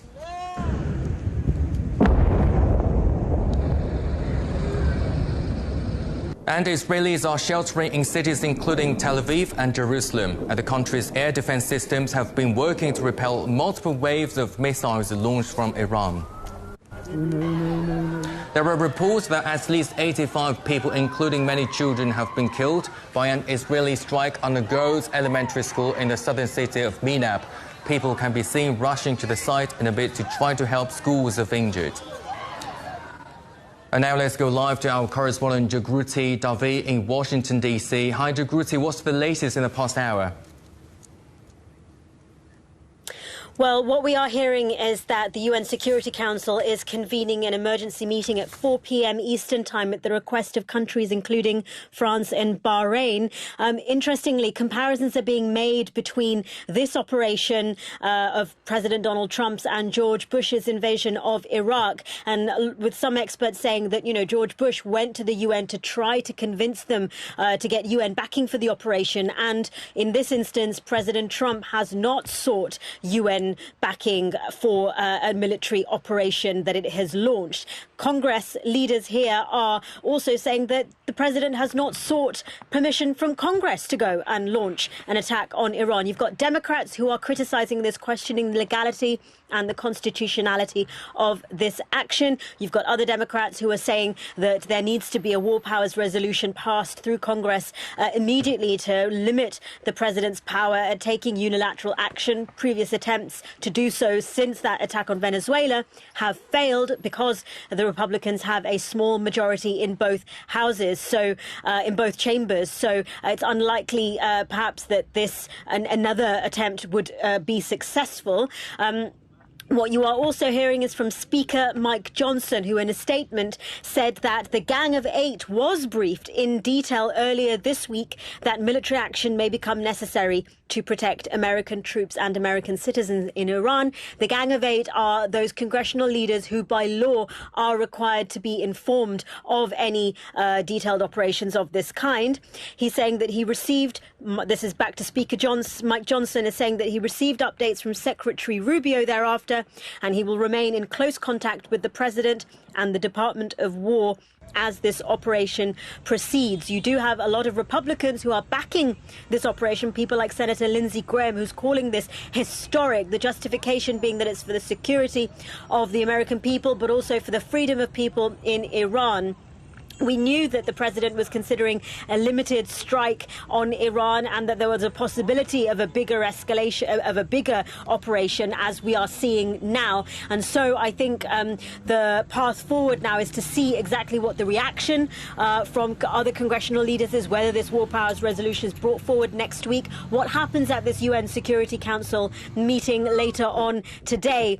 And also, let's look at public opinion when polling is clearly going to be done on public reaction to this operation in Iran. Do the American people support action in Iran or not?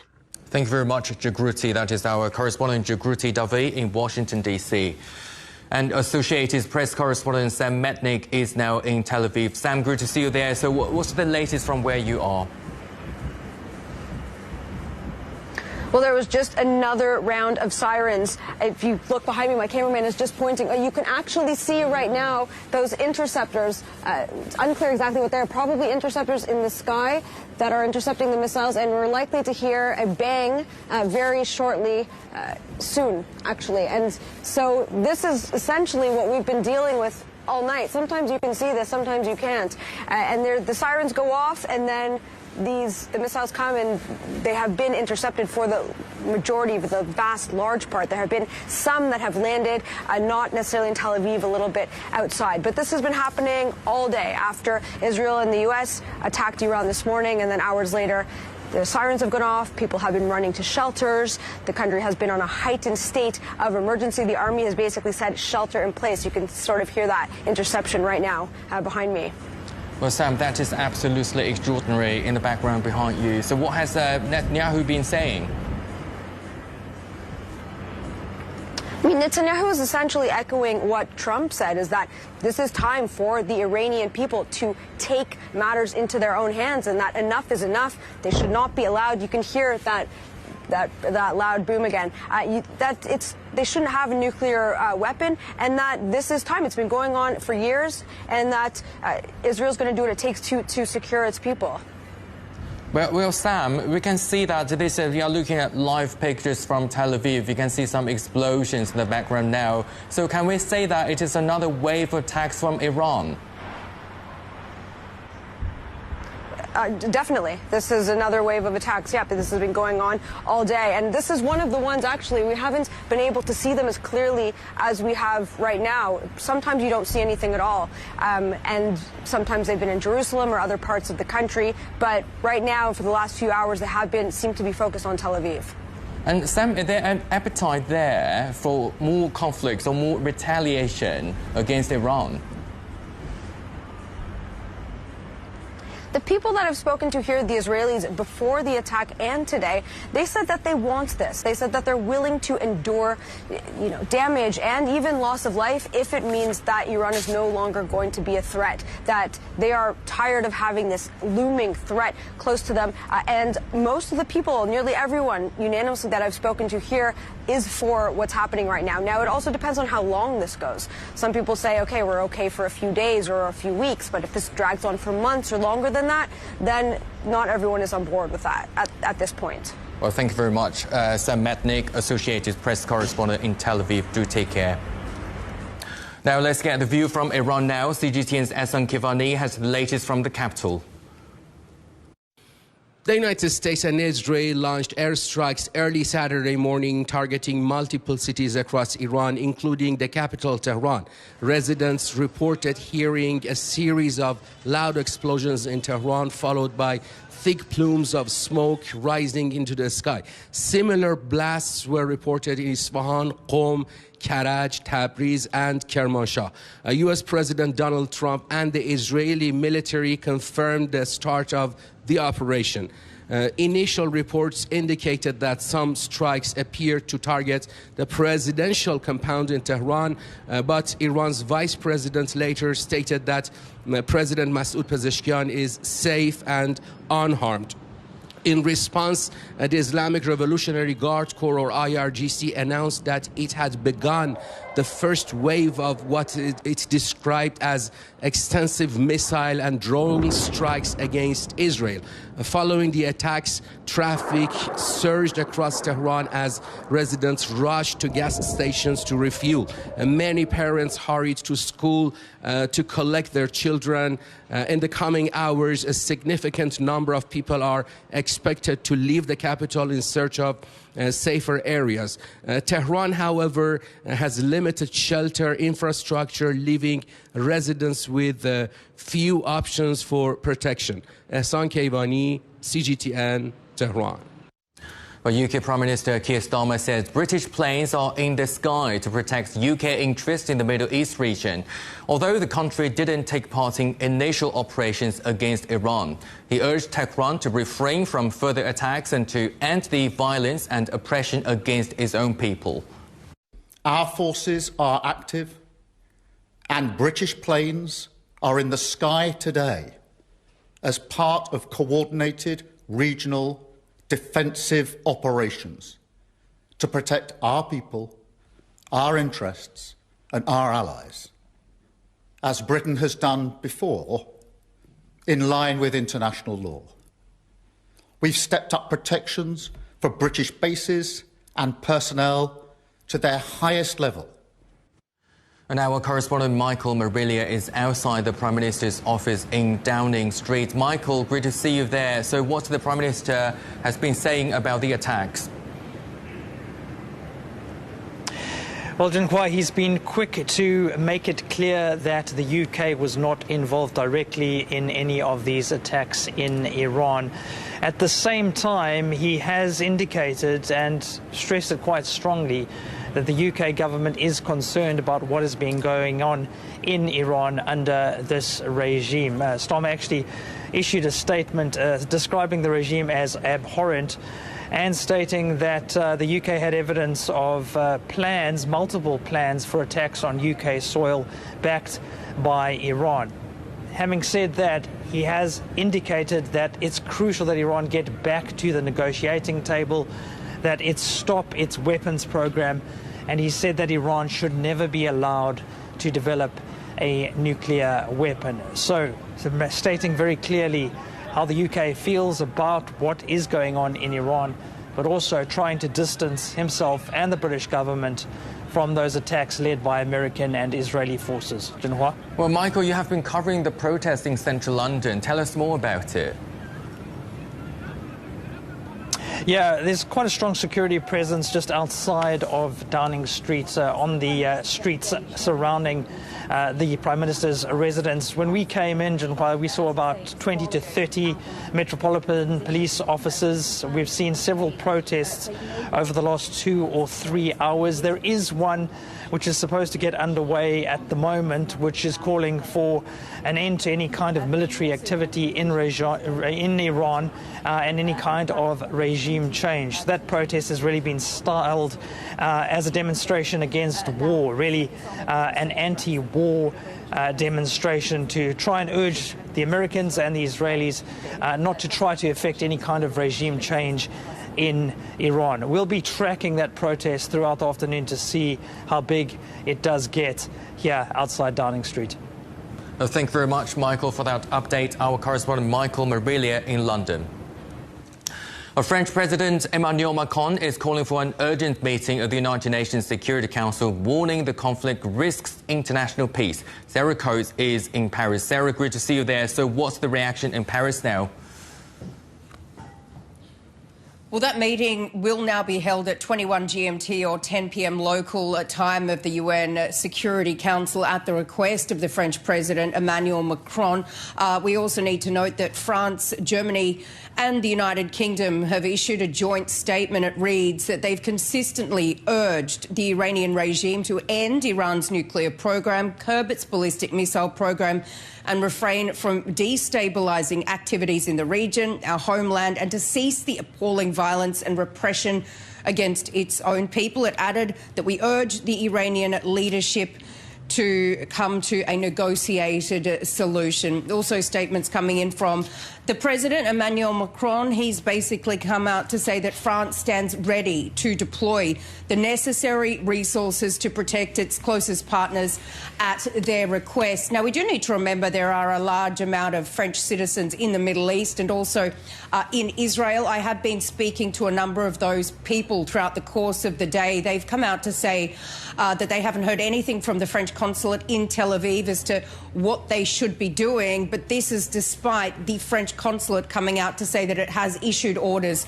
for people to shelter, to remain in place, and they will continue to update them with information. But it certainly is a very quickly moving situation, a situation that we are continuing to keep our eyes on, and we will, of course, be following this United Nations Security Council meeting a little later today. But also important to point out that there is a security and a defence meeting happening in less than an hour here in Paris at the Elysee Palace. Thanks very much for that update. That is our correspondent Sarah Coates in Paris.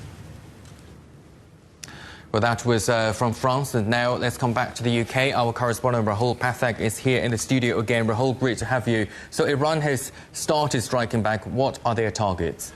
Oh, basically, it's the US interests in the Middle East, of which there are many. Iran's decision to launch very, very quick retaliatory attacks, really in complete contrast to the 12-day war we had in June 2025, when they did attack the huge US Air Force base in Doha in Qatar. But that happened right at the end of the 12-day war, and they even let the Qataris know in advance that it was happening. It was more of a symbolic attack. This time around, I think they've learnt their lesson, because I think that was seen as a real sign of weakness. They've learnt their lesson, and they've really gone after all the US targets in the Middle East region. Explosions have been reported in Qatar, Saudi Arabia, the capital Riyadh, Kuwait and the United Arab Emirates and Bahrain, all of which host huge US bases. Iran's Fars news agency said the country targeted the Udeid air base in Qatar, which I mentioned before, the Ali Al Salim air base in Kuwait, the Al Dhafra air base in the UAE, and this arguably the biggest one of the lot, the US 5th Fleet naval base in Bahrain. And Bahrain very quickly confirmed that Iranian rocket attacks had in fact targeted that particular base. So yes, the Iranians are really showing that they're not going to take this attack by the Israelis and the Americans lying down. Yeah, exactly. But how big a presence does the US military have in the region? It's a huge military presence. I mean, this is what makes this conflict quite a tricky situation to negotiate. Well, let's have a look at those US military assets in the region. Bahrain is home to the headquarters of the United States Navy's 5th Fleet. In Qatar, the Al Udeid Air Base near Doha is the forward headquarters for US Central Command and home to about 10,000 troops. Well, Kuwait hosts several United States military installations, including a forward logistical base, an air base 40 kilometres from the Iraqi border, and Camp Beering, a staging post for US soldiers deploying into Iraq and Syria. Well, located in the United Arab Emirates, the Al Dhafra Air Base is a critical US Air Force hub that has supported missions against Iran in the past. And in Iraq, the US military at Ain al-Assad Air Base supports Iraqi security forces. Iranian missile strikes targeted the base in 2020 in retaliation for the killing of one of their top generals. And in Saudi Arabia, US soldiers are stationed at the Prince Sultan Air Base near Riyadh. Its assets include the Patriot missiles and high-altitude defence systems. And in Jordan, an air base northeast of the capital, Amman, is a critical hub for the US Air Force and a vital launch point for missions right across the region. Well, residents in Yemen are on high alert as blasts continue to ring out across the region. Our correspondent, Ihab Al-Fandi, is in the capital, Sana'a. In an official response, the Supreme Political Council, affiliated with Ansarallah, condemned the U.S. and Israeli strikes, describing them as aggression. The council also expressed solidarity with Iran's government and people, signaling the seriousness of the unfolding developments and their potential impact on the broader regional landscape. The council said the attacks by the United States and Israel signal escalation that could affect the balance of power in the region. It warned that expanding military operations could widen the conflict and increase regional tensions. The region's currently in a state of cautious anticipation. These developments place Yemen firmly back within the broader regional equation. Coming at a critical juncture, they could have direct implications for stability across the region in the period ahead.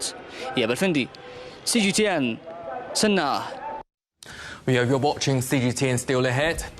Iran hits back at the United States and Israel launched an attack. We'll have all the very latest from across the region next.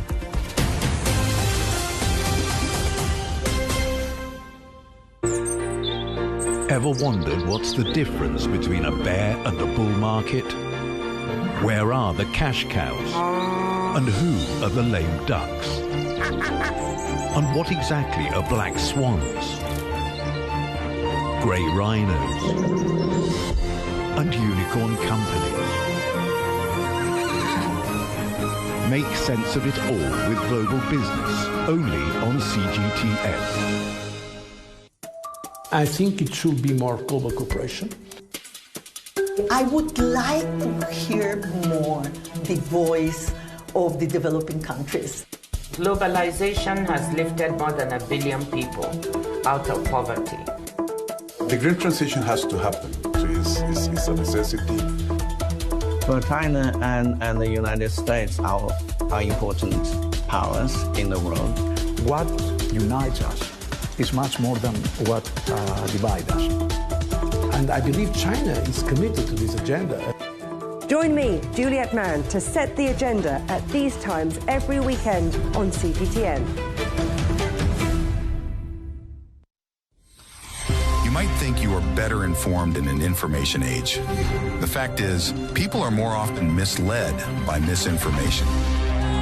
You might think every voice is heard in a digital world. The fact is, many nations and peoples are still underrepresented. And data poverty shuts out many. We at CGTN are committed to transcending the information gap and the digital divide. CGTN, bridging nations and civilizations. CGTN, see the difference.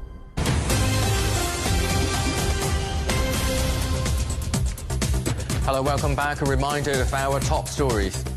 The United States and Israel have attacked Iran, with President Donald Trump saying major combat operations are underway as he called for a change of leadership in Tehran. This was seen in the Iranian capital on Saturday, where the presidential offices as well as the offices of the supreme leader were reportedly targeted. Blasts have been reported in several other locations across the country. The response from Iran was swift. The strike targeted the headquarters of the U.S. Navy fleet based in Bahrain. Explosions have also been heard across the Gulf region, including in Qatar, the UAE and Kuwait. Meanwhile, Israelis are taking shelter as the country's air defense system work to neutralize waves of Iranian missiles. And here is some of what Israel's Prime Minister had to say. This is your chance to establish a new and free Iran. Take your fate into your own hands, raise your head, lift your eyes to the sky. Our forces are there, pilots of the free world. Everyone is coming to your aid. And I believe the day is near when Israel and free Iran will hold hands in favour of security and peace, in favour of progress and prosperity. Now let's get some reaction from the region now. Mohammed Higazi is the former Assistant Foreign Minister of Egypt. So, Ambassador Higazi, great to have you there. So how dangerous is this moment for the Middle East? I mean, many people are asking the same question. Are we on the brink of a wider regional war? I hope not. Tonight, the Security Council definitely will issue his statement. of the danger it poses on the world peace and security. It is it is a very dangerous situation, which is in its beginning. This is few hours since the Israelis and the Americans has attacked the Iranian, and the Iranian reaction was expected, but the escalation of the situation is in the two parties' hand. The Israelis have started a while ago the second wave, and the Iranian will definitely retaliate. And they have this time reached different capitals in the Gulf region, as well as attacking Israel itself. I think they are calculating their reaction, not to drag the situation where the Israeli wants an overall war, where the United States will take the lead, and behind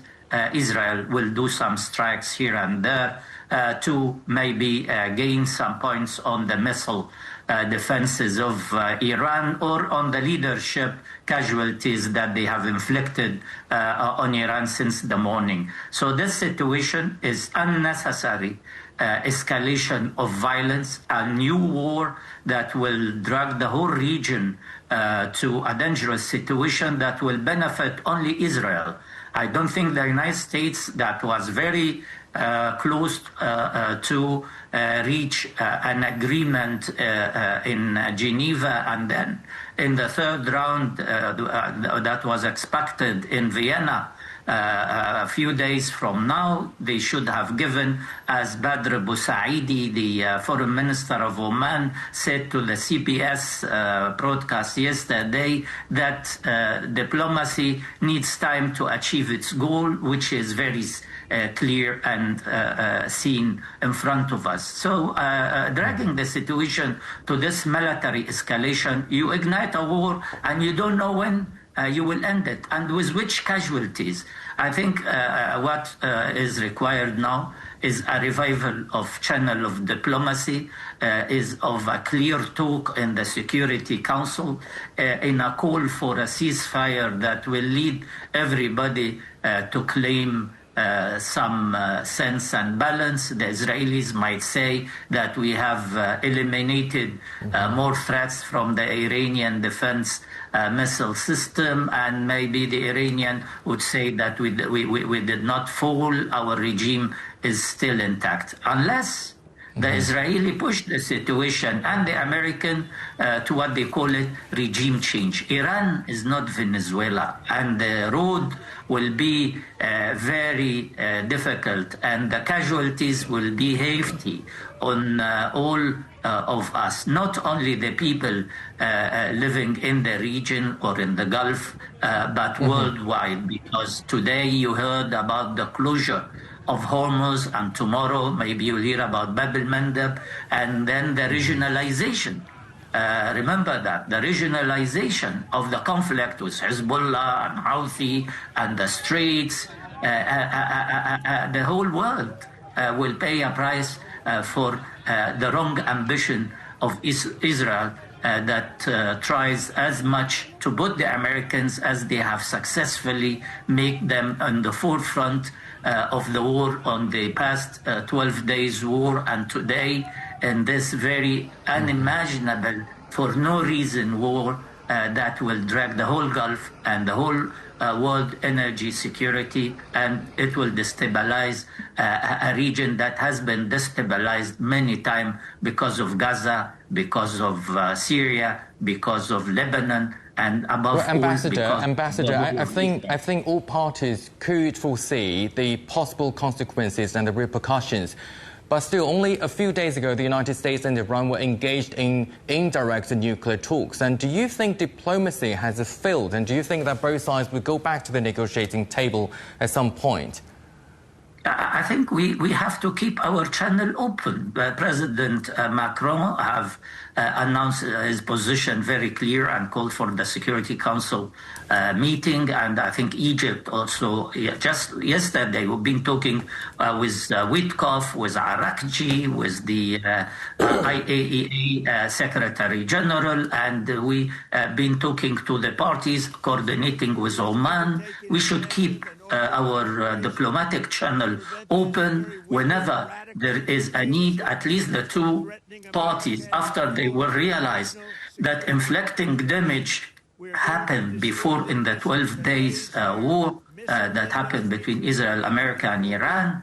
And today they are repeating the same thing. Maybe we are on the 13th day of the same war. Each party think that he can impose his view on the other by using force, not understanding that the use of force is not the only tool to reach consensus over each body's concern. I think a renewal of the discussion will bring us to a settlement between Iran and the United States, and maybe Israel after this war can say that I have eliminated the Iranian threat. But you have to understand also that many reasons have led us to this situation. Above all, the mentality of Benjamin Netanyahu that feels all the time threatened by the condemnation of the Israeli public opinion after the 7th of October. The mentality that think that the new election is much more important than lives in the Middle East, in Lebanon, Syria, or in Yemen. And the mentality of President Trump that think that you can gain access to world economic and energy sources done in Venezuela, and he threatening Cuba, and today he's trying with Iran. But Iran is a deep-rooted old nation. It's not Venezuela. Oh, thank you very much, Ambassador. That is Mohammed Higazi, former Assistant Foreign Minister of Egypt.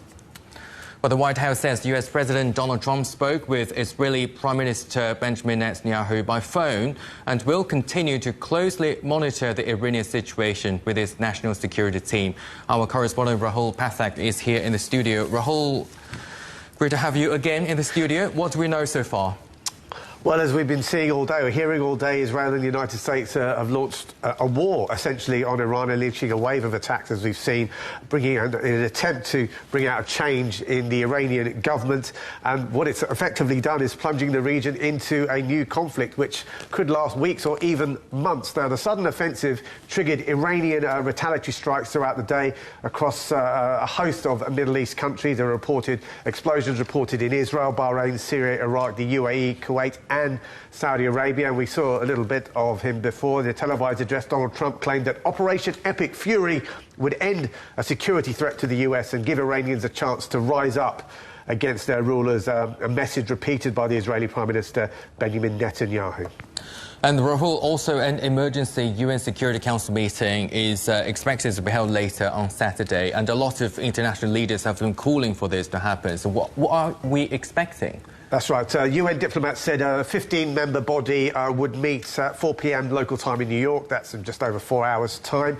The United Nations said the meeting had been requested by Russia and China. And this is the United Nations, quote, in connection with the unprovoked act of armed aggression by the United States and Israel against the Islamic Republic of Iran. It said the meeting was also called for by France, Bahrain, and Colombia. Now, during this Security Council meeting, it's expected they will demand from the US and Israel to immediately cease their illegal and escalatory actions and embark on a path towards a political and diplomatic statement. Now, of course, you'd expect him to be speaking. The UN Secretary General Antonio Guterres will be speaking at this, and he's already come out very forcefully against what's happened today, calling for a diplomatic end to the solution. But we're kind of seeing this is Donald Trump's playbook. He's kind of, you know, he doesn't really respect the United Nations. So whatever the UN says today at this meeting, you've got to assume that Donald Trump's not going to pay an awful amount of attention to that. Oh, thank you very much for that update, Rahul Pathak in the studio. Thank you.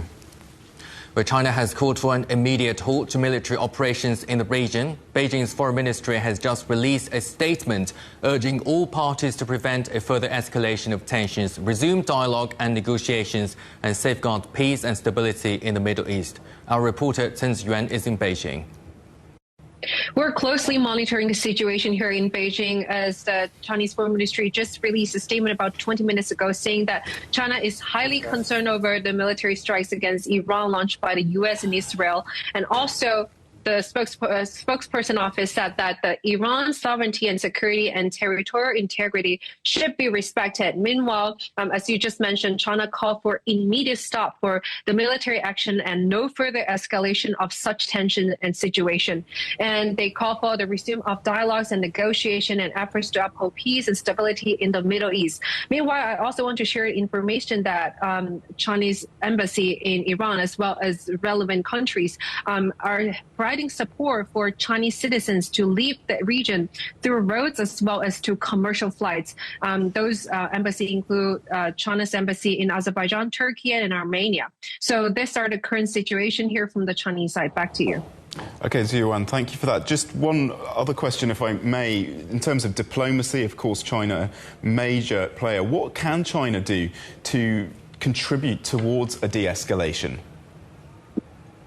I think we see through different conflicts, China has played a constructive role in bringing all sides to the table, especially facilitate such a channel for dialogue. So what we're seeing here as the Foreign Ministry's spokesperson office released such a statement is really, again, putting the all sides, bringing all sides together, attempting the effort to call for immediate stop and then to call for the resumption of dialogue. I think that's the first step. And then moving on, we will see what China will continue to do as the situation develops in the future days. That is our reporter, Sun Yuan, in Beijing. Now, Russia's foreign ministry has condemned the unprovoked armed attack by the United States and Israel on Iran. Foreign Minister Sergei Lavrov has spoken to his Iranian counterpart on the phone. CGTN's Dasha Chernyshova is in Moscow. Dasha, great to see you there. What do we know so far about the talks? Well, indeed, the Russian foreign minister spoke by phone with the Iranian foreign minister Abbas Araghchi, and this conversation was reassuring Moscow's support to Tehran as well as condemnation that Moscow has expressed with regard to this American attack against Iran. And we are also hearing that Moscow is strongly urging the sides to avoid the path of escalation and military activity, suggesting that what is needed at this stage is to return to the political and diplomatic path of this settlement. Moscow has also been saying that the diplomacy has not exhausted itself, but now that the US and Israel attacked Tehran, Moscow says that it does seem that the negotiations is something that is not quite the style in this modern world where military might is something that is defining the acts and the actions of the state. That's according to some of the officials within the Russian Foreign Ministry. Now, the Foreign Ministry itself has issued a statement suggesting that such acts of aggression, which is unprovoked, according to Moscow, are undermining the international law. And this is something that is of particular concern because Moscow says there is the serial nature of acts like this, with the United States carrying out its attacks against Tehran not for the first time. And they are also suggesting that other countries would be actually willing to appropriate the nuclear weapons because they will see them as the ultimate means of deterrence. Now, previously, we've also heard Russia suggesting that the sort of negotiations that Iran has been having with the United States were not conducive to the lasting solution of this whole situation around Iran, because in these talks, Iran has been presented with the demand to cease entirely its nuclear program, including for the peaceful nature. And Moscow has been saying that there was the JCPOA negotiated in 2015, and the sides should be returning to the negotiations on that. So at this stage, Moscow wants to see the de-escalation, the halt to military activities. But looking forward, we are strongly seeing Russia condemning this whole situation and calling for the urgent UN Security Council meeting to be held for the international community to have an opportunity to condemn this act of aggression. And obviously, Russia is closely monitoring the situation because there are Russian nationals who are present in the region. The Foreign Ministry called on those who are in Iran and Israel to leave the country immediately if they do have an opportunity to do so. And other countries of the region, including Kuwait, including Bahrain, including the UAE and Libya to exercise their utmost restraints and vigilance to avoid attending some sensitive objects and the areas around those, because Moscow believes this is going to be quite dangerous for its nationals. So certainly Moscow is closely monitoring this whole situation, but it has been saying that the US should not be resorting to such steps. They are eroding the international law. Well, Dasha, Russia is one of the first very few countries to condemn the attacks today, and Russia is one of those calling for an emergency United Nations Security Council meeting. So what do we know so far? What does Russia want from it? Well, at this stage, we understand they want to condemn these whole actions carried out by the United States and Israel. But having said that, you have to keep in mind that there are doubts among the political spectrum whether this UN Security Council meeting is a little bit too late and whether that would actually be something that would be producing some sort of result in terms of de-escalation of the situation. Obviously, the hope is that the pressure put by the international community on the US and Israel would eventually lead to the de-escalation of the situation. But at this stage, that remains unclear. And obviously, what Moscow is doing at this stage is using its diplomatic resources to try and reassure the sides that Moscow could actually become one of those mediators in facilitating the de-escalation of this situation. The Russian Foreign Ministry said that they will be providing for this opportunity and they will be suggesting their help on this diplomatic track. But again, it is quite unclear whether this UN Security Council meeting will be providing and helping to bring an immediate end to the hostilities. Oh, thank you very much for that update. That is our correspondent Dasha Chernyshova in Moscow. Now let's bring in Mehran Kamrava, Professor of Government at Georgetown University in Qatar. Professor, great to have you on the show. So just how destabilizing might these strikes and counterstrike be to the region? Extremely destabilizing. What we're seeing is coordinated Iranian retaliatory attacks on multiple American targets simultaneously in places like Bahrain, here in Qatar, in the United Arab Emirates, and elsewhere in the Persian Gulf region. And the Iranians had long warned that they would attack if they were attacked, and we're seeing that they're sticking to their words. Well, Professor, I mean, this is a hypothetical question, but if the Iranian leadership has indeed been taken out, and what are the possible next steps for a new kind of government? Well, that's, as you said, that's a hypothetical question. By all accounts, Iran has moved the supreme leader out of his compound. The president is also somewhere apparently safe. But the Islamic Republic has long been quite adept at crisis management. It has really been lousy at management, at administering and managing the country. But at crisis management, it's been quite good. And as such, it has dealt with crises of this magnitude before. And I think one would assume that they have multiple contingency plans in place for removal of even the highest levels of its leadership. Well, Professor, the Gulf Arab allies were pressing for a diplomatic solution, apparently. So why did the US decide to side with Israel and move away from the regional and international preference for talks? That's a really good question. I think by virtue of his actions, President Trump had pushed himself into a corner from which he couldn't necessarily maneuver out. By sending what he called the Armada, by amassing American military troops. And we have seen again and again that Donald Trump has been played by Prime Minister Benjamin Netanyahu.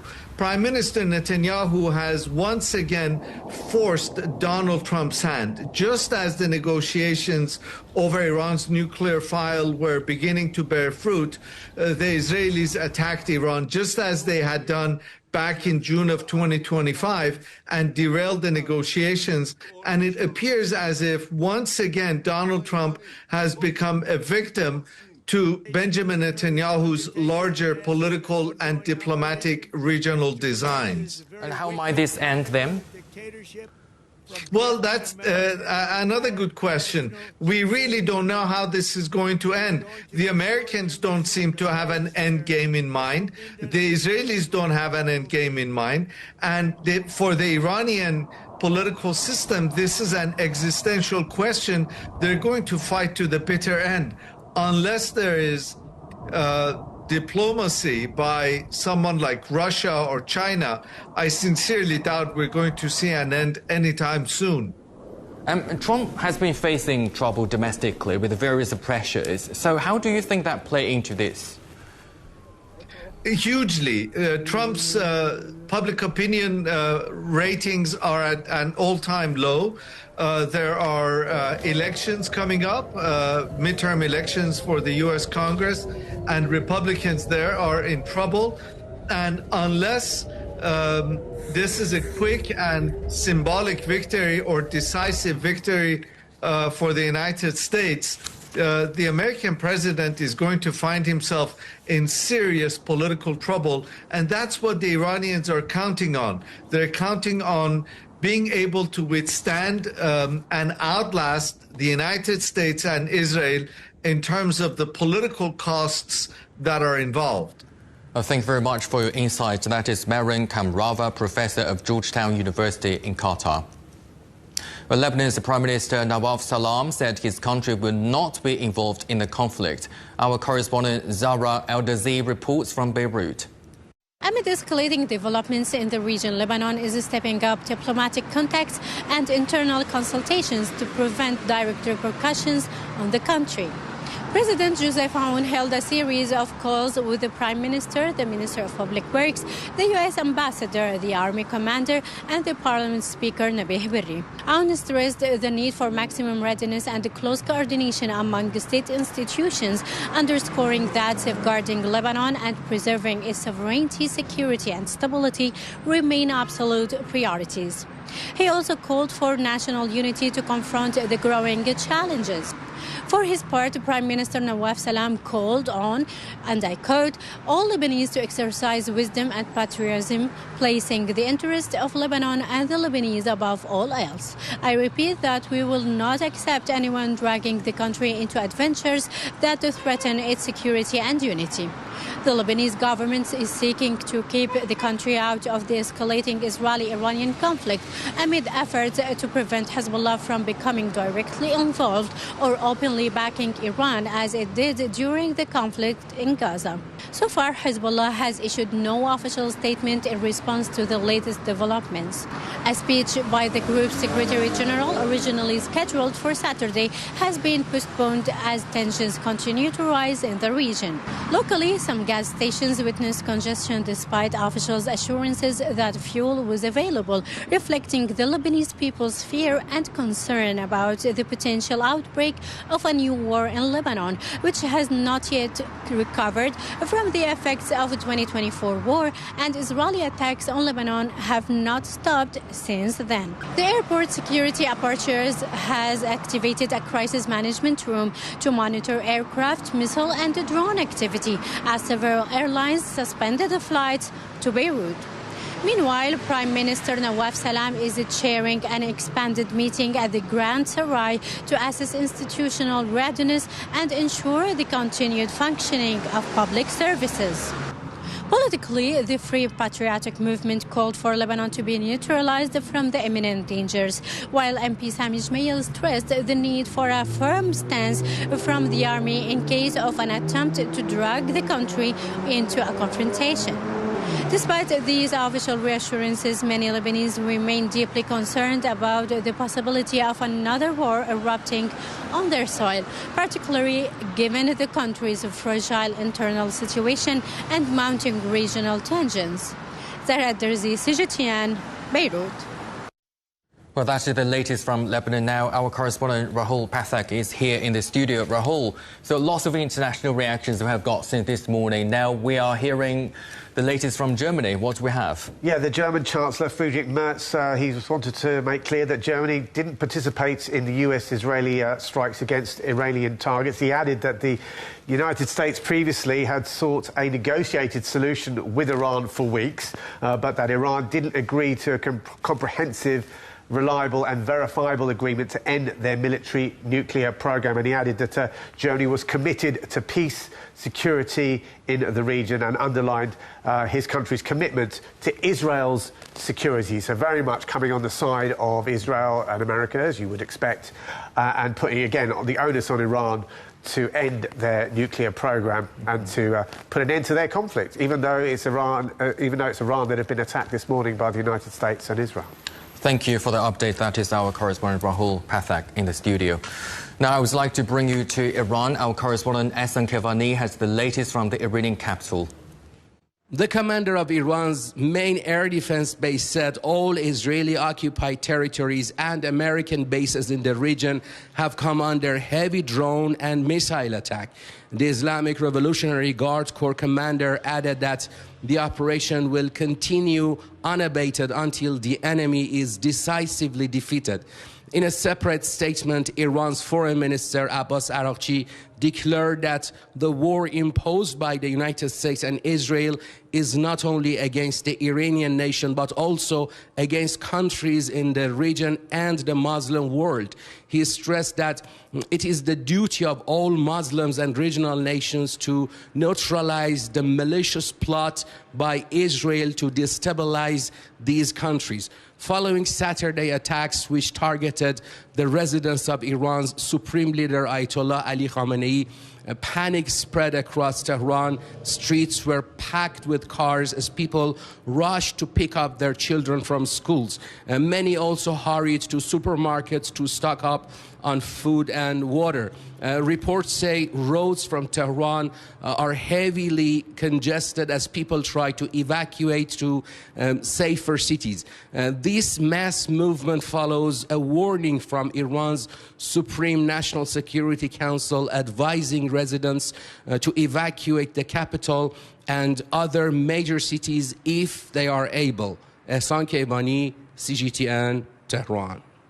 Well, Israel has shut schools, banned public gatherings and moved hospital patients to underground facilities as Tehran launched missiles in retaliation. Our correspondent Jonathan Regev is in Tel Aviv. So just a few moments ago, sirens sounded all throughout Israel, indicating another war has begun between Israel and Iran. Israel striking first. We're expecting an Iranian retaliation. Let's see how I get prepared for the war. My family is preparing for the war. We're fortunate enough to have what is known here as safe rooms in our homes, meaning when there's sirens, we remain at home, as opposed to many other people who every time there's a siren have to run to shelters, whether in their apartment or public shelters around schools. Many Israelis still have to do that. And let's see what we do here in our safe rooms. It begins with the door. This is our protected room. It has a regular door, but most importantly, it has this very heavy concrete door. Once a siren sounds, we close it and we are protected from the inside. Let's now see how this looks inside the room. We come in, and this heavy door, I will close it and make sure it is tightly closed, and close this second door, and we're protected on behalf of the door. This is my boys' room, regular stuff, but in times of emergency, all the toys are put aside. And let's see what we do with the window. A regular window, we keep it open with very fresh, cool air, but not at this time. Two heavy metal concrete bars which are closed this way. And we close the window. And now the room is completely sealed, both on the window and on the door.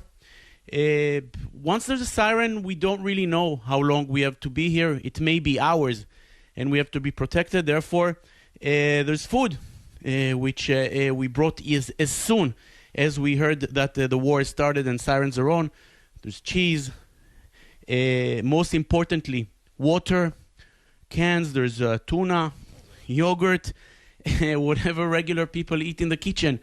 We may have to eat here. Once there are sirens, you know when you go in, you don't really know when you go out. And this is the reality that Israelis will be living here for the coming days, for the coming weeks. We do not know. I say again, we're fortunate to have the safe room in our home, meaning that once there's a siren, we remain home. Many other people have to just run away, those living in older buildings, older homes, run to the closest shelter, whether in their building or somewhere else. And this is the reality that all of the Israelis will be living from now on, for days to come, for weeks to come. Jonathan Regev, CGTN, Tel Aviv.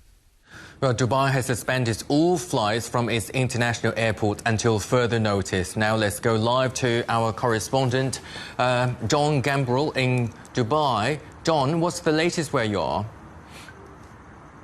Well, we've seen over the last several hours a lot of missile interceptions happening. Just a couple minutes ago, we saw 2 interceptors race across the sky. You could see the plume of their rocket engines. They disappeared into the darkness, and then we heard the thud of the explosion. Now, we hadn't heard anything yet from authorities on exactly if there's been any damage from this shrapnel. They have acknowledged that there have been missile fire coming over both Dubai, the commercial capital of the UAE, home to the long-haul carrier Emirates, and known by tourists around the world for having the world's tallest building, as well as Abu Dhabi, the capital of the UAE, where earlier today one of those interceptions saw shrapnel rain down and kill a person on the ground. The situation remains pretty uncertain here as this fire has continued throughout the day. We've also seen attacks across other Gulf Arab countries as well. But the fact that it's come to Dubai, which long has held itself out as a peaceful corner in a rather restive region, has been kind of a shock to a lot of people here. And while authorities are still knocking down a lot of this fire, just the fact that these missiles are keep coming, and we have seen one fire break out on the Palm Jumeirah tonight, just shows just how unsettled the situation is. Well, John, thank you very much for that update. That is AP reporter John Gambrell in Dubai. Well, Rahul, yeah, we have been covering this for a few hours already, and we have got international reaction all through the past few hours, and then also we spoke to a lot of experts. They all say that it could last a couple of days or even weeks. What do you think? Well, I think ideally Donald Trump wants this to last a maximum couple of weeks. Preferably, I think he'd want it to last the 12 days. That was a 12-day war that we had back in June last year. And he think that would be perfect for him, I think. But as we all know, war is very unpredictable. Conflict is by its very nature, is very unpredictable. And I've just been reading a quote from Chatham House, military analysts, and they've warned that if the internal regime of Iran doesn't collapse, and that doesn't collapse quickly, then this conflict that started today could become an open-ended campaign with no visible conclusion, and that really is the nightmare scenario for Donald Trump. Because I think he might have been slightly surprised by the ferocity of the Iranian attacks today, but I think a lot is going to be revealed in the next coming hours, overnight, with the next wave of Israeli and American attacks on Iran.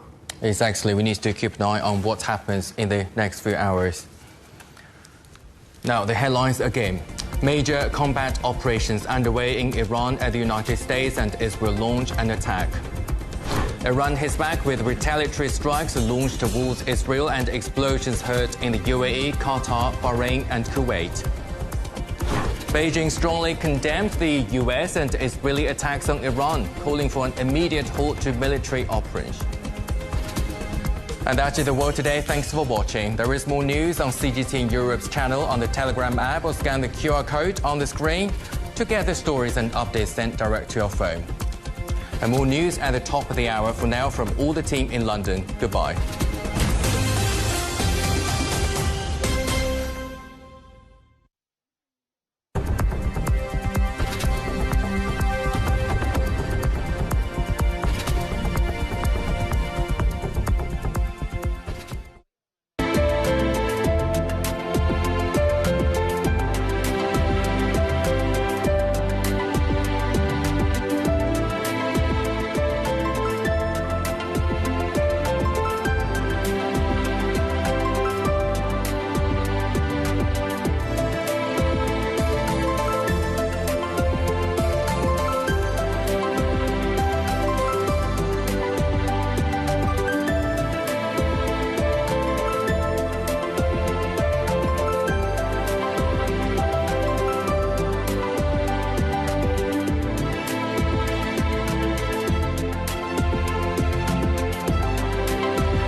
Hello and welcome to Africa Live on CGTN, the program that brings you African and global news from all perspectives. Wonderful to have you joining us. I'm Mahe Mutua in Nairobi.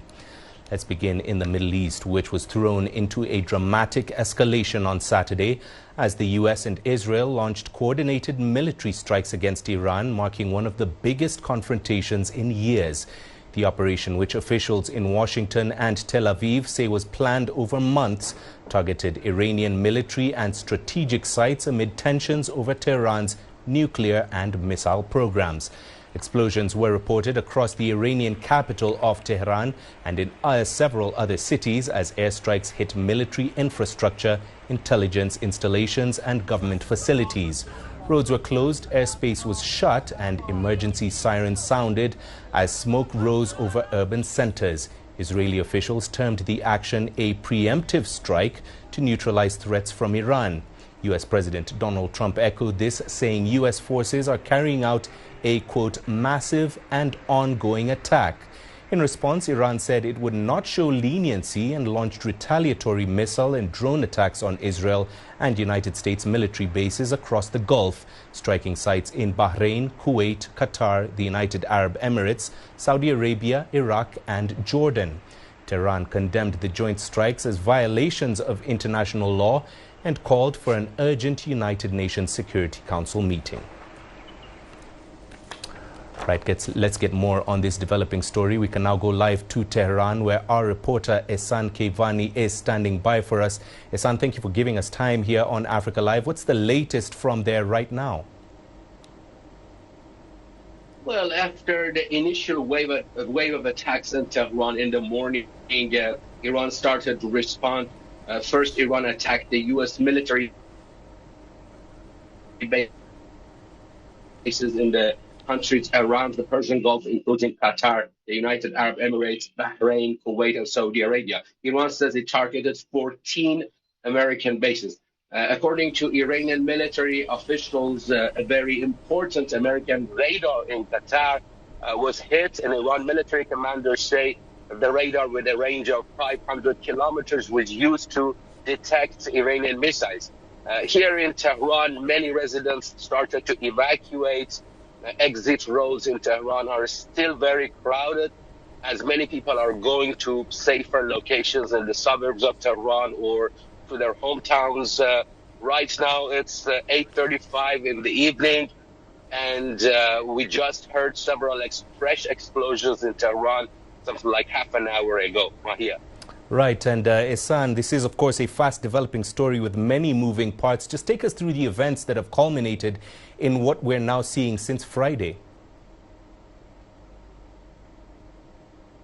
Well, it was not difficult to predict the war because the gap between the U.S. demands and Iran concessions was huge.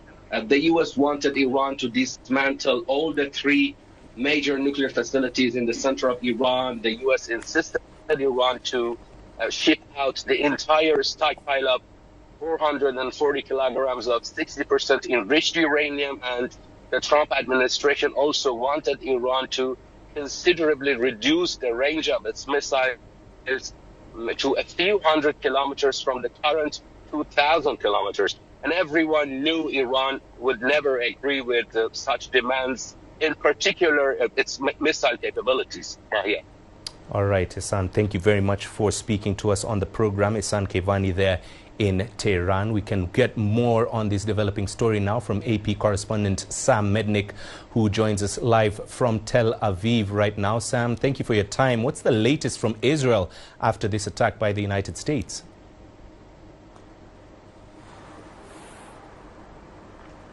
Well, there have been sirens just going on constantly for the last few hours and all day since Israel and the U.S. struck Iran early this morning.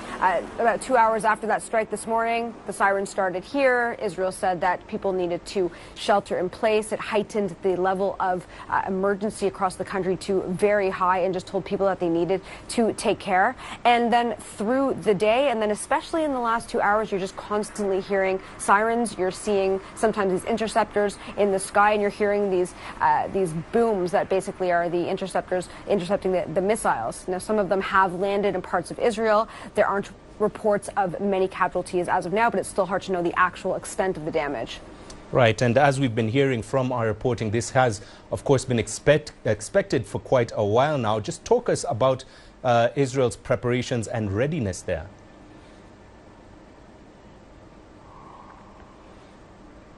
Well, exactly. And people here have been bracing for this, especially for several weeks. Now, Israel's army said that this has been a very intense preparation for months, that it worked closely with the U.S., and that there were thousands of targets that were identified. There was a huge target bank, and that this has been a close collaboration between the U.S. and Israel, and that they were very much prepared for this. And we know that Israel went after top Iranian officials this morning in their strikes, and that was the purpose of those targets. Also unclear the success of that, but there was a lot of preparation for this, and what I'm hearing is a lot of hand-in-hand work between Israel and the U.S. going, like, as it led to today. Right, and Sam, do tell us more about the reaction you've been seeing among the people there on what's going on right now.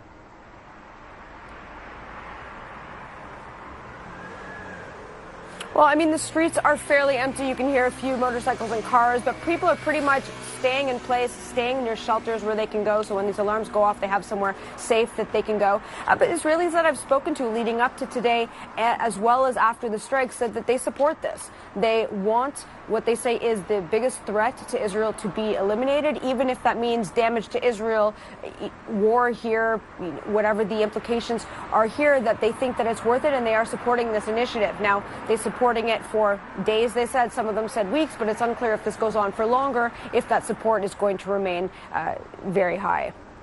All right, Sam, thank you very much for your time there. Associated Press's Sam Mednick speaking to us from Tel Aviv. We can now get more from the American reaction now. Let's go live to Washington, D.C., where Jagruti Dave is standing by for us. Jagruti, thank you for joining us. What's the latest on the U.S. military operation against Iran? Well, we're getting a lot of reaction from lawmakers here in Washington, particularly Democrats, who are questioning the constitutionality and the legality of this operation.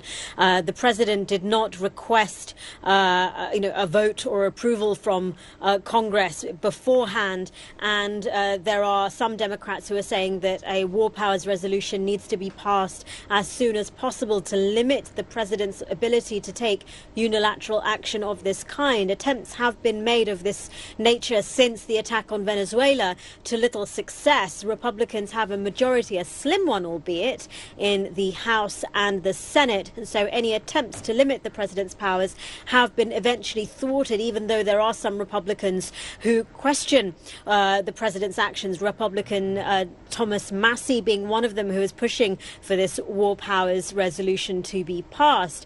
You have Republicans like Senator Lindsey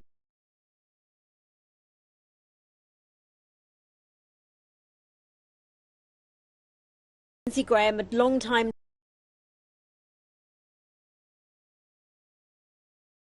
Trump supporter, who is supporting this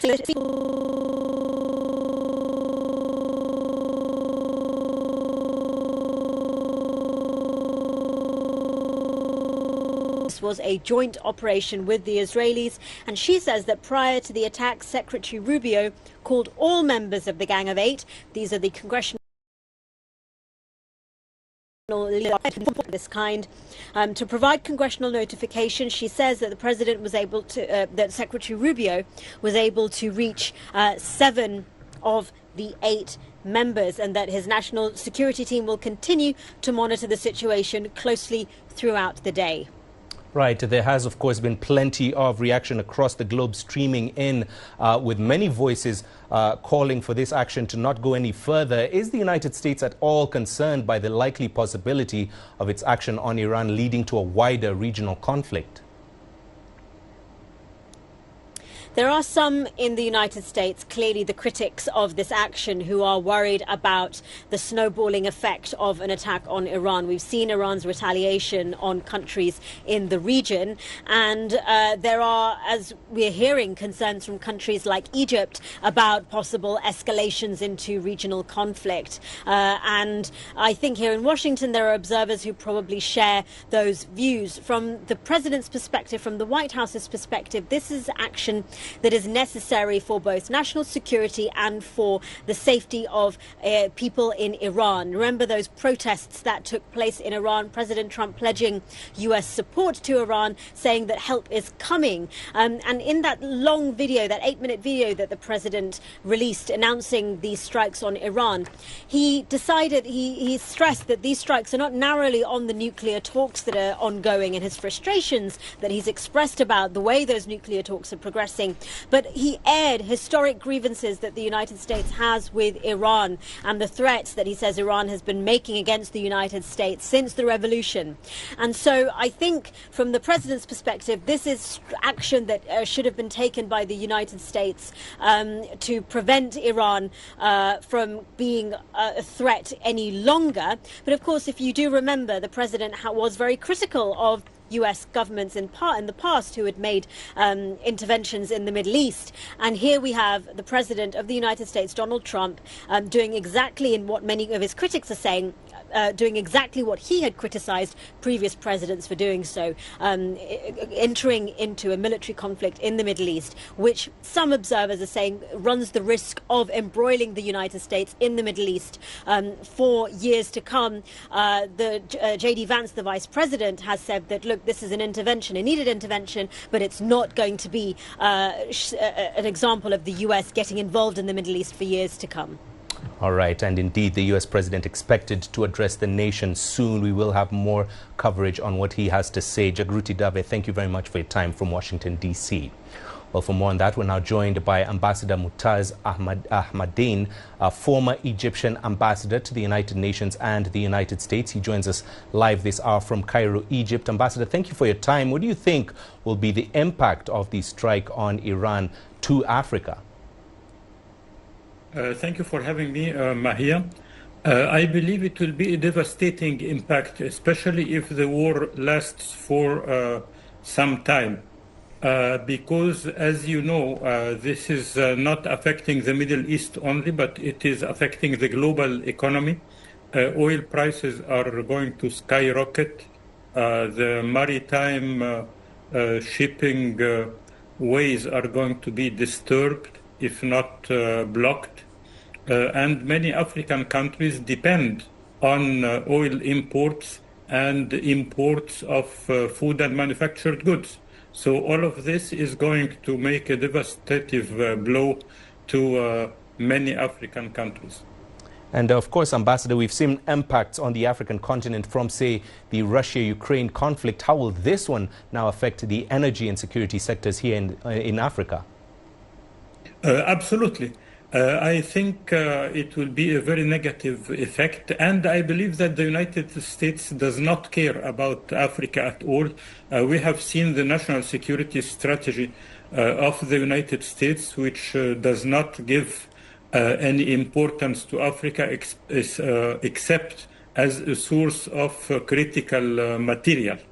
This is why I do not feel optimistic at all about the impact on Africa, and the energy sector is going to face a serious blow. Apart from that, of course, the navigation will face another blow, except maybe for South Africa, which is going to benefit from the deviation of the maritime routes from the Suez Canal to and the Red Sea to the Cape of Good Hope, of course. But this is, I do not think that South Africa cares about that, because we Africans, we have solidarity with each other and with other developing nations like Iran, and we do not support chaos and war, whether in Africa or elsewhere. And Ambassador, you've touched on the navigation there. This does come at a critical time and an especially critical region. What will be the impact, you think, on navigation, especially along the Red Sea there? Well, first of all, the Strait of Hormuz, which through which travels a lot of oil that is shipped to the whole world, is being almost blocked as we speak. Then there are the Houthis in Yemen might block the southern entrance of the Red Sea, which is going to affect the Suez Canal, of course. Apart from that, the whole maritime insurance fees are going to skyrocket as well. And each of these costs is going to be held by the consumers, by African countries, by developing countries, and it will go to the pockets of insurance companies and maritime shipping companies that are based in the United States, Europe, and other developed countries. So this is going to benefit the United States, Israel, of course, strategically, and it will be at the expense of the region, the Arab world, and Africa. And finally, Ambassador, we do know that the United States and Iran are leading up to this action. We're engaged in talks over Iran's nuclear program. In your view, what's the best way to de-escalate tensions between the two nations now? Well, unfortunately, Mahia, the train has left the station and the train is heading to a massive train wreck. I don't see how we can resume negotiations. There is an emergency meeting of the Security Council of the United Nations this evening. But unfortunately, the initial positions are blaming Iran and not Israel, not the United States. So maybe the only way that would stop the war by previous experience is if Iran manages to reach Israel and make damage that would lead the United States and Israel to stop the war. Apart from that, if they keep retaliating against Arab states, I think Israel and the United States wouldn't be happier, because this would strengthen their theory that Iran is the threat to the region and not Israel, which is totally false. But this will help them promote this idea that has been blustered after the Israeli strike to Doha back in September.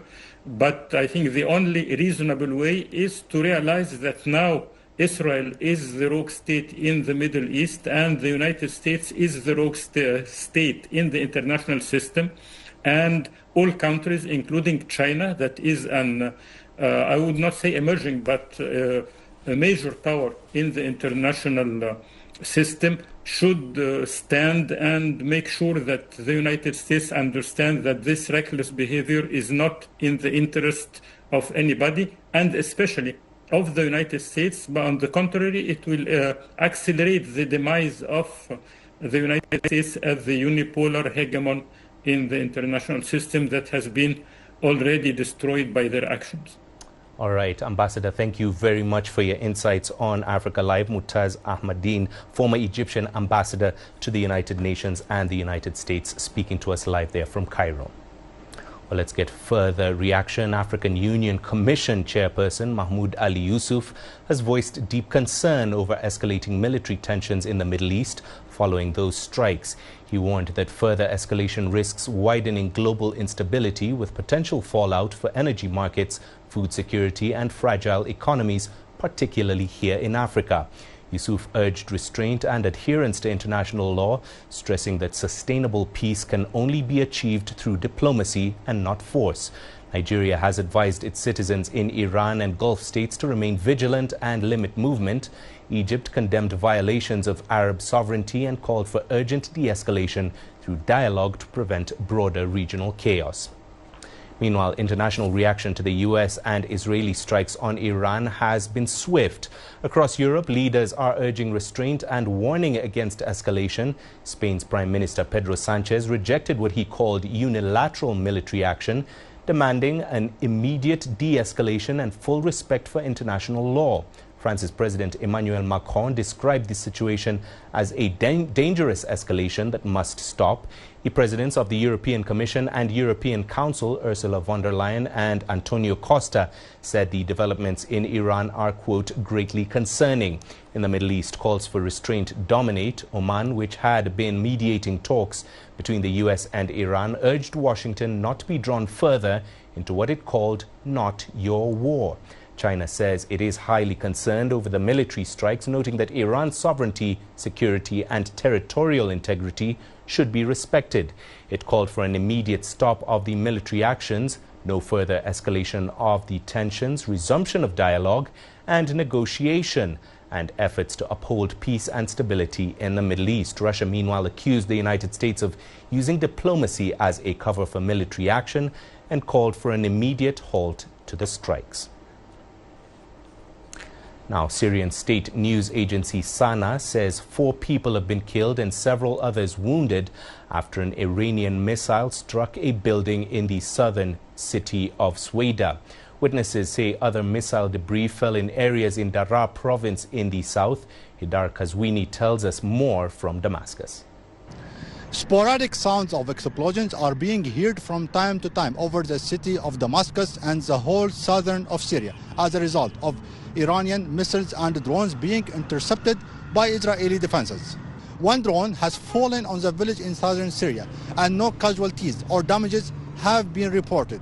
The Israeli air jets are flying intensely over southern Syria in the provinces of Daraa and Suwaida, as the Syrian airspace is primarily used in conducting attacks against Iran. The traffic in Damascus is thin and the people are on edge as the fear of being impacted by the current conflict is growing. Imagine some missile remnants falling on while walking in the street. It is nothing to deal with and we can't defend ourselves. The interceptions in the air are scary. We have been hearing sounds of explosions and missiles being downed. These issues are impacting us. Syria is a devastated country and I hope that it won't be impacted because we are in the recovery phase and this needs time and stability. What we want now is to stay away from those confrontations and build our country. No official statement has been issued by the Syrian government about what's happening between Israel and Iran so far. The Syrian government seems to prefer not to take any side in this conflict. But the Syrian aviation authorities have issued a declaration now that all the air routes over Syria are blocked for safety reasons. Some of the U.S. bases in Syria have been evacuated over the last month in a precautionary measure taken by the U.S. Army to reduce casualties among its personnel in case of any Iranian retaliation. Haidar Qazwini, CGTN, Damascus. Now, there are growing concerns that a U.S. military conflict with Iran could have far-reaching consequences thousands of kilometers away in Africa. Washington has recently re-engaged parts of the continent on trade and security, viewing Africa increasingly through a national security lens.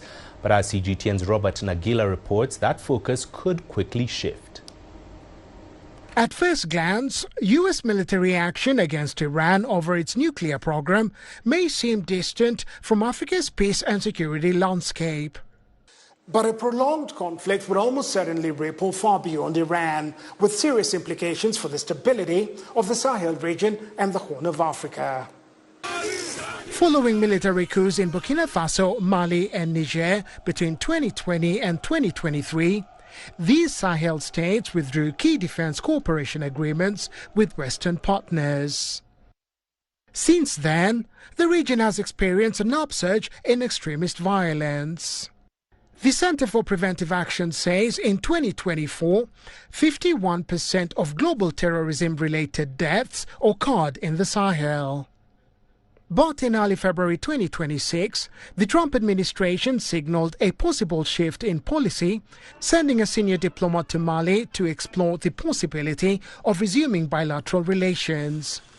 The United States is also assisting Nigeria and Somalia in the fight against Islamic jihadist groups. U.S.-Iran war is going to affect the Horn of Africa and Sahel regions very negatively.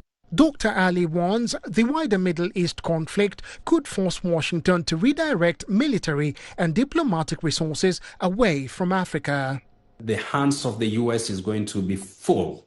It's not going to pay much attention to counter-terrorism efforts in Somalia, in the Sahel region, because it won't have much time to do that, and is going to redirect all its assets toward that, military assets in particular, and even diplomatic assets towards that war in Iran. Horn of Africa countries, among them Somalia, Djibouti and Eritrea, could also feel the impact along the Red Sea corridor, especially if Iran's allies disrupt maritime transport. The Red Sea remains strategically sensitive, with underlying tensions between Ethiopia and Eritrea. With American attention diverted, analysts warn existing fault lines could escalate. There are also concerns extremist groups in both the Sahel and the Horn could exploit the conflict to expand their influence.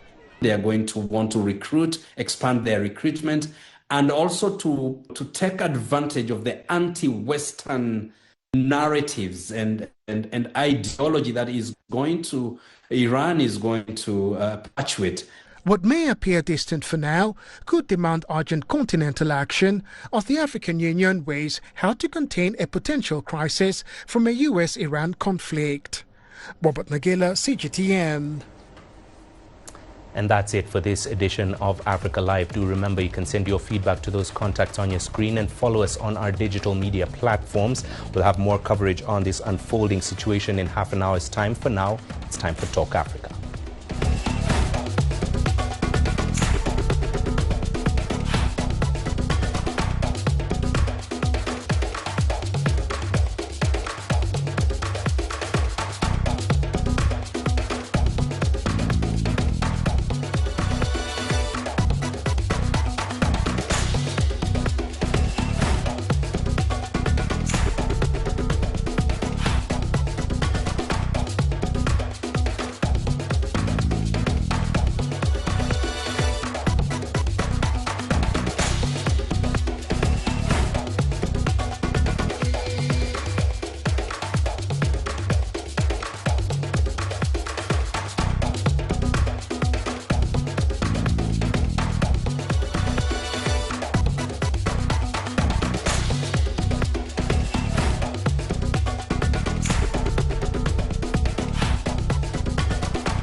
In a significant move for regional security, about 100 U.S. military personnel have landed in northeast Nigeria. Government sources say the troops are on the ground, providing much-needed hands-on training, technical support and intelligence required in fighting armed groups. The deployment follows December 2025 airstrikes in which U.S. forces targeted jihadist groups. So this week on the program, we ask, what are the strategic objectives of U.S. boots on the ground in Nigeria? And what does it mean for the wider region? I'm Beatrice Marshall. Welcome to Talk Africa.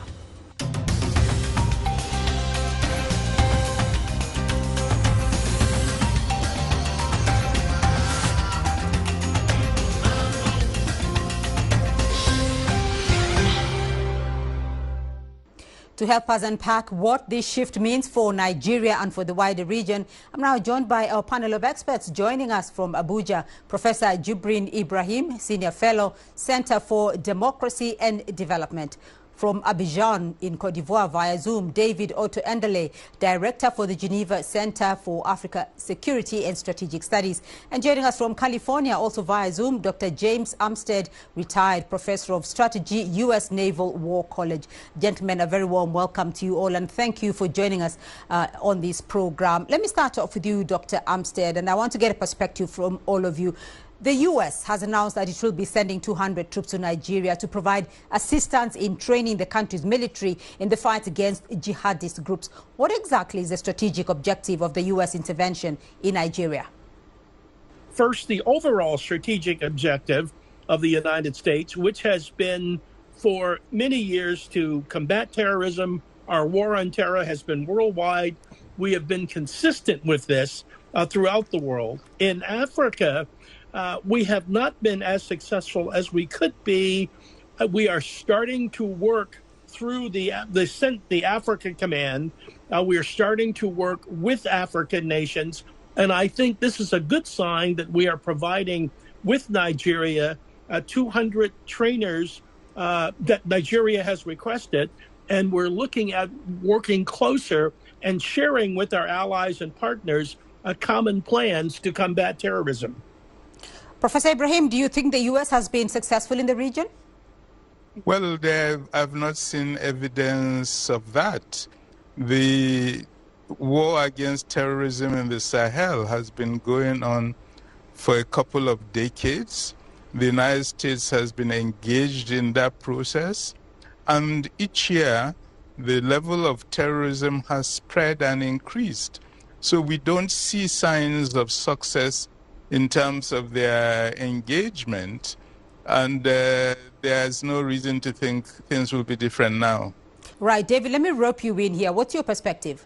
Well, I think you've got to look at it from the U.S. perspective, and then, of course, from Nigeria's. The United States, and again, I'm saying this on the basis that time is everything and everything is about timing. The United States did designate Nigeria as a country of particular concern, and did state clearly that Nigeria was looking the other way, while from the U.S. perspective, Christians genocide was going on. I mean, the Nigerian authorities denied this rhetoric, but the U.S. did carry out an Xmas Day, what he called a present to jihadists, and he struck at the heart of the Nigerian operational centers in Sokoto. When I say Nigerian operational centers, this is areas where they did believe that there were some jihadists, although there is no evidence on ground that strike did have any consequences. But the key for the United States is to preserve what it describes for the past more than 2 decades as being the champion of the war on terror. But for Nigeria, Nigeria wants to ensure that it keeps the relationship between itself and the United States. It does not want to be taken unaware. This is not just about the Trump administration. Successful U.S. governments, have, had a very good counterterrorism relationship with Nigeria. But the question is, why 200, men? Right. Does it require 200 men to carry out training, or is it some kind of half training, half boots on ground? Of course, this is something that the taste of it would have to be in the pudding, in eating it on ground. Right.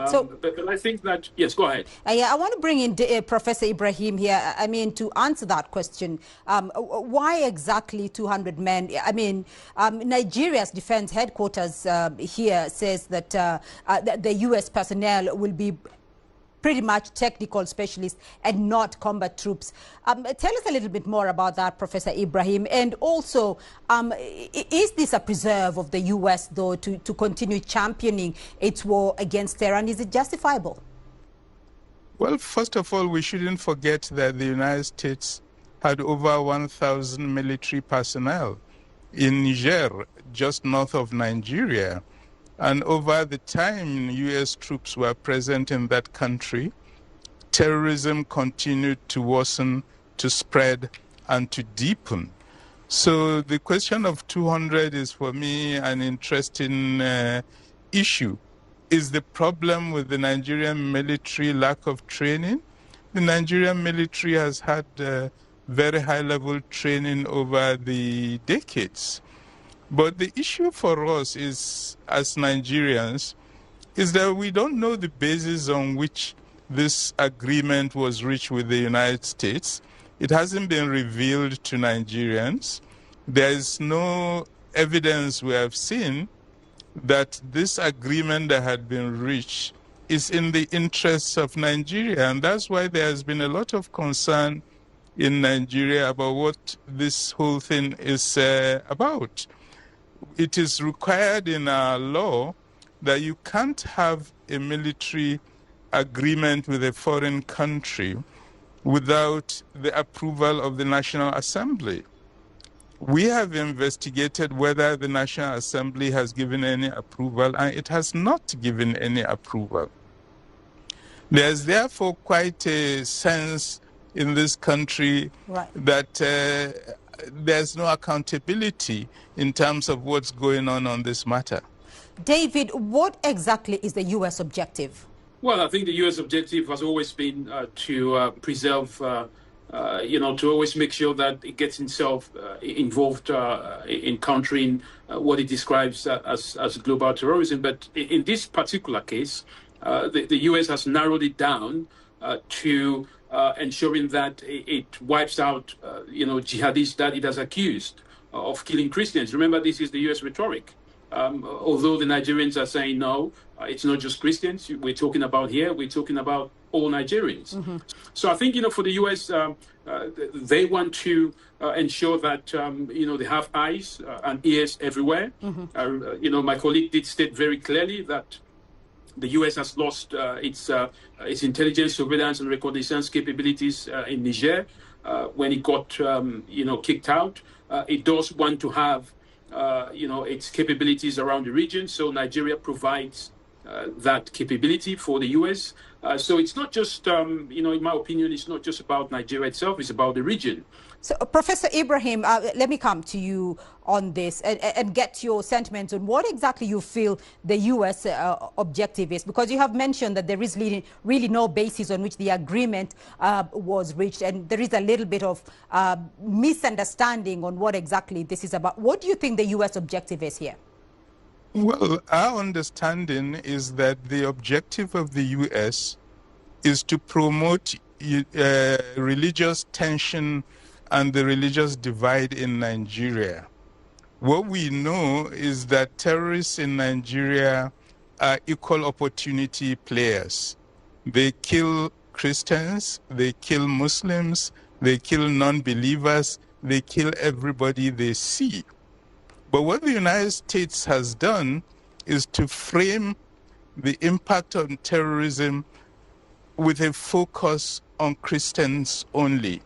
And that poses a real issue in Nigeria, where the population is evenly divided between Christians and Muslims.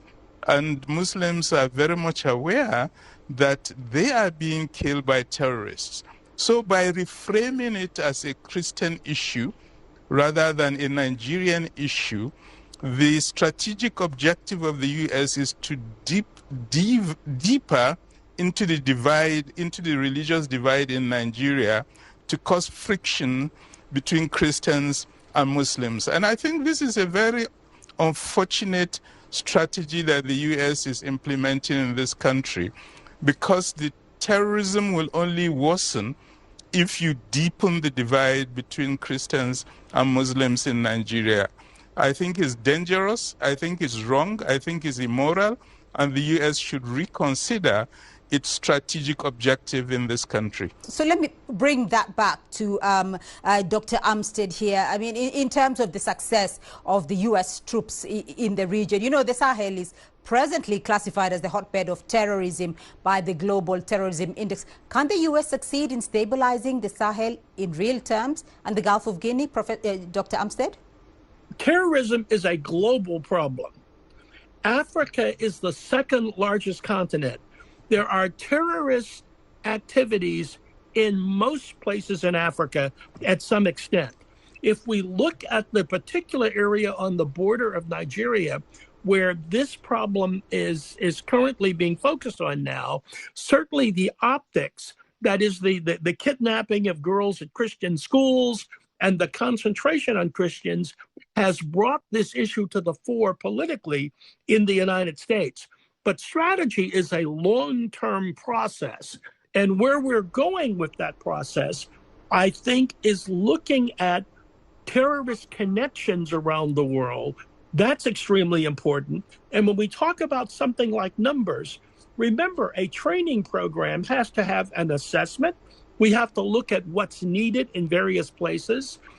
There are technical aspects, that is training on particular equipment, training leadership at all levels, non-commissioned officers, commissioned officers, my level, war college level, staff college level, right, but also the tactical level.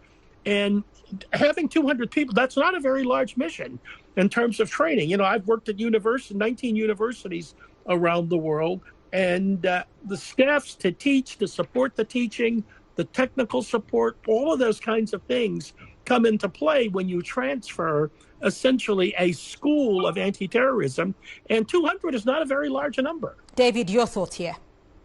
Well, I think that it is not for the United States to, to determine, how the Nigerian, political sector deals with, communication or rhetorics. I think for the United States, they have an interest.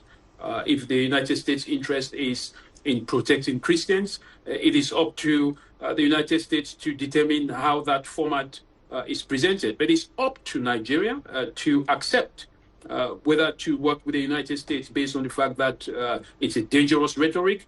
I would believe that it is down to the Nigerian authorities to come up with a counter narrative, regarding the fact that this is not, from their perspective, it's not a Christian genocide. I think this is the responsibility of Nigerian authorities to then, counter this, this rhetoric from the United States, but at the same time, benefit from using the United States as a support mechanism to fight against insurgency that has been bedeviling the country for years. So I don't think, we should, blame the U.S. for its own interest. I think what Nigeria should focus on is to see how it could benefit from its own, perspective. There is always a good and bad. So I think, what the most important question for Nigeria and for the region is how much are they going to benefit from this U.S. Support mechanism. It is down to the Nigerian authorities to come up with a strategy on how to benefit most. Right. It is not in the interest of the United States to see that Nigeria is stable more than it is in the interest of Nigeria to see itself in a stable condition. So, David, I do want to go back to 1993, in terms of the success of these type of missions. Let's go back to the 1993 Black Hawk Down incident in Somalia involving U.S. troops and the more recent failures in Libya, the expulsion of U.S. troops from Niger. Clearly, Western military interventions in Africa have not all succeeded. Why does this administration believe it can succeed where other missions have failed? The war on terror is not something that you can have a definitive time frame, and especially if you understand what I describe as the ecosystem of terrorism, which simply means that it does involve multiple national, regional, and international partners. And this is where, of course, the support from countries come in, i.e. the case of the United States supporting Nigeria. But of course, it's not just about that whole of society approach. It's also about an intelligence-led approach. If you understand that terrorism does place itself within 5 key areas. One of that is its level of motivation, where the drivers and enablers, where they come from, understanding the capabilities of the terrorist groups, which countries support them, how to recruit, understanding their targets, but more importantly, being able to identify the actors and then have a mastery of the environment, which is very key. And this is why the support and the buy-in of Nigeria and Nigerians is very critical. It cannot, if Nigeria and Nigerians do not buy in the U.S. Intervention, what I call military support, if they do not buy that in, then there is no way that President Trump's rhetoric of ending wars will be a successful one. And I think it would be wrong for anyone to think or for anyone to believe if the United States says that sending 200 men in Nigeria would resolve the insurgency crisis. That's not true, because Nigeria has a huge army that has been fighting this threat for a very long time. It has not been able to defeat it. Neither with the United States 200 men on ground, being on a support basis or whatever, will be able to finish the job. It does require a whole of society approach. And this is one of the challenges that most interventions, military in the region, including the Black Hole down in Somalia, have been able to prove that it is not just about deploying fire for success. Right. It is about an integration and a coordination of multi-level approaches. Gentlemen, we are going to take a short break. When we return, we'll look at whether this deployment reflects a broader geopolitical recalibration in West Africa and what it means for regional institutions like ECOWAS and the African Union. Stay with us.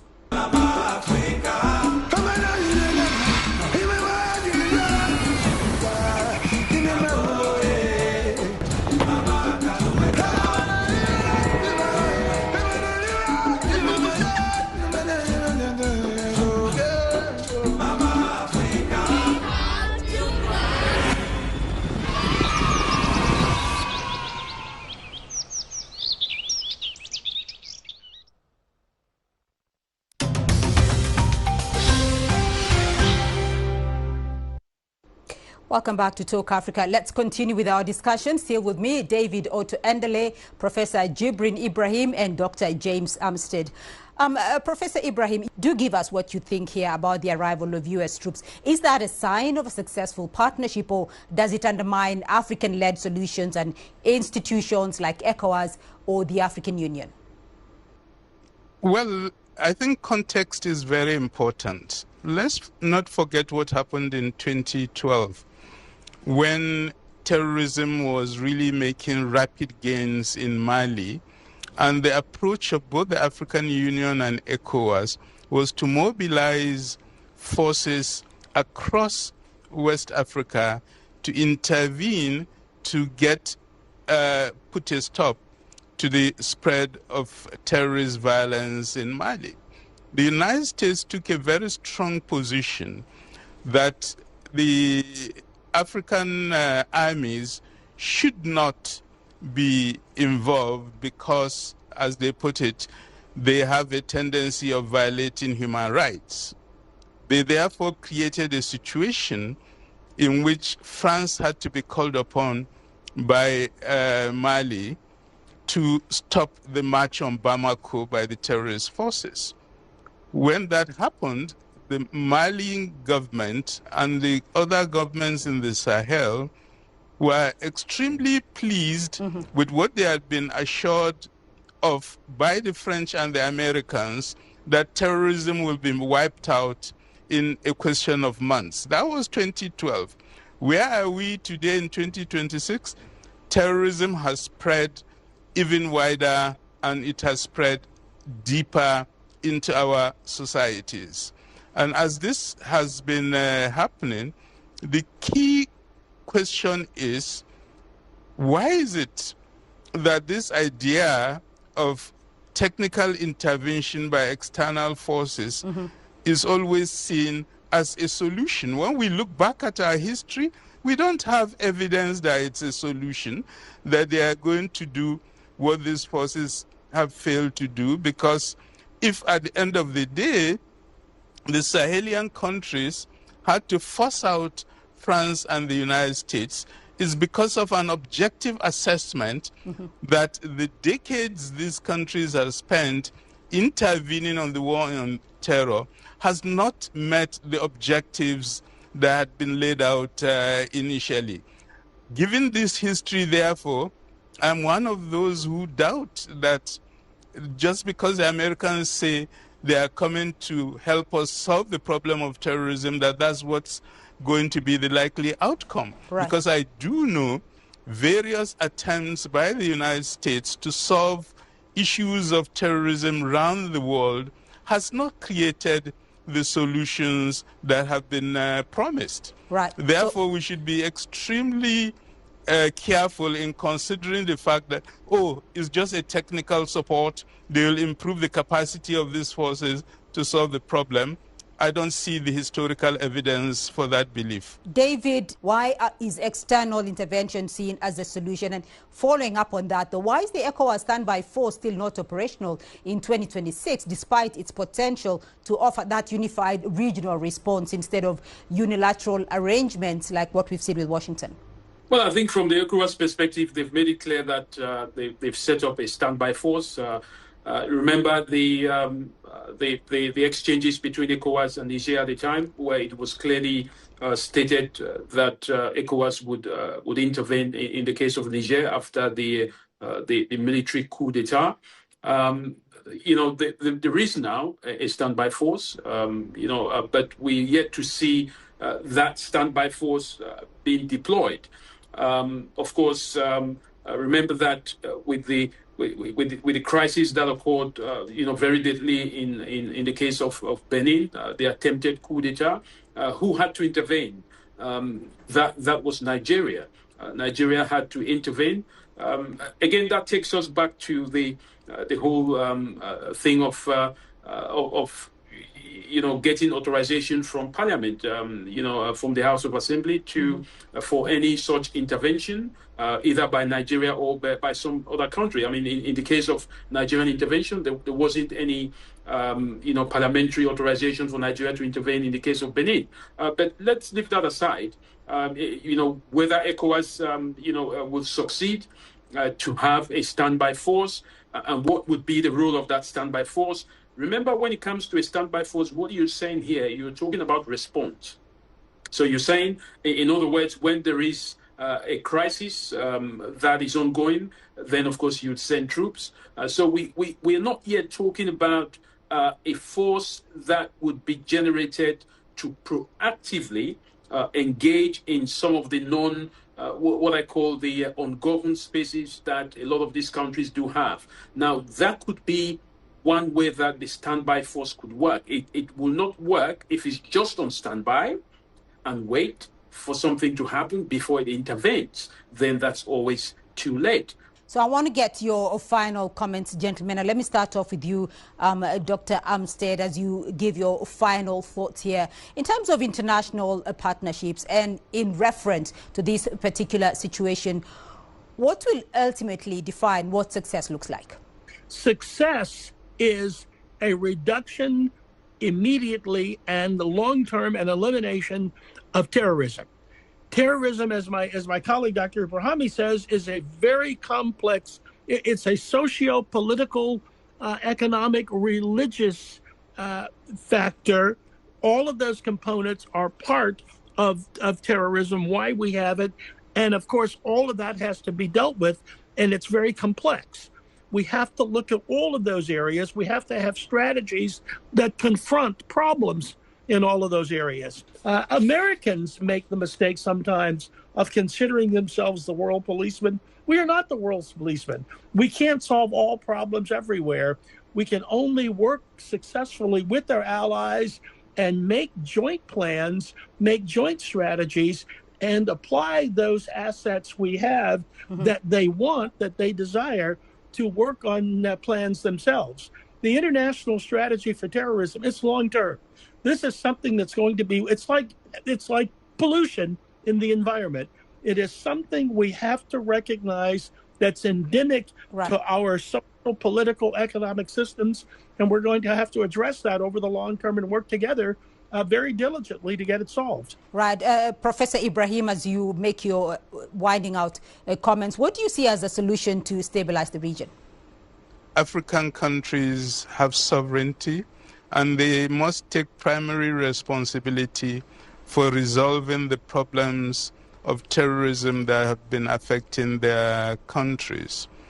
Having said that, the issue is, are partnerships useful? I think partnerships can be very useful, specifically on the terms set out by the constitutions of the African countries themselves, so that the basis on which that engagement happens is known and clear. And on that basis, look at the short, medium, and long-term strategy that would be effective in dealing with terrorism that has become such a problem in this country. It may take time, but I think what's important is really to show that there is determination in the fight against terrorism, and that successes begin to come out in a clear way. And it's on the basis of those successes accumulating that you can have a sustainable strategy for eliminating terrorism from our countries. David, you have the final word very briefly. I just think, when it comes to terrorism, it's an elephant. And, I don't think the United States has a big enough throat to swallow that elephant in the case of Nigeria. I think what has been clearly stated in the in the background is a very clear mission objective in terms of what they intend to achieve, and that is not going to be anything close to swallowing the elephant. It's going to be along dealing with a specific battle, and that battle is nothing to do with winning the war on terror. It's to do with perhaps augmenting the capabilities of Nigeria. And so I think Nigerians should not be concerned about whether the president, did do the right thing in terms of procedures. I think what they should be concerned about is what role will the U.S. play in helping to reduce the presence of terrorism in Nigeria. I think that's where a lot of us agree that we want terrorism to be eliminated, not just in Nigeria but in the entire Africa. Support is required, but how will that support manifest in dealing with the threat? Gentlemen, thank you all very much for that lively discussion. But that's all we have time for on this edition of Talk Africa. A big thank you to our guests, David Otto-Endley, Director for the Geneva Center for Africa Security and Strategic Studies, Professor Jibrin Ibrahim, a Senior Fellow, Center for Democracy and Development, and Dr. James Amstead, Retired Professor of Strategy, U.S. Naval War College. Remember, you can be a part of this conversation through our social media platforms on Facebook and X, and you can watch this and other editions of Talk Africa on our YouTube playlist. Do join us again next week for more Talk Africa. From me, Beatrice Marshall, and the team here in Nairobi, until next time, it's goodbye.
Hello and welcome to this special edition of The World Today. I'm Mahemutua in Nairobi. We begin with breaking news. Iran is under attack. Israel has launched what it calls a preemptive attack against Iran. The US and Israel launched strikes on Iran on Saturday, targeting its leadership. An Israeli official said Iranian Supreme Leader Ayatollah Ali Khamenei and President Masoud Pezeshkian were both targeted, but the result of the strikes was not clear. However, Reuters sources said Khamenei was not in Tehran and had been transferred to a secure location. Explosions were reported across the Iranian capital of Tehran and in several other cities as airstrikes hit military infrastructure, intelligence installations and government facilities. Roads were closed, airspace was shut and emergency sirens sounded as smoke rose over urban centers. Iran's foreign minister called the joint strikes wholly unprovoked, illegal and illegitimate. Tehran then launched a first wave of retaliatory attacks targeting Israel and US bases in the region. Now, the attack follows last year's 12-day conflict between Israel and Iran. The US warned that they would strike again if Iran pressed ahead with its nuclear and ballistic missile programs. Right, let's bring in our correspondent Ehsan Kevani joining us live from Tehran to bring us the latest from Iran. Ehsan, thank you for joining us. What's the latest from there this hour? Well, after the U.S. and Israeli strikes, the first reaction by Iran was to target 14 American bases in the Arab countries in the Persian Gulf, including the UAE, Bahrain, Qatar, Saudi Arabia, Iraq, and Kuwait, as well as Jordan. The next wave of response was drones and missiles that were launched towards Israel. Apart from the morning attacks in Tehran and several other cities across Iran, the fresh round of attacks by Israel or the U.S. Started in Tehran in the evening with several explosions heard and fire visible in the skyline. Iranian military commanders say Iran's retaliatory attacks will continue uninterruptedly. The sad news is that in an attack near the southern port city of Bandar Abbas, a primary school was hit, in which more than 85 schoolgirls and teachers were killed, and more fatalities expected as the emergency groups are trying to find more bodies under the debris. So far, more than 200 people have been killed across Iran, and at least 700 people have been injured, Mahia.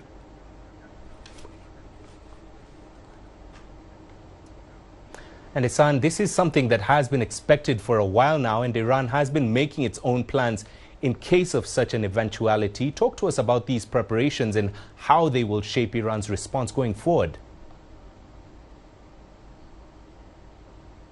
Well, Iran's supreme leader, as well as the military commanders, had warned earlier that if Iran is attacked at any scale, limited or in a full-scale war, Iran would definitely start a regional war. Another threat Iran had made before the attacks was that it would close the Strait of Hormuz in the Persian Gulf.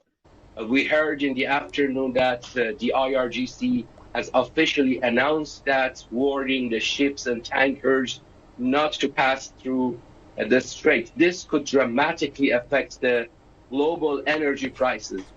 Iranian commanders say they possess enough missiles and drones to continue the war as long as necessary. All right, Ehsan, thank you very much for your insights there. Ehsan Kevani speaking to us from the Iranian capital, Tehran.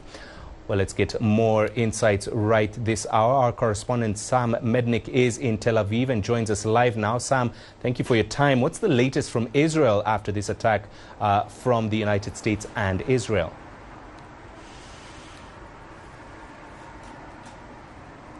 Well, after Israel and the U.S. attacked Iran early this morning, there have been attacks, retaliatory attacks, pretty much all day.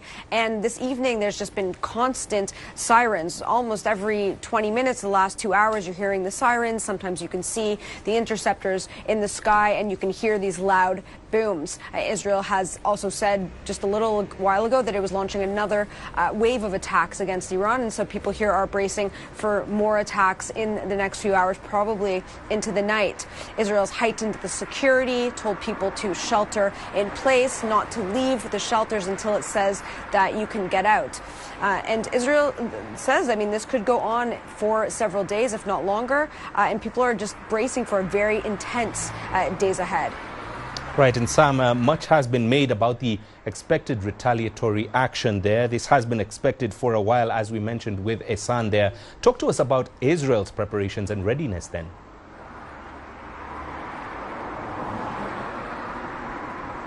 Well, we know Israel has said, military officials, that there was preparation for months, that they were working closely with the U.S., that there was a huge bank, a target bank with thousands of targets, and that they were very much prepared for this. People that I've spoken to said that Israel and the U.S. were basically working hand in glove leading up to this, having these plans ready.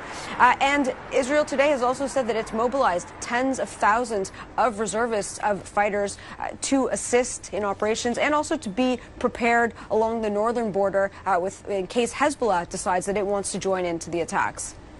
Right, and finally, Sam, what's been the reaction there? What are you hearing from people on the ground to what's going on right now?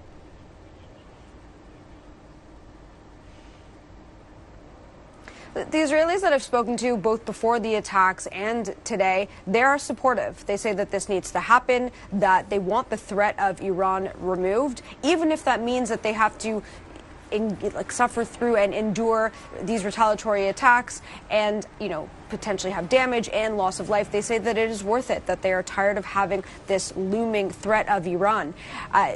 It's unclear, though, if they're going to be as supportive if this drags on. I asked some people how long they were willing to be supportive. They said days or potentially weeks. So really, their support will determine on how long this plays out for. All right, Sam, thank you very much for your time there. Sam Mednick speaking to us live there from Tel Aviv, Israel. Well, let's get more on the American reaction now. Let's go live to Washington, D.C., where Jagruti Dave is standing by for us live this hour. Jagruti, thank you for joining us. What is the latest on the U.S. military operation against Iran? We did hear from the U.S. president, and he is expected to speak later on. What are you hearing there? Well, what we're hearing is from lawmakers in Congress who are coming out giving their perspective on this operation in Iran, Operation Epic Fury. And the Democrats, many lawmakers coming out criticizing this military action, many lawmakers saying that they question the legality and the constitutionality of such an action. The president did not request congressional approval for taking this action. So many Democrats are saying that, well, the president needs to have his powers restrained. They are calling for a war powers resolution to be passed by Congress as soon as possible. Such efforts have tried to go through in the past following the U.S.'s strike on Venezuela, the operation that extracted Nicolas Maduro from his home in the dead of night. But because the Republicans have a slim, albeit majority in both chambers of Congress, any efforts to try to restrict the president's power have ultimately failed. You have some Republicans who are going in line with Democrats criticizing the president for this action, but you do have Republicans like Senator Lindsey Graham who are supporting the president, calling it a move that will go down in history as the catalyst for the most historic change in the Middle East in 1,000 years. Among the president's supporters, mixed reactions, criticism from the likes of Tucker Carlson and others who really worry about foreign intervention by the United States. But you've got others, friendly media personalities, who are again applauding this, saying, echoing the president's lines that this is essential for American security and will promote freedom in Iran. We've got a UN emergency Security Council meeting taking place in the next few hours to discuss the situation in the Middle East, with concerns from some experts that this could embroil the US in a lengthy action in the Middle East, something that this president had criticized his predecessors for engaging in Iraq and Afghanistan. Others, like the Vice President, J.D. Vance, having previously said, look, any action that the US takes with Iran will be short-lived, promising that it would not result in lengthy involvement. But in that video, the president did brace the American people for potential loss of life by American troops. And that is, again, a concern amongst supporters who did not want the US embroiled in foreign conflicts. Right, indeed. Plenty of strong backing from the GOP for the U.S. president there. But Jagruti, before we let you go, what kind of implications do you foresee for the United States and its allies in the Middle East? Well, this is a very complex situation. If you look at the reaction from allies to what the United States have done, while often it's not a full-throated approval or endorsement, although some have backed the US moves like Canada and Australia, you do have Europeans who are critical of the Iranian regime. And there are those who, whilst they want regime change, are questioning how the US has done it. So, as I say, there are questions for US involvement in the Middle East, what this means, whether it's going to be a long-term affair or not. There are commentators who are saying that a bombing campaign is not the way to affect regime change in Iran. And so I think it's a matter of how this plays out. We may hear from the White House in the days to come, but I think at the moment it's really about what the next few hours unfold, what this means about the retaliatory campaign that Iran is conducting, attacking US bases in the Middle East. But I think this is really a stronger action than the limited action that the United States was initially looking at. And we know that the top military officials in the US were cautioning against a wider operation. But, you know, that seems to be what the US is engaged in. So now it's a case of waiting to see how this unfolds. All right, and of course we will keep an eye out for the latest from the White House there. Jagruti Dave, thank you very much for joining us from Washington, D.C. Well, let's now go to Cairo, where our reporter Adel Mahroui is standing by. Adel, thank you for joining us. The U.S. has finally made good its threat there. What's been the immediate reaction from the Arab world? Well, there's been a general condemnation to the Iranian attack on the GCC countries. In general, Egypt was among the first that condemned the Iranian attack on the GCC, although not in the strongest terms, as there is a subtle understanding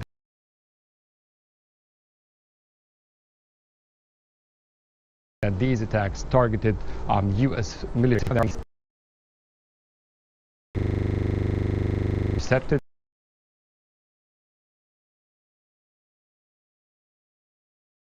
some missiles targeting two different cities, including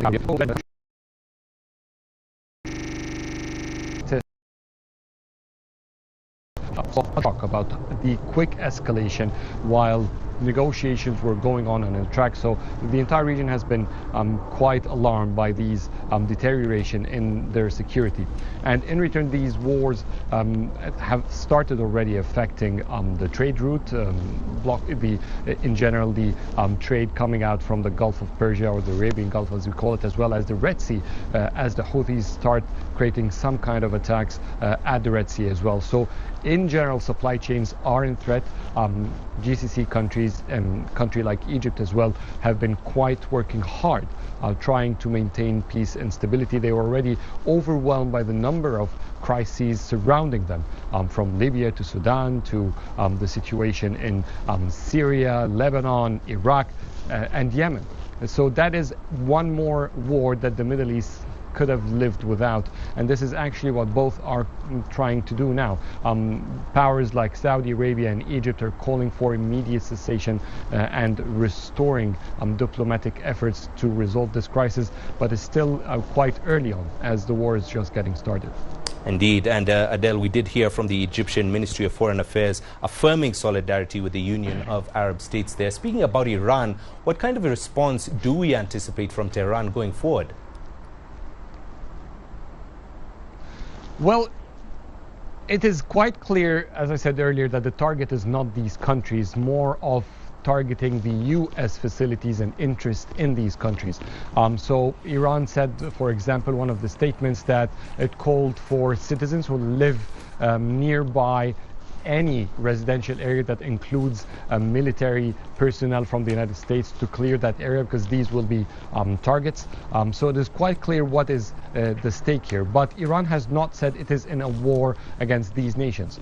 Egypt, for example, is one country that has been quite invested in reaching an agreement between Iran and the UN Atomic Energy Association, the IAEA. Egypt was brokering talks between them. It brokered actually a deal a few months back that has been cancelled later on, but still this is what Egypt has been hoping and is hoping for. Until a few days ago, the Egyptian foreign minister has been speaking with his Iranian counterpart, hoping to contain this situation. But we don't expect, as I said, targeting these countries as in their facilities or military capabilities, and we're also not expecting much of a military retaliation from the GCC countries towards Iran.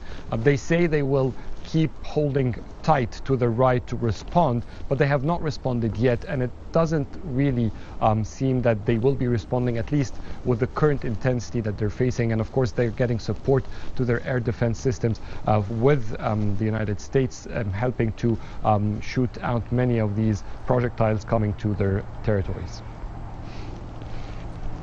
Right, and Adele, of course, we're yet to see how this plays out for the wider region. It is still too early to tell, but considering that there are countries that enjoy ties with the United States and those that are cozy with Iran, are there countries that you would say stand the risk of revenge attacks from either the United States or Iran? No, I think it's very unlikely. You have a very clear war happening here. There are two sides, Israel and the United States from one side and Iran on the other side. Any attack that is coming towards any other country is basically Iran trying to push back attacks coming by being held by the United States and coming towards it. That's it. So it's not a regional war. It's not so far, of course, it's not the beginning of a world war, but it is clearly Israel, the United States against Iran and the rest of the region.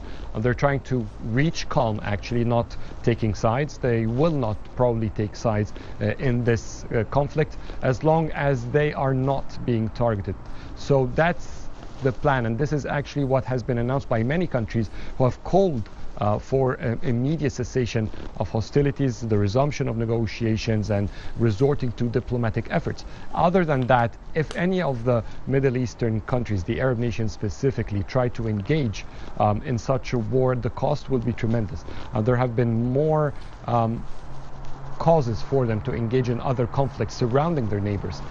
For example, you have Egypt surrounded by the political division in Libya and southern Sudan, an active ongoing civil war there, but has not engaged heavily militarily in these conflicts. So the same goes for Saudi Arabia, which has been suffering in Yemen from the Houthis, but its engagement in recent months have been quite limited. So the region is trying to avoid war. They don't want to get engaged in a new one, and definitely not one against Iran.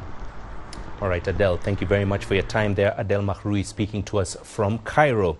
Well, let's get further insights on how this could play out from the African continent. We can now bring in Professor Christopher Isike, who is Professor of African Politics and International Relations based in Pretoria, South Africa. Professor, thank you for speaking to us. What's your assessment of the recent developments in Iran? Thank you for having me. It wasn't really unexpected, right? But the reality of it happening is sad, and it is sad because we're seeing a situation where the U.S. conflates its national interest with that of Iran, continues to allow itself to be drawn into the antics of the Israeli Prime Minister Benjamin Netanyahu. And these things have been stoked and sustained by lies, by bribes, by blackmail, and of course the use of the Bible. And the question does remain, how did we even get here, and should mediation or dialogue have been a better option? Was that even an option on the table there? Look, the the escalation of the war, or the conflict that has now become a war between the U.S., Israel, and Iran, is a product of several layered structural and immediate drivers. The first point is the fact that the Trump administration came in and then, tore up the Joint Comprehensive Plan of Action, which was put in place by President Obama in 2015. That was a very good deal that helped everyone, if assuming that the real intention here was to prevent, nuclear proliferation by Iran. If that was the case, then the JCPOA agreement was perfect.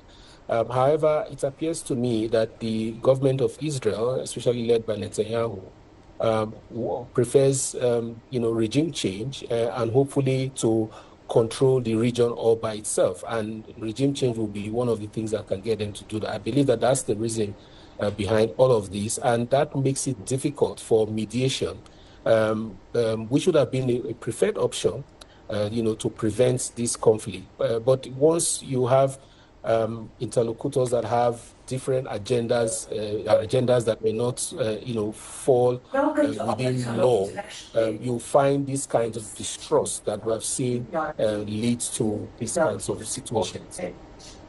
Right, and Professor, there has been plenty of reaction streaming in from many heads of state, the EU, the African Union, the United Nations, and plenty more expected. What role should the international community play at this point? Can you repeat? I didn't hear you. I'm asking, what role should the international community play in this conflict at this point going forward? I see. Yeah, look, the international community is difficult, for them to play roles. There are all kinds of roles that they can play. However, many of them are drawn into this war one way or another and are self-interested. The one country that I think should have been a big player, a decisive player, would have been China, to try and, come in decisively. But China is not able to do that also because of its own interest in its own region. But the United Nations Security Council, assuming that, the U.S. will not veto it, should call for a cessation of, hostilities and then reaffirm Article 2.4 of the UN Charter and then establish, diplomatic corridors to prevent, further worsening of the crisis. But then, this will not necessarily happen because you have the U.S., vetoing whatever decisions that the UN Security Council can make.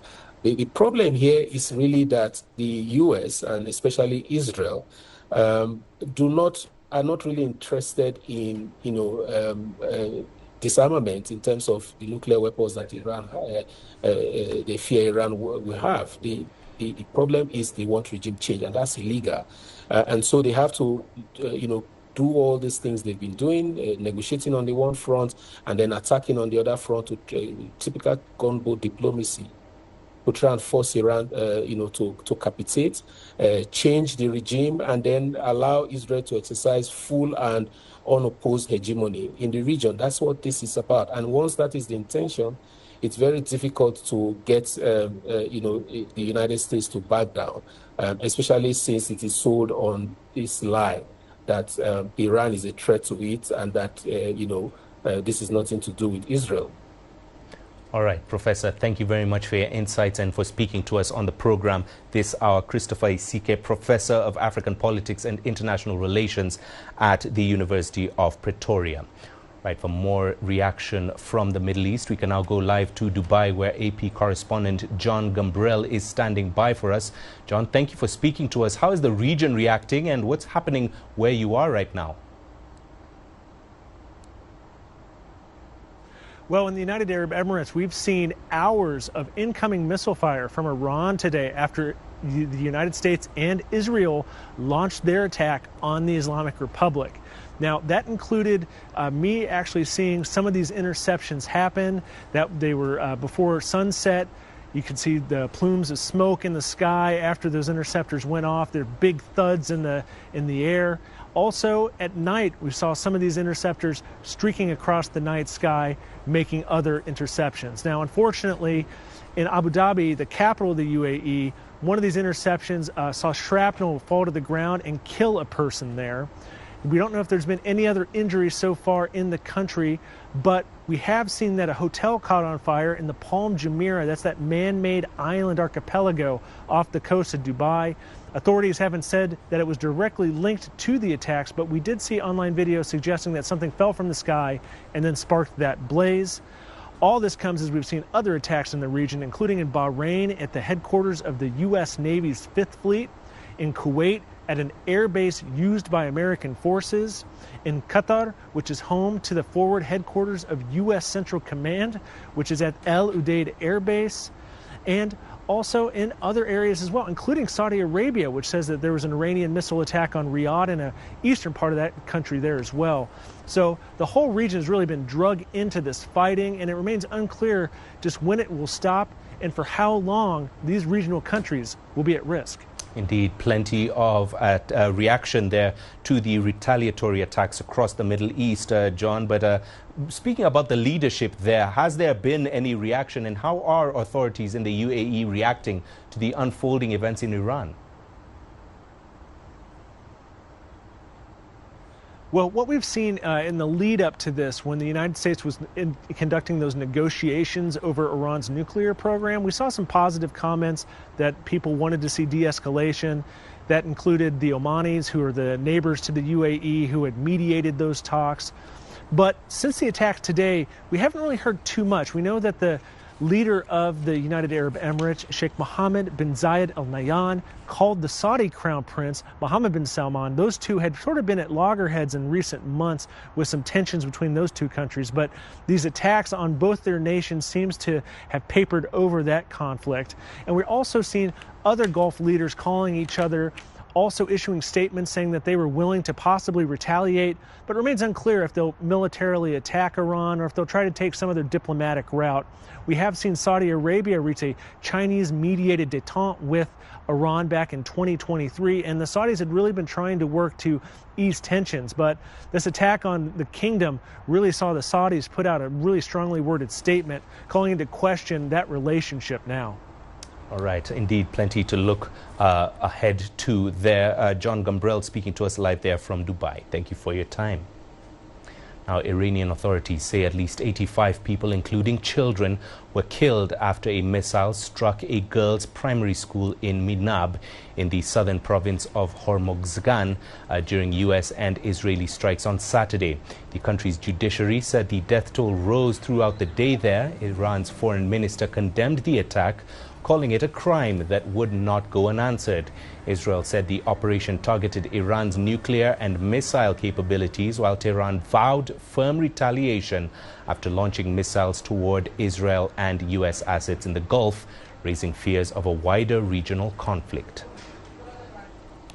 Well, international reaction to the U.S. and Israeli strikes on Iran has been swift. Across Europe, leaders are urging restraint and warning against escalation. Spain's Prime Minister Pedro Sanchez rejected what he called unilateral military action, demanding an immediate de-escalation and full respect for international law. France's President Emmanuel Macron described the situation as a dangerous escalation that must stop. The presidents of the European Commission and European Council, Ursula von der Leyen and Antonio Costa, said the developments in Iran are greatly concerning. In the Middle East, calls for restraint do dominate. Oman, which had been mediating talks between the U.S. and Iran, urged Washington not to be drawn further into what it called not your war. China says it is highly concerned over the military strikes, noting that Iran's sovereignty, security and territorial integrity should be respected. It called for an immediate stop of the military actions, no further escalation of the tensions, resumption of dialogue and negotiation, as well as efforts to uphold peace and stability in the Middle East. Russia, meanwhile, accused the United States of using diplomacy as a cover for military action and called for an immediate halt to the strikes. Meanwhile, Syrian state news agency Sana says 4 people have been killed and several others wounded after an Iranian missile struck a building in the southern city of Sueda. Witnesses say other missile debris fell in areas in Daraa province in the south. Hidar Kazwini tells us more now from Damascus. Sporadic sounds of explosions are being heard from time to time over the city of Damascus and the whole southern of Syria as a result of Iranian missiles and drones being intercepted by Israeli defenses. One drone has fallen on the village in southern Syria and no casualties or damages have been reported. The Israeli air jets are flying intensely over southern Syria in the provinces of Daraa and Suwaida, as the Syrian airspace is primarily used in conducting attacks against Iran. The traffic in Damascus is thin and the people are on edge as the fear of being impacted by the current conflict is growing. Imagine some missile remnants falling on while walking in the street. It is nothing to deal with and we can't defend ourselves. The interceptions in the air are scary. We have been hearing sounds of explosions and missiles being downed. These issues are impacting us.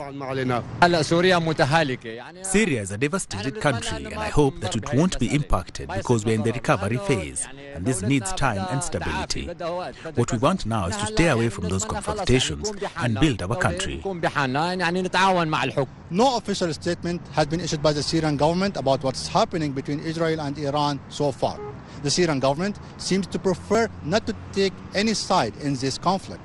But the Syrian aviation authorities have issued a declaration now that all the air routes over Syria are blocked for safety reasons. Some of the U.S. bases in Syria have been evacuated over the last month in a precautionary measure taken by the U.S. Army to reduce casualties among its personnel in case of any Iranian retaliation.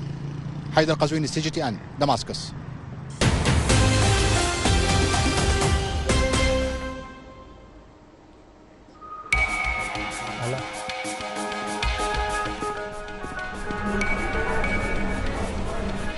You're watching breaking news on CGTN.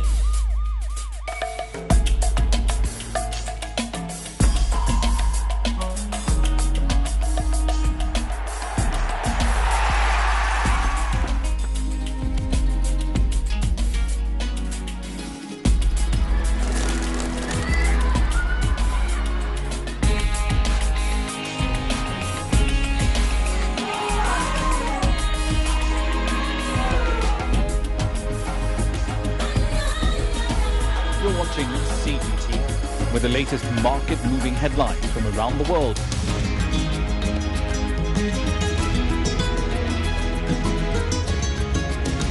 Welcome to the world today on CGTN.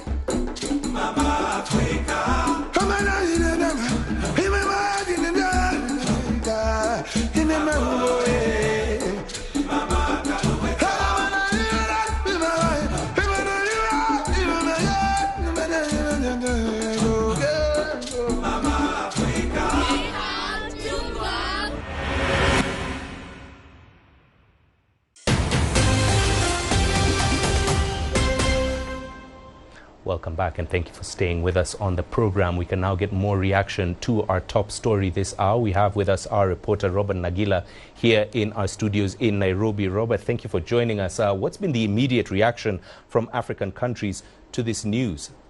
Well, the reactions came thick and fast as soon as it became evident that the United States and Israel had launched attacks against Iran. Now, I'll start with the African Union Commission chairperson, that is Mahmoud Ali Yusuf. I'll just read out a statement that they issued early this morning. He says that he is deeply concerned over the escalating military tensions in the Middle East following those airstrikes. And he has warned that further escalation risks widening global instability with the potential fallout for energy markets, food security and fragile economies, particularly here on the African continent. And then he's urging, of course, restraint and all parties to get back to dialogue, which had been ongoing in the lead up to these attacks. And then we've also had from a number of countries, including Kenya, Nigeria, and urging their citizens in the Gulf states and in Iran to remain vigilant and to shelter in place and to reach out or keep an eye on the embassies in those countries for any information regarding the current situation in those countries.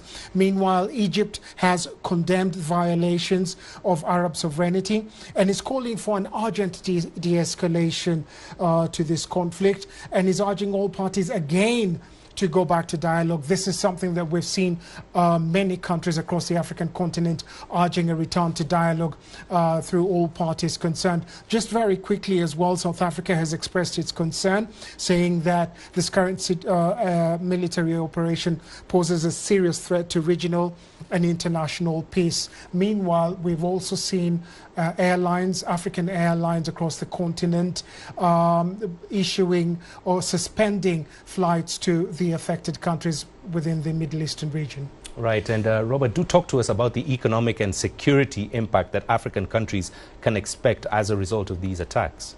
Now, you will remember that these attacks have begun during the weekend. So a lot of, first let's look at the stock markets across Africa are all shut down. Many will be opening either tomorrow, but majority of them will be on Monday. Now, if the situation escalates, then there's going to be a run on a lot of stocks, and this is going to impact many African economies. There's a big fear that despite the fact that this conflict or these attacks against Iran by the US and Israel are occurring thousands of kilometers away from the African continent, it will have a huge impact, not just on Africa's economy potentially, but also on Africa's security. Let's have a look at this next report. At first glance, U.S. military action against Iran over its nuclear program may seem distant from Africa's peace and security landscape. But a prolonged conflict would almost certainly ripple far beyond Iran, with serious implications for the stability of the Sahel region and the Horn of Africa. Following military coups in Burkina Faso, Mali and Niger between 2020 and 2023, these Sahel states withdrew key defense cooperation agreements with Western partners. Since then, the region has experienced an upsurge in extremist violence. The Center for Preventive Action says in 2024, 51% of global terrorism-related deaths occurred in the Sahel. But in early February 2026, the Trump administration signaled a possible shift in policy, sending a senior diplomat to Mali to explore the possibility of resuming bilateral relations. The United States is also assisting Nigeria and Somalia in the fight against Islamic jihadist groups. The US-Iran war is going to affect the Horn of Africa and Sahel regions very negatively. Dr. Ali warns the wider Middle East conflict could force Washington to redirect military and diplomatic resources away from Africa. The hands of the US is going to be full. It's not going to pay much attention to counter-terrorism efforts in Somalia, in the Sahel region, because it won't have much time to do that, and is going to redirect all its assets toward that, military assets in particular, and even diplomatic assets towards that war in Iran. Horn of Africa countries, among them Somalia, Djibouti and Eritrea, could also feel the impact along the Red Sea corridor, especially if Iran's allies disrupt maritime transport. The Red Sea remains strategically sensitive, with underlying tensions between Ethiopia and Eritrea. With American attention diverted, analysts warn existing fault lines could escalate. There are also concerns extremist groups in both the Sahel and the Horn could exploit the conflict to expand their influence. They are going to want to recruit, expand their recruitment, and also to take advantage of the anti-Western narratives and ideology that Iran is going to perpetuate. What may appear distant for now could demand urgent continental action as the African Union weighs how to contain a potential crisis from a US-Iran conflict. Robert Nagila, CGTN. Indeed, reporting there from CGTN's Robert Nagila on the implications on the wider African continent. Moving on, according to the United States, its threats of an attack on Iran are designed to prevent the country from developing nuclear weapons. However, experts say the potential impact from a war between the two would have consequences far beyond Iran and even hit many African economies. That's because Tehran controls the strategic Strait of Hormuz, one of the most critical maritime corridors in the world.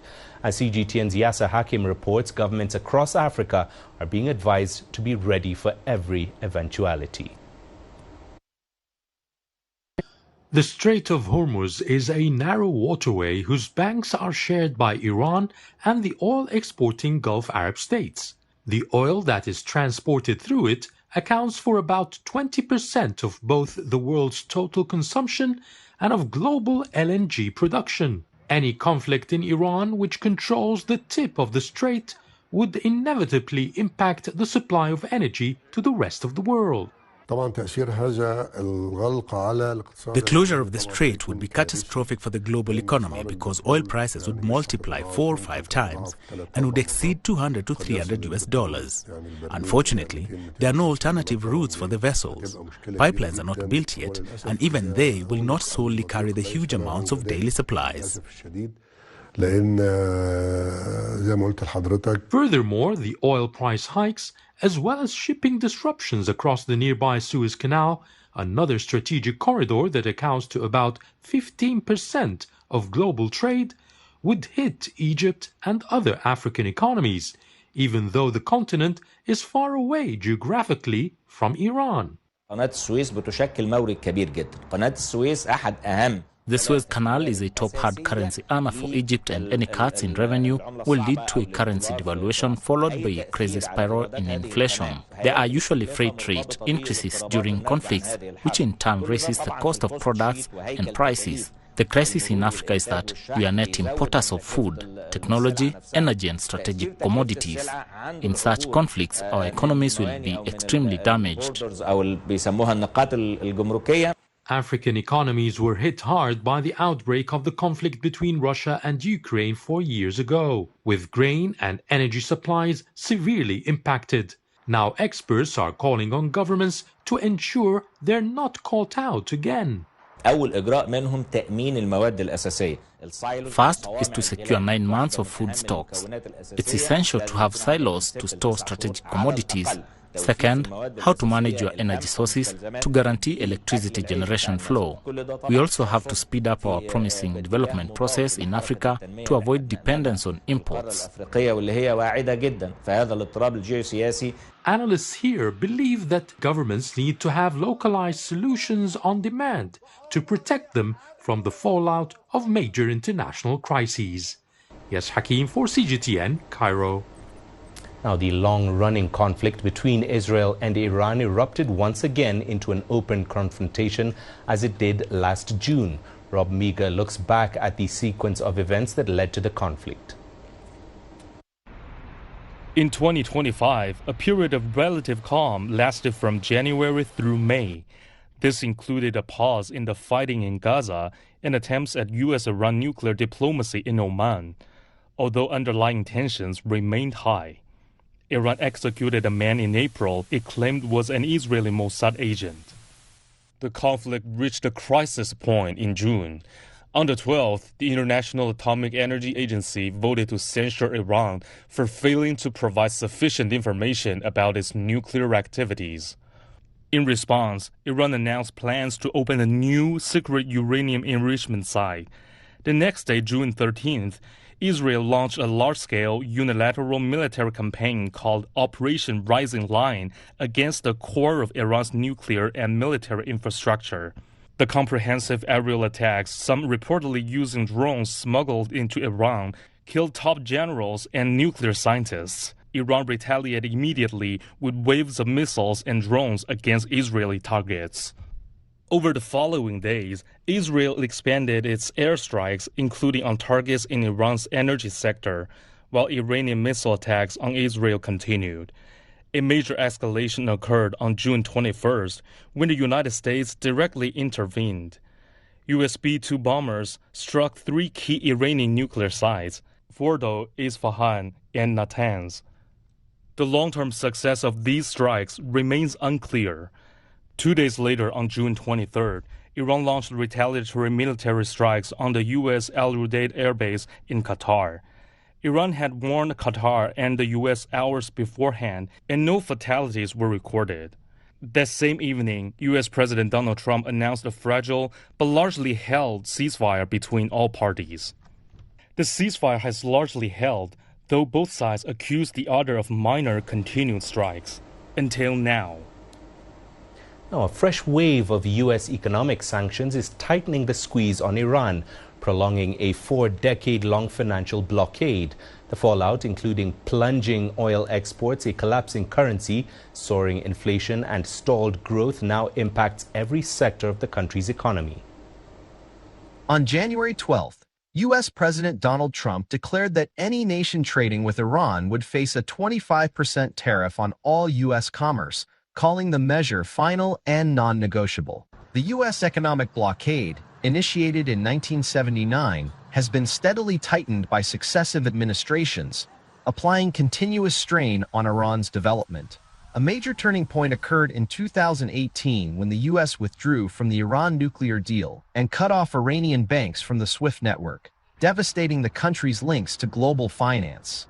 The move triggered a sharp drop in exports of oil, Iran's most critical revenue stream. In recent years, however, Iran has slowly rebuilt its production capacity.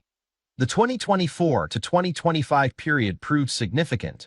The country's oil exports rose to their highest level since the 2018 sanctions were reimposed, with output hitting a multi-year peak. Now, with the Trump administration ratcheting up pressure once more, analysts at data firm Kepler warn that Iran's export recovery may stall, hindered by both stronger sanctions and internal obstacles within its oil industry. The broader economic picture is even more concerning. IMF forecasts show Iran's growth slowing to just 0.6% in 2025, with only a slight improvement to 1.1% in 2026, while inflation is projected to remain high at around 42%. Sanctions pressure is glaringly evident in Iran's currency, the rial. Burdened by restrictions and regional instability, the rial has sunk to a record low, recently trading at 1.4 million to the US dollar on the open market. This relentless currency collapse is fueling inflation, making essentials like food and medicine more expensive, and pushing ordinary Iranian households to the financial brink.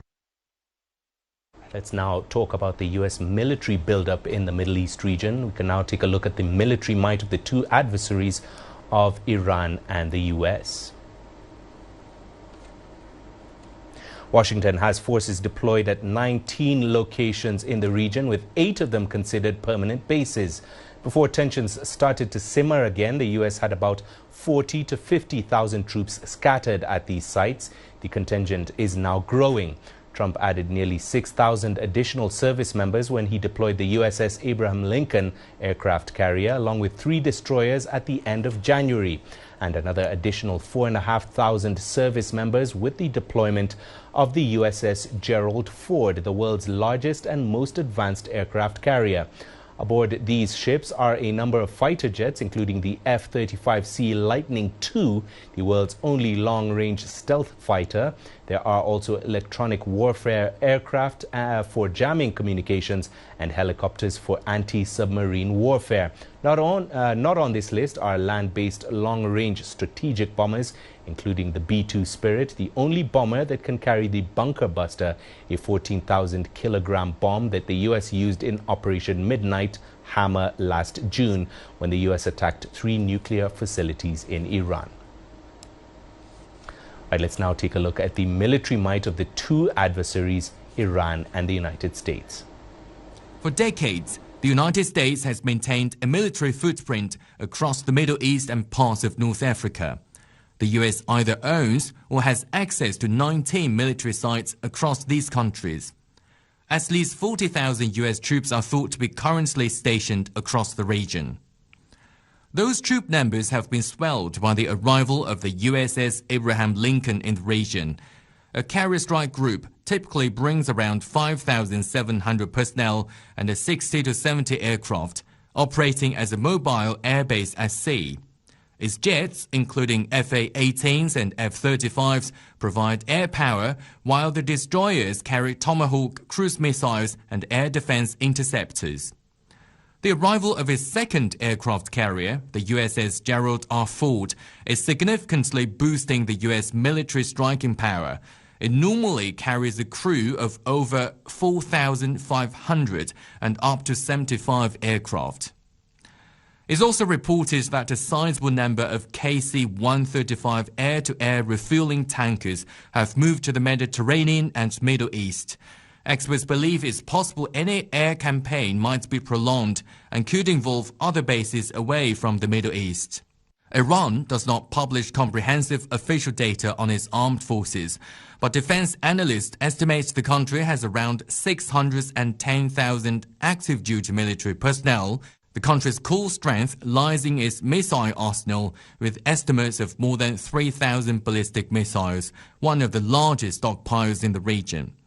Iran is also believed to operate at least 550 military aircraft, including fighters, transport planes, and helicopters. It also manufactures a large number of surveillance and attack drones. At sea, Iran's conventional navy is estimated to operate around 90 vessels, including up to 30 submarines. Recent satellite imagery confirms Iran has been reinforcing key nuclear and military facilities, including Parchin Military Complex, Isfahan Nuclear Facility, and Natanz Area Tunnel Complex. The last direct exchange of fire between the United States and Iran came in June last year. U.S. forces struck Iranian nuclear sites at Natanz, Fordow, and Isfahan. The following day, Iran retaliated by launching missiles at the Al Udeid airbase in Qatar. Now, historically speaking, the roots of confrontation between Washington and Tehran stretch back more than 7 decades. From Cold War power politics and revolution to hostage crises, sanctions, and open military confrontation, the relationship has been defined by cycles of conflict and fragile attempts at engagement. CGTN's Asiya Namdar reports. Tension between the United States and Iran in the modern era dates back to 1953, when the U.S. backed a UK-planned coup against Iran's first democratically elected prime minister, Mohammad Mossadegh. He tried to nationalize Iran's oil industry to take it out of British control. The U.S. reinstalled the deposed Shah of Iran, Mohammad Reza Pahlavi, and provided him with security and Iran's first nuclear agreement, which saw the U.S. provide a nuclear reactor and uranium for domestic energy production. The Shah, while ruling with a strong hand, was a staunch ally of the West and Israel until the Islamic Revolution of 1979. The Shah fled the country, and the U.S. administration of then-President Jimmy Carter ended up allowing him and his family to reside in the United States while the Shah received medical treatment. Washington's refusal to hand the Shah back to Iran to stand trial angered many in Iran, and students stormed the U.S. embassy and held 52 American hostages for 444 days. A failed U.S. military rescue operation and the severing of diplomatic ties helped end U.S. President Carter's re-election chances. The U.S. then backed Iraq after it invaded Iran in 1980. That bloody conflict lasted until 1988. In 1984, U.S. President Ronald Reagan labeled Iran a state sponsor of terrorism as Iran backed Hezbollah in Lebanon. One attack on a U.S. Marine barracks in 1983 killed 241 Americans. In 1988, a U.S. naval ship shot down an Iranian civilian airliner. All 290 people aboard died in what Washington called a mistake.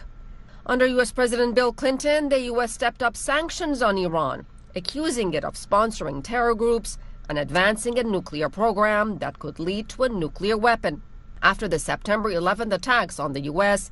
back in 2001, then U.S. President George W. Bush said Iran was part of a so-called axis of evil, despite cooperation between the two nations on confronting al-Qaeda and the Taliban in Afghanistan.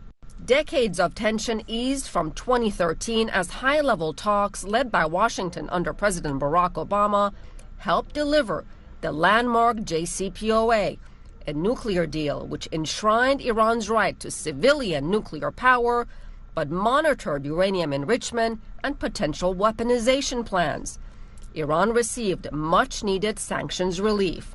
But the thaw between Washington and Tehran ended in 2018, when in his first term, U.S. President Donald Trump unilaterally withdrew from the nuclear deal and reimposed sanctions.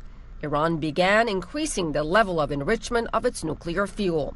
Trump also ordered a drone strike in Baghdad that killed Iranian General Qasem Soleimani, commander of the elite Quds Force of the Islamic Revolution Guard Corps, a unit deemed a terror organization by Washington.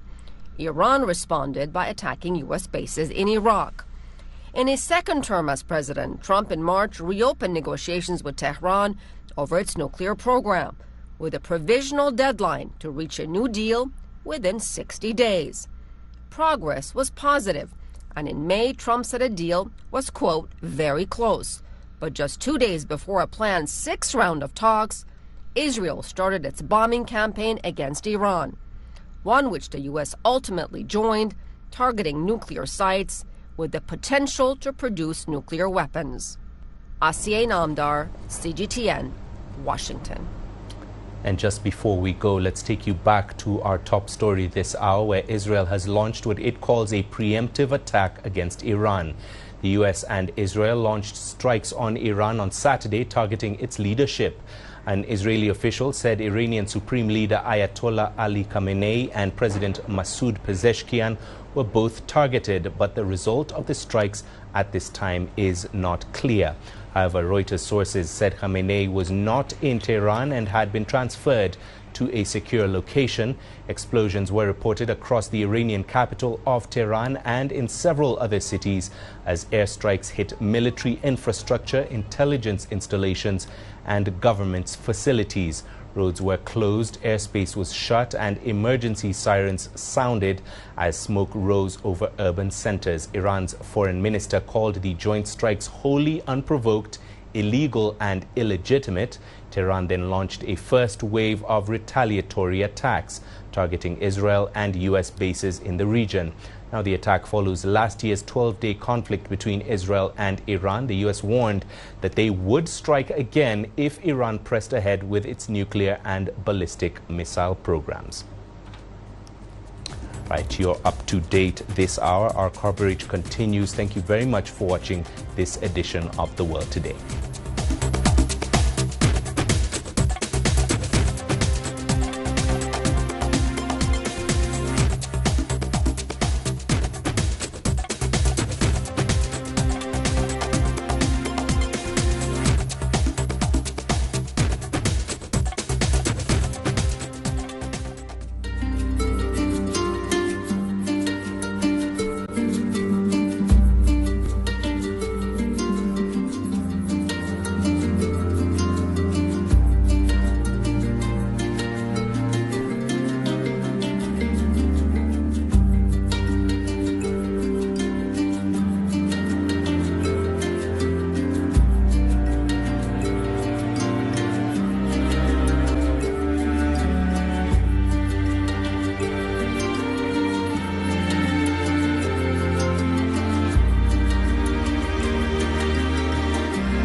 Hello everyone, I'm Asiye Namdar in Washington. Welcome to our continuing coverage of U.S. and Israeli strikes on Iran. After weeks of threats and a massive military buildup, President Donald Trump announced the operation overnight. Tehran has retaliated, striking Israel and U.S. bases in the region. President Trump also calling on Iranians to overthrow the government. Israel says it targeted a gathering of senior Iranian officials. This crisis threatening a broader and wider regional conflict. We're covering the late-breaking developments from around the world. We'll be getting reaction from Iran, Israel, Egypt, as well as Turkey, also China, Russia, the UK, and here in the U.S., Washington and New York. The United States and Israel hit multiple locations throughout Iran, including the capital, Tehran. It's seen as the first salvo in what's expected to be days, if not weeks, of attacks. My colleague Elaine Reyes joins me live from the newsroom. Elaine, what more can you tell us? Asiye, the casualty numbers are climbing. According to the Red Crescent and Iranian media, at least 200 people have been killed across 24 provinces in Iran and more than 700 injured. And that number is climbing. Several senior Iranian leaders are reported dead, but still no word on the whereabouts of Iran's supreme leader and the president.